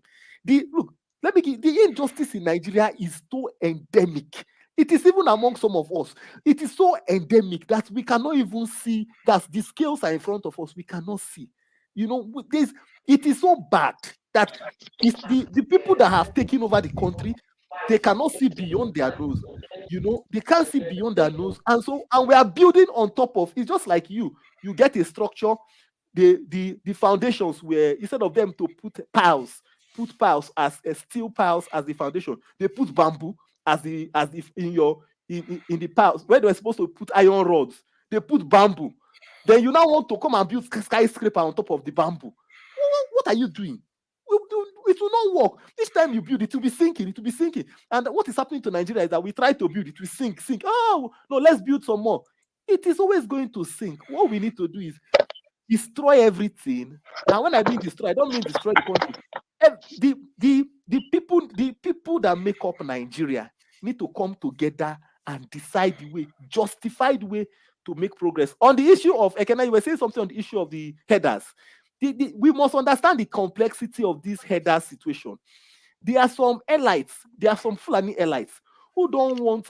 It is more like some people are in the house, then some people are outside. The people in the house don't want the people that are outside to come inside. I listened to Senator Alero. From what he was saying, the former governor of Kebbi State, from what I could deduce, there are some Fulanis that don't want the headers, the people that are headers, to leave their heading. They want those category of people to continue being pastoralists. They don't want to educate them. They want them to remain like that. That's why they will tell you, if you leave that, they'll say, that is their business. How can your business be to be roaming around? In fact, when they roam around, the value chain of the cow is reduced. You don't get anything from the cow again. The milk you're supposed to get, you don't get. So we must understand that complexity. It is not just a direct, let them do it. There is an elite class among the Fulani tribe that run a feudal system, whereby some people stay as oligarchs at the top, and they determine what happens at the base. Hold on, Kenny. So when we are addressing it, we must realize that if you just go out direct, in fact, the person that tried to address it technically was Goodluck Jonathan. Goodluck Jonathan was the person that tried to address it technically. The only way you can address this header stuff is one, you have to get those kids when they are kids and put them in school. That is the only way. The moment you can get them when they are children, in fact, you just say children between this age can never be headers. And you have schools for them where they must go to school. That way, you take the flames out of those oligarchs. You take it out, you take the sails off their wings. That is one of the ways to do it. Now, if you look at it, that is why when Buhari came inside, one of the things he did, he killed all those schools Jonathan did. Because Buhari is part of the syndicate. And he knew, because what happens in the northern part of Nigeria is that the oligarchs depend on the illiteracy of the population. So if you're trying to educate the population, if you're trying to educate the common man there, they will be very angry. They don't want the education there. That is why they say Boko Haram. It is war against book, war against Western culture, war against study. So you have to go and take, for Nigeria to know peace, you have to do it technically. Take all those people off the streets, put them in schools, train them in vocational training. There was a man that gave an instance 50 years ago. Ghana wanted to take a direction. Ghana said their direction was that they were going to invest in education. Everybody in Ghana must speak Queen's English. And truly, a Ghanaian speaks English better than a Nigerian. A Ghanaian speaks English better than Nigerians. If you hear their intonation, they know the sound. However, Taiwan decided to take a direction. Taiwan said, look, what we are going to do is that we are going to invest in vocational training, which is technical schools for people. Is it not no wonder today Taiwan is the headquarters of semiconductors? That is why China wants to take over Taiwan. If Taiwan shuts down today, almost all the countries, all of us will shut down. Our computers, our phones, everything will shut down, because Taiwan is the headquarters of semiconductors now in the world. But Ghana, what is Ghana? Where does the English take you to? Nigeria must start investing in vocational schools, whereby people, when you graduate from secondary school, you don't have to go to university. It's a useless. What are you going to university to do? Some children don't need to go to university. People can become welders, can become machinists, can become fitters, and they will earn good money, because the truth about it, that this university degree does not make us productive. It is people that are machinists, that are welders, fabricators. Those are the people that are making the economy grow. They make it boom. There is a large market in West Africa and Africa for us to meet.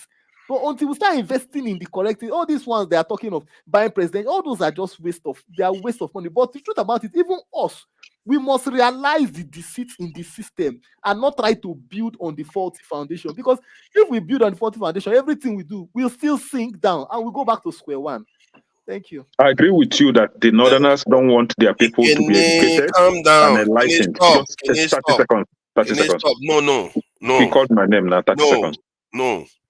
The point I was trying to make is that he summarized too many areas, and I know it's going to trigger you to come in. I don't want us to go back. 30 seconds. I agree with him. No, I agree with him completely. No. I just want to add to what he said. I agree with him. So let's move on to the topic we are discussing. 30 seconds. What will it take out from you? Okay, 30 seconds then.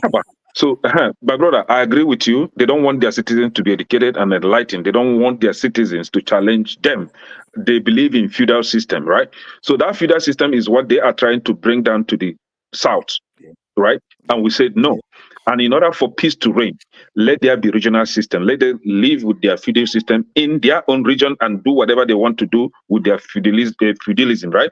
We want to operate democracy in the southeast, maybe south, right? So the feudal system should reign up there, and then we'll have their own. We'll have our own. But they said no, we must be one confused Nigerians. We said no. So that is the problem. You can't force these people. They will never agree to educate their people. They will say they will kick against it. They have higher voting power. Thank you, Kenny.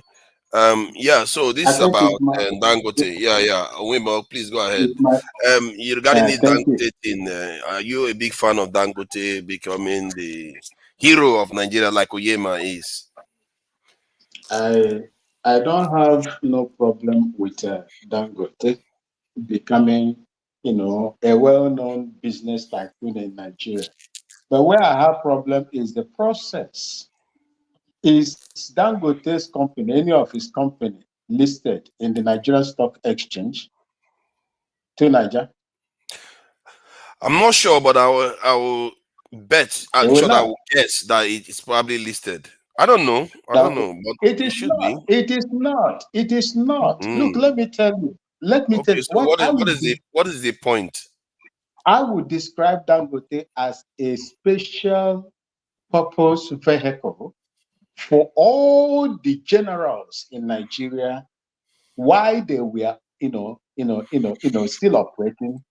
And in 1999, during Obasanjo's time, he is and still remain their special purpose vehicle. Dangote is the man. Dangote is not the richest man. All the money that you see there is not his. It is people that looted your multiples of billions in tens. In fact, the amount that they are putting there is not even what is there. That is the problem. I have no problem. If the way the privilege Dangote has in Nigeria. Let me add. You asked whether Dangote is listed in the stock exchange. It appears they are listed in the stock exchange. Dangote Cement PLC is listed in Nigerian Stock Exchange. I don't know what that means though, but it's listed. Once you list, most of you that read economy to a higher degree would know that once a company is listed, then it is open for Nigerians to go in there and buy shares and own it.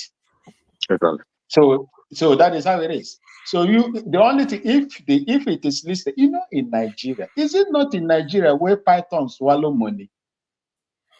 You will see it there on paper, but it's not functional. It's not operational. That is the truth. It is, you people should know the country that you are living in, the country you call your own. Even if you, to Nigeria, if they give you the privilege Dangote has gotten from Nigeria, you will be multiple. In fact, you will make more billions of dollars than Dangote. He is not utilizing it very well. That is what I would say. For me, for the light, when you go, it is for me, it is way off the mark for anybody to compare Nigerian minimum wage or the living standard as low, just like to Nigeria you are doing it. The first thing you should consider is the utility provisions to the people. How much is it costing them to pay for water in a month? How much is it costing them to pay for electricity? How much is it costing them to pay for refuse sanitation fee? How much is it costing them to pay, which other one? Electricity. How much is it costing them? What is their per capita? What is the minimum wage? In the UK, your minimum wage over there is about 11 point something pounds per hour. Who in Nigeria is paid 11 point something pounds equivalent in naira per hour in Nigeria? Then how will you compare such person with the purchasing power of a British person? The inflation rate in the UK is less than 6%. But in Nigeria, it's 33 point something. I think Ghana is now 23 or 24. So you do not compare such things. This is just like comparing apple with orange. No, orange and apple, they are the same sizes, the same thing. Comparing orange with a banana. The Nigerian workers are suffering.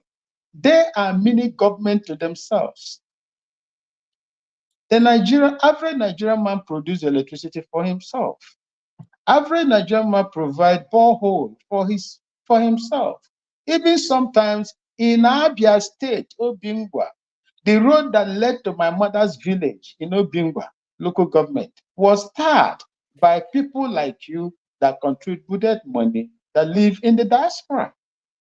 The government didn't do it. So for me, I don't. If Nigeria is going to liberalize the market like they talk, you see it on paper, but it is not physically implemented. Open the economy.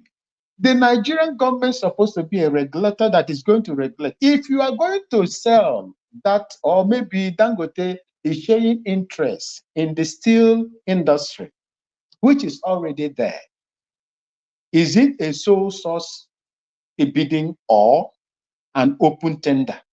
If it is open tender, where everybody will come and compete, then that would be good. But if it is so sourcing, something is wrong with Nigeria. Thank you so much. Uncle KG, Anna Mekele. Thank you. Pastor, thank you for joining us. Yeah. Thank you, Father. Thank you. Good morning, good afternoon, good evening. I don't. I'm trying to grasp your comparison of minimum wage in the UK and or cost of living in the UK and in Nigeria. So I don't know. I can't wrap my head around it. But my question is, what is the way forward? How do we salvage?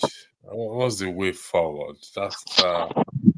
I was probably on the phone talking to a few people. The same question I asked them: what is the way forward?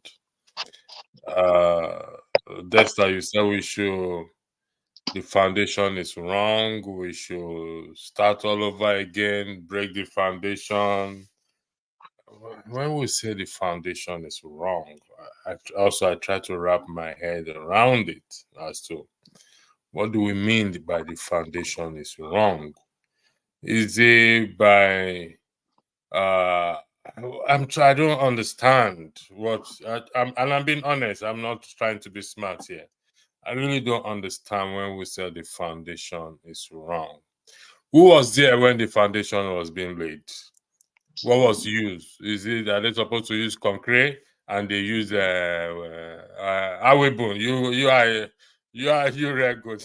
So what exactly is this foundation we are actually? And I'm being honest, and I'm not Desta. I am being honest. It's a pastor. Just 30 seconds. 30 seconds. I'm not the moderator. Father is the moderator. I'm not. Okay. It's not there. Go ahead. He will permit you. Thank you. You see, the foundation they are talking about, we kept on hammering on this. I was a serving and active military soldier. I was a soldier. Yeah, my brother is a retired. My brother is a retired naval officer. I was from Liberia. My nephew is in Navy. My nephew is in Navy. Ask him the people that prepared that 1999 Constitution that has empowered these people to commit this, what I call crime against humanity. Okay. So towards Nigerians. If I understand, you said the foundation is the 1999 Constitution. Would that be correct? Dexter, do you agree with that? I'm not the moderator. I'm just trying to wrap my head. I don't think the foundation is the 1999 Constitution. The foundation is the foundation of Nigeria. Yeah, so for me, the 1999 Constitution is just an accumulation. So the foundation of Nigeria starts from 1966. That was when the constitution was cannibalized. You know, so that's when I say the foundation. That is where the big mistake was made. Not What 1914. exactly Not is the mistake? 1914. When amalgamation was done forcefully. Well, we can argue for the 1914. You know, we can argue about that.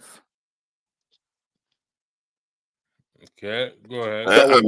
I bet to complain that it's when Udua decided to make Oyo in that location. He could have put it No. somewhere. See, If why you can we keep can't looking say for the excuses, 1914? You see, why do you keep looking for excuses to say why we are not functional?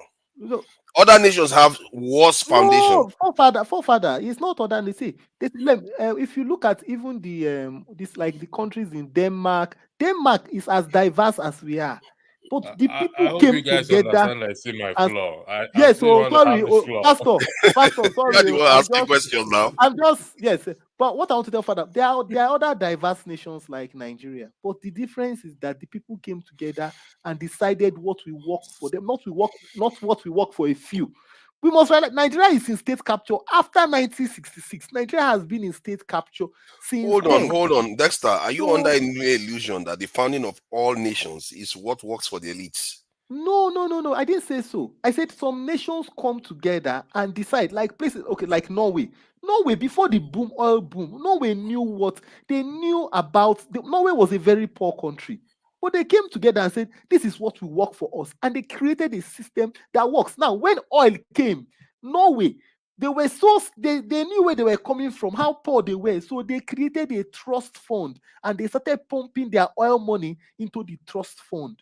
And Norway today is one of the most developed nations of the world.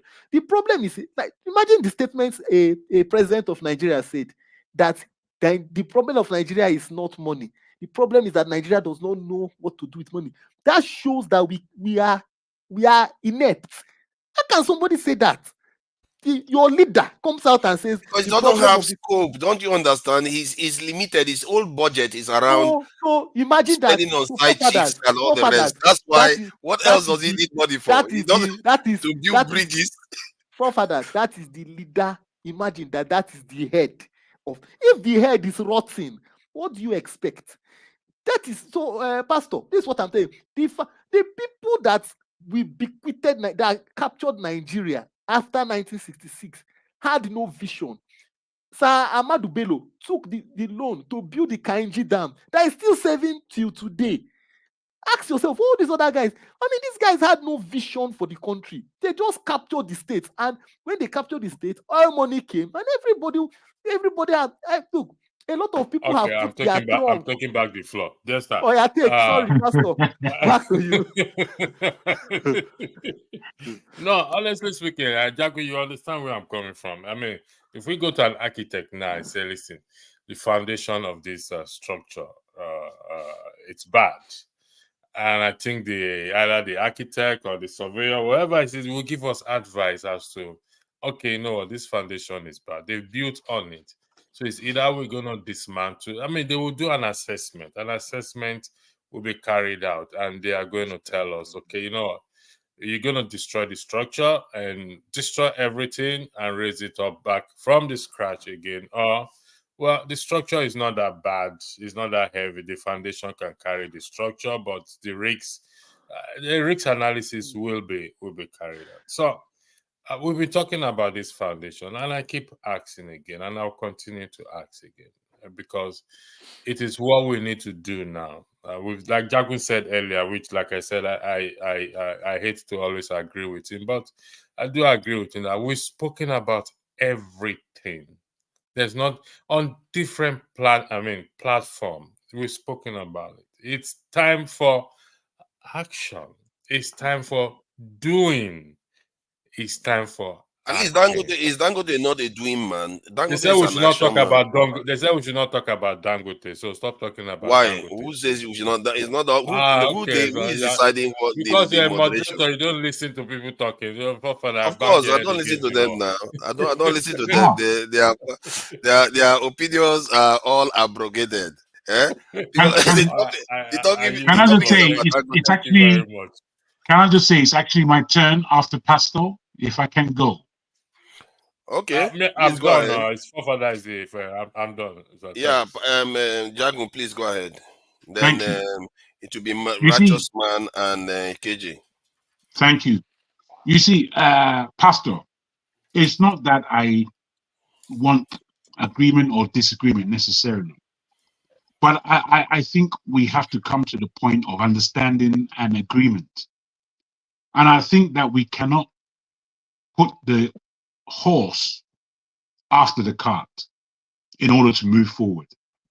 And what I mean by You're that, 100% correct. what I mean by that is timing is essential.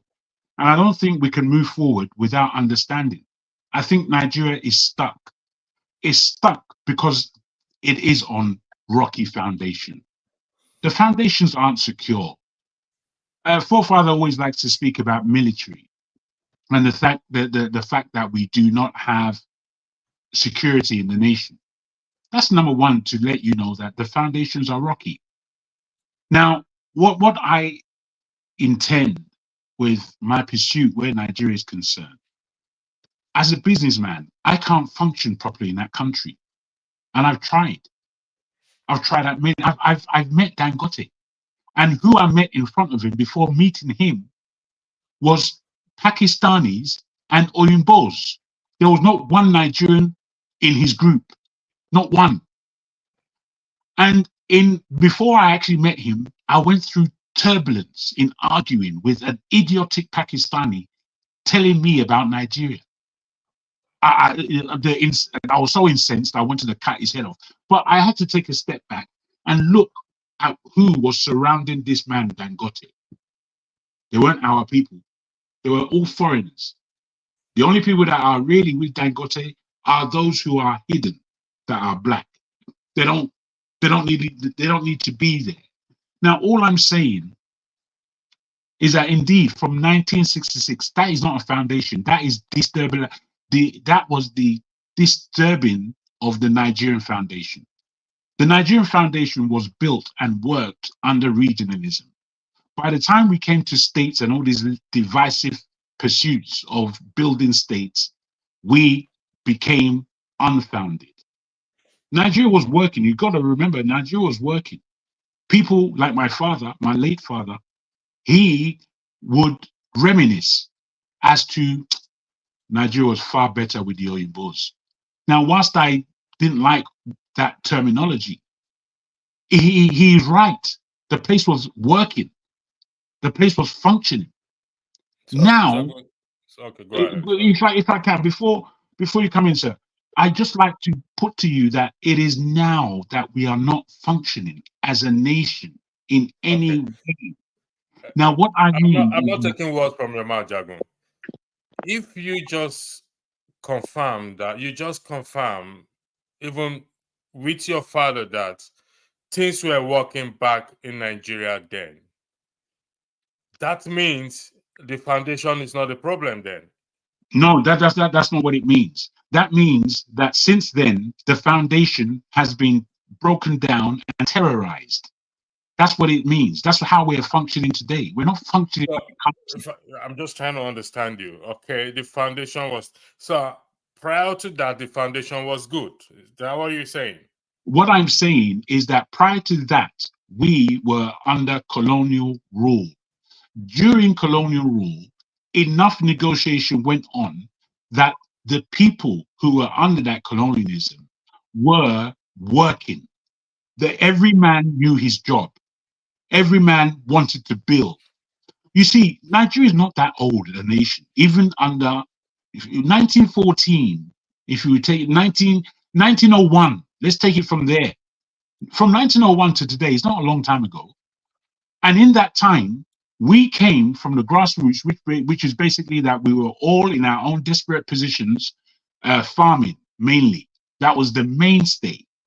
Now, given that, we came from farming to now cultivating all kinds of cash crops and using wood, rubber, all kinds of local materials to grow the economy. The people who really won in that were the colonialists. By the time they left, they set up an apparatus that was due to fall down, even though it stood up for a good 6 years before that time. Now, by 66, the breaking began. The breaking, the unstabilized nation that we have today begun. Now, it is our job in our generation to recognize how Nigeria is so dysfunctional, be it the economy, be it the culture, be it the people, be it the politics. It's all. Wait, I'm having my turn, sir, and I don't mind you coming in, but I'm just putting forward to you what I see as the reality of Nigeria's position today. If Nigeria was a functioning country, it would be the top 5 nation in the planet. No two ways about it. It would be the top 5 of the nations of the world. It would be like America, China, Germany, Japan, India, Nigeria. That would have been the course. But it is not that. It is far from that. We're not even 18th. I think we're something like 30-something in the world, which means that we're dwindling because we have everything in that country to perform as a nation, a powerful nation at that. Now, I don't know whether or not you're satisfied to say that Nigeria has foundation, and from that foundation, we are existing as normal beings. I can't see where you actually get that from. I don't understand you. But no, you said during the time of your father things were good, and I agree with you on that. Okay. And I agree with you on that. So something went wrong along the way. Yes. And so, and I believe over time, because I'll give you the floor soon. And I believe over time, experts have diagnosed this problem. They've diagnosed it, they've seen it, and they prefer solution. Maybe the solution was not accepted. So I am now asking again. If you remember, I don't know that last year or last 2 years, I'm trying to remember the name of where this ship got stuck, and it disrupted a lot of ship going in and coming out. I don't know if that's okay. Can somebody remind me the name? In the Suez Canal. The Suez Canal. I think it was for about a month. It disrupted going in and out, but every effort was put into it, including dredging, including allowing the tide to rise up, including pumping water into it. It was freed at the end of the day. So if we apply this analogy or this analysis to Nigerian situation, it's stuck, like you said. It is stuck. So something has to be done to free it. And that's what I'm asking. What is that thing that needs to be done to free it? My brother, it's a fair question. If that's the real question, because you didn't surmise it like that in what you had to say. Okay, I just did again. No, hold on. The reason why I say that we can't go forward when we are stuck. You are almost saying, let's go forward regardless. We have to. No, it came across in that way, which is to say that the analogy that you gave. Wait. I asked, what is the way forward, please? Fair. Don't misquote me. No. It's not like that. We are having a conversation here. All I'm saying is that we have to recognize before we even go forward that it is stuck. That's what we have to recognize. We already recognize that. Wait, please. Everybody recognizes that. No, you got to wait. You got to. In order to answer your question, we have to recognize where we are now. If we just say, hold on 1 second, Jago. Hold on. No, it's unfair what you're doing to my time. No. Hold on 1 second. I just want to. I'll give you the floor back. Desta, do you recognize that we are stuck? If not now, do you recognize that we are stuck? We are stuck now, of course. It's I'm asking a question, please. If not now, do you recognize that Nigeria is stuck? Yes, Nigeria is stuck. For so many years. Okay. KJ, do you? Just nod your head. Okay, I don't need to. I can answer for Kene. Kene recognize that Nigeria is stuck. So, Jagun, everyone recognizes that Nigeria is stuck. What is the way forward again? Okay, you've done your exercise. Well done. What what I'm dealing with is in that recognition of stuckness. We know it's not stuck as the vessel in the Suez Canal alone, where we know there was not enough water, there was not enough space, there was a lot of traffic happening at the time. They were trying to organize 2 lanes. We can analyze that and prefer the solution. Where Nigeria is concerned in this stuckness, it's multifaceted at this time of languishing responsibilities. We have languished in the stuckness for the last, God knows, 40 years, let's say. 40 years of stuckness, 40 years of debt to ourselves. What do we do? What do we do? No. What we do is interesting, and it's what we discuss here. And in our discussions, we know what do we do is very difficult. Why it's difficult? Because there are a million opinions about the way we move forward. And at the very top, there are those who are satisfied with the way things are. I, for one, am totally unsatisfied about the way things are in a country that has so much promise, not just to itself, but to the Black world in its entirety. Given this, I say that the problems that we have can be easily isolated. How do we do that? I say to you, sir, I say the stuckness is the system. And unless that system is broken, ain't no one moving nowhere. All right. Thank you. Thank you. I beg your indulgence again, please. I'm going. So when goes, I'll give you. Jagun, how do we break the system? Oh, fantastic. You see, my brother, you have 2 minutes in this regard because your time. I'll give you 2 minutes. No worries, bro. No worries. You're asking me the question, get the answer. Yeah. I say to you that restructuring or indeed regionalization is the way forward. And this regionalization that I speak of is not necessarily tribal. If, for example, we had a Western region that encompassed to Kwara State, Kogi State, at least a good portion of Kogi State, the old Bendel states into our own clave, that would be a great beginning for that part of the world as a region. It's not just Yorubas amongst there. If the Ijaw people, not just because they're Ijaws, because there are many people again in that area, but if we took the Ijaw West, which is Bayelsa State, the Ijaw East, which is rivers, and probably some of the other states that are on that riverine area, I would suggest that this functioning would allow the people in those areas and regions a way of brotherhood at one level, and 2, a way of being competitive with other regions in that country. Now, we know, if I can just land on this, we know that every state or every area is not necessarily completely viable.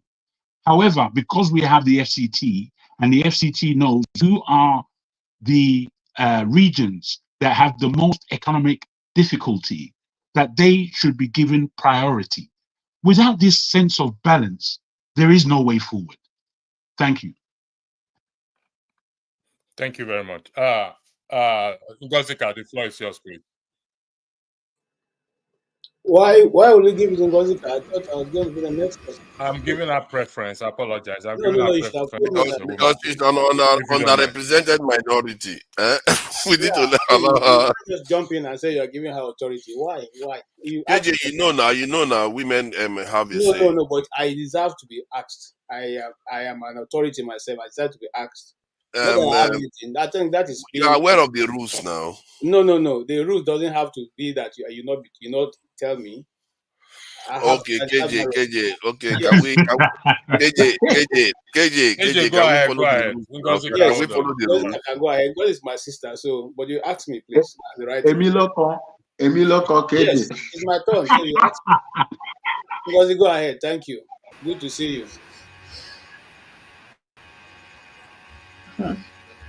Good evening, gentlemen. Good evening. I wish I can follow you people and shine it, but I'm not feeling so affable this evening. Wow.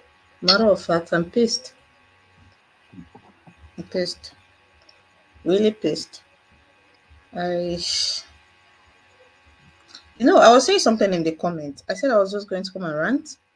And since you gentlemen have always requested for solution, I give you a very simple solution to Nigeria's problem.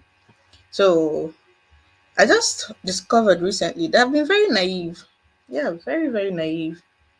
Look at me thinking Nigeria was redeemable.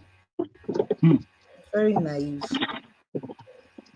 And no, can I, before you start this spread, please wipe it off. I'm not in the mood for it, honestly. I am dealing with loss. And the last No, thing I I'm need just now is being a smirk happy. on I'm just being anybody's happy face. I because don't care. you're waking up. Yeah, yeah. Yeah, you're happy and I'm not. So I'm not. So you can wipe the smirk off your face. I Yeah. It took me this long to realize that Nigeria was, and not, I don't know if irredeemable is the word or far gone is the better word, because where do I even start from? For a couple of weeks now, I stayed away from this platform um, because of an unfortunate incident that worked in my favor because I had been planning to take away from the platform. I had been planning to take a break from the platform. Then something unfortunate happened that forced me to stay away. And then, but I used to watch you gentlemen sometimes when the show is over. And I think it was at that point I started realizing that, oh my God, we're gone. And living here, seeing people go through it, and I come online, I come on this our platform, and all I hear is rhetoric. No offense to anyone. And I'm pinching myself and I'm asking, are some of these people living in La La Land? Like, I have to continually remind myself that every single one here is a Nigerian. But somehow, I don't know how come, some of you are so detached from the reality here. I don't know if it's intentional. I don't know why. I don't know how. So back to when I realized that Nigeria was not going to be salvaged. Let me give you a short story about one of the losses. This one is the one that pained me. I had a friend bring to my notice the case of a child that was being abused. She sent me videos and pictures of the abused child, but she had a condition. She didn't know what to do, and she was caught up in the eye of the storm because she could not act for reasons I can't state here. So she wanted to know if there was something I could do or if there was a direction I could point her in.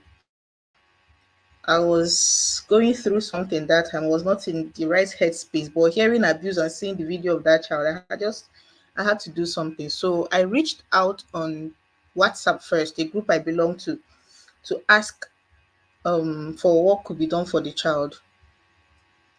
I didn't get very positive responses. Then I went on Twitter. I asked, and then somebody directed me to Wako and then gave me their number and their address. I forwarded everything to this lady immediately, and I kept checking up on her. How far have you called them? Because there was something going on at that time, so she couldn't immediately do anything drastic to remove the child from that environment. She needed what was going on at that time to be over before anything could be done. When I saw the video, I was like, please let it not be in the process of waiting for all this thing to clear before you do something. Let this child not go and die. If only I knew. Till today, I have to live with that in my conscience. Before we could get help, that girl died. Before we could get help. And do you know the most painful part? We called we called Waco's landlines many times. For days, it was not going through. And being that I was where I was at that time mentally, I couldn't go to their office.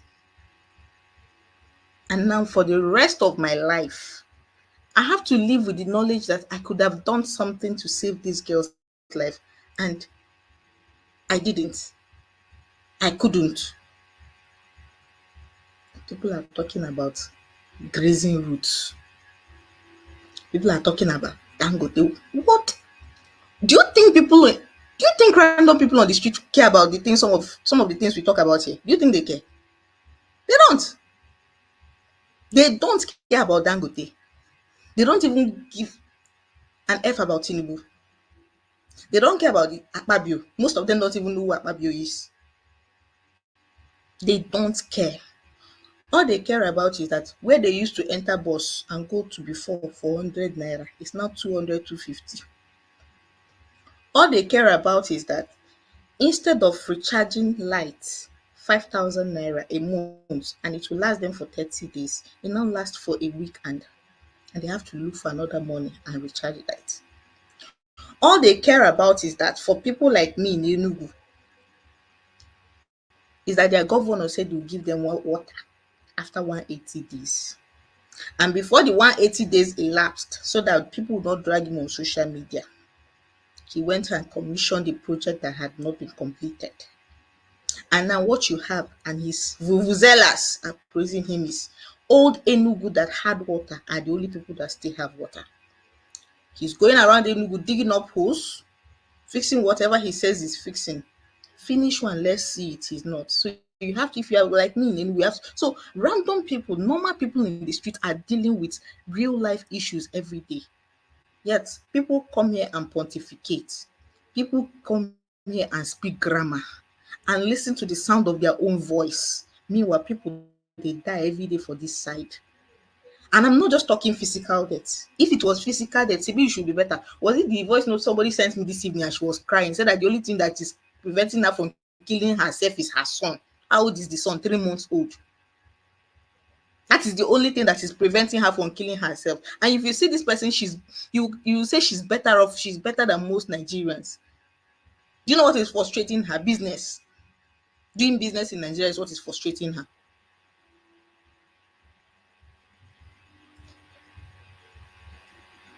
So let me just save the details and just give you the solution. The solution to all these things in Nigeria is that we wake up and everything is burning. That's where I am mentally now. Let everything burn. Everything, let it burn. Let everything scatter. People are too comfortable. Maybe when things start burning, everybody now, hey, it's burning. Yeah, that's where I am at right now. Because diplomacy will no longer cut it. Rules and regulation will no longer cut it. Constitution amendment will not do anything. Electoral reform will not do anything. The only thing that will solve Nigeria's problem now is craze, total chaos, anarchy. And if you doubt me, go and listen to the voices in the streets. Go and hear people's pain. Know what it is to buy 4 pieces of tomato for 1,000 naira. You know what it is to buy a single onion, a single piece of tiny onion for 100 naira, 150. Know what it is to buy 1 kg of gas. The last time I filled my gas, 1 kg of gas for 1,100 naira at a gas station. Some people buy it 1,350 naira. And the money is not there to buy a more. I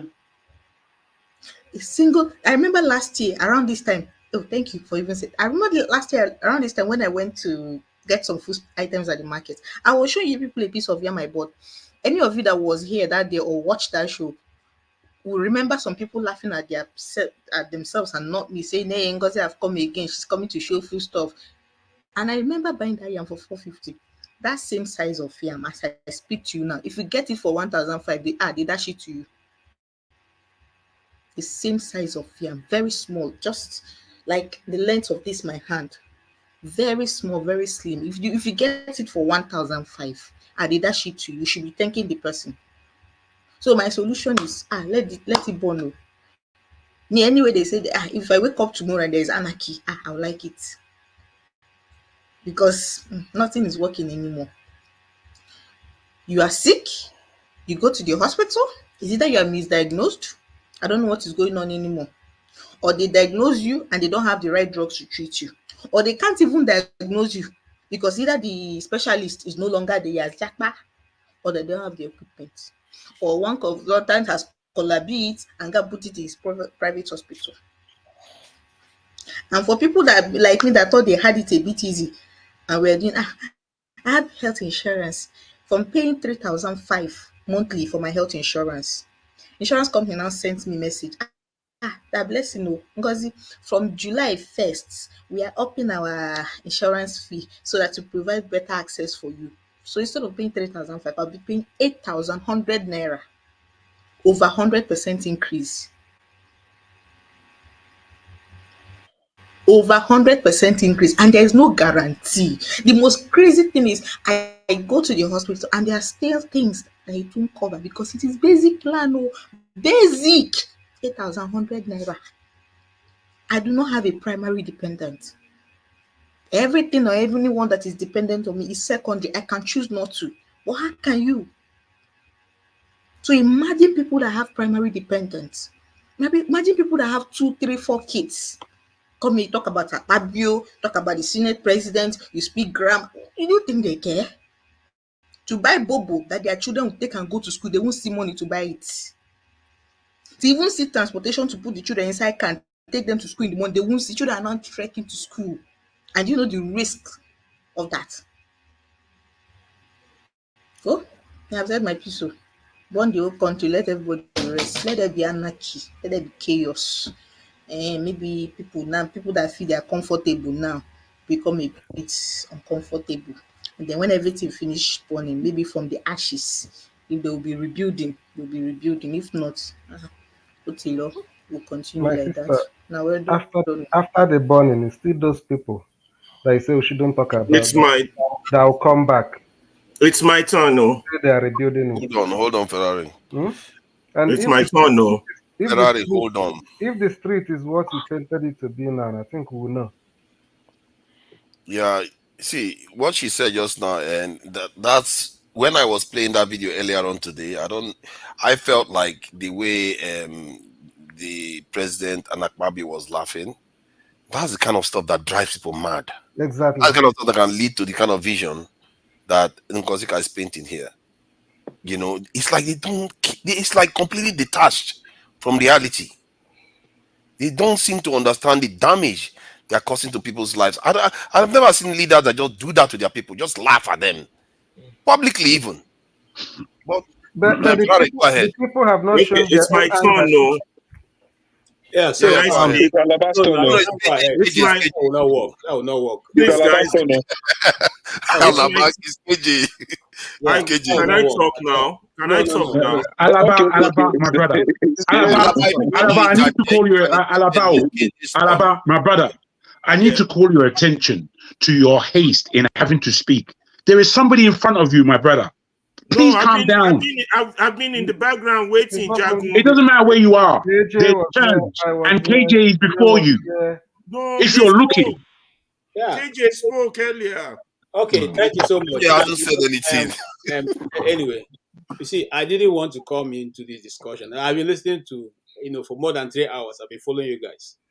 I felt a bit, but somehow forefather is beginning to come around because Ngozi is a lady and her disposition probably have been able to turn him around. So he now have a second thinking, because this is some point you have been arguing all this while. We are telling you that people who are in this position, and you see, I don't agree also when people say Nigerian people are to blame. You can blame a man for as much as he has the ability to turn around a situation. You cannot blame me when all the apparatus of power is in your possession. The apparatus for violence is in your position. The apparatus to equally distribute the wealth is in your position. The apparatus to govern is in your position. I'm just a subject. And then you blame me for running down the economy. This is what I don't enjoy listening to at all. The Nigerian public has nothing or no part to play in where Nigeria has been led to. We were unwillingly being led to where we are. Even when ordinary people who were criticizing, some of them paid with their lives. They paid the ultimate price. And if you want to forget, some of us who are in the business of reporting news, we cannot forget in a hurry the Legiwas issue. These are people who have stood their ground and saying, you guys are leading us to a dead end. And nobody listened to them. He's not the only one. There are many other people who have stood their ground and say, look, where you are taking can also told them they caught him and today they are detaining him. Yes. Now remember that when Babangida wanted to take the SAP program in 1983, 1985, the whole Nigeria said no. They took it to public. The public said we do not want any SAP. But they went ahead to take it. They went ahead to devalue the naira. They went ahead to devalue the naira. They went ahead to. That is the beginning of the free fall that Nigeria began. So now you come and you say, and especially those in government, they say, we should now tax ourselves. We did this to ourselves. No, you took us there. At least for once, accept responsibility for the leading crabs are taking us to, because they're leading us to a dead end that didn't mean anything. Is it because we didn't have the people capacity to understand what was going on? They refused to listen to those people. And now, the same Nigerian public that have constantly been suffering the brunt of their misgovernance since the beginning of the Nigerian independence are the same people that have been called to keep sacrificing. Okay? And then somebody tells me that giving them 62,000 naira or 100 or whatever is going to cause inflation. How, for crying out loud? How? Okay? How would that be? Anyway, let me stop for now because I don't know who is stopping me in my Thank you, KJ. I think it's Ferrari that is next, isn't it? Ferrari, please go ahead. Yes, it's hard to be patient. I have to learn patience. Oh God, I hope I can handle tomorrow with my impatience. That would be real fun. I can see Pastor Yikro laughing there. Anyway, point of correction, I wasn't laughing. I was doing something else. Okay. And I'm glad you acknowledge that you'll be here tomorrow. We will see how you will handle it. We will see. It will be interesting. He is going to do fantastically. My worry. Okay. You should be there. Those people clapping for you today, you will see them tomorrow. I will. We should be wishing him well, not looking for his downfall. No, Kulata has already promised me hell. I wish you well. End it there. End it there. Let it end there. It's not easy. It's easy for you to be outside and be throwing the stone. And when you go inside and people are throwing the stone. When you're on the hot seat, it's a different story. I'll be there. I look forward to it. I wish you all the best. You will enjoy it. I promise you, Pastor. You will enjoy it. I tend to avoid Nigerian discussion on personal stories. If you all noticed, I stay away from them. That's because two reasons. One, they are too many and they are too tragic. Even within my family, I stay away from them. They're too many and so tragic. So I tend not to come from. But I spoke with 5 Nigerians recently. You understand? One of them, we did a luta together with Dele when we were in Lasso. And I asked him, why are you quiet now? He didn't have anything sensible to tell me. I told him to come to this show. He expressed some views, which I've told him those views should be shared publicly, not most of which I disagree with. And then I asked him, what's your view of Dele Farotimi? He said, he's a nuisance. I weak. What's your view of Mayegun? He said, he's another curse word. He's an asshole. I weak. What's your view of this? He just tells me where he is. That's one Nigeria. Second Nigeria, my best friend here in Chicago, Ayo Agunbiade. He's the one who got me into this Nigerian election team. I didn't know who Obi was until like a month to the election, be honest with all of you. I have written Nigerian out of my diary for a while. And then I said, there's this movement, there's this group, said nothing would happen. Then I called my friend in London, Bashiru. There's a movement or something going to change. My Bashiru, in his usual, down low on his structure. They don't have structure. Okay.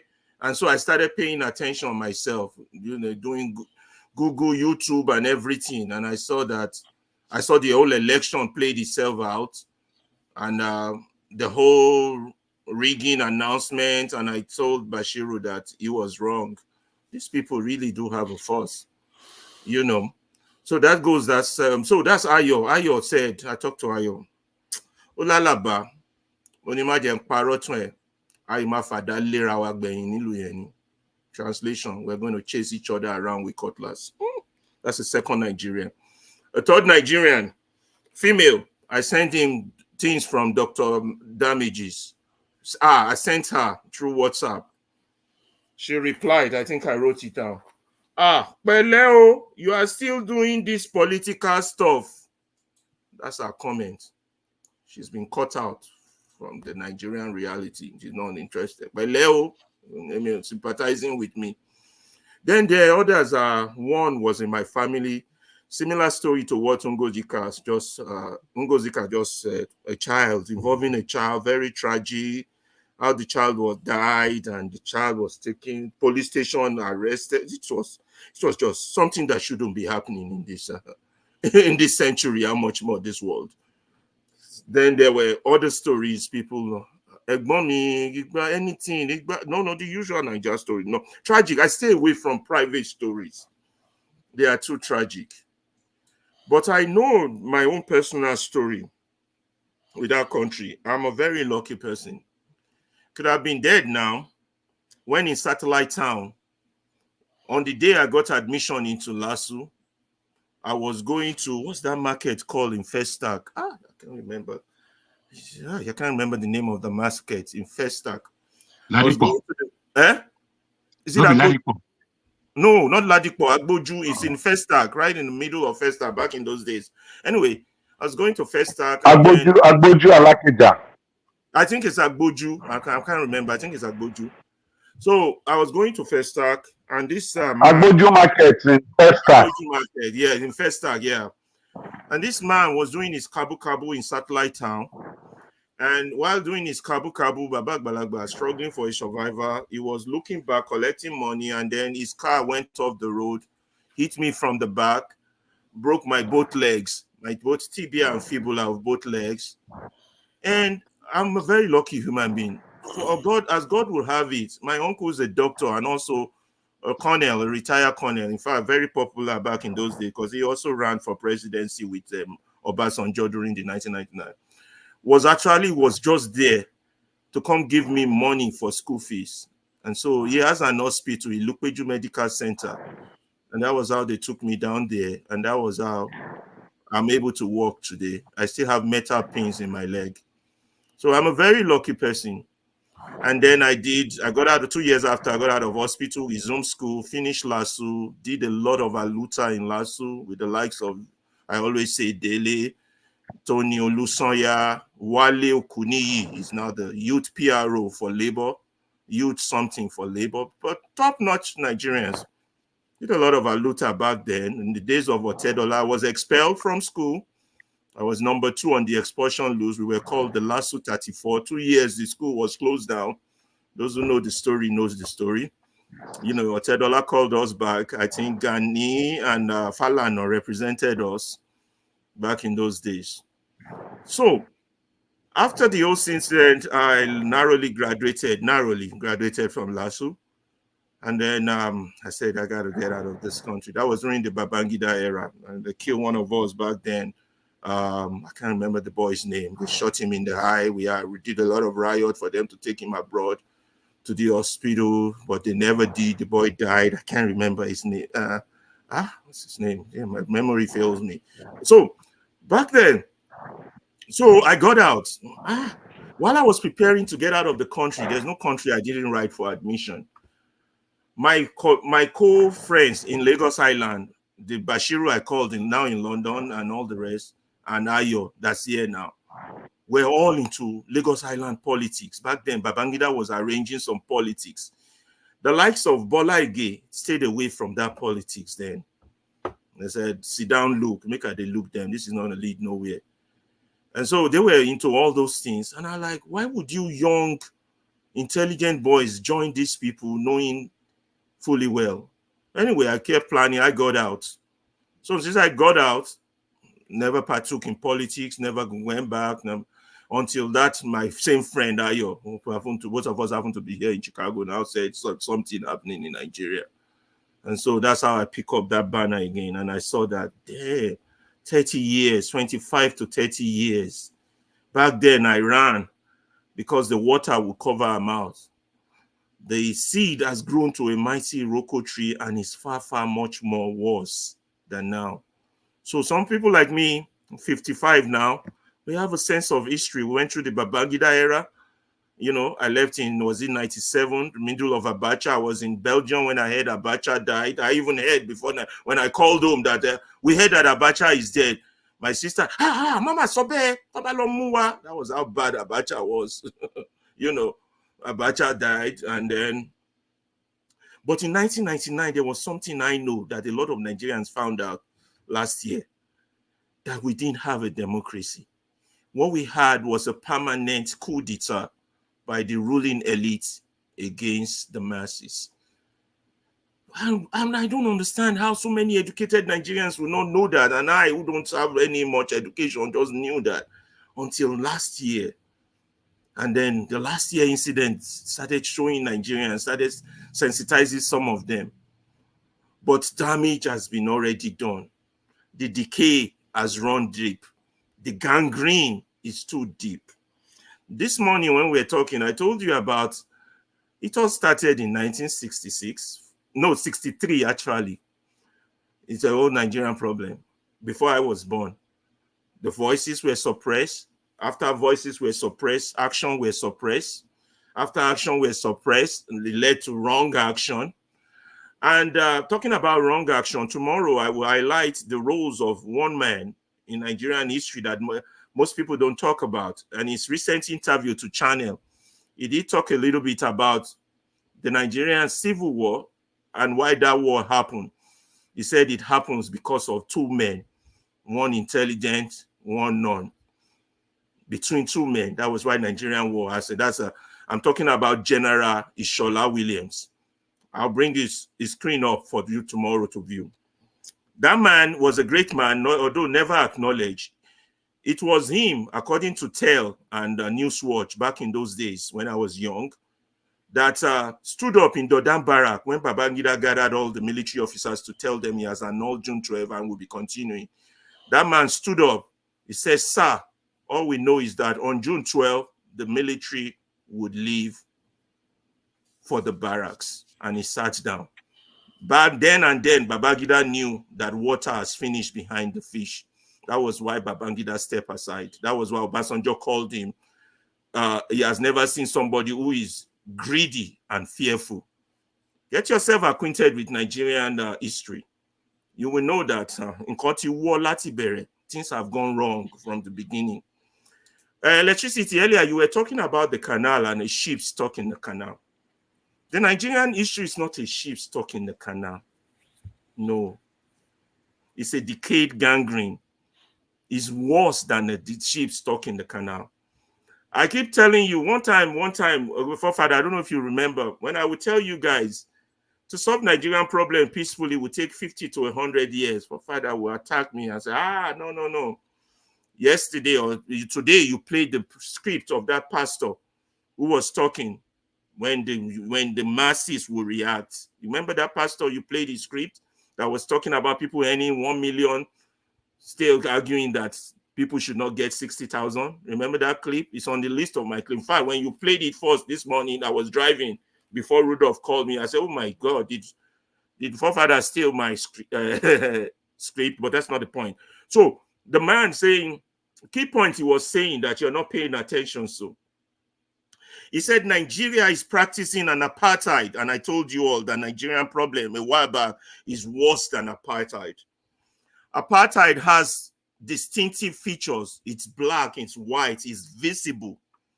The Nigerian problem is not visible. It's a virulent cancer that is deep.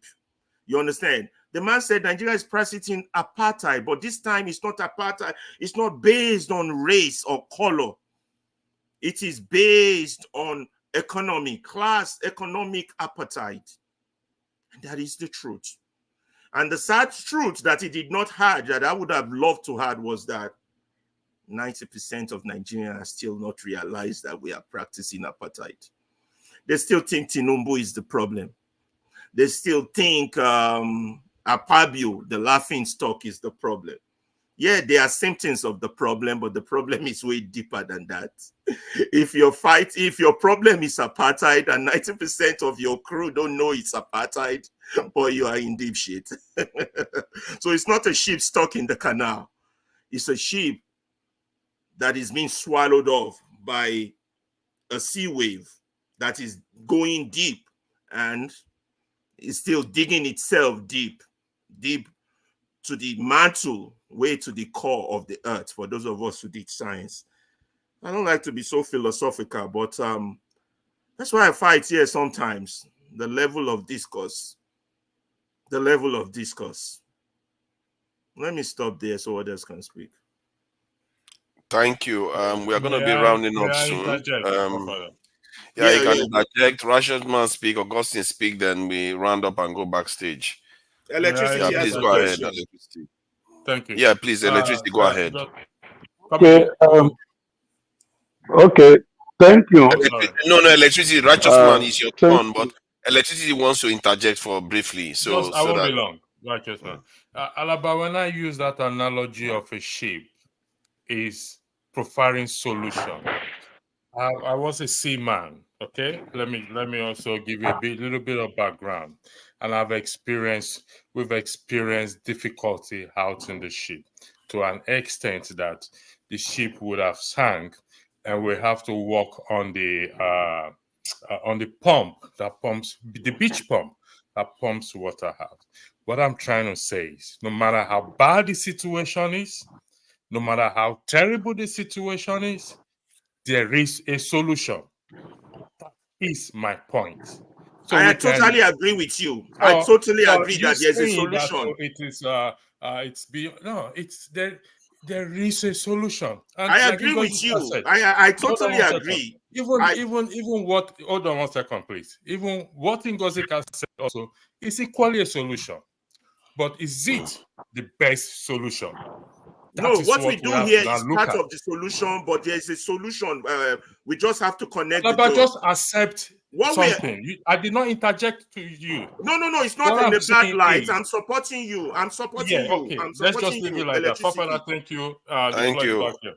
Okay, Righteous Man, please go ahead. Righteous Man, this. Okay. Yeah, thank you very much, Alaba. Thank you very much, Ngozika. Thank you, my sister.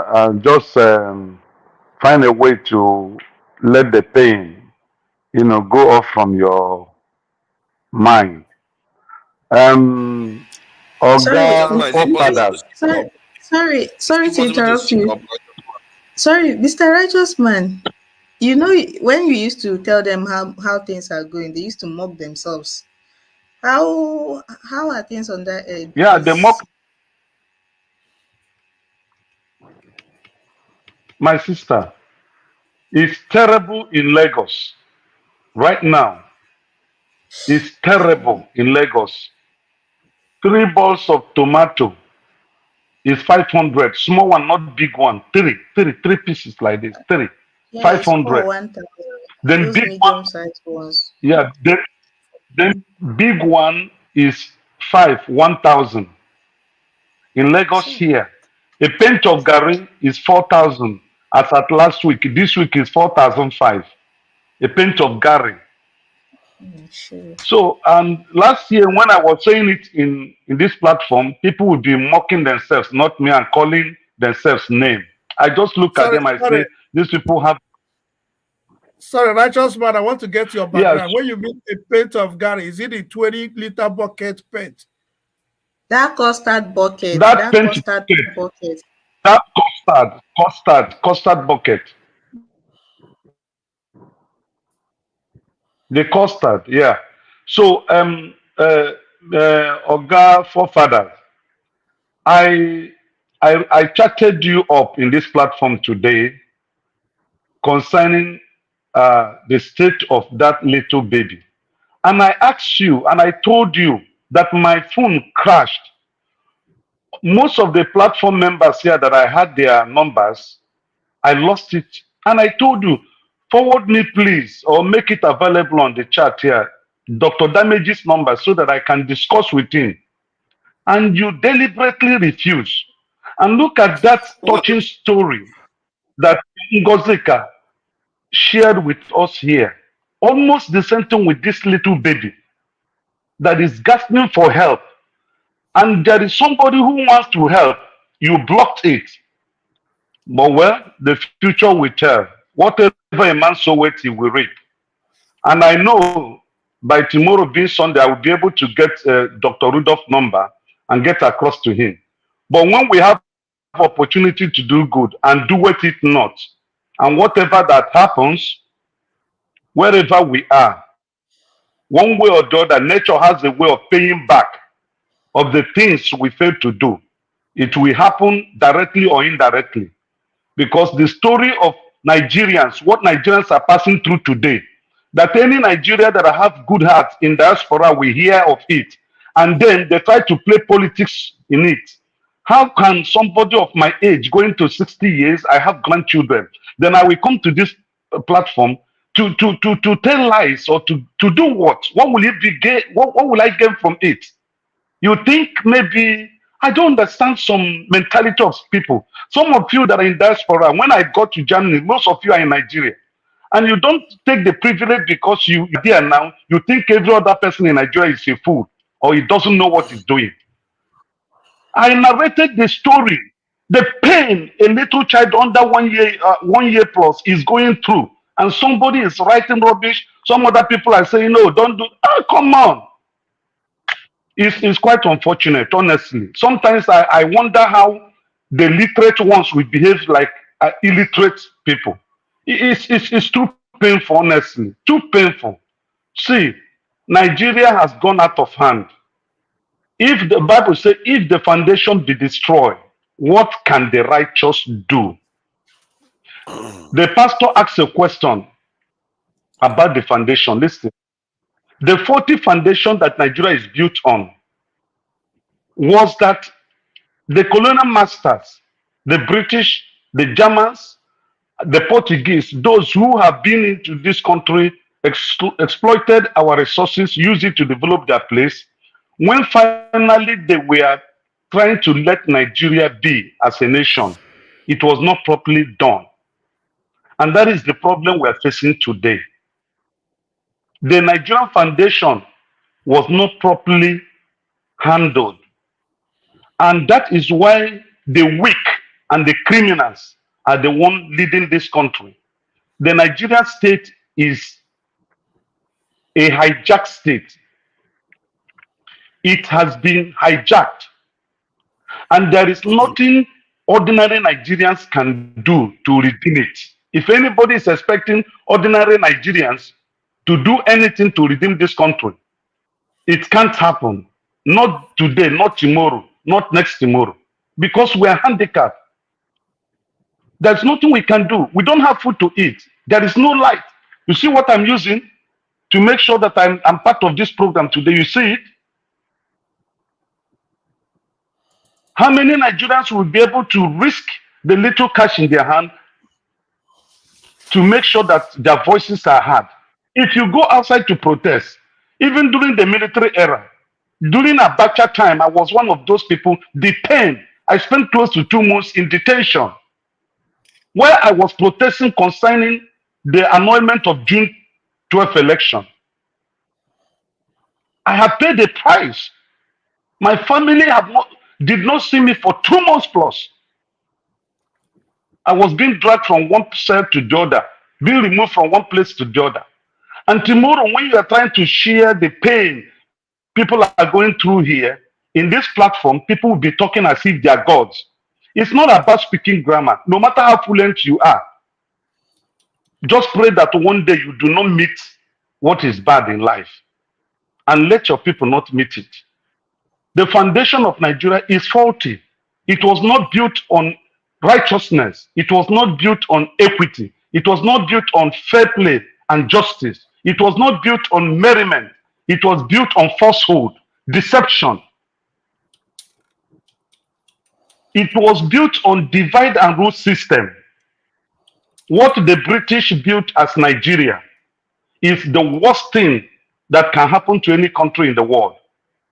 Because they know if they have laid a proper foundation about concerning this country, today Nigeria will be competing with the first world.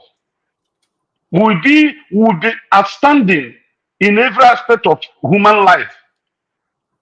Because the caliber of people that make up Nigeria are not easily to be found in any part of the world.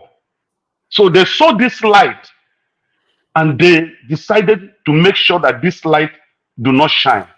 And then those Nigerians who took over from them could not go back to the drawing board to make sure that issue of this country is rectified. They built on it and it collapsed through military intervention. Now, which way forward? Before I drop, because I'm about to go to bed, tomorrow is Sunday. Which way forward? Number one, there is something, the Bible, the people will say, can anything good come out from Nazareth? There is something that is going to come out from Tinubu regime that will surprise everybody. Mark my word. Finally, there will be a referendum in Nigeria because they're going to tinker with the constitution. And once they tinker the constitution, they will subject it to referendum. And once it's subjected to referendum, you will see that in the future, any part of this country or the country at whole can go out for referendum in deciding what the future of a certain people or Nigeria's soul will be. So that is because from the look of things now they are sponsoring regionalism, and there is no way you will bring back the issue of regional governance without subjecting it to referendum. And this referendum has been what people have been running away from. So that once you talk about it, they say you want to split Nigeria. It's not about splitting Nigeria. It's about making Nigeria work and work for everybody. Nobody will be happy to see himself or herself suffering. Myself, I don't like suffering. And that's why when I come to the platform, I'm able to echo it out and shout it out that, look, things are not working out well. Never, it's not working out well. We are not living life here. How can a man of my age be using torchlight at this time in order to communicate so that you can see my face? Nigeria at 60-something years, we have nothing to boast of.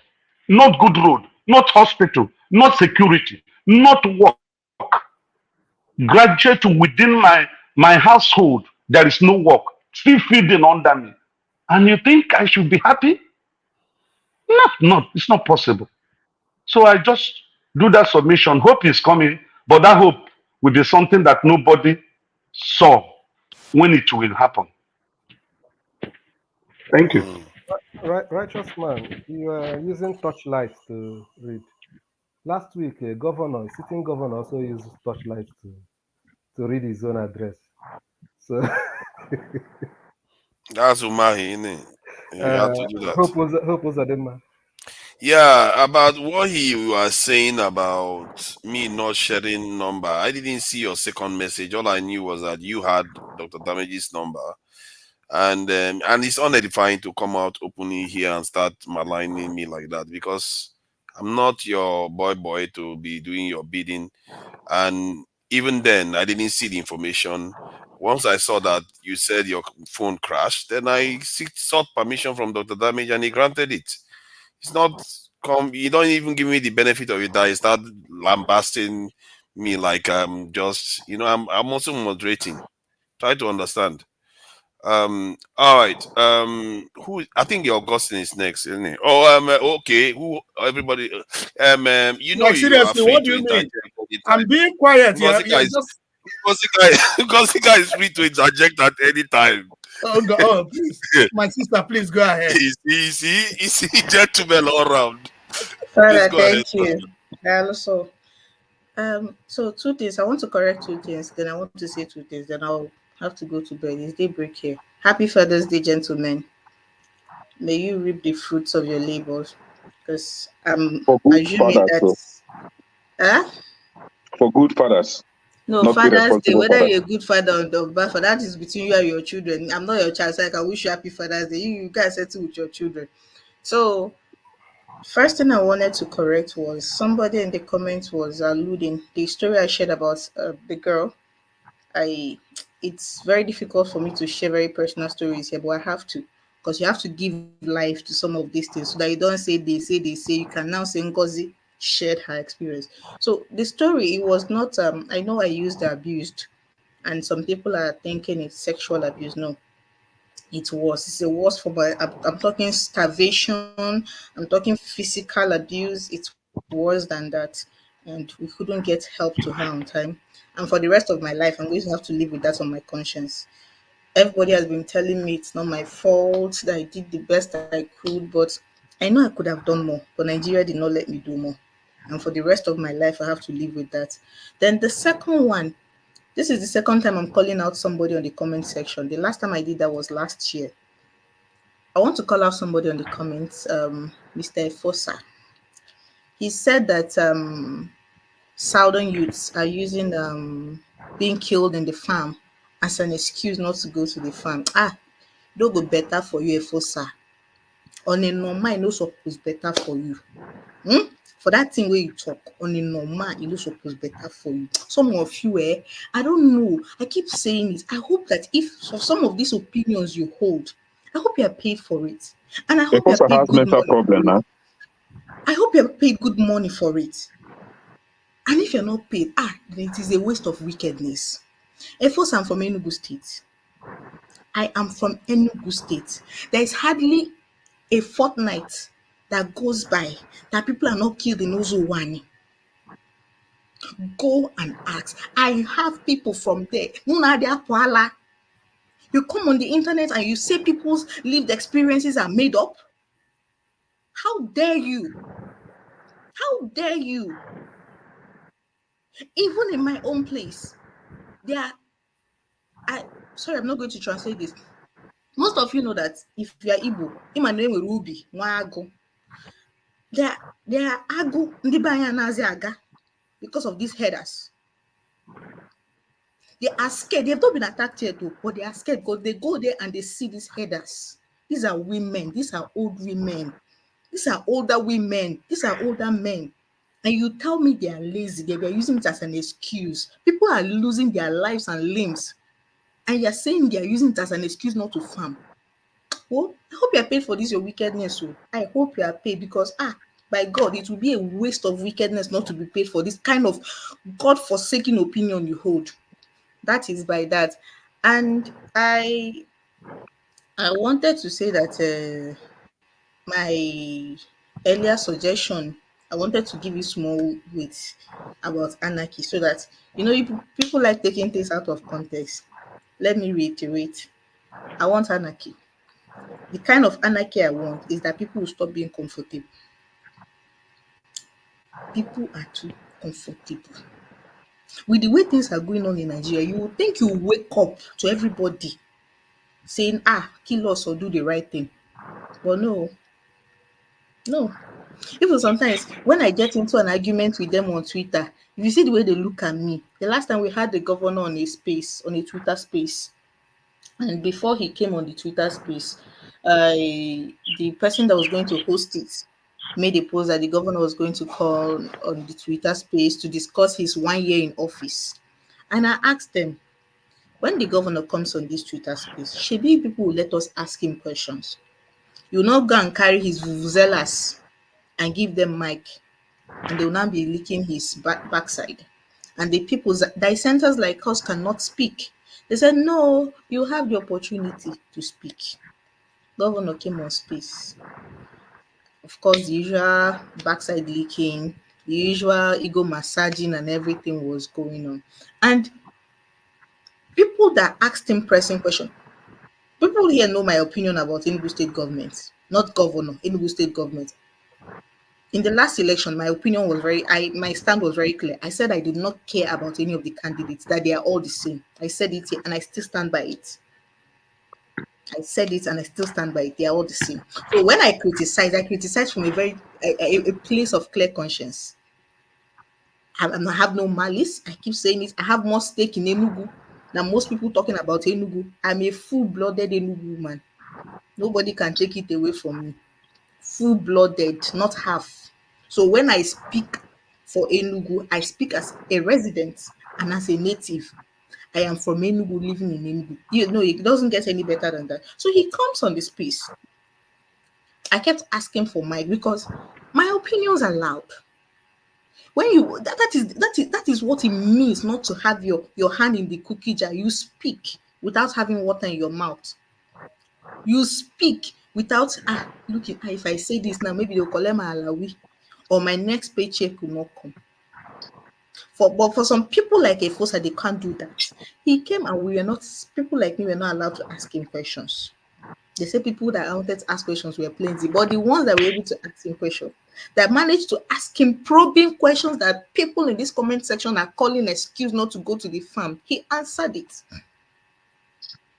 That they are doing everything to make sure that these attacks stops. So for the second time this night, Efosa, e no suppose better for you. For coming on here to say that people are using excuse of being killed in their farms not to go and farm, e no suppose better for you. I no say e no go better for you, but I say e no suppose better for you. And if truly people are being killed when they go to the farm, then everything you touch will not work. It will not work.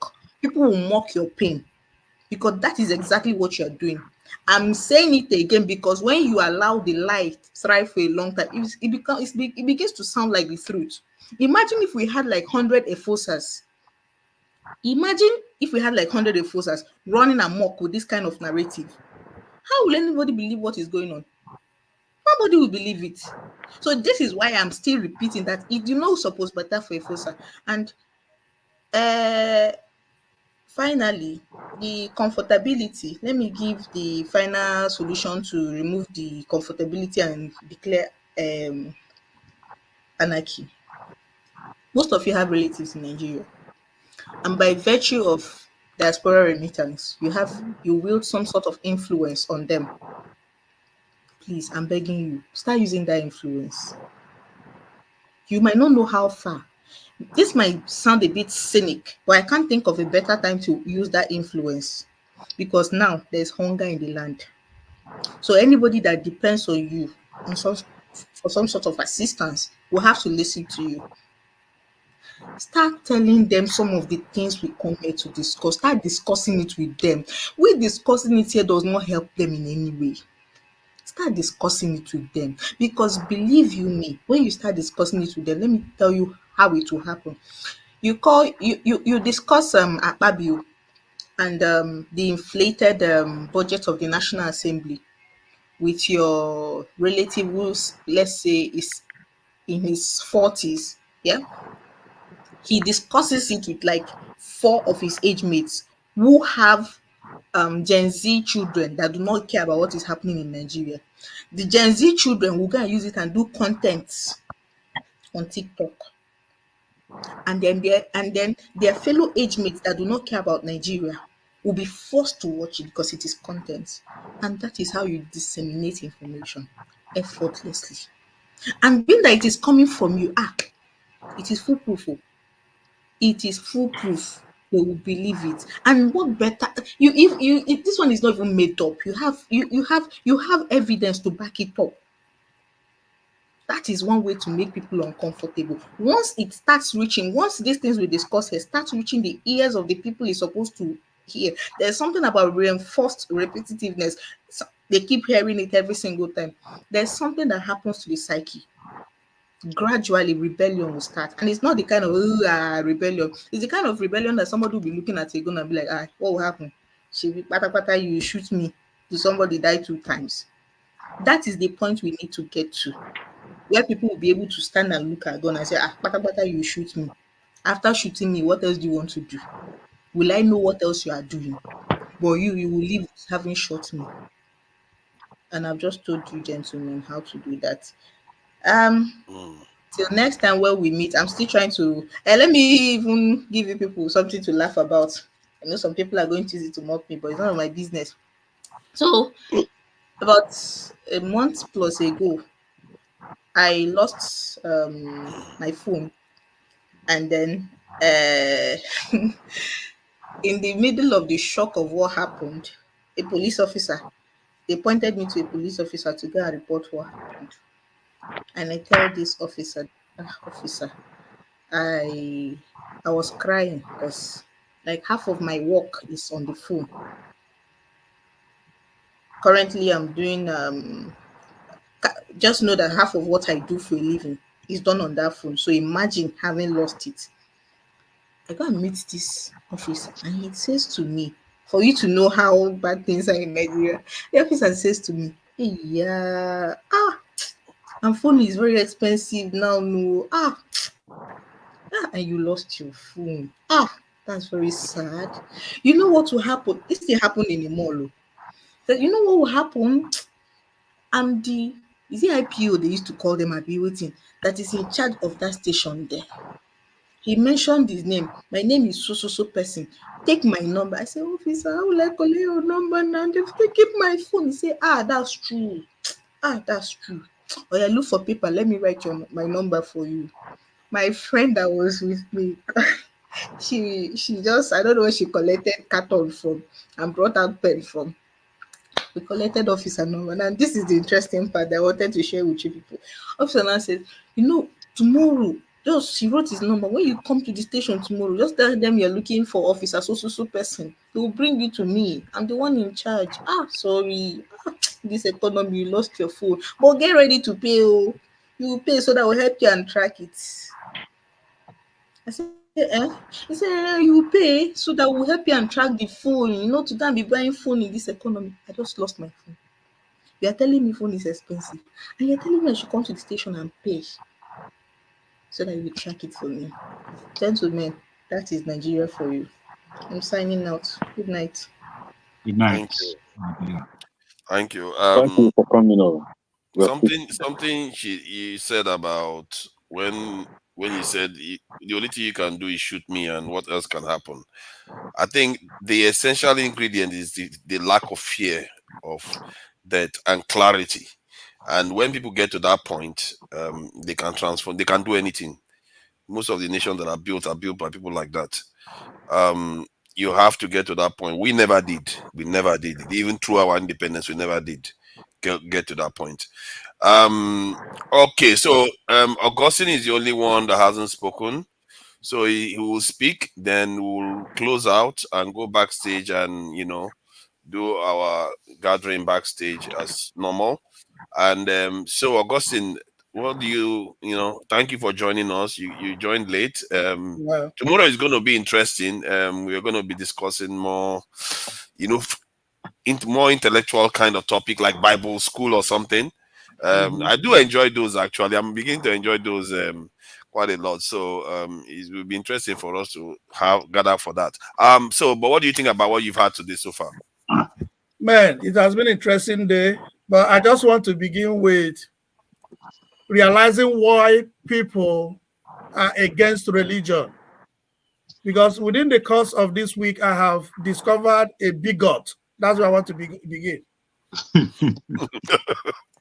I have discovered one bigot, and this bigot is Doyin Okupe. He's a bigot in the sense that he started with religion. He was quoting Bible. And when he went into politics, he's a bigot because he told us that Tinubu is better than Obi, and he went and supported Obi just because of tribe. What a shameful attitude is that? Any politician doing that is a fool. if you listen to from my day, the first day I came to this platform, I said, if you bring a cousin of mine who is stupid, I would never support him. I will support somebody who is from anywhere that is better.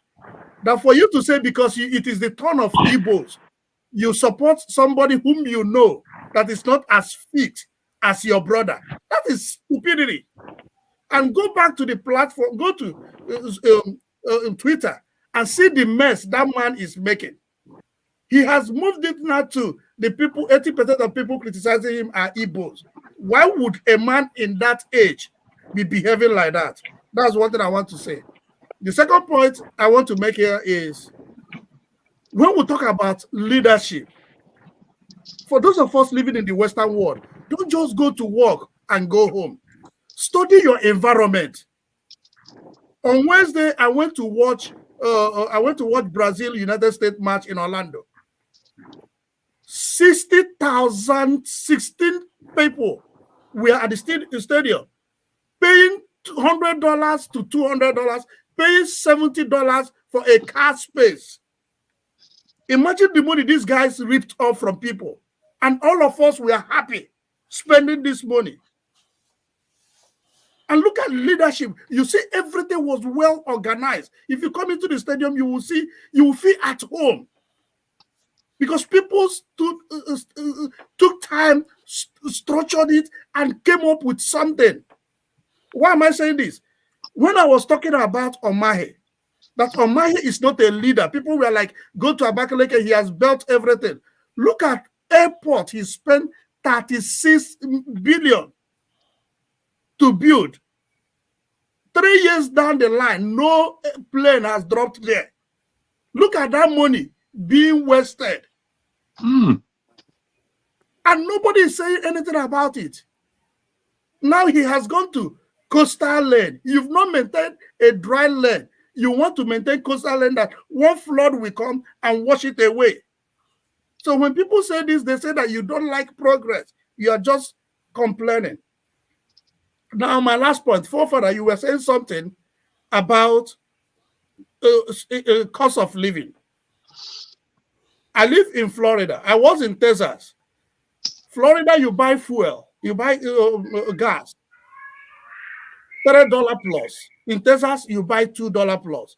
So I was discussing with my brother, oh, gas is cheap here. He said, this is oil state. They produce oil. But I have never bought gas in the United States and feel sad of buying gas. But somebody in Nigeria who is level 14 officer, civil servant, will buy gas and be crying. So that is the difference. The difference is that it's someone that cleans your office in the Western world is comfortable. But a palm sec who is not stealing cannot sustain himself. Now, if you move this 62,000 as minimum wage, do you know that anybody being paid 62,000, both civil and private, will not pay tax? Because you are earning below minimum wage, you will not pay tax. But at the end of the year, government will give you money because you didn't meet the normal amount you're supposed to meet. Does that happen in Nigeria? No. Now, if you say people earning 61,000 down not to pay tax, how many people will pay tax in Nigeria?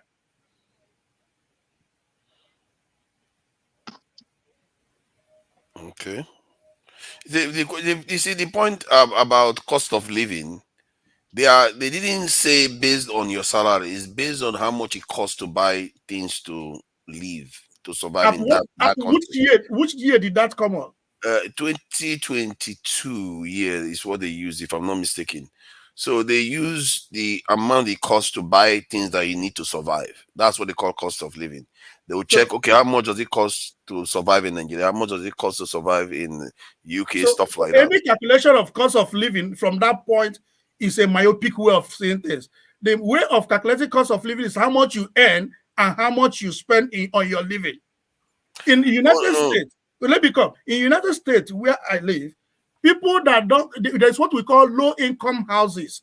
They are low-income houses doesn't mean that they are less quality houses. No, but they are houses that governments are subsidizing for people that don't have good job. Mm-hmm. So where you're paying $1,800 a month, somebody is paying $150. Mm-hmm. And that person pays $150. Government gives him $600 every 2 weeks. Yeah, I think it's a form of relative income, isn't it? Because if you look at many of us having iPhone, no, so look at how that calculation is. Look at how they did it. Gas in America is $3 in Florida. And when we talk about this gas, the quality of gas in Nigeria are not the same. So gas in Nigeria in Florida is $3.39. So they will calculate it is 4 liters. So they divide it direct with Nigeria and tell you, oh, it is expensive in America than in Nigeria. Yes, they will say how much does it cost to buy the same things that people buy in America? How much does it cost? Like an example, like that gas you talk about in Nigeria is cheaper. The housing, is it more expensive in America than in Nigeria? No, it's cheaper in Nigeria. It's the same blocks so that you are building with, or maybe slightly different, but house is house, and it's more expensive. It's cheaper in Nigeria. So they put all those things together. So that is the problem. See why it's not cheaper. The house in Nigeria, most of them might have mold. Most of them don't have water. Most of them don't have good toilet. The house in the United States, I'm not going to clean my sock away. The moment I'm flushing it, it's going to the city. The city is taking care of it. The city pipe gas to my house. I'm not buying gas. I'm getting gas at 2 a.m. I on my gas, I will get gas. But that is a minimal cost to the actual house. The land and the building of the property is where most of the cost of housing goes. And if in Nigeria you have a whole building, good quality in Abuja, and you compare that with good quality housing in New York or Texas, anyway, the Texas one is about 10 times more. So look at the challenge. Sorry. Sorry, just a moment. I'll just finish this line. There I'll finish this line. You going. The house where my colleague was living got burnt. Insurance came and built a replica of the same house. If your house in Ikoyi gets burnt, who will take care of it? You know they do have some insurance in Nigeria. Where? That's another conversation. Yeah, that is a different goalpost. You see how he's moving the goalpost. Okay. I'm not moving because you know why I wanted to comment. Nigeria is cheaper to live in. You are discussing now was actually what brought me into this discussion today. I didn't want to come in. Because forefather is always comparing oranges and apples. Yeah. It doesn't work. Okay. Look, let's just like Augustine was talking about. Anytime you put on your hot water tap, it gives you that hot water. Anytime your electricity is running, whether it is cold or hot, your room is warm or the temperature is maintained. Now you go outside, you don't see potholes, and they don't have any time the governors are coming to commission them. The roads are constantly being maintained. The street lights are constantly being. The other day I was telling a friend of mine, do you know that the rails they put by the roadside can actually at a 60 kilometer, 80 kilometer, that rail can hold your car from falling off. So it's not just putting it by the side. They're actually making sure it guards you from falling off into the ditch. But what are they going to do with cost of living? I'm coming. Those are the different standards of things that are being put here. And so when we juxtapose it with Nigeria, and I'm going there so that you know the different cost of living, you do not have 24 hours electricity, yet you pay for 1 month of light. You do not have constant water, yet you pay for 1 month of constant water. You do not have good roads, yet you pay tax on roads. You do not have government providing you any amenities, yet you pay for it. So how then do you take it? Again, the cost of the value of the two currency are not the same. Yeah.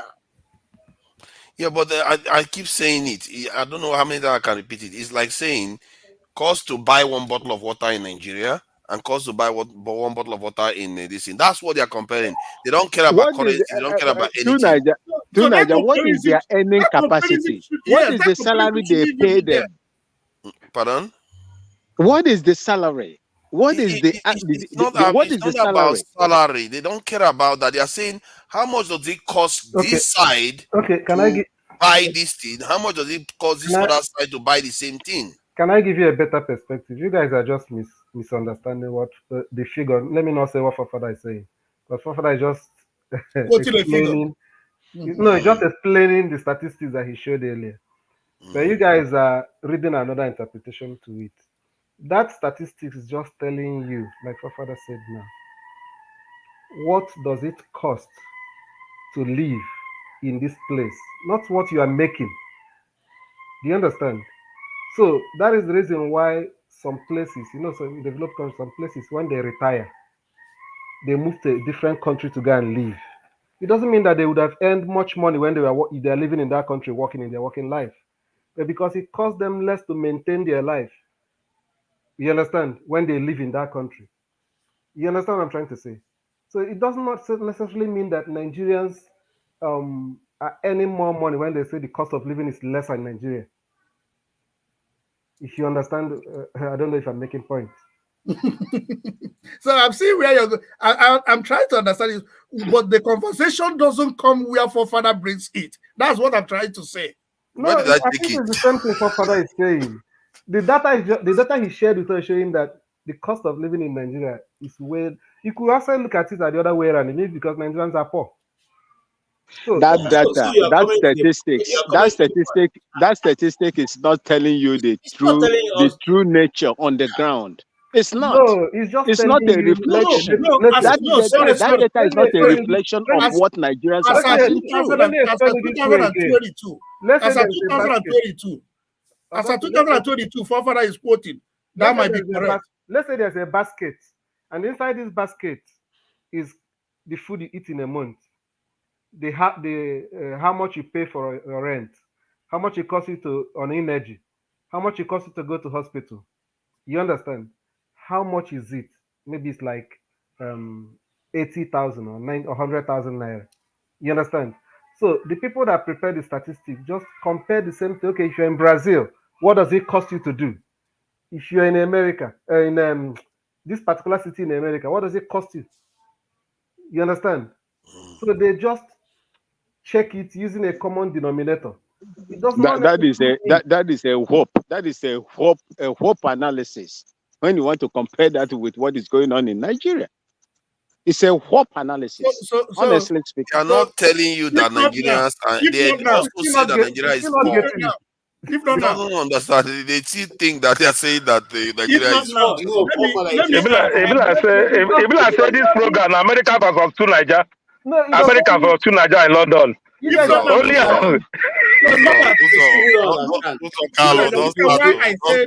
You are comparing. Not saying that Nigerians are living well. Now you see what I'm saying. So you get my point. That Fafada is bringing it from the point that Nigerians are living well. That is how I heard it. No.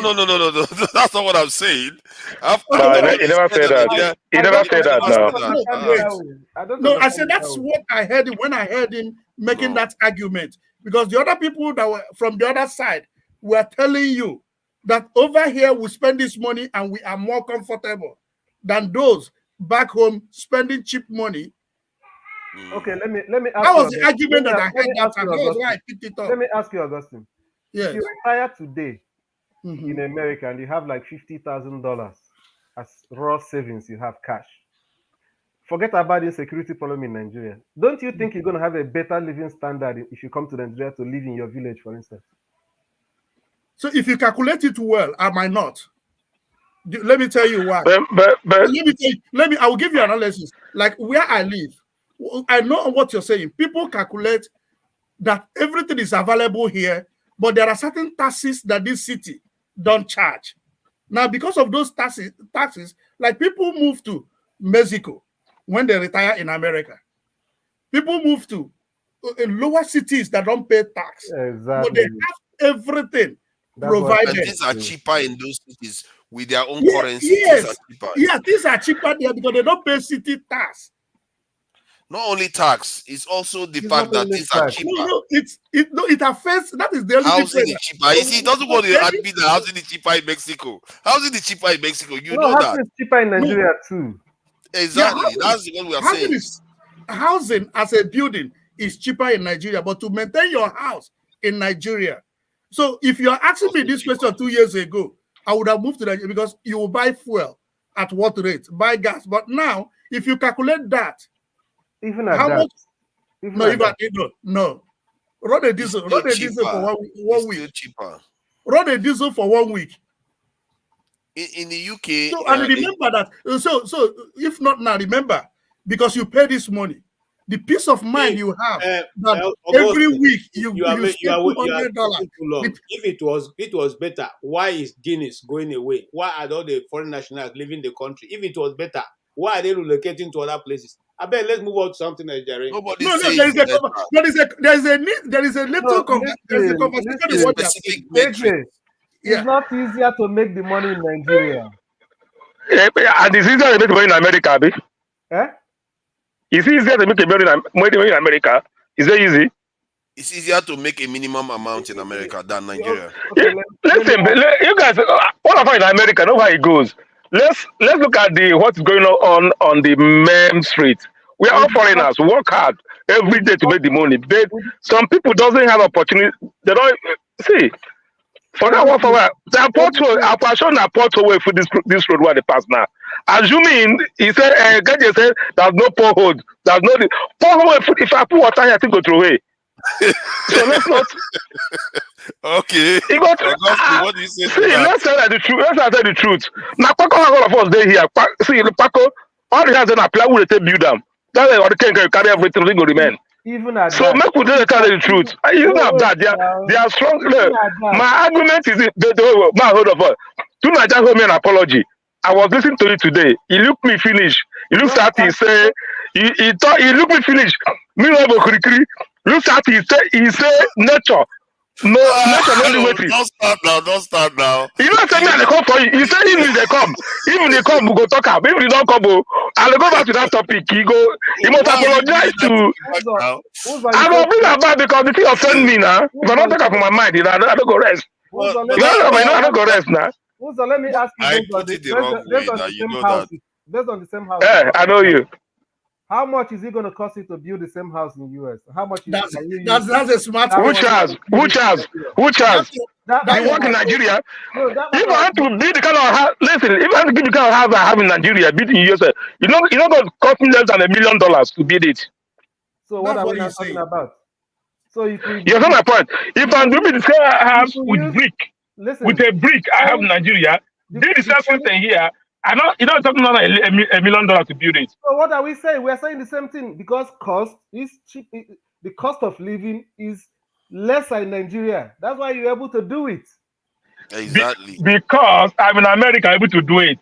And some people in Nigeria are going to discuss a house because kind of thing they are doing. No average man would build such a house ordinary. I think we are saying the same thing. We are just misunderstanding. It's like the moment you say that, they are assuming that you are saying that Nigeria is better off. But the only area what makes Nigeria better off. Father, that's the point. The moment you bring that's that not what argument, I'm saying. The moment you bring that argument, people will be hearing that you're saying that Nigeria is better off. No, it's not. They are not. No, we are not taking it. We all know that. All of us let's not tell the truth. Let's tell the truth. If the governments are good, all of us will try to Nigeria to go and live in better off. We all know that. If our governments are good, in terms of everything, we all know that now. If you can't tell any lies, say the governments are good. None of us will be here struggling. Monday to Saturday going to work. If Nigeria has security, Nigeria is a good place to earn a living. I will be in Nigeria right now. Exactly. Yeah, I will be in Nigeria now. If the living standard is as good as you are portraying it, it's low all over the world. The Nigerian living standard. What makes you people not to relocate to Nigeria and face the same reality? Okay. No, let me tell you the problem. Let me tell you the problem, Nigeria. Let me tell you the problem, Nigeria. That if I can give me the light, I will pay. In Nigeria, that's the problem. But I will pay for the light, I will not get the light. That's the scariest part of it. Give me the water, I will pay. You pay for the water, you know. So you're going to get the water. That's the problem. All right. Not paying it is the problem, but can I have it when I pay for it? You can't get it when you pay for it. Here, if I pay for my water, I'll get my water. Get my light, I get my light. In short, my internet cut off. My wife called them. You know they pay. Also, you're questioning how will you be paying for water in Nigeria and be paying for water in America? No, I pay for water. For water, I go pay for my water. I pay for my water. I pay for that one. I can pay for my water. This one enter. I save this one. This one enter. I accept that. But what I mean that if I pay for water here, I go get my water. If you don't give me the water, all right. In short, I go call them that month. I know they'll give me discount for that month. I pay for internet. Like Nigeria, I pay for internet for 1 month. After 2 weeks, you can get internet again. Here, even though any mistake, I lost. Even we lost power like 5 days. All right. I got to say, I know I supposed to have internet for 2 months. I pay for it. They find that I was like, it's not a disaster. They give me discounts instantly. That's how it works. So that's the problem with you. Is your car moving? No. I park. I know the rule now. I know the break rule. Thank you. Nigeria. I know the rule. I park. How will you park and still have the seat belt? Why will I park? Because I'm driving. That show you that I'm driving. I'm wearing my seatbelt on. But we'll say it in this program. Always have No seatbelt on. You show that I have my seatbelt on. But do you know the good thing about having a low cost of living? If Nigerian government was good, it would have been the most attractive place to attract businesses to come and invest. Because if you have cheap labor, cheap cost of cost of living, businesses can move in and invest and grow there because the output will be cheaper than most places. So, Forefather, this let me say something. In America, you make much money. That's some house, good houses. You can pay for it. They will not like to live there. You make lesser money. They will allow you to live in better houses that make a good money. You see some houses, someone that don't make good money will leave. You that make good money cannot live there. That's how they take care of their citizens. Somebody that don't have good money will live a better house. You that make good money will go and live something more cheaper, more low quality of everything, but very high. And someone that don't make good money will live in a very good apartment, good. So that's how it is. All right? So we all of you know how it is. So you can't compare don't compare orange and the apple for Canada. But Tunaja, you still hold me apology. My apology for stating the fact the wrong way. I hope you're happy now, Uzo. I hope you're happy now. That can never be a fact that was stated in the right way. Never. He said that he would have served as an incentive. Okay, he has to bring 2 kola nuts, and 2 alligator pepper, and 1 of those. Righteous man. I just want to. If you permit me, let me just say this, then I go. And you're still doing this traditional stuff. Tunaja, if you permit me, let me just make this submission, then I go.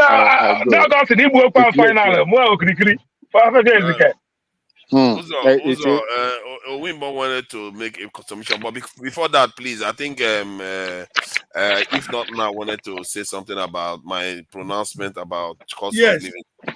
Okay. That the argument you made that because the cost of living in Nigeria is low from that statistics, is supposed to serve an incentive for companies to come here and invest, right? Yes. It does not necessarily hold water. How? Because the position of Nigeria in that your statistics is actually almost to the bottom. And what does it show? It shows you that there is no much economic activity in the country. So, for instance, now, the one you shared about the cities first, which has California being almost at the top, and some other cities. So if you look at America here, those states or cities that have the lowest cost of living, they are not usually better economically. They don't usually attract much economic investment activities. People seem to gravitate towards those cities that have higher standard of living because they make more money there, or those that are kind of average? I think that argument is what I like what I'm understand talking about is like China. The way international. Yeah, what China. I'm talking about international interest. It would have Yeah. attracted international interest to come and use Yeah. the cheap labor. Yeah. To Yeah, manufacture. but it's more than cost of living being low. The driver of that one is a different economic indices that drive that one, not necessarily the I cost of think the living. reason why ours is low is because a badly run business environment, Exactly, exactly. Mm. rule of law, and corruption. All those things is discouraging people from coming into the country to come So and you invest. just call it by name, accountability. Lack of accountability. Yeah, that is insecurity is a big one It's because just if people those don't feel say intangible aspects. the Yeah, country has a future, they don't want to be there. yeah. People want to invest in somewhere they have peace of mind. So you call it you know why I call it accountability? Because even when you talk about the insecurity, the military people, because of their involvement in politics, they are not accountable to the security. So they themselves are part of the insecurity. It's not like the governor or the president is the one stopping the military or the police to be responsible. But because all of them, imagine when the military people are involved in bunkering, when they are involved in so many other atrocities in the country. Okay, Father. Okay, can you check the law and the other indices? Law and order No, he indices. won't go there. He won't go Why there. would I go there now? Why would I go there? You think I'm shy of the truth? The truth is important now. Law and order. That's interesting. In the do they have in index? I Index. think I they think they have will call index it for law index. and the other. Yeah. While you Law. are checking, let me just make my final submission. Yes, please. The only thing that I would like to say here, I listened to Ngozinka while she was talking. Then I feel for Nigerian people. You see, the Igbo people had a proverb. They said Okpana ntiburu Okpana onwuburu ntiburu ya. The grasshopper that dies, it is the ear or problem of hearing that kills it. Most often, we've been talking about all these things, but most Nigerians feel that Nigeria is going to be better. They tell you to hope for a new Nigeria. Continue to hope for a new Nigeria. I was in the military in 1999, still serving when democracy returned. When General Abu Salami handed over the scepter of authority and leadership to Obasanjo. From 1999 till now, I think it's about, if my arithmetic is right, it's about 23 years. A 23 or 24 years old person is no longer a child. That person is an adult. In some countries, that person should be a graduate, a first degree holder, or even working. But before this time, these same Nigerians, this same elitist group were telling you, oh, it's a nascent democracy, nascent democracy, nascent democracy. Look at where it has brought you people to. Look at the conditions Nigerians are facing. Look at the influx of Nigerians into countries that they don't even supposed to go to, especially within Africa. Nigeria should be the heaven for other African countries to come in there and seek for greener pasture because you are rich. But the wealth of Nigeria is, circulated among few people. And it's as if Nigerians have been captured. As if it be juju, just like in the words of Asari Dokubo. No be juju be that. They have captured Nigeria in such a manner that even you don't even have the vim to come out and challenge the people you claim you voted into power. What does that tell you? Forefather, sorry, they actually call it Law and Order Index. Rule of law, Yeah, rule I'm of law looking at index. Rule of rule of law okay. index. I thought I was looking at crime Okay, index. Okay. okay. Mm, So mm. now, to Niger, what these people have succeeded in doing is to groom their words. They have groomed their words and they are surreptitiously planting them in positions of authority. Some of their children are judges, appointed judges today. Some are politicians. They are coming to replicate what their fathers and what their parents have done. How do you going to get out of it if you don't destroy that system that is giving them such powers? I support Ngozika, solution. Mazen Namdekanu spoke about all these things. Hate him or like him, he spoke about them. He started with restructuring. They said no. On the street of London, these people said no, they will not. And when it got bad, he said, okay, let my people go.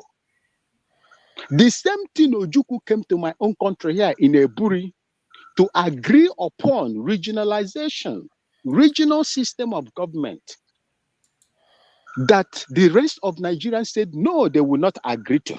Is it not the same thing now that they are trying to bring in? Is it not the same thing? That thing that caused war, that made the Biafran to lose over 4-5 million people. Is it not the same thing that they are bringing now?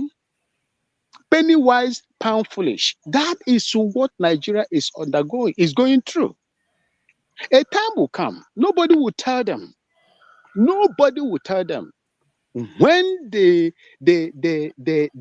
python has finally crawled into your bedrooms in Nigeria, then you will wake up. You will rise up to fight for what belongs to you. And that time it will be too late. And I just pray that it will not affect the innocent people or the weak, especially women and children. Because what Nigeria has created upon itself is going to consume a lot of people. And before that time, instead of you, the elderlies that are here today, to continue to hope for a new Nigeria,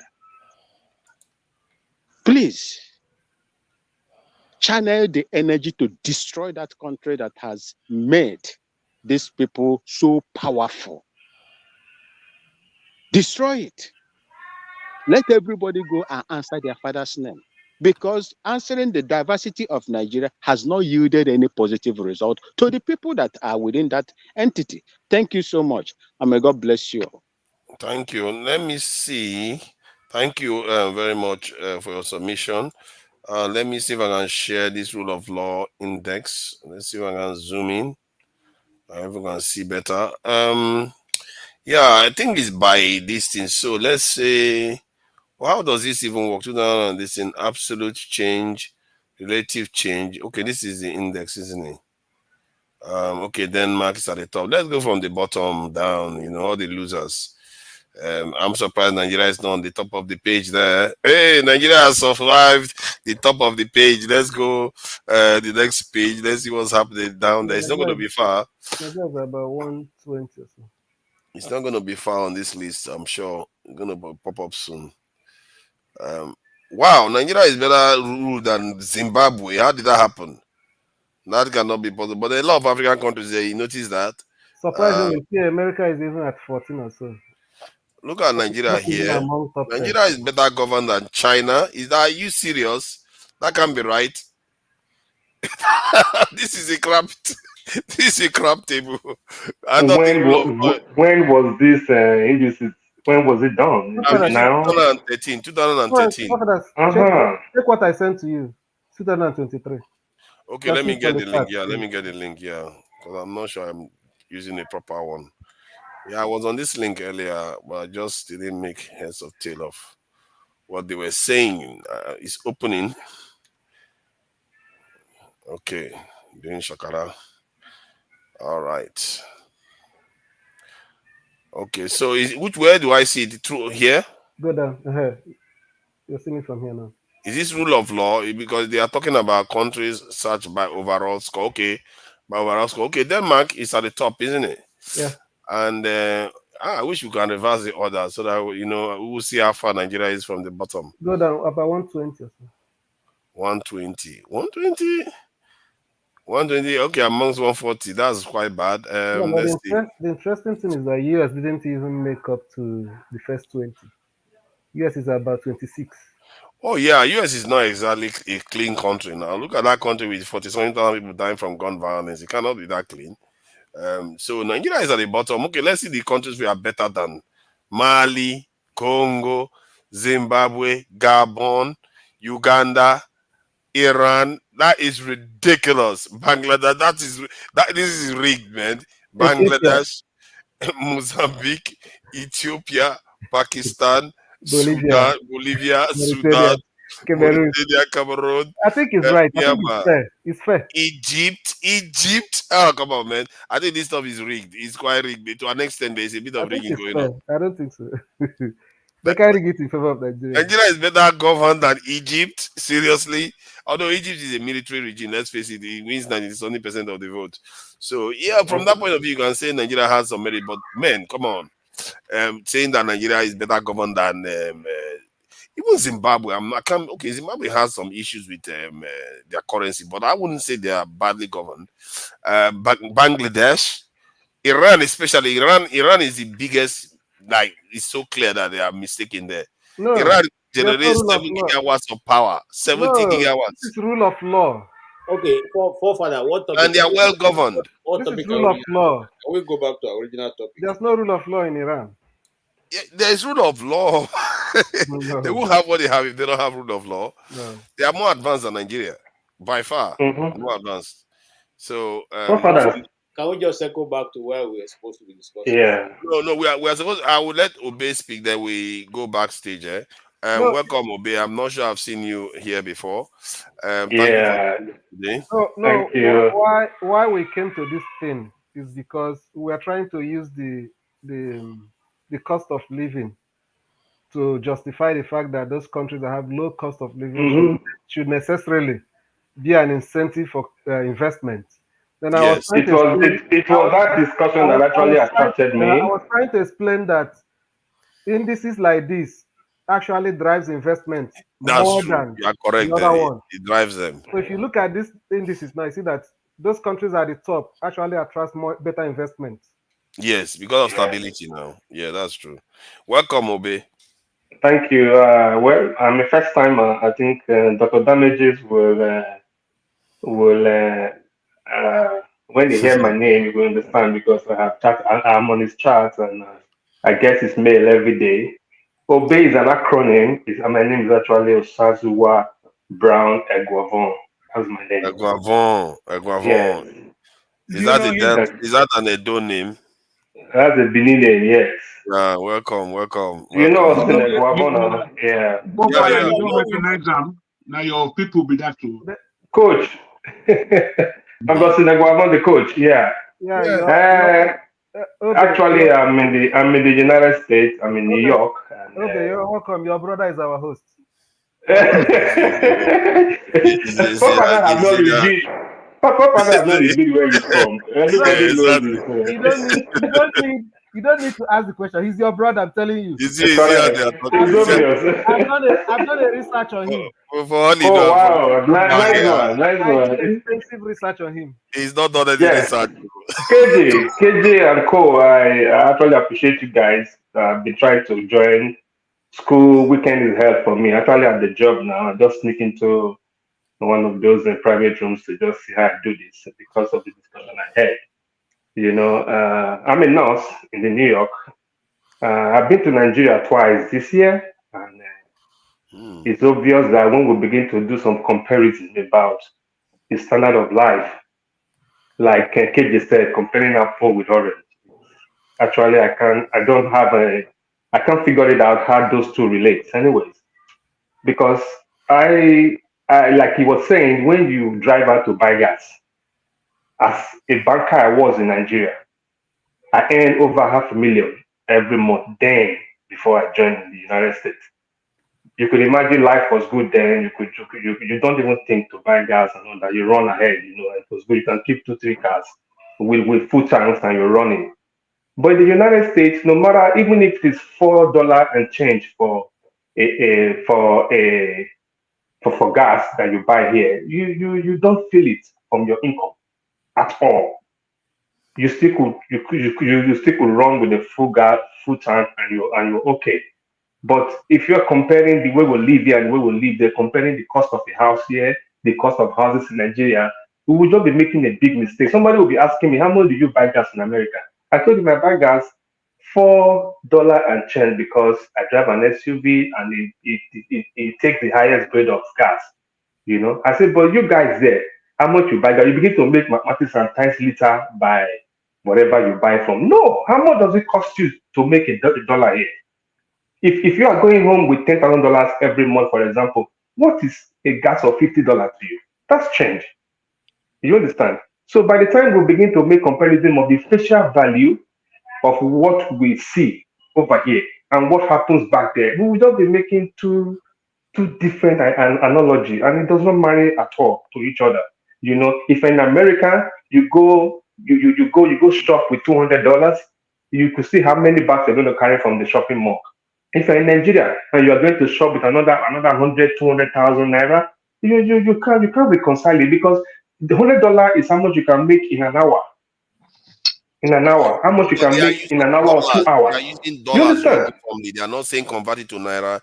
If you take that No, same $200, that is the mentality of this guy. They just use calculator to price for you as in that. It doesn't work like that for us because we don't make the money that same way you guys, think about. Let me, for example, now I make $7,000 in a month. I can save $5,000 conveniently. Exactly. But if you make that same 7,000 in Nigeria, you might even be able to save more. 7,000 what? Dollar or naira? $7,000. In What Nigeria. in the?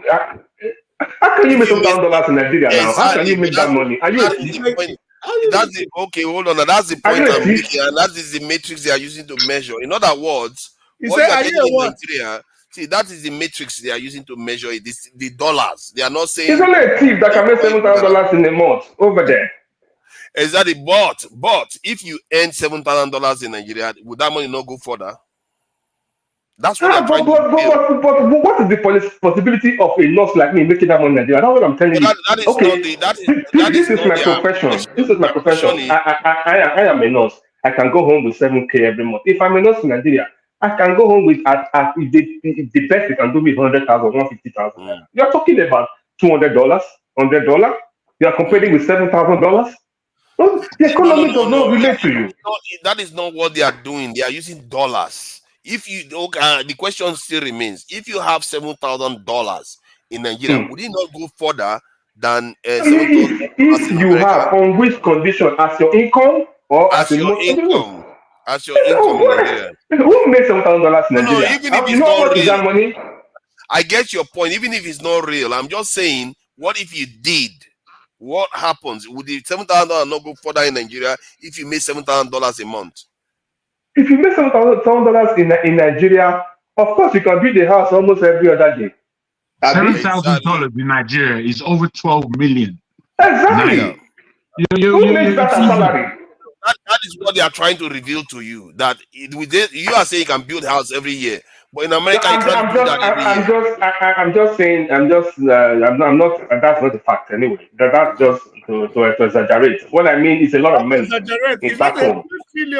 12 million times 12 is 120 million. So you can build correct. Exactly. Every year, correct. Yeah, you can build a house. I know Yeah. somewhere that build a house for 5 million. So if you are putting those comparisons together, it will look as if we are in a different situation. We're in a different economy. We have different. In fact, can a Nigerian person go and pay for light? I pay my light bill like $400. Can somebody actually pay that in Nigeria? And now, I will not complain. Those are the issues. See, now you are revealing something. Now you see what you have revealed. Nigeria is like we live in a hole. When I went into Nigeria, it's like we live in a sub economy. The reason why I say that is that most of the equipment that these people use to manufacture all these services like power supply, electronics, phone services, they buy it from the same world that people in America buy it from, that people in Japan buy it from. They don't buy it any special price. So you can see now that Nigeria is living in a situation whereby our cost of living is so low compared to what is out there. So it's like we are in a hole, and we need to dig ourselves out of there. That is what it is revealing. Until they will stop announcing the result of election at 4 a.m. and they will stop switching up the beavers. We will still be at this cycle, rigmaroling, as in taking the wrong leadership and all that. Could you imagine that we all work towards this change that we're talking about? At the end of the day, we saw what happened in the election. Everybody just moved on. When I got there, I had to stop living in the house and went to the hotel. Because if you live in the house, to run your diesel, it's cheaper than actually taking a room in the hotel and everything is okay. You built a house back home, you can't even sleep in the house. It's that bad. To the extent that I have to sell to give away my properties, get rid of them, and come here and buy another house. Because they're not ready for nothing.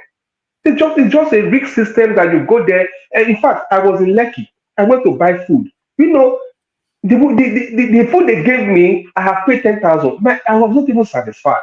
And I said, how much guys make here that can even take their children out for a weekend? To take 3 children out for a weekend, family of 5. That means you spend like 50K for an outing. How much do you earn? And the system is so bad that everybody is complaining. Even your brother that is an assistant director in an establishment is complaining. They can't even help themselves. A banker now that I left back home, who will earning more than me. Today, with $1 million you earn at the end of the month, you are still very poor. You can't even give yourself that amount of life that you had before now. So the system is that rotten, is that bad. The leadership made some colossal error. That is exactly what is being suffered right now, because this were made so hastily, and president just talk anyhow. He just wake up in the morning and just announce things and just talk without assembling a team together, without even looking at the files. He just make announcements. Let me ask you now, is there anything that the Nigerian government can do, or is there any space Nigeria can get to that you'll be like, you know what, I'm going to sell these properties in America and go back to Nigeria and buy the properties back that I used to have in Nigeria? My brother, I have a self-contained. My tenant pay me $2,000+ every month. You want me to sell? No, I'm saying, what would you see in Nigeria that will make you do that? Is it that when they start paying $7,000 per month, or in Nigeria, what's your conditions? In Nigeria, will be after my thought. As in, when they are ready, we will go back there to go and invest. But right now, I think it's not just a heaven to be; it's just a law. What is the condition now? What are you going to see that is going to make you leadership rights, getting the right leadership on ground. That is the condition. If the right leadership is there, let me tell you. What is the right leadership? The right person that could pilot the affairs of the country. That's it. The right person. It doesn't tell me anything. What are they going to be doing? What would you see that will make you think? Okay, not just when you say the right leadership, is what they are doing, isn't it? What is it they are doing that is going to make you think that is good? Okay, like taking priorities, putting priorities in place. Not buying SUV, not investing in buying yacht or building a 20 billion house for a vice president, until they start to channel growth into investment, into attracting people to come into the country. Everybody is living, and you are there. You have to spending the money on trivial things. But that is why Obi was an idea for everybody, because he sold the right point to Nigeria. That was what happened to Obi. He sold the right point. The point is that our priority are not there at all. We are not ready for a change. Until we start setting up those things, number one, let's face that giving powers again to the states.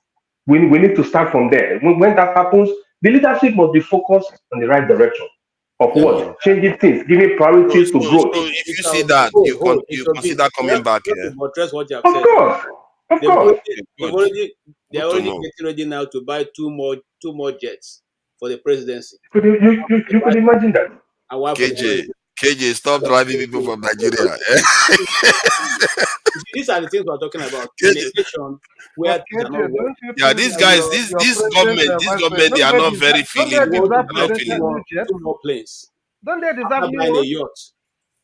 They deserve new private jet. Really? You bought new yacht. You won't buy new jet. Does it make sense for fathers? You bought new Hold jets. on, You now. buy new jets. Let me just play this again, because for me, when I looked at it, I just felt, oh, this is wrong. This is just wrong behavior. It's not the kind of stuff you expect your president to be doing at this stage. Let me just play. It's just about 10 seconds. A notice from me if I've changed my mind.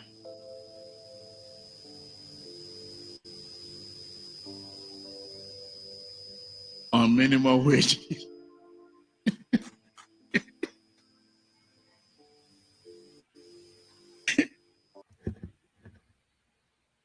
When I look at that, they're making for. That's the kind of stuff that brings nations down. They're laughing at if you are labor group, listen to this. How would you feel? It's not the labor group, the people. So I'm not labor group, and I feel furious that why are you laughing about this? No, the point I'm making here, these are the people that they sit together to negotiate. This, and if you watch that dinner, what you will feel is that these people see us as conquered people. So they come there, they throw cons to us, they go home and laugh at us and make jokes. So this is where he told them that he was doubling. He was doubling.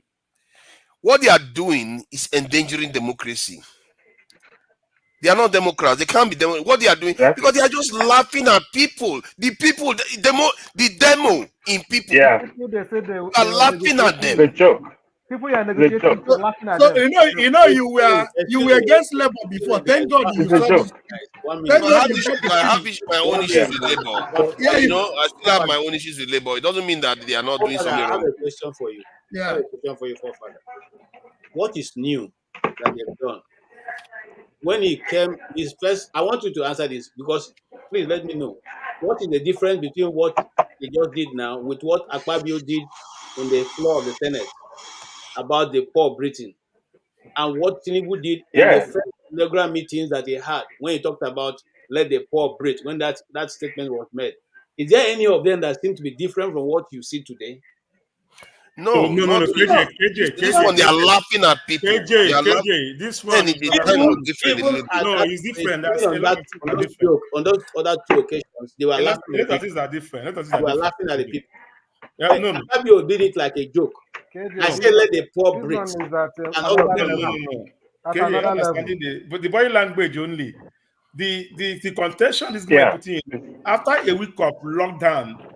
It's like telling somebody, look at them, they're going to they say you should increase to 50, they're stupid. He's just laughing. That's what he just did. Yeah, exactly what they're doing. Exactly what they did. The man, they're all laughing. It's supposed to be a funny thing. So sad. If you have forefather, if you have the Senate president talking on let the poor breathe, if you have that video, play it. He laughed when he said it's in a different condition. It's different. Different thing than on this one. No. You know that what is bad, but it's on different level. The leftists are just like they are going for protest. They say you should increase this something that stupid people. They just start laughing. That's interpretation of what just happened. Good afternoon, guys. Please, can I come in, please? Professor John. Just come in. Don't knock. You know something knock. My brother, I don't do things that they watch. So if you can borrow me a little bit time, I can come in different ways.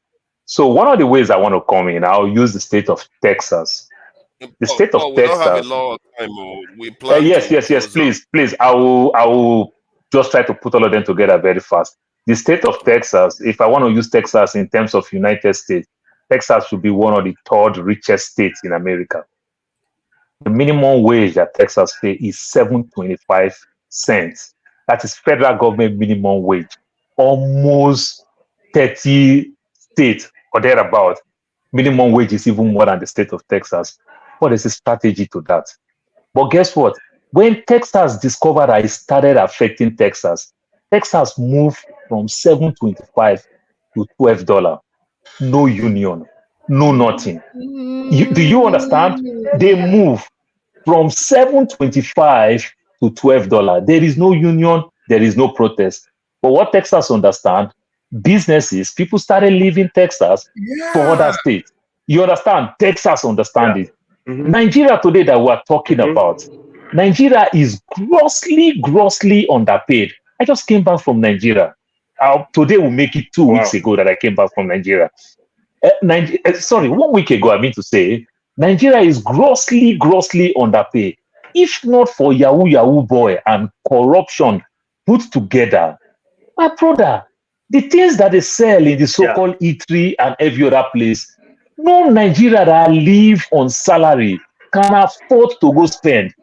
And you forget that what grow strong economy like the West today is purchasing power, where we get salary every week.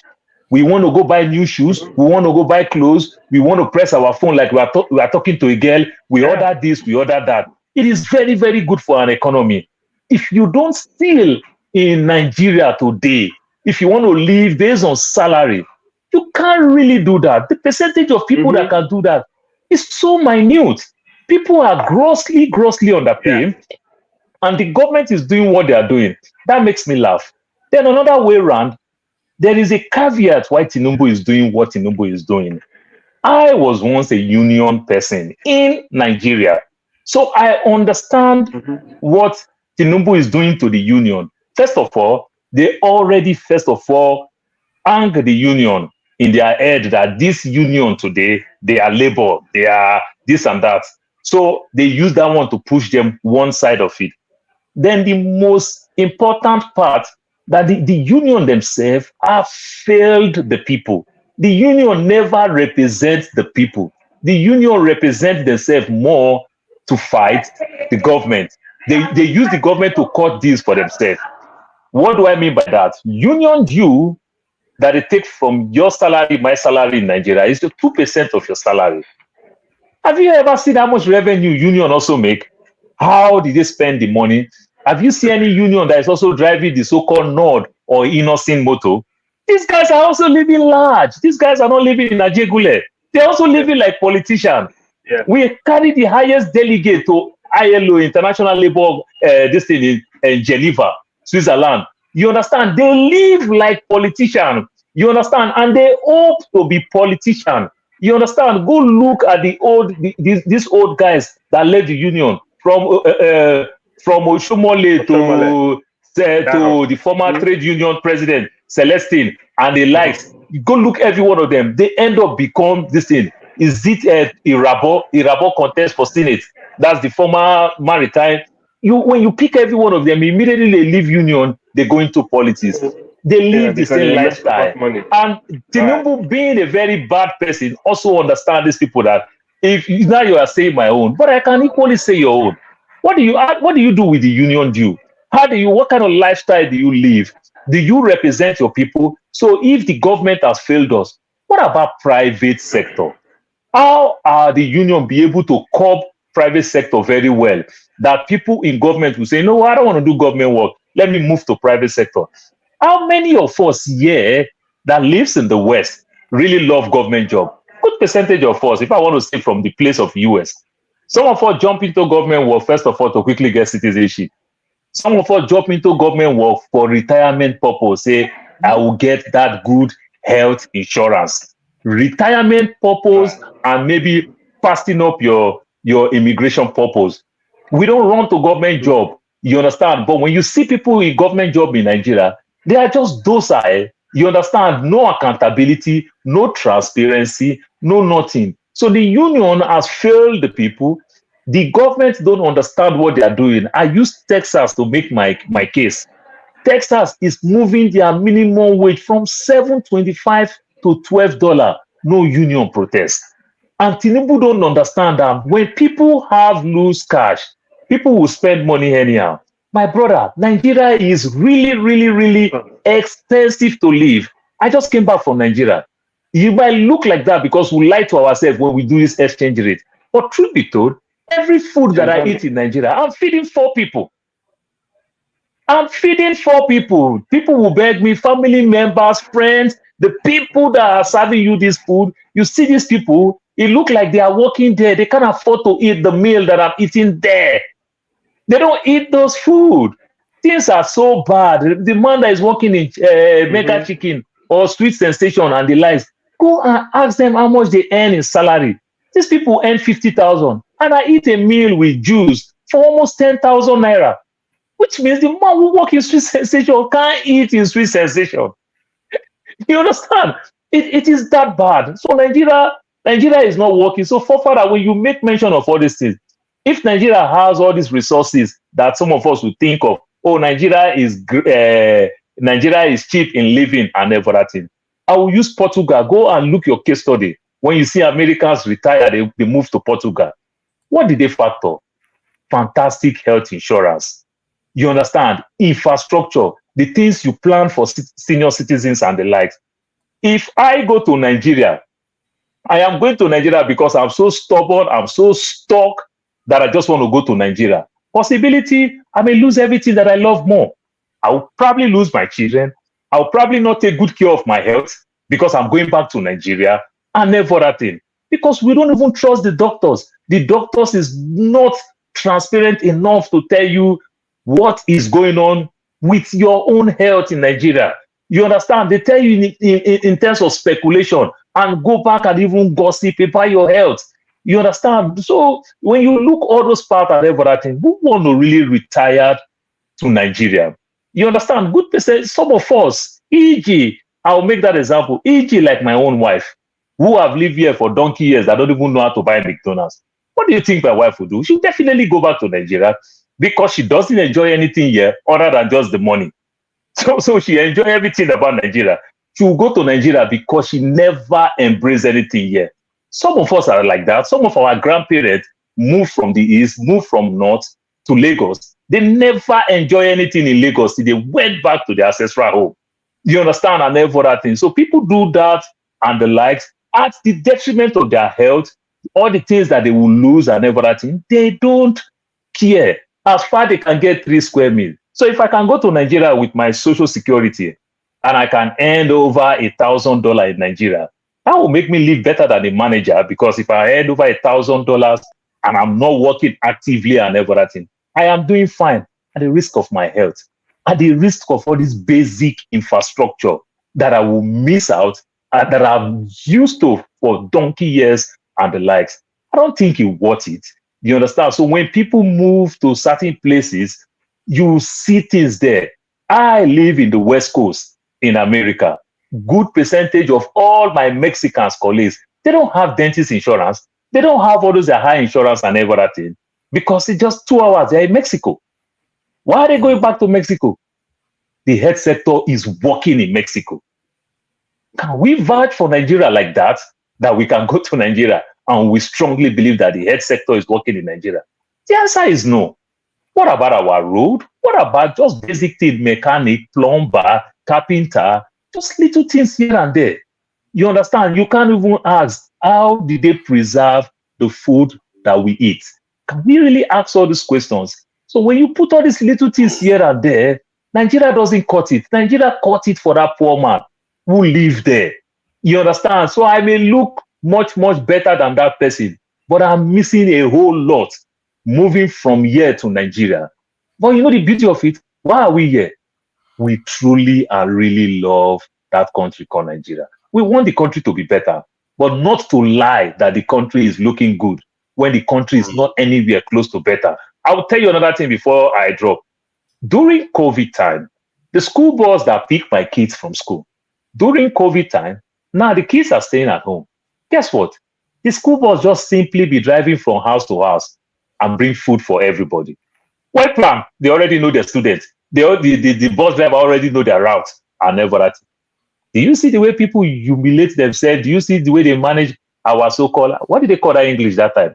That food that they were sharing to Nigeria, that politician ordered and everything. When you do call these things, poor father, go ahead, my brother. Just to add what you're saying, when they were distributing this food, we were begging even people around to take if they needed anything. Oh, obviously. We started telling the school, we started telling the school bus not to come because we don't need the food. Okay. We don't need the food.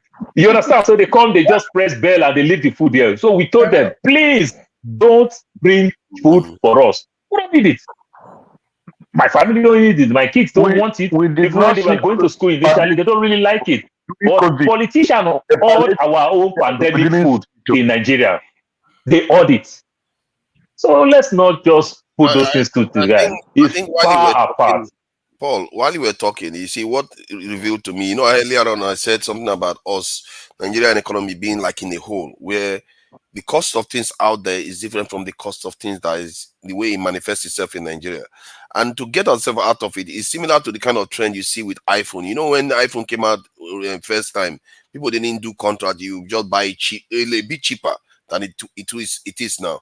But if you imagine from that time to now, when an iPhone is costing $1,000 and the contract you pay $100 or more per month, you would think that is crazy if they did it the next day. But gradually they increase the quality of the services that they are offering and increase the price. That is how it should happen in Nigeria too, where quality of this service will increase and the price increase gradually. But the problem with Nigeria is that this is why I keep going back to the government. It's like they are there to sabotage us. They just sabotage the Nigerian economy. If Tinubu just came in, all the job he just did is go and stabilize the Nigerian environment, like secure the country. Then, Fofara, I am sorry that I'm intruding into you before you call this thing. I want to ask, Fofara, I know you are the Chat GPT guy, you are the Google guy. Can you please check the last time they changed Air Force One, the aircraft that the US president used? Can you please check the last time that they changed the Beast that the president is driving, that car that the president drives? Go and check the last time that they changed that car, that we are changing aircraft. Fofara, do you know you can use one aircraft for as long as you can think? Because aircraft, you literally everything way out in aircraft. Everything in aircraft has expiring date. As this thing expire, you take it off. As this thing expire, you take it off. You might call the so-called fool put the components together that they built this aircraft 1994. But nearly every component in that aircraft may be that aircraft is as good as 2024. Because anything expired, you don't wait for these things to wear and tear. It expired, not that anything is wrong with it. As the aircraft touched down, you already have everything in system. You are taking this part out, you are putting the other part. You are taking this part out, you are putting the other part. So the concept of we just stand up, we say we want to buy aircraft when we have 10 aircraft on our presidential fleet. This is a slap on our face. They are using it to tell you that we don't care. Go do whatever you want to do. It's not about you. It's about them. The last change to the Air Force One was. Fofara, see what you're saying. Imagine yourself. Imagine you have your family. Don't start, my brother. For the past 1 month, they've not taken away electricity. That there'll be constant light for the past 1 month, and they brought the bill and they are complaining to you. Oh, instead of 60,000 we're paying, they charge us 100,000. What will you tell them? I don't know. I don't know what the context is. Sorry. No, I said they call you today. For the last 1 month, they have not taken electricity away from the house. Now, the next day they call you, oh, they brought bill. Instead of 60,000, I'm paying 100,000. What will you tell them? I'll tell them that since you were not getting power before, you were paying 60,000, now that you get full power. It's so cheap. It's so cheap to pay. Go and pay. I will tell them. You tell them to go and pay. Okay. Yeah. So provide the services first. Give them the services. Let them enjoy it. Do you know how many generators I have in the house? I think this change gradually. It's not something that happens overnight. It changes gradually. If the person is earning 60,000 a month, how will the person pay it? He said, if the person is earning only 60,000 a month, and they increase the electricity bill to 100,000, how will the person pay it? No, so the problem is that's why it's gradual. See the challenge. If the person is paying 60,000, this person has been using. There is nobody in Nigeria that is not using generator. Yeah, thank you, Emma. Who is attacking us that we're not seeing the face? Of course, it's Amadioha now. So, there is nobody in Nigeria that is using electricity that doesn't burn that doesn't burn fuel. So you are only telling the person the last 1 month you didn't buy fuel. They are burning fuel now that the fuel is 1,000 what? 1,800. Of course. So that's what I'm telling you. So if this It's person really had as not bad used, as it is. I don't really understand. The government is the one getting in the way No, of Nigerian no, economy improving. If they didn't change, like if they didn't flow the currency now, fuel what you would have is seen is things will start fuel improving is slowly, but they 720, keep disrupting it. not 1,000. Righteous man, see that way. There's something I don't If you never understand. finish you, There's okay. something I don't understand. Each time they say this president psychophants will say with the economic I said fuel is not 1,004. Fuel is just Yes, I've heard it. 720, I've heard it. 620. So each time when they say with the economic for righteous man, that is in economic Lagos. reforms that you brought that will suit the benefit very soon. Is it the Yeah, in Lagos, yeah. he removed the fuel subsidy and they say the fuel subsidy is back. So what is exactly is those economic reforms? Yes, that is the point. What is the They're going to economic see the benefit very soon. Isn't that what I'm saying? That they just Because it's sabotage even people. more They expensive remove now. fuel subsidy and brought it back again. The subsidy is even more expensive now than before. Exactly. That is the problem. They are the ones. They are the ones disrupting the Nigerian economy from functioning. Father, can you please also Google where they do band A and band B in UK or in America? Because I know people who live in the interior mountain in America, water will reach them there. Light go reach them there. No. Are they in band A? To be fair, in the UK, they don't even have what they call band A, but they even pay the same price. It's even worse in the UK. Like broadband now. The people in central London, they get 4G and all the rest. 5G. But why people in the outskirts may get 4G? Electric. Well, electric is this electric. We don't have electric problem here now. You know that. No, so where did this English come band A and band B? Is it that one who have low current or one who have? Where did this English even come? I think it's a temporary measure. It's a temporary measure to. Countries that based on your those that are there are some interventions that subsidizes the electricity of some very few folks that doesn't have certain level of income. That is it. Based on states, some state governments will say, okay, they have that arrangement with ComEd. If it's a place where ComEd provides electricity. So if you fall, there's a government program. If your income fall within those places, you fill the applications and you'll be considered. So there's an incentive each month. But not band A that they are telling you that we can promise you 12 hours light. We will promise the other one 20 hours light. Because gentlemen, both the poor and the rich live in the same I think this discussion is ripe now, so we can take it backstage because it begins to come to where we can discuss, argue about it, and all the rest. So let's take this backstage. If not now, thank you for joining us. I really appreciate you right from the beginning. You have been here. Kene is here. He's there. He's acting as if he's not there. The moment you mentioned, I'm here. Yeah, I know now. The moment you mention Southeast, this city, this camera will come on very quickly. Very quickly. KJ,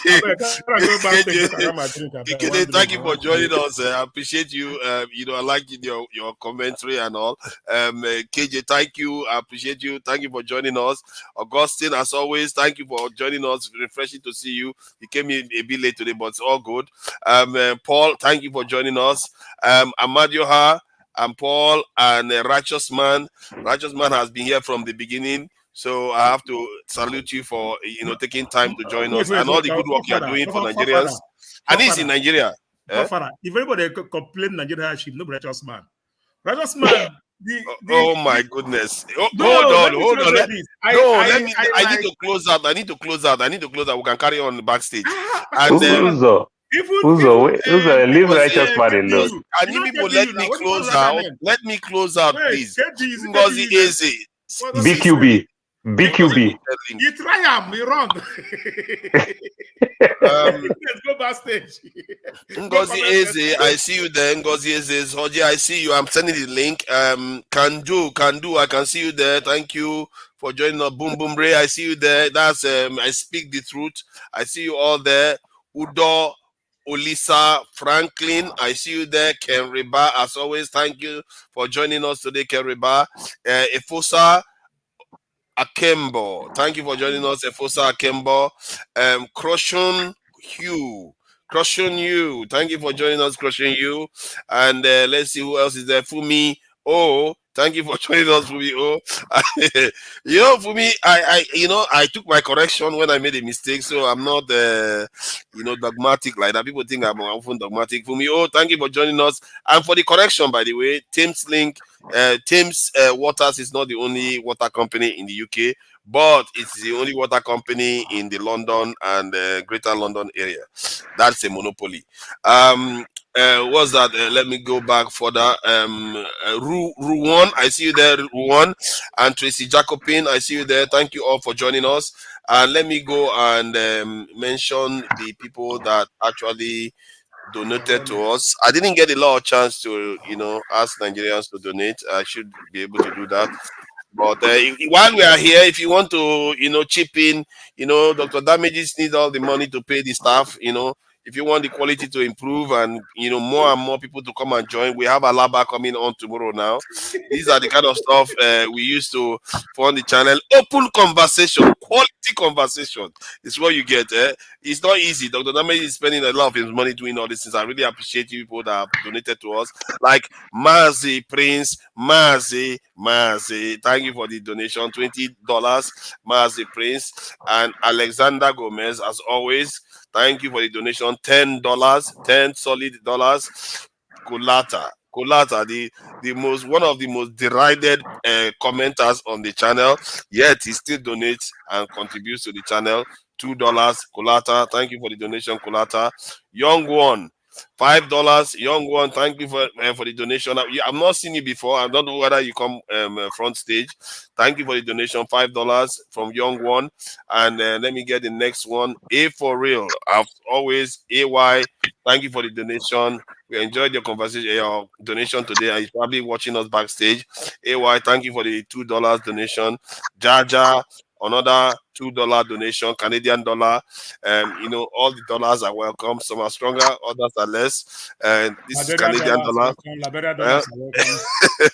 Oscar Blackbone, thank you for the $2 donation, the solid $2 donation. All dollars are equal, I guess, from that point of view. Mazi Prince, another $10. Mazi Prince, I know actually the first one was $20 and he gave us $10. He really puts his money out there, supporting Dr. Damage all the time, even if he was talking to me. Kulata, another $2. Kulata, you have to break this $2, break this spell. I don't know, Kulata did break the spell of $2 the other day. He did donate $10 or $20 or so. Thank you for the donation, Kulata. Alexander Gomez, another $2 from Alexander Gomez again. Alexander Gomez, we appreciate it. We do appreciate it, make no mistake. Kulata, another $5. Thank you for the donation. Young One, another $5. And finally, Alexander Gomez, another $5. Thank you all for joining us. Who is shaking the whole thing there? What is going on? Take it easy. I'm sorry you are coughing though, but try to regulate your mic a bit. Thank you for the donation, Oga Alexander Gomez. And join us tomorrow, and there will be a Sunday session. We'll have a more relaxed session, and we discuss things in a more relaxed way, and hopefully we'll all have something to learn from it tomorrow. And till then, we'll catch you tomorrow. Let me see what I will find to play, given we have had a lot of arguments about regions and states and all the rest. I guess this one, Majid Fashek, is the ideal one. Unity and all. We all know we need unity. You just have to make it work for us. That's what we have not done yet. We'll figure it out. All right. Till tomorrow. Bye. And tonight, this gentleman will be making his network television debut. This is his most recent album right here. It's called Spirit of Love. We're very pleased to welcome Majek Fashek.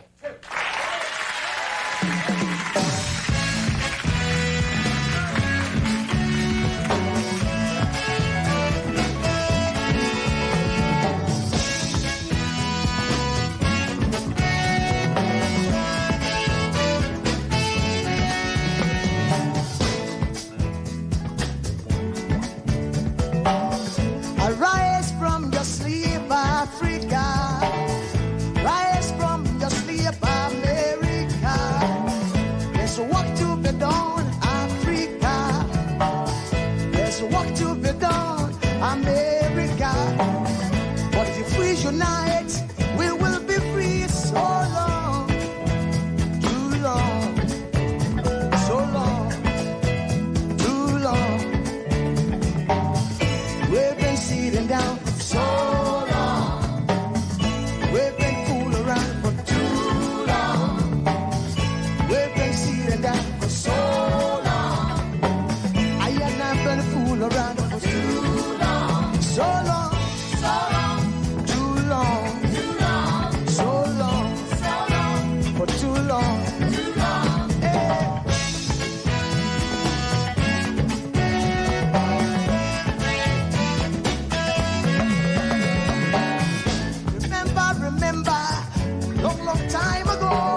Egypt, when we used to live like prince and princess.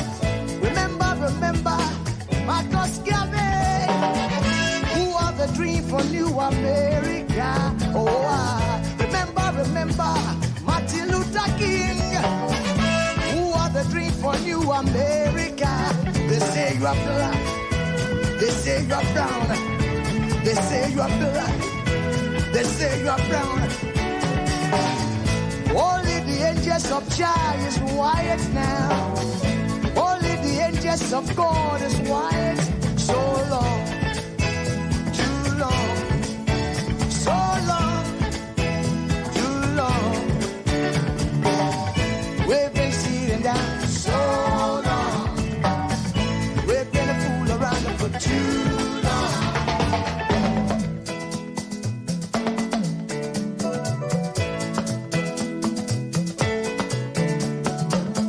Arise from your sleep, Africa. Arise from your sleep, America. There's work to be done, Africa. So much work to be done, America. But if we unite, hey, we will be free so long.